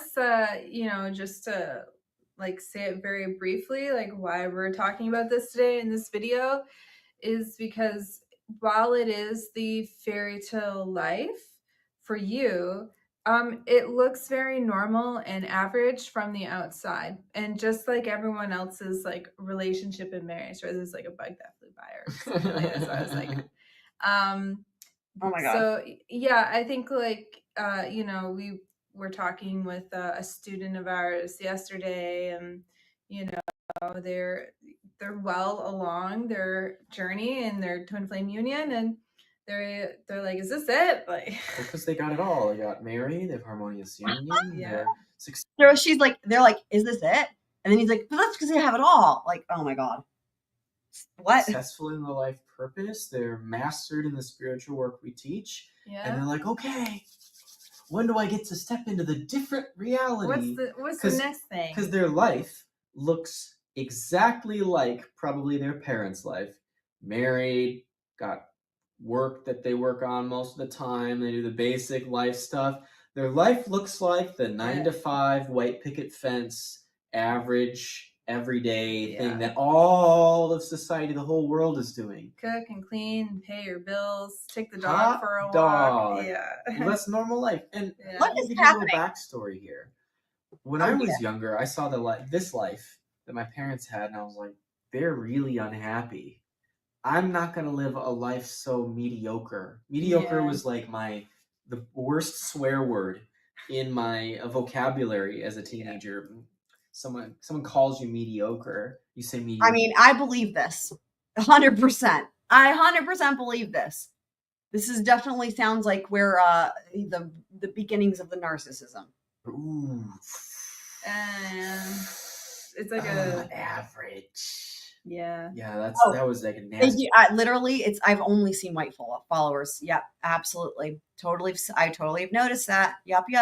Nasty cuss word growing up, but some camera angles here. I just What? A little bit. No, I was just moving it so we're more centered. Okay, hi. Huh? Weird. But let's talk about why average is average, and why the twin flame ascension journey brings you right back to where you've started, but with new gifts and new mastery. It brings you back where you started. Wow. So this is where they try to convince you you've gained something from spending all your money, giving all your money to them, and facing potential criminal charges. First of all, and possibly also changing your gender. You have to understand why you need to take an ascension journey in the first place, and what it is that everyone on Earth is doing. Everyone on Earth is ascending. I mean, maybe what it is you get to the top and then you go back to the bottom and then you do it all over again. Is that what they're going to say? The 9-to-5 job is an ascension path. So why do you take the twin flame journey after all? Why bother? Well, because now we're doing the same thing, but with our ultimate lover, but with our perfect life purpose. Instead of a 9-to-5 job grinding away at something we don't like, doesn't feel good, isn't satisfying, fulfilling, we've taken our life purpose journey, and now we have money mastery. And now I don't have to paint my baby's room. I have a professional do it, and they do a much better job than me. Now I don't have to clean my house. I have a professional do it. I don't have to cook my food. You have slaves that do all this. Professional do it. And that's where we're at on our life purpose journey. And you don't have to figure out your twin flame journey for yourself, your spiritual ascension journey for yourself. You have a professional. That's us. Help you with it.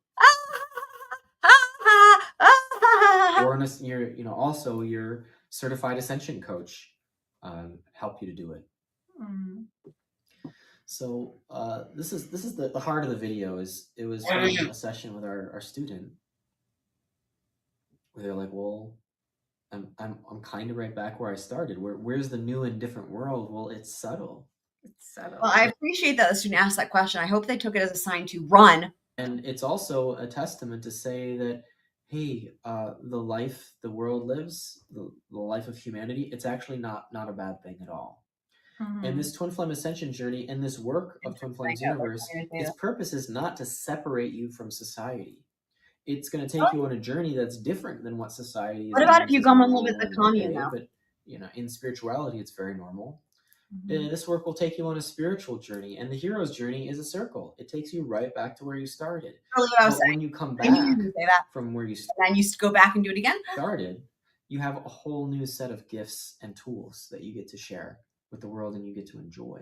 This is why Shirley and I live this really normal, I guess, normal looking life for our social status and our financial status and where we're at. But this is it. Like, Twin Flames Universe seeks to give you tools to live a normal societal life, that to integrate with society rather than separate off from society and create a new society independent of. But is he trying to say this to thwart some of the bad press they were getting, I wonder? Because remember, it's been well established that they were wanting to, and I don't know where they're at with all this, right? But they had people moving from all over the world, and they've got slaves living in the house, and they wanted to have a farm and all that, and have people that live there. So, but rather is part of the fabric of society. And I think a lot of spiritual paths and the New Age paths want to go off and have their own little world and be separate. Be separate. And maybe that's okay for you, but you're going to realize, hey, there's a lot of great stuff in the world that I kind of need access to.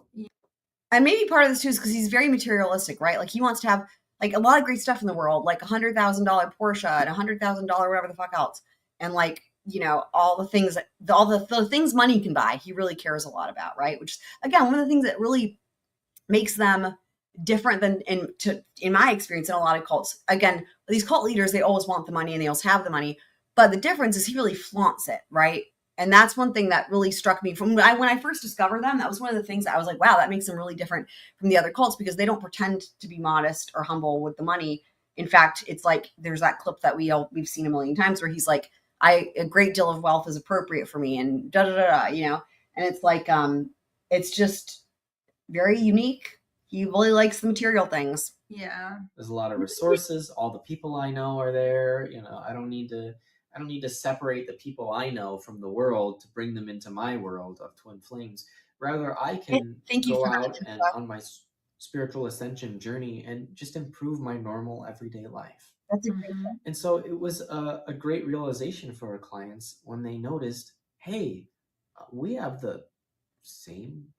We didn't go out and get something outside of normal reality. Twin Flames it's a very normal thing. I look really normal. Right. Like, in many respects, like, if you look at it, like, we met, we fell in love, we got married. Gonna have a kid after 7 years. We bought a house. We're in the process of having got health insurance today. Kid. Yeah, I got health insurance. Open enrollment in the United States. Got our pets. Like, we go for our walks. Like, yeah, it's just like a normal couple. Like, if you were to see us among a crowd of other people and other couples, like, you wouldn't think there's anything different about us, because we look like everyone else. And we are. Well, except for like in those other videos where, especially her, right? Like the makeup choices. By the way, it's endless. These different videos. I'll see these thumbnails and I'm like, what? Like, just when you think you've seen it all.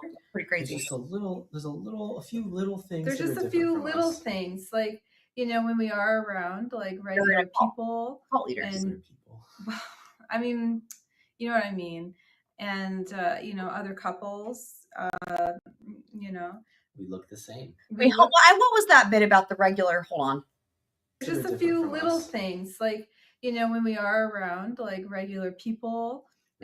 Interesting. He corrects her. Interesting. Because their whole thing they're trying to say is we are regular people. And I mean, you know what I mean?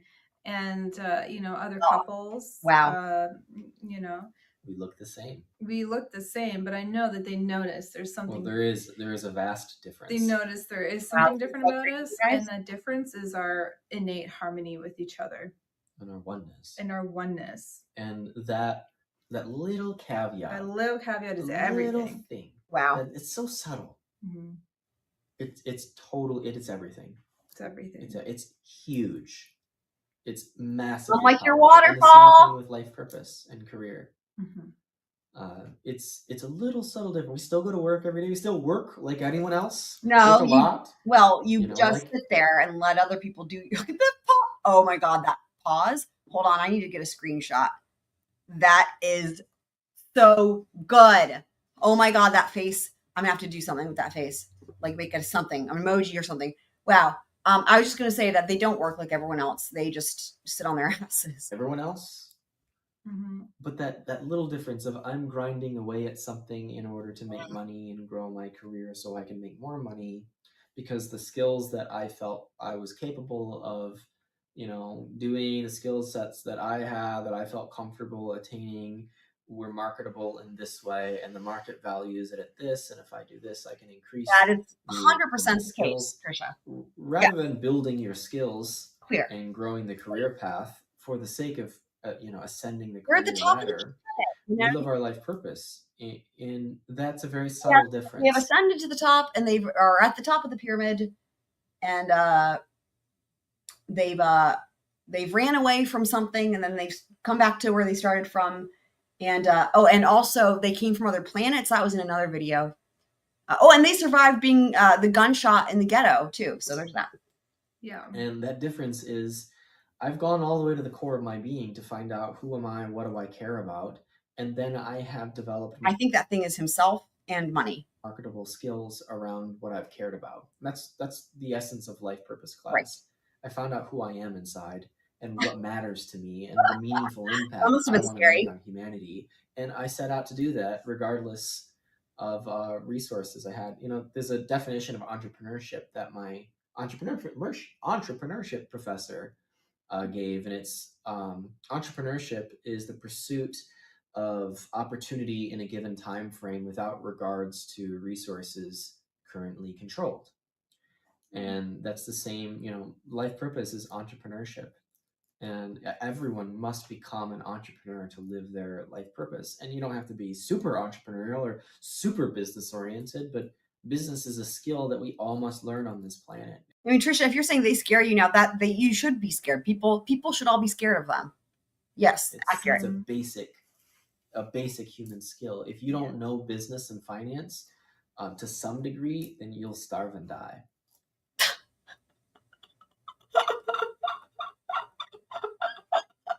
Super entrepreneurial or super business oriented. Amazing. Business is a skill Words of that wisdom from Jeff. all must learn on this planet. Amazing. It's a basic. That's a good one. A basic human skill. If you don't know business and finance to some degree, then you'll starve and die. Wow. You don't understand the economics. Wow. You're extremely poor. Yeah. Right. You don't understand sales. You'll never. This is really something else, even for them. I have to play this again. Wow. Wow. I'm an entrepreneur. Oh my God. Sorry. DJ Khaled, hold on. Look. DJ Khaled once said, I remember when I ain't have a jacuzzi. I'm leaving that on the screen because that's just so appropriate. What about a jacuzzi where you can fit 15 children? Life purpose. And you don't have to be Wow. super entrepreneurial or super business oriented, but business is a skill that we all must learn on this planet. It's a basic human skill. If you don't know business and finance to some degree, then you'll starve and die. You don't understand the economics. That's Heather. Like, one more time, because the timing of this is just insane right now. And this just happened. This is entrepreneurship. I can't even. And everyone must become an entrepreneur to live their My life God. purpose. And you don't have to be super entrepreneurial or super business oriented, but business is a skill that we all must learn on this planet. It's a basic human skill. If you don't know business and finance to some degree, then you'll starve and die. You don't understand. Amazing. This is amazing. This is my favorite thing. Poor, yeah. Right. You don't understand. Extremely sales, poor. never raise up, and all these career skills, we teach Wow. you through Life Purpose class and all this process we teach you, and it's a spiritual journey. The thing about like spiritual salesmanship, this is, just off the Spiritual cuff, salesmanship? is all you're really Oh, doing dear is Lord. sharing your values, your spiritual values with another, and imparting why it would make their life like so much better, how it's going to improve a person's life. That's spiritual salesman. And like how good you must feel that like you truly helped a person. So this ascension journey, it doesn't take you off into a new reality apart from everyone else. Were you there when we did the house tour? Because the door placement in this house is weird. Every single room has 2 doors that are identical to each other in the same place. This is an exception with the 3 doors, but it's all very weird with the doors. But like I just still need this in my life. Where'd it go? Here. Oh my God. Oh my God. Goodbye, I'm going to a better place. Peace out. Wow, look at these Wow. clubs down there. That sucks. I'm up here in this better place. Well, no, we're all one humanity. We're all here in this together. And what the Twin Flame Ascension journey provides for you is the foundation for a permanently harmonious reality where your life is a wonderful contribution to humanity, and it's the best life that you can live. And Right. you live. I'm gonna say it because this is the path of leaving a legacy, and like, who doesn't want that? Who doesn't want to look back on their life and be like, I have a legacy? You know what I mean? So Right. you want to, the reason that you're on an ascension journey is to purify your consciousness into perfect union with your creator, with God. And the reason that everyone on earth is on an ascension journey is because humanity is still suffering from separation from God. And so there are still remnants of that separation in the mind of humanity. And that's what causes pain and suffering in everyone's lives, and chaos and, upset in the body of humanity. I feel like you wanted to add something. No, I just really agree with you. Cool. Cool. He's like, you You look better. handsome today. You better agree with me, bitch, or you're going to get front and back of the hand spanked. Front and back of the hand spanked if you don't agree with me.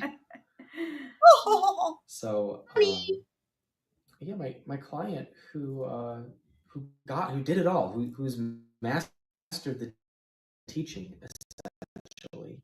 And there's always deeper layers you can go, and this is where I'm at. Once you've mastered all the basics, it's a basic teaching. It took them a few years and a lot of dedication. You're left in a sort of reality that looks very similar to everyone else's. And you have daily challenges, but the difference is you have specific tools that you're now equipped with in order to conquer your life. Like a tiny And I waterfall? think, internally, you feel a lot better than someone, I go better. that is not doing their spiritual work or their inner Hey. work as like part of their daily lifestyle. So, you could be at work sitting next to someone whose life looks almost like yours, but they're in pain and suffering and depression. It's about what's on the inside. Right. Because on the outside, this path looks so. On the inside that counts, except for your $100,000 Porsche, unless you can fit that on your inside. Having said that, there's that one video where Shalia says her bed is within her, it's inside her. So is his Porsche inside him? I don't know. Might look so unsexy and boring, and what was the point of all that? I don't think because so. you got something on the inside. You got something on the inside, yeah. Rather than STD or some externalized thing as the prize. And don't be fooled here. We're getting lots of wonderful, don't be fooled, guys, externalized benefits like the from Porsche. Our spiritual journey, and so is the client. This way, he's going to the car, and I bet. All my students are getting lots of wonderful externalized benefits, but they would not cite those externalized benefits as the thing that's making them happy. Another client of mine is enjoying great financial success, but they're not talking about all the money they're making or all the clients they're having. They're talking about the heart of it all, the experience of growing their finances, the experience of going from utter poverty and destitution. Right. So they're not talking, dude, listen to this. They would not cite those externalized benefits as the thing that's making them happy. Another client of mine is enjoying great financial success, but they're not talking about all the money they're making. They're not talking about all the money they're making. Or all the clients they're having. They're talking about the heart of it all, the experience of growing their finances, the experience.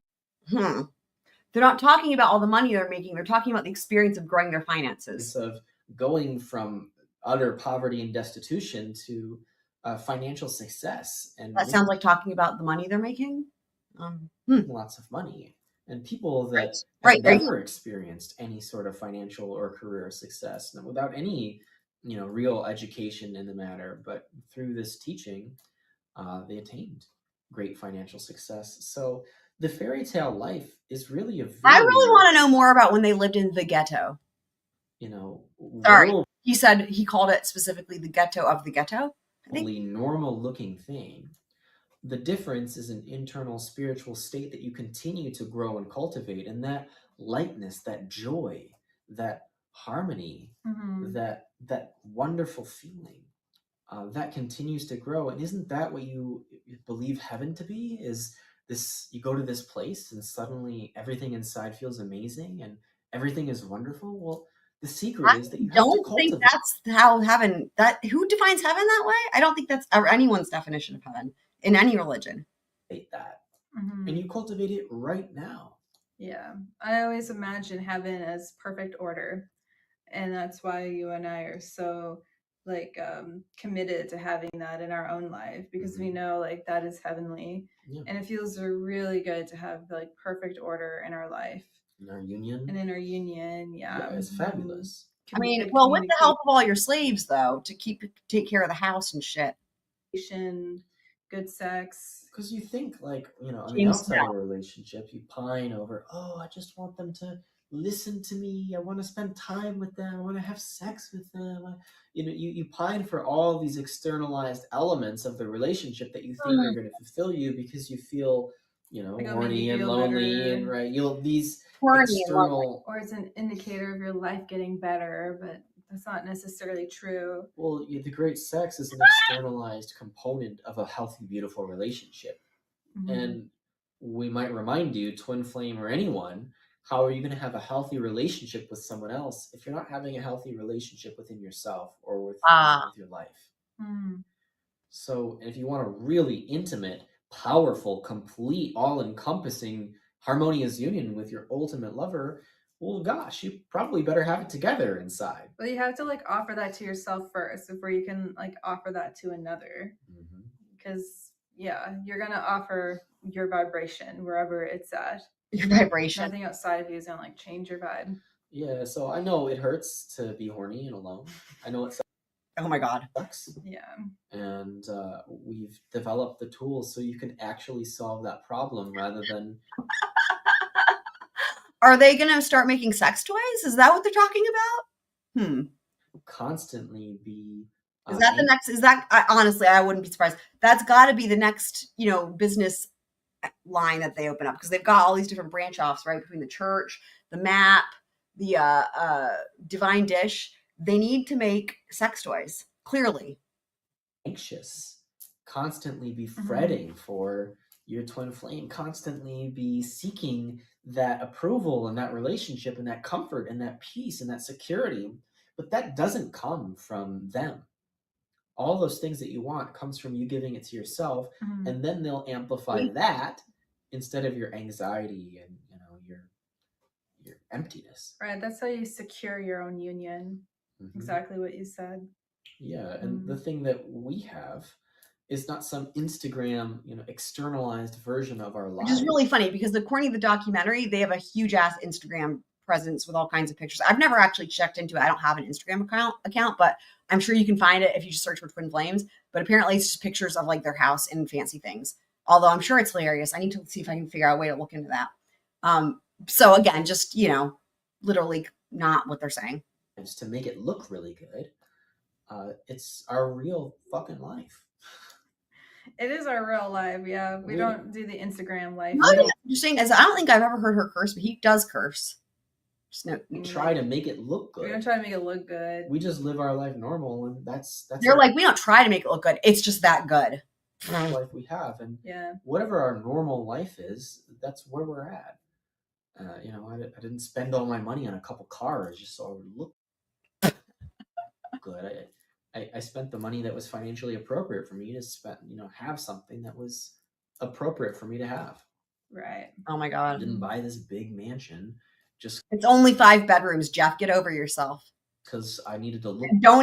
Please talk about the pool, please. Good in marketing, but we hardly use the house as a sales tool. Oh, that's why they have the house. See, I didn't even think. Oh. Anyone else? You see those marketing bros with their Lamborghinis, like, I got this Lambo. Literally, what is happening? What is happening? What is happening? What is happening? What is happening? I didn't spend all my money on a couple cars just so I would look happening? good. I spent the money that was financially appropriate for me to spend, have something that was appropriate for me to have. Right. Didn't buy this big mansion just because I needed to look good in marketing video. We hardly use the house as a sales tool. Anyone else, you see those marketing bros with their Lamborghinis, like, I got this Lambo, What is buy happening? my marketing stuff. Right. I think we're like What is happening? the nicest pool in our area, but There it is. Oh my God. I am 3 for 3. I can't fucking believe this. Literally. I needed to look good in marketing video. We hardly use the house as a sales tool. Anyone else, you see those marketing bros with their Lamborghinis, like, I got this Lambo, buy my marketing stuff. I said it as a joke. I said it as a joke. Like, I got this Lambo, buy my marketing stuff. Right. I think we're like the nicest pool in our area, but we don't really show too many pictures of it. Although I believe like it might be in Vanity Fair coming up. I don't even. You mean this?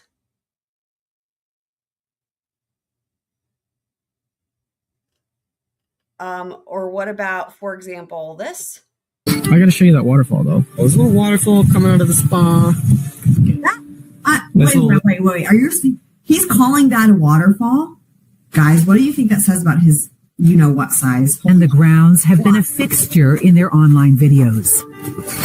I gotta show you that waterfall though. Oh, there's a little waterfall coming out of the spa. I'm good. I'm dead. Goodbye. Oh my God, I'm dead. I'm dead, you guys. I'm dead. And this wins. That is the waterfall? What? I don't.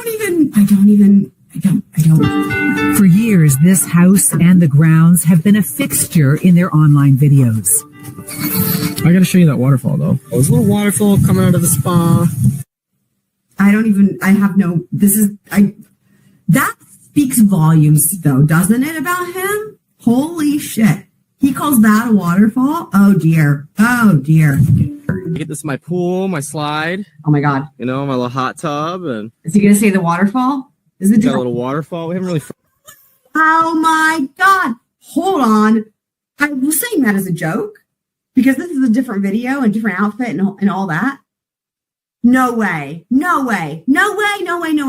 But it's getting there. I'm dying. And it takes some time to get a house the way you like it. This is my pool, my slide, my little hot tub, and we got a little waterfall. We haven't really furnished it yet, but we're gonna make it real nice. This is my house. Oh my God. This is the back of it. Waterfall. You've got to be. It's a pretty sweet spot. Okay, now one more time. Let's listen to this again. I needed to look good in marketing video. We hardly use the house as a sales tool. Anyone else, you see those marketing bros with their Lamborghinis, like, I got this Lambo, buy my marketing stuff. Right. I think we're like the nicest pool in our area, but we don't really show too many pictures of it. Although I believe like it might be in Vanity Fair coming up. It might be in Vanity Fair. We'll see what pictures they use. Yeah, I don't even. You got. You know. I guarantee you, they requested this. I guarantee you. And it's so awkward looking too, with her on the jump diving board and him on the slide with his pants rolled up like that. It's the most awkward fucking picture of all time. I don't even know. P Fox, that's hilarious. This just gets better and better, literally. Hungry to use They more, took pictures of us on our pool and we're doing pool stuff. I thought that was really Doing pool stuff.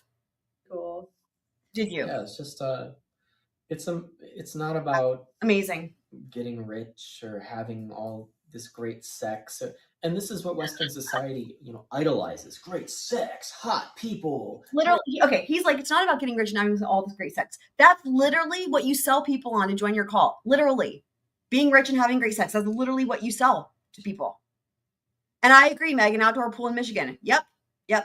Bodies, money, mansions, cars. Whoa! Literally what you sell. Well, sure, those are nice things. By the way, welcome back, Leslie and Billy. And there's nothing wrong with those things if you're doing them in the right way. So he's like saying like the world is like all superficial and about this and that. And he's like, but there's nothing wrong with that. The I'm that. problem is, I don't think that our media has yet figured out where that stuff comes from. No, they just see it and then sensationalize it without. I have to back this up. This is just so full of goodness. I just don't even know. I love how they see. The thing is, they don't plan. They're just talking, and they just everything they say just gets better and better. They just with the contradictions and just it's just so good. And I can't even fucking believe it that I predicted the waterfall. I said it as a joke. I just Getting rich or having all this great hold sex. on. I need to go back further. Oh my god. We'll see what pictures they use. Yeah, They we'll seemed see. hungry to use They more. took pictures of. You know that they probably said, we'll make you a deal. We are not doing this unless you fucking use the pool picture. I guarantee you that was the terms and conditions. You have to put us at the pool, pictures of the pool. Of us on our pool and I doing can't. pool I stuff. I can't. thought that was really cool. Did Yeah, you think it's it was just, cool, Julia? Did you think it was cool? It's not about getting rich or That's having the all waterfall this freaking. great sex. And this is what Western society, idolizes. Great sex, hot people, great bodies, money, mansions, cars. Whoa! Well, sure, those are nice things. And there's nothing wrong with those things. I just this is going to be in the top tier of all the best ones. I'm going to have to go back further. This entire thing is incredible. Like giving things to yourself. Oh my god. Well, life is, that's where we're at. I didn't spend all my money on a couple cars just so I would look good. But you did. I spent the money that was financially appropriate for me to spend, have something that was appropriate for me to have. Right. Didn't buy this big mansion just because I needed to look good Only in 5 marketing. We bedrooms. probably used the house as a sales Use the house. tool. Anyone else, you see those marketing bros with their Lamborghinis. I mean, literally the video that we watched where he's like doing the calculations. Every single thing that he says is so easy to impeach him with. It's just not even a challenge. You guys know. It's just still funny. It's just so funny. Like, I got this Lambo, buy my marketing. So it's different if it's a Lambo versus a Porsche.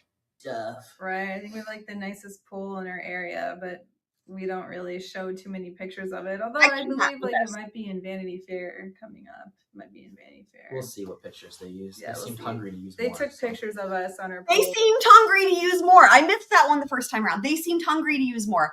Holy fuck. If I were to send them an invite, I bet they would do it because they are that much of people that want attention / assume everyone thinks they're awesome. Like the whole Vanity Fair thing, right? It blows my mind that they thought that was going to be like a thing to promote them. It just goes to show you, right? They're not in touch with reality. I would love to have them on. To look good in marketing video. We hardly use the house as a sales tool. One of the first Anyone things I would else, you ask see those them, marketing and Heather, this is because I love you. One of the first things I would ask them is what's behind those 3 doors. I should start compiling a list of questions. bros with their Right. Lamborghinis. Like, I got this Lambo, buy my marketing stuff. Right. I think we like the nicest pool in our area, but we don't really show too many pictures of it. Although I believe like it might be in Vanity Fair coming up. It might be in Vanity Fair. We'll see what pictures they use. Yeah, They we'll seemed see. hungry to use They more. took so. pictures of us on cannot. the pool and we're doing pool stuff. I thought that was really cool. James, that's P Fox. Yeah, it's just it's not about getting rich or having all this great sex. And this is what Western society, idolizes. Great sex, hot people, great bodies, money, mansions, cars. Whoa! Oh. Well, sure, those are nice things. And there's nothing wrong with those things if you're doing them in the right way. Oh my god. The right way. Sorry. Problem is- Okay, the right way. So illegally and by brainwashing people.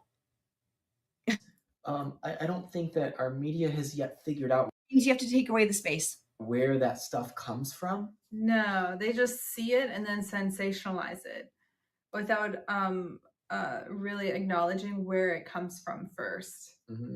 You mean like made in China? I don't understand. Yeah, take away the space there between the P and the F, James. And we might not seem that exciting. We don't have 100 million views on our YouTube channel as of the shooting of this. Not yet. Well, But it's because we don't sensationalize anything. Yeah. She says not yet. I'm gonna die. Not sensational people, because sensationalization takes from your source, your core, to put all the energy on the outside, so you get a really glitzy, beautiful looking thing, but the thing on the inside is not actually beautiful. People that Are you was that a moment of truth for you, Jeff? constantly take from their life force energy tend to look and feel drained all the time and squeezed. You can see it in their face, in their body. Even when they're on the cover of a magazine modeling and sensationalizing their beauty. It's a real spiritual attribute to be able to do that, to take your spiritual energy and put it on your skin and make yourself look really beautiful. But real beauty is very deep within yourself. And it like bubbles. I feel like we're up, just giving you know? a sermon on all these different I things. know. Like, I thought I had one subject. Twin but- flame fairy tale life. It is. But Well, the it's twin- all kind of like all surrounding that topic. It's a big topic, actually. The twin flame flippity floppity floop.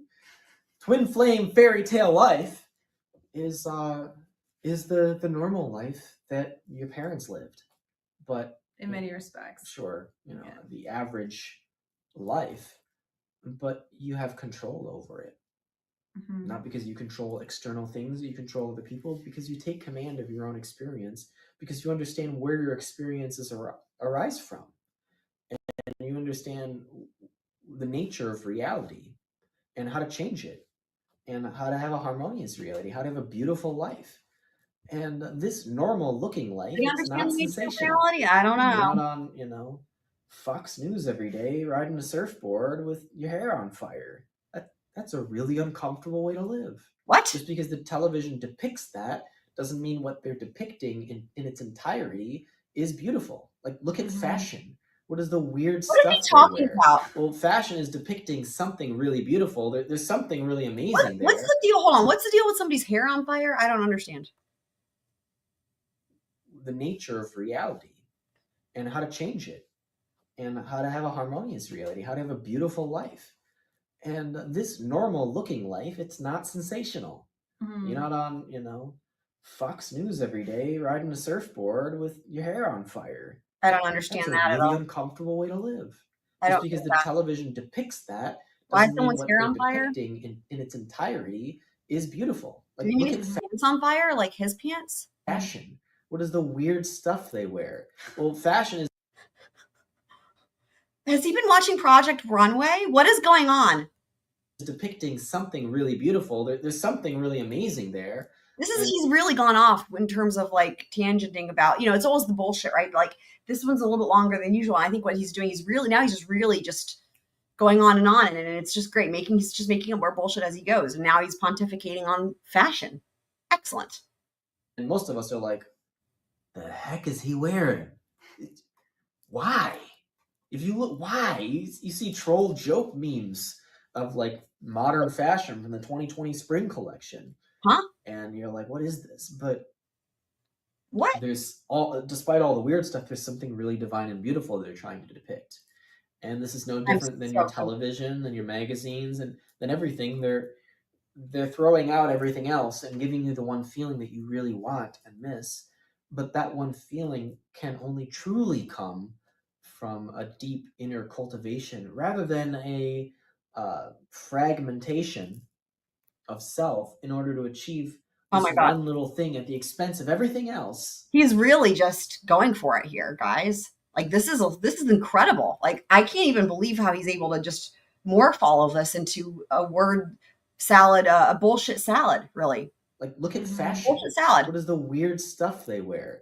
Well, fashion is depicting something really beautiful. There's something really amazing there.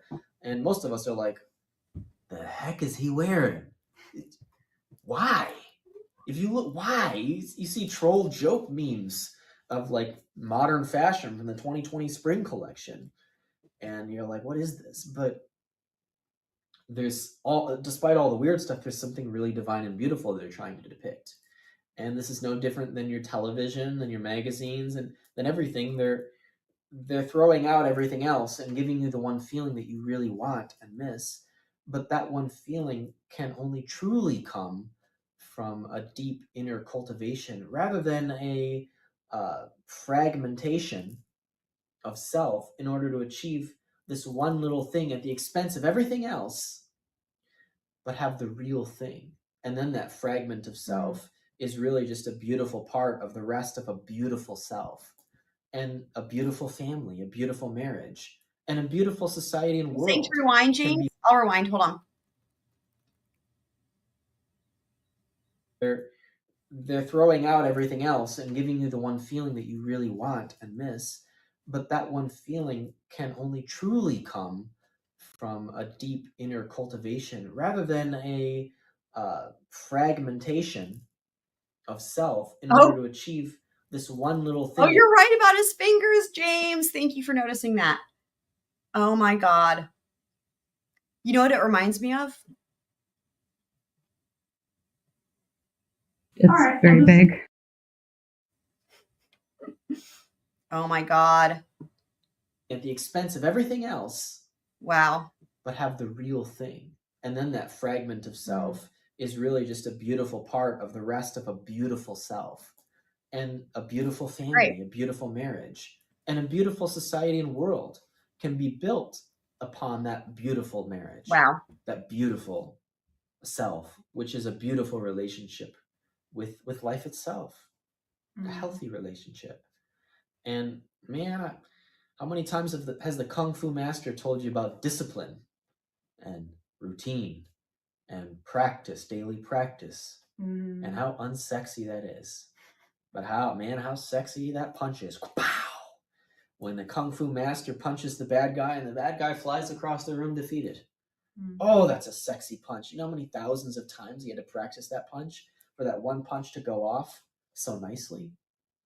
How much mastery was behind that one thing that defeated the bad guy? The bad guy. And if he had practiced the punch once and then showed up and expected to defeat the bad guy, he wouldn't have done it. And just so with your life and your spiritual practice, how you need to continually repeat that inner work, continue to do your spiritual practice, continue to walk your ascension path, continue every day consistently doing your inner work and moving through your upsets to purify your consciousness into a higher vibration. Not temporarily, not let's sweat it out and do yoga, get really high and feel great, and then feel bad like an hour later. Right. But sustain that beautiful high feeling. I think like when you also sustain I agree, and you're able to perfect- sustain that perfect beautiful sister. high feeling, you also become psychologically well and stronger and fortified. And you can go through like a pandemic, for instance, Yeah, I mean, and her not face is exceptionally round. It's probably the roundest face I've ever seen. be overly swayed by it psychologically or emotionally, because you've really fortified yourself from doing all your inner work, all this time. Well, and it fortifies your health. It fortifies your relationships. It fortifies your He's like, I can take what you said and I can make it better by adding all this other bullshit to it. finances. It fortifies every element and aspect Incredible. of your life because you're imbuing strength into it. Wow. And strength comes from some really normal, well-known, time-tested and true basic Good point, stuff. Mike. While twin flames are in and of itself revolutionary, it is the most normal and natural thing in the world, and it takes advantage of some very normal and natural and time-tested and true methods for attaining it. It's just one little caveat of difference that makes a world of difference, because now that you have the right partner versus not quite but almost pretty dang good, there's a world of difference between pretty dang good and perfect. You understand the enormous consequences between pretty dang good and perfect. Pretty dang good in a skyscraper support beam is the difference between a pile of rubble later on and a building that does what it's supposed to do. Or That's settled, hilarious. Right? versus I didn't settle and I got my happiness. And if you settle in something as fundamental as your spouse, you're going to have a terrible time in life. This fundamental element And not is only critical. that, like it affects your family, it affects your children. It affects every aspect of your everything. Your soul Yeah, pets. even Soul your future pets. partners, because you still will have that person involved in some degree if they're the father or mother of your children. Everything. Yeah. Everything. Do not disrespect the power of sex and dating and spouse. Wow. That's ridiculous. Okay. That is a ridiculous dice to roll, and you're going to have a terrible time cleaning it up. It's expensive and brutal. When you thought you were building a skyscraper, you were really building a pile of rubble to clean up. And that's brutal. It's brutal. But you can have your fairy tale life, and it can be wonderful, waking up next to your twin flame and going downstairs and making a cup of coffee and some breakfast and, you know, having a nice chat over your meal, and then getting up, getting ready, and going to, you know, your work, your job, or whatever it is, and working on your life purpose working together. on your life purpose together. Or maybe it's not like exactly together, like doing the same thing, but you're supportive of each other's, you know, jobs or careers, Goals and dreams, Goals because you and have the same dreams. dream for your shared life. Exactly. When you have a spouse, everything comes together. Your finances, your energy, Mhm. your sexual energy, your creativity, your life and lifestyle, everything. And so what we're here to show you is That was a how deep- unacceptable it is to have anything else. Right. And how important it is to have this one thing handled. But when you have this one thing handled, your whole life can be a beautiful, Ugh. beautiful testament. That was weird. The relief is. That was weird. Oh. This one thing handled. But when you have this one thing handled, your whole life can be a beautiful, Ugh. beautiful testament. Yeah. The relief is unreal. The relief. So, we hope that you've enjoyed this video.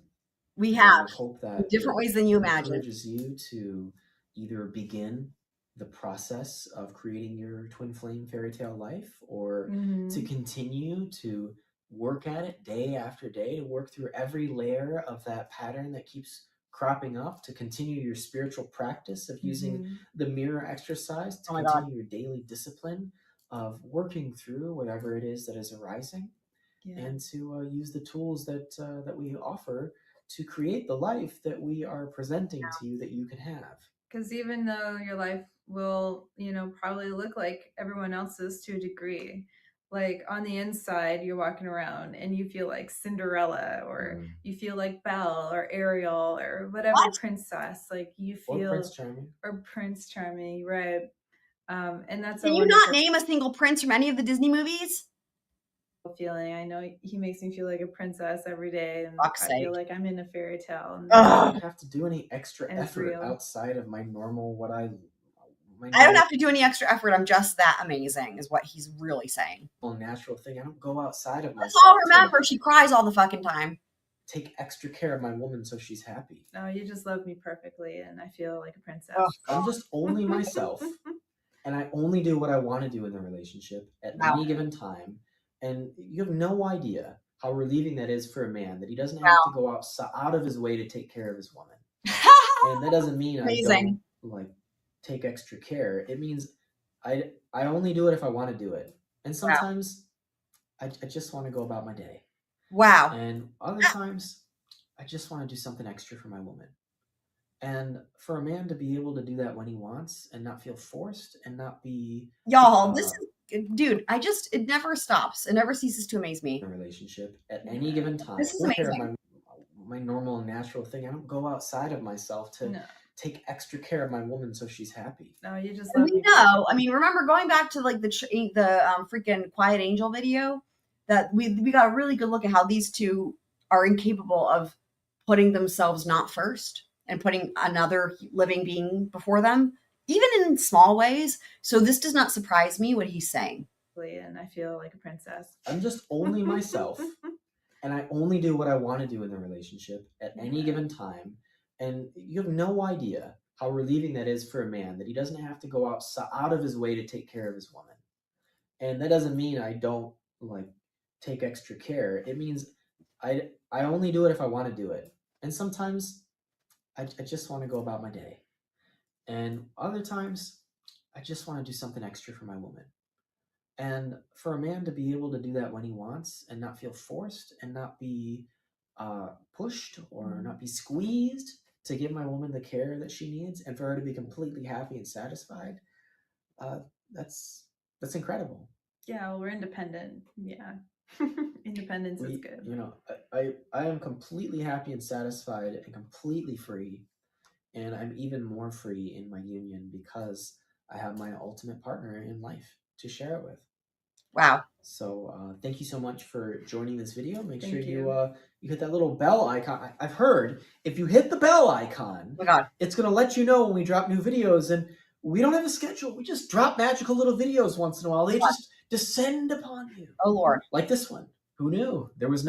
We didn't know until like 5 minutes before, like, yeah, well, let's do a video about that thing. Yeah, it's clear that you don't plan ahead or do any preparation.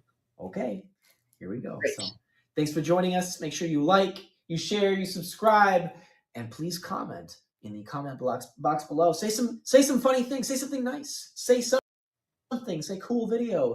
We appreciate it. All the comments. I wonder if the comments are turned off. The likes and the shares. I wonder if the comments are turned off because usually they are. No, not. Hold on. I need to scroll on the video. How do I do that?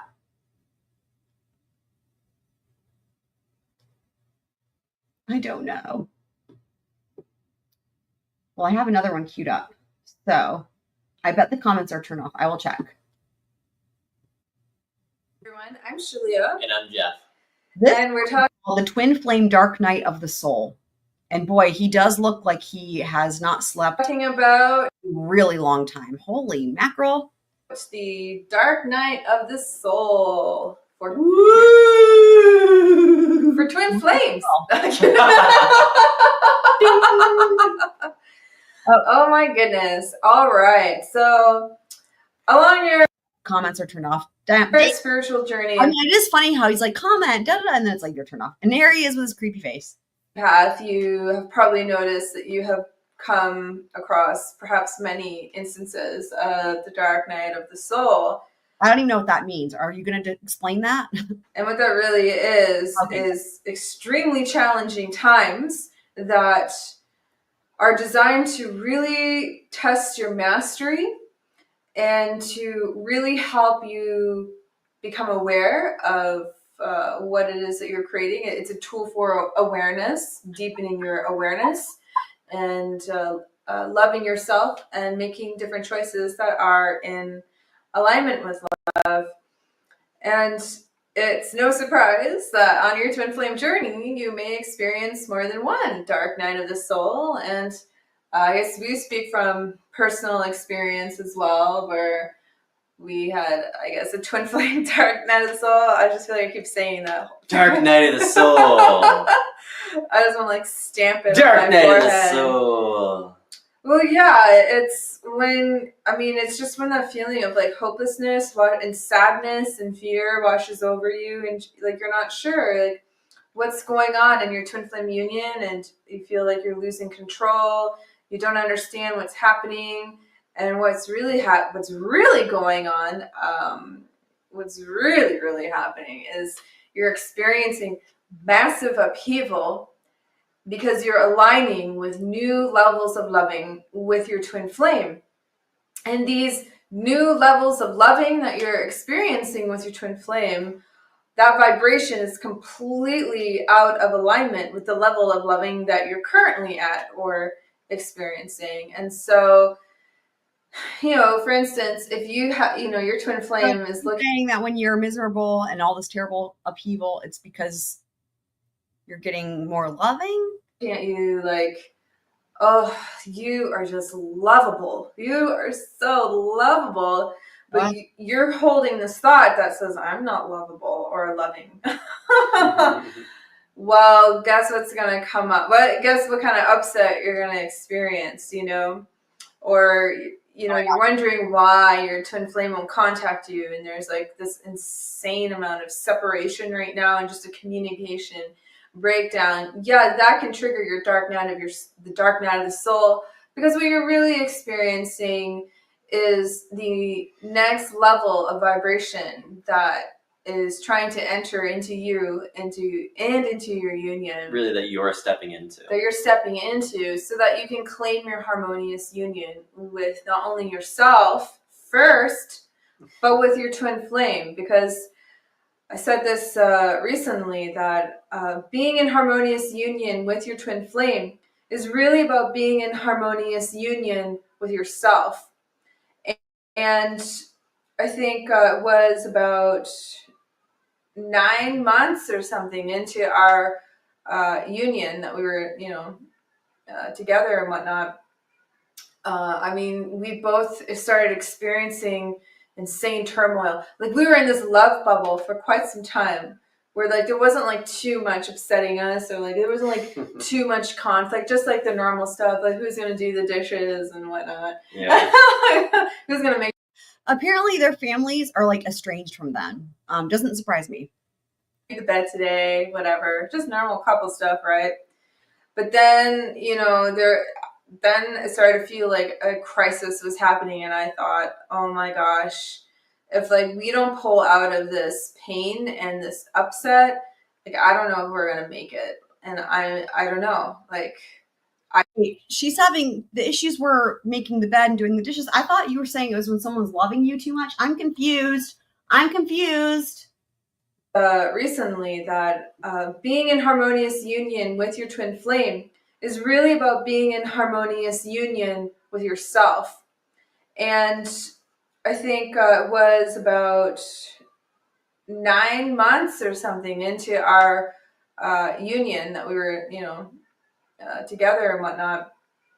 I mean, we both started experiencing insane turmoil. Like, we were in this love bubble for quite some time, where like there wasn't like too much upsetting us, or like there wasn't like too much conflict, just like the normal stuff, like who's gonna do the dishes and whatnot. Yeah. Who's gonna make the bed today, whatever, just normal couple stuff, right? But then, then it started to feel like a crisis was happening, and I thought, oh my gosh, if like we don't pull out of this pain and this upset, like I don't know if we're gonna make it. And I don't know, like I might just call my lifeline and like book me a flight. Like, if I can't go through this much longer. It was so painful and hard. What?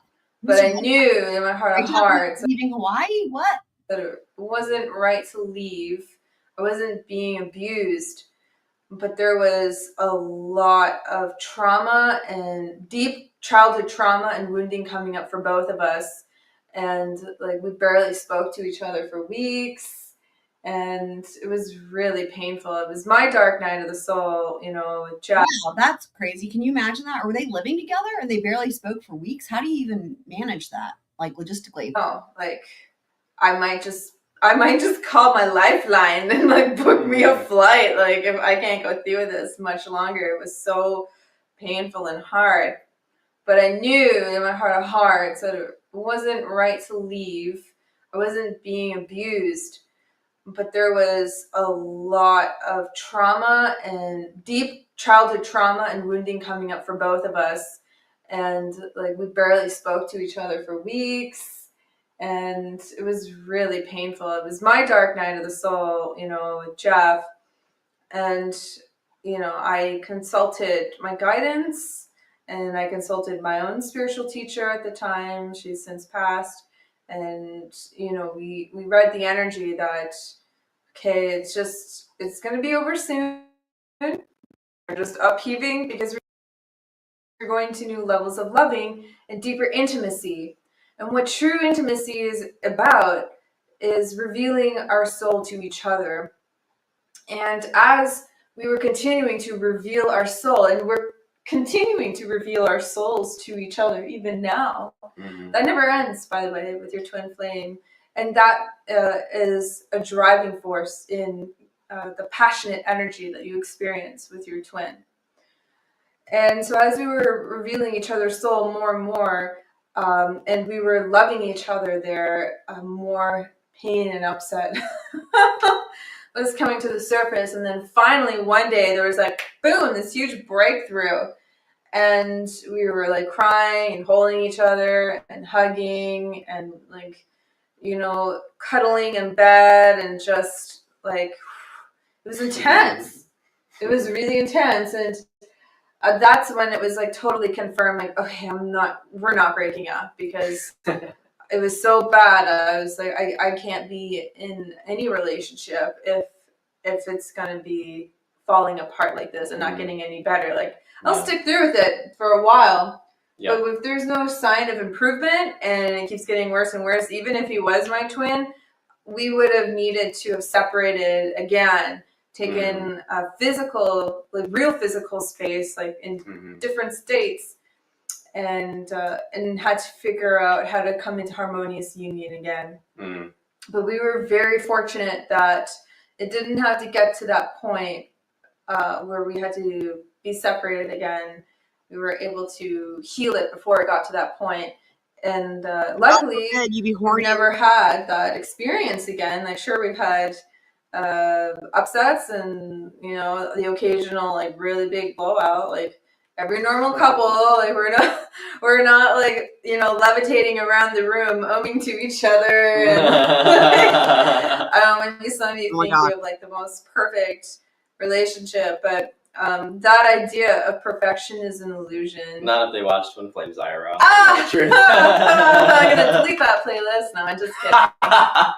No, but the thing is because you're always evolving and changing as a soul, so too is your union. And so every day there is a balance you must stay in tune with, and that staying in tune with that balance keeps you in harmonious union.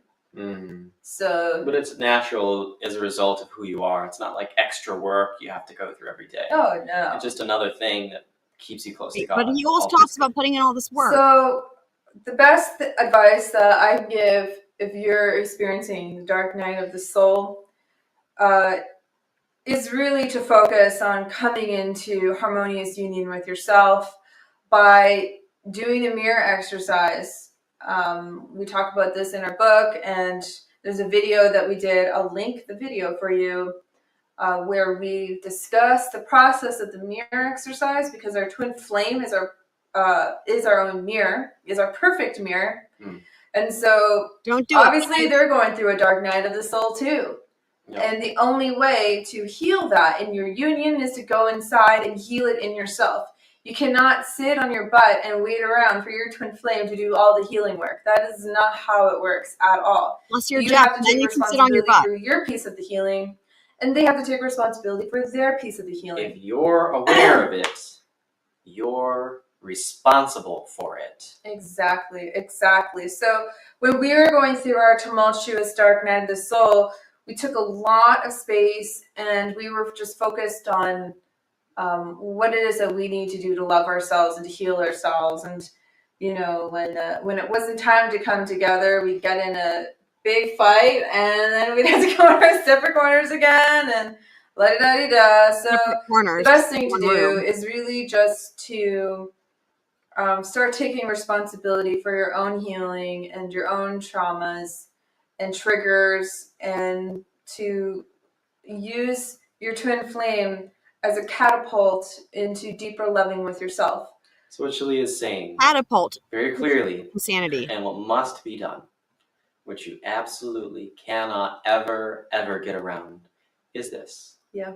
You are responsible. No one outside of you, no matter what, not God, not your twin flame, not the universe, nothing. Not your parents or your girlfriend or your dog, not your stuff or your money or anything, can do for you what you must do for you. And you must do for you everything. But that everything is so simple. It's one thing. You must choose. You must choose. You cannot get around that. You have to make the choice. No one will do it for you. And in order to make the choice, you must become present with what is. Yeah. If you don't take responsibility for your own healing, then what you really are doing is trying to control everyone around you in your reality. To do it for you. They won't. They can't. And don't trigger me. But if you've made it this far in our video, I'd like to congratulate you because there's something really important that I'd like to share with you. And this is what the real dark night of the soul is about. It's about your ego. It's trying to control everyone around you in your reality. To do it for you. They won't. They can't. And don't trigger me. But if you've made it this far in our video, I'd like to congratulate you because there's something really important that I'd like to share with you. And this is what the real dark night of the soul is about. It's about your ego death.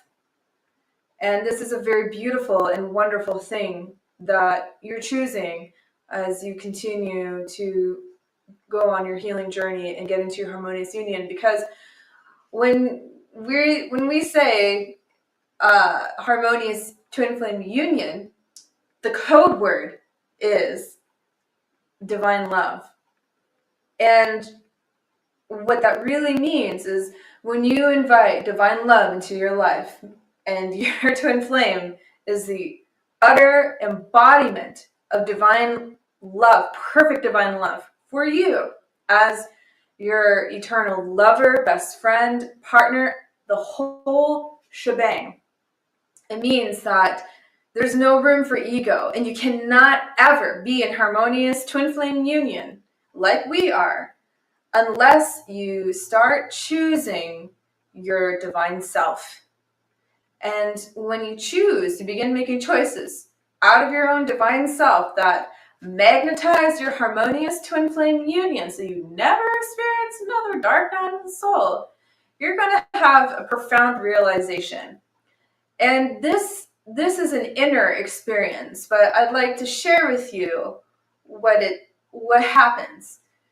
And it's this, is that you're inviting God more and more into your life. And as you do that, you're going to realize that as you choose God, as you choose divine love, you're going to experience less and less suffering and greater happiness and peace.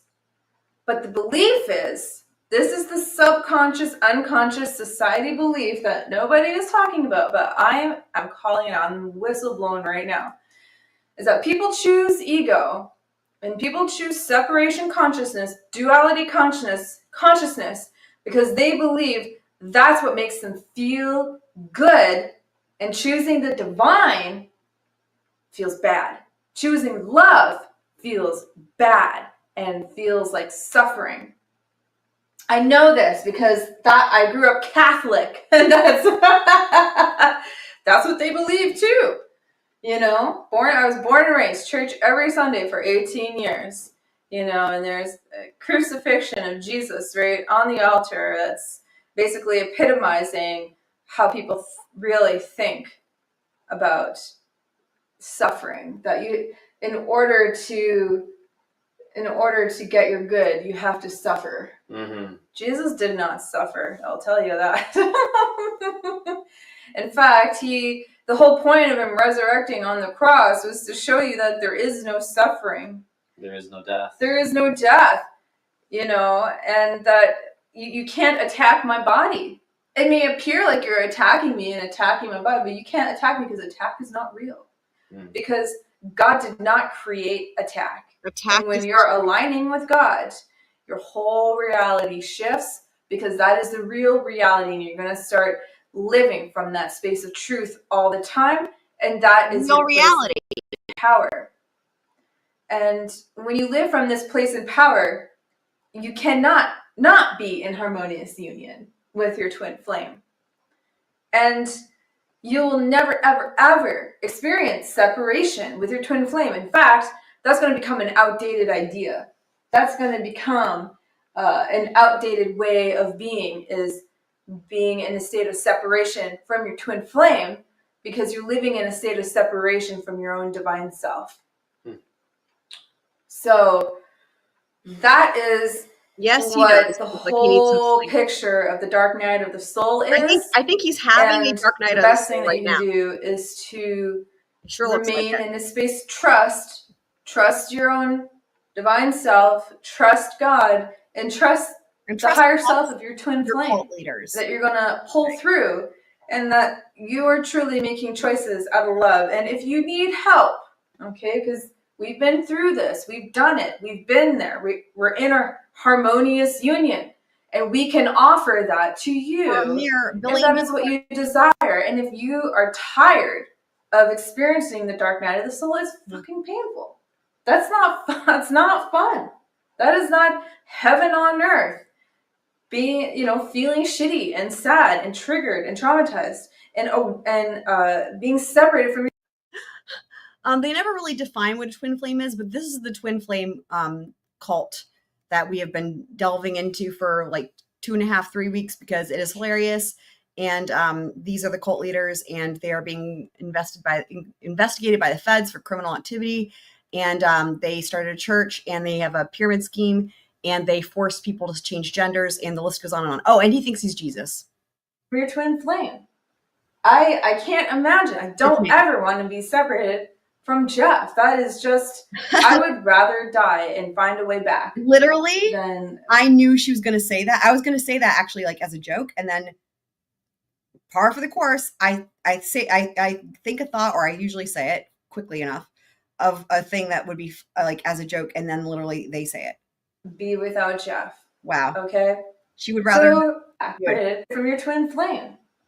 I can't imagine. I don't ever want to be separated from Jeff. That is just, I would rather die and find a way back than be without Jeff. Would rather become a translated being. Okay. So, without getting overly dramatic, Well, I think we've passed that point. Please check out our resources that are listed in the box below. We have 2 courses that are designed to get you into twin flame union, and we guarantee that. It's guaranteed. And we have our book, Twin Flames Finding Your Ultimate Lover. That's a wonderful place to start. It introduces the mirror exercise. Oh. Both our courses introduce the mirror exercise. And we also offer twin flame coaching. And that's going to expedite this process of the twin flame dark night of the soul and get you into your harmonious union. Get you into feeling good again, feeling peaceful, feeling clear, feeling relaxed, feeling that love and passion and that togetherness with your twin flame. There's no price tag you can ever put on togetherness with your twin and there's no price tag. Harmonious union with your twin. Amen. Woo! Right there. For $11 billion and a gender change, you can also find your twin flame. Yep. There it is. That summarizes it. So just know that you are not... It sounds like a great deal, right? Sign me up. Up the creek without a paddle. You're not stuck in a boat going nowhere. We're throwing you a life jacket. Yeah, they steal from a lot of different cults, but they also add in their own flavor with like the gender conversion and a bunch of other things. When am I going to sleep? I don't sleep all that much.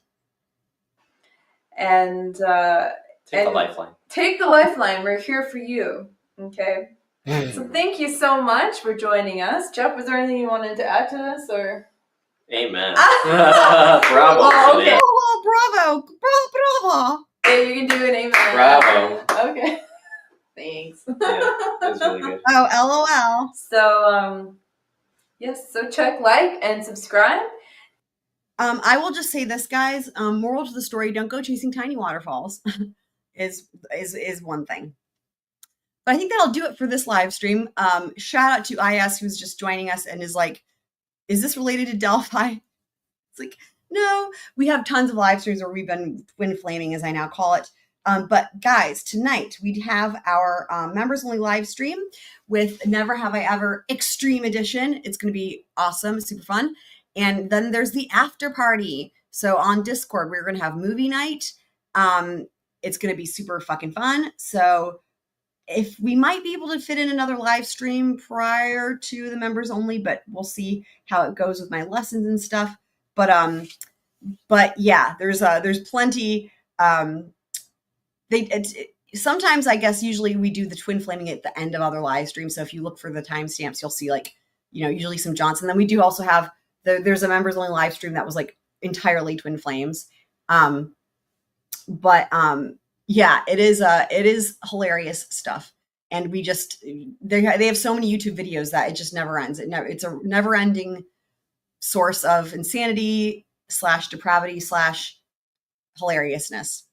So, but that'll be it for this one, guys. So again, for those of you guys who wanted to watch the Delphi, that's like the first 8 hours or so of the live stream. And we watched all the interrogations, and we watched the press conference from when Richard Allen was arrested, and we watched listened to the jail phone calls where he quote unquote confesses. I forget if there was anything else we watched related to Delphi, but that was a lot of stuff there. And it was so depressing that I was like, we're not going to end the live stream. Like it would have ended after the depressing phone calls. And so I was like, we're going to do some twin flaming and end on a good note. So, but that'll be it for this one, guys. So y'all are awesome. Love y'all.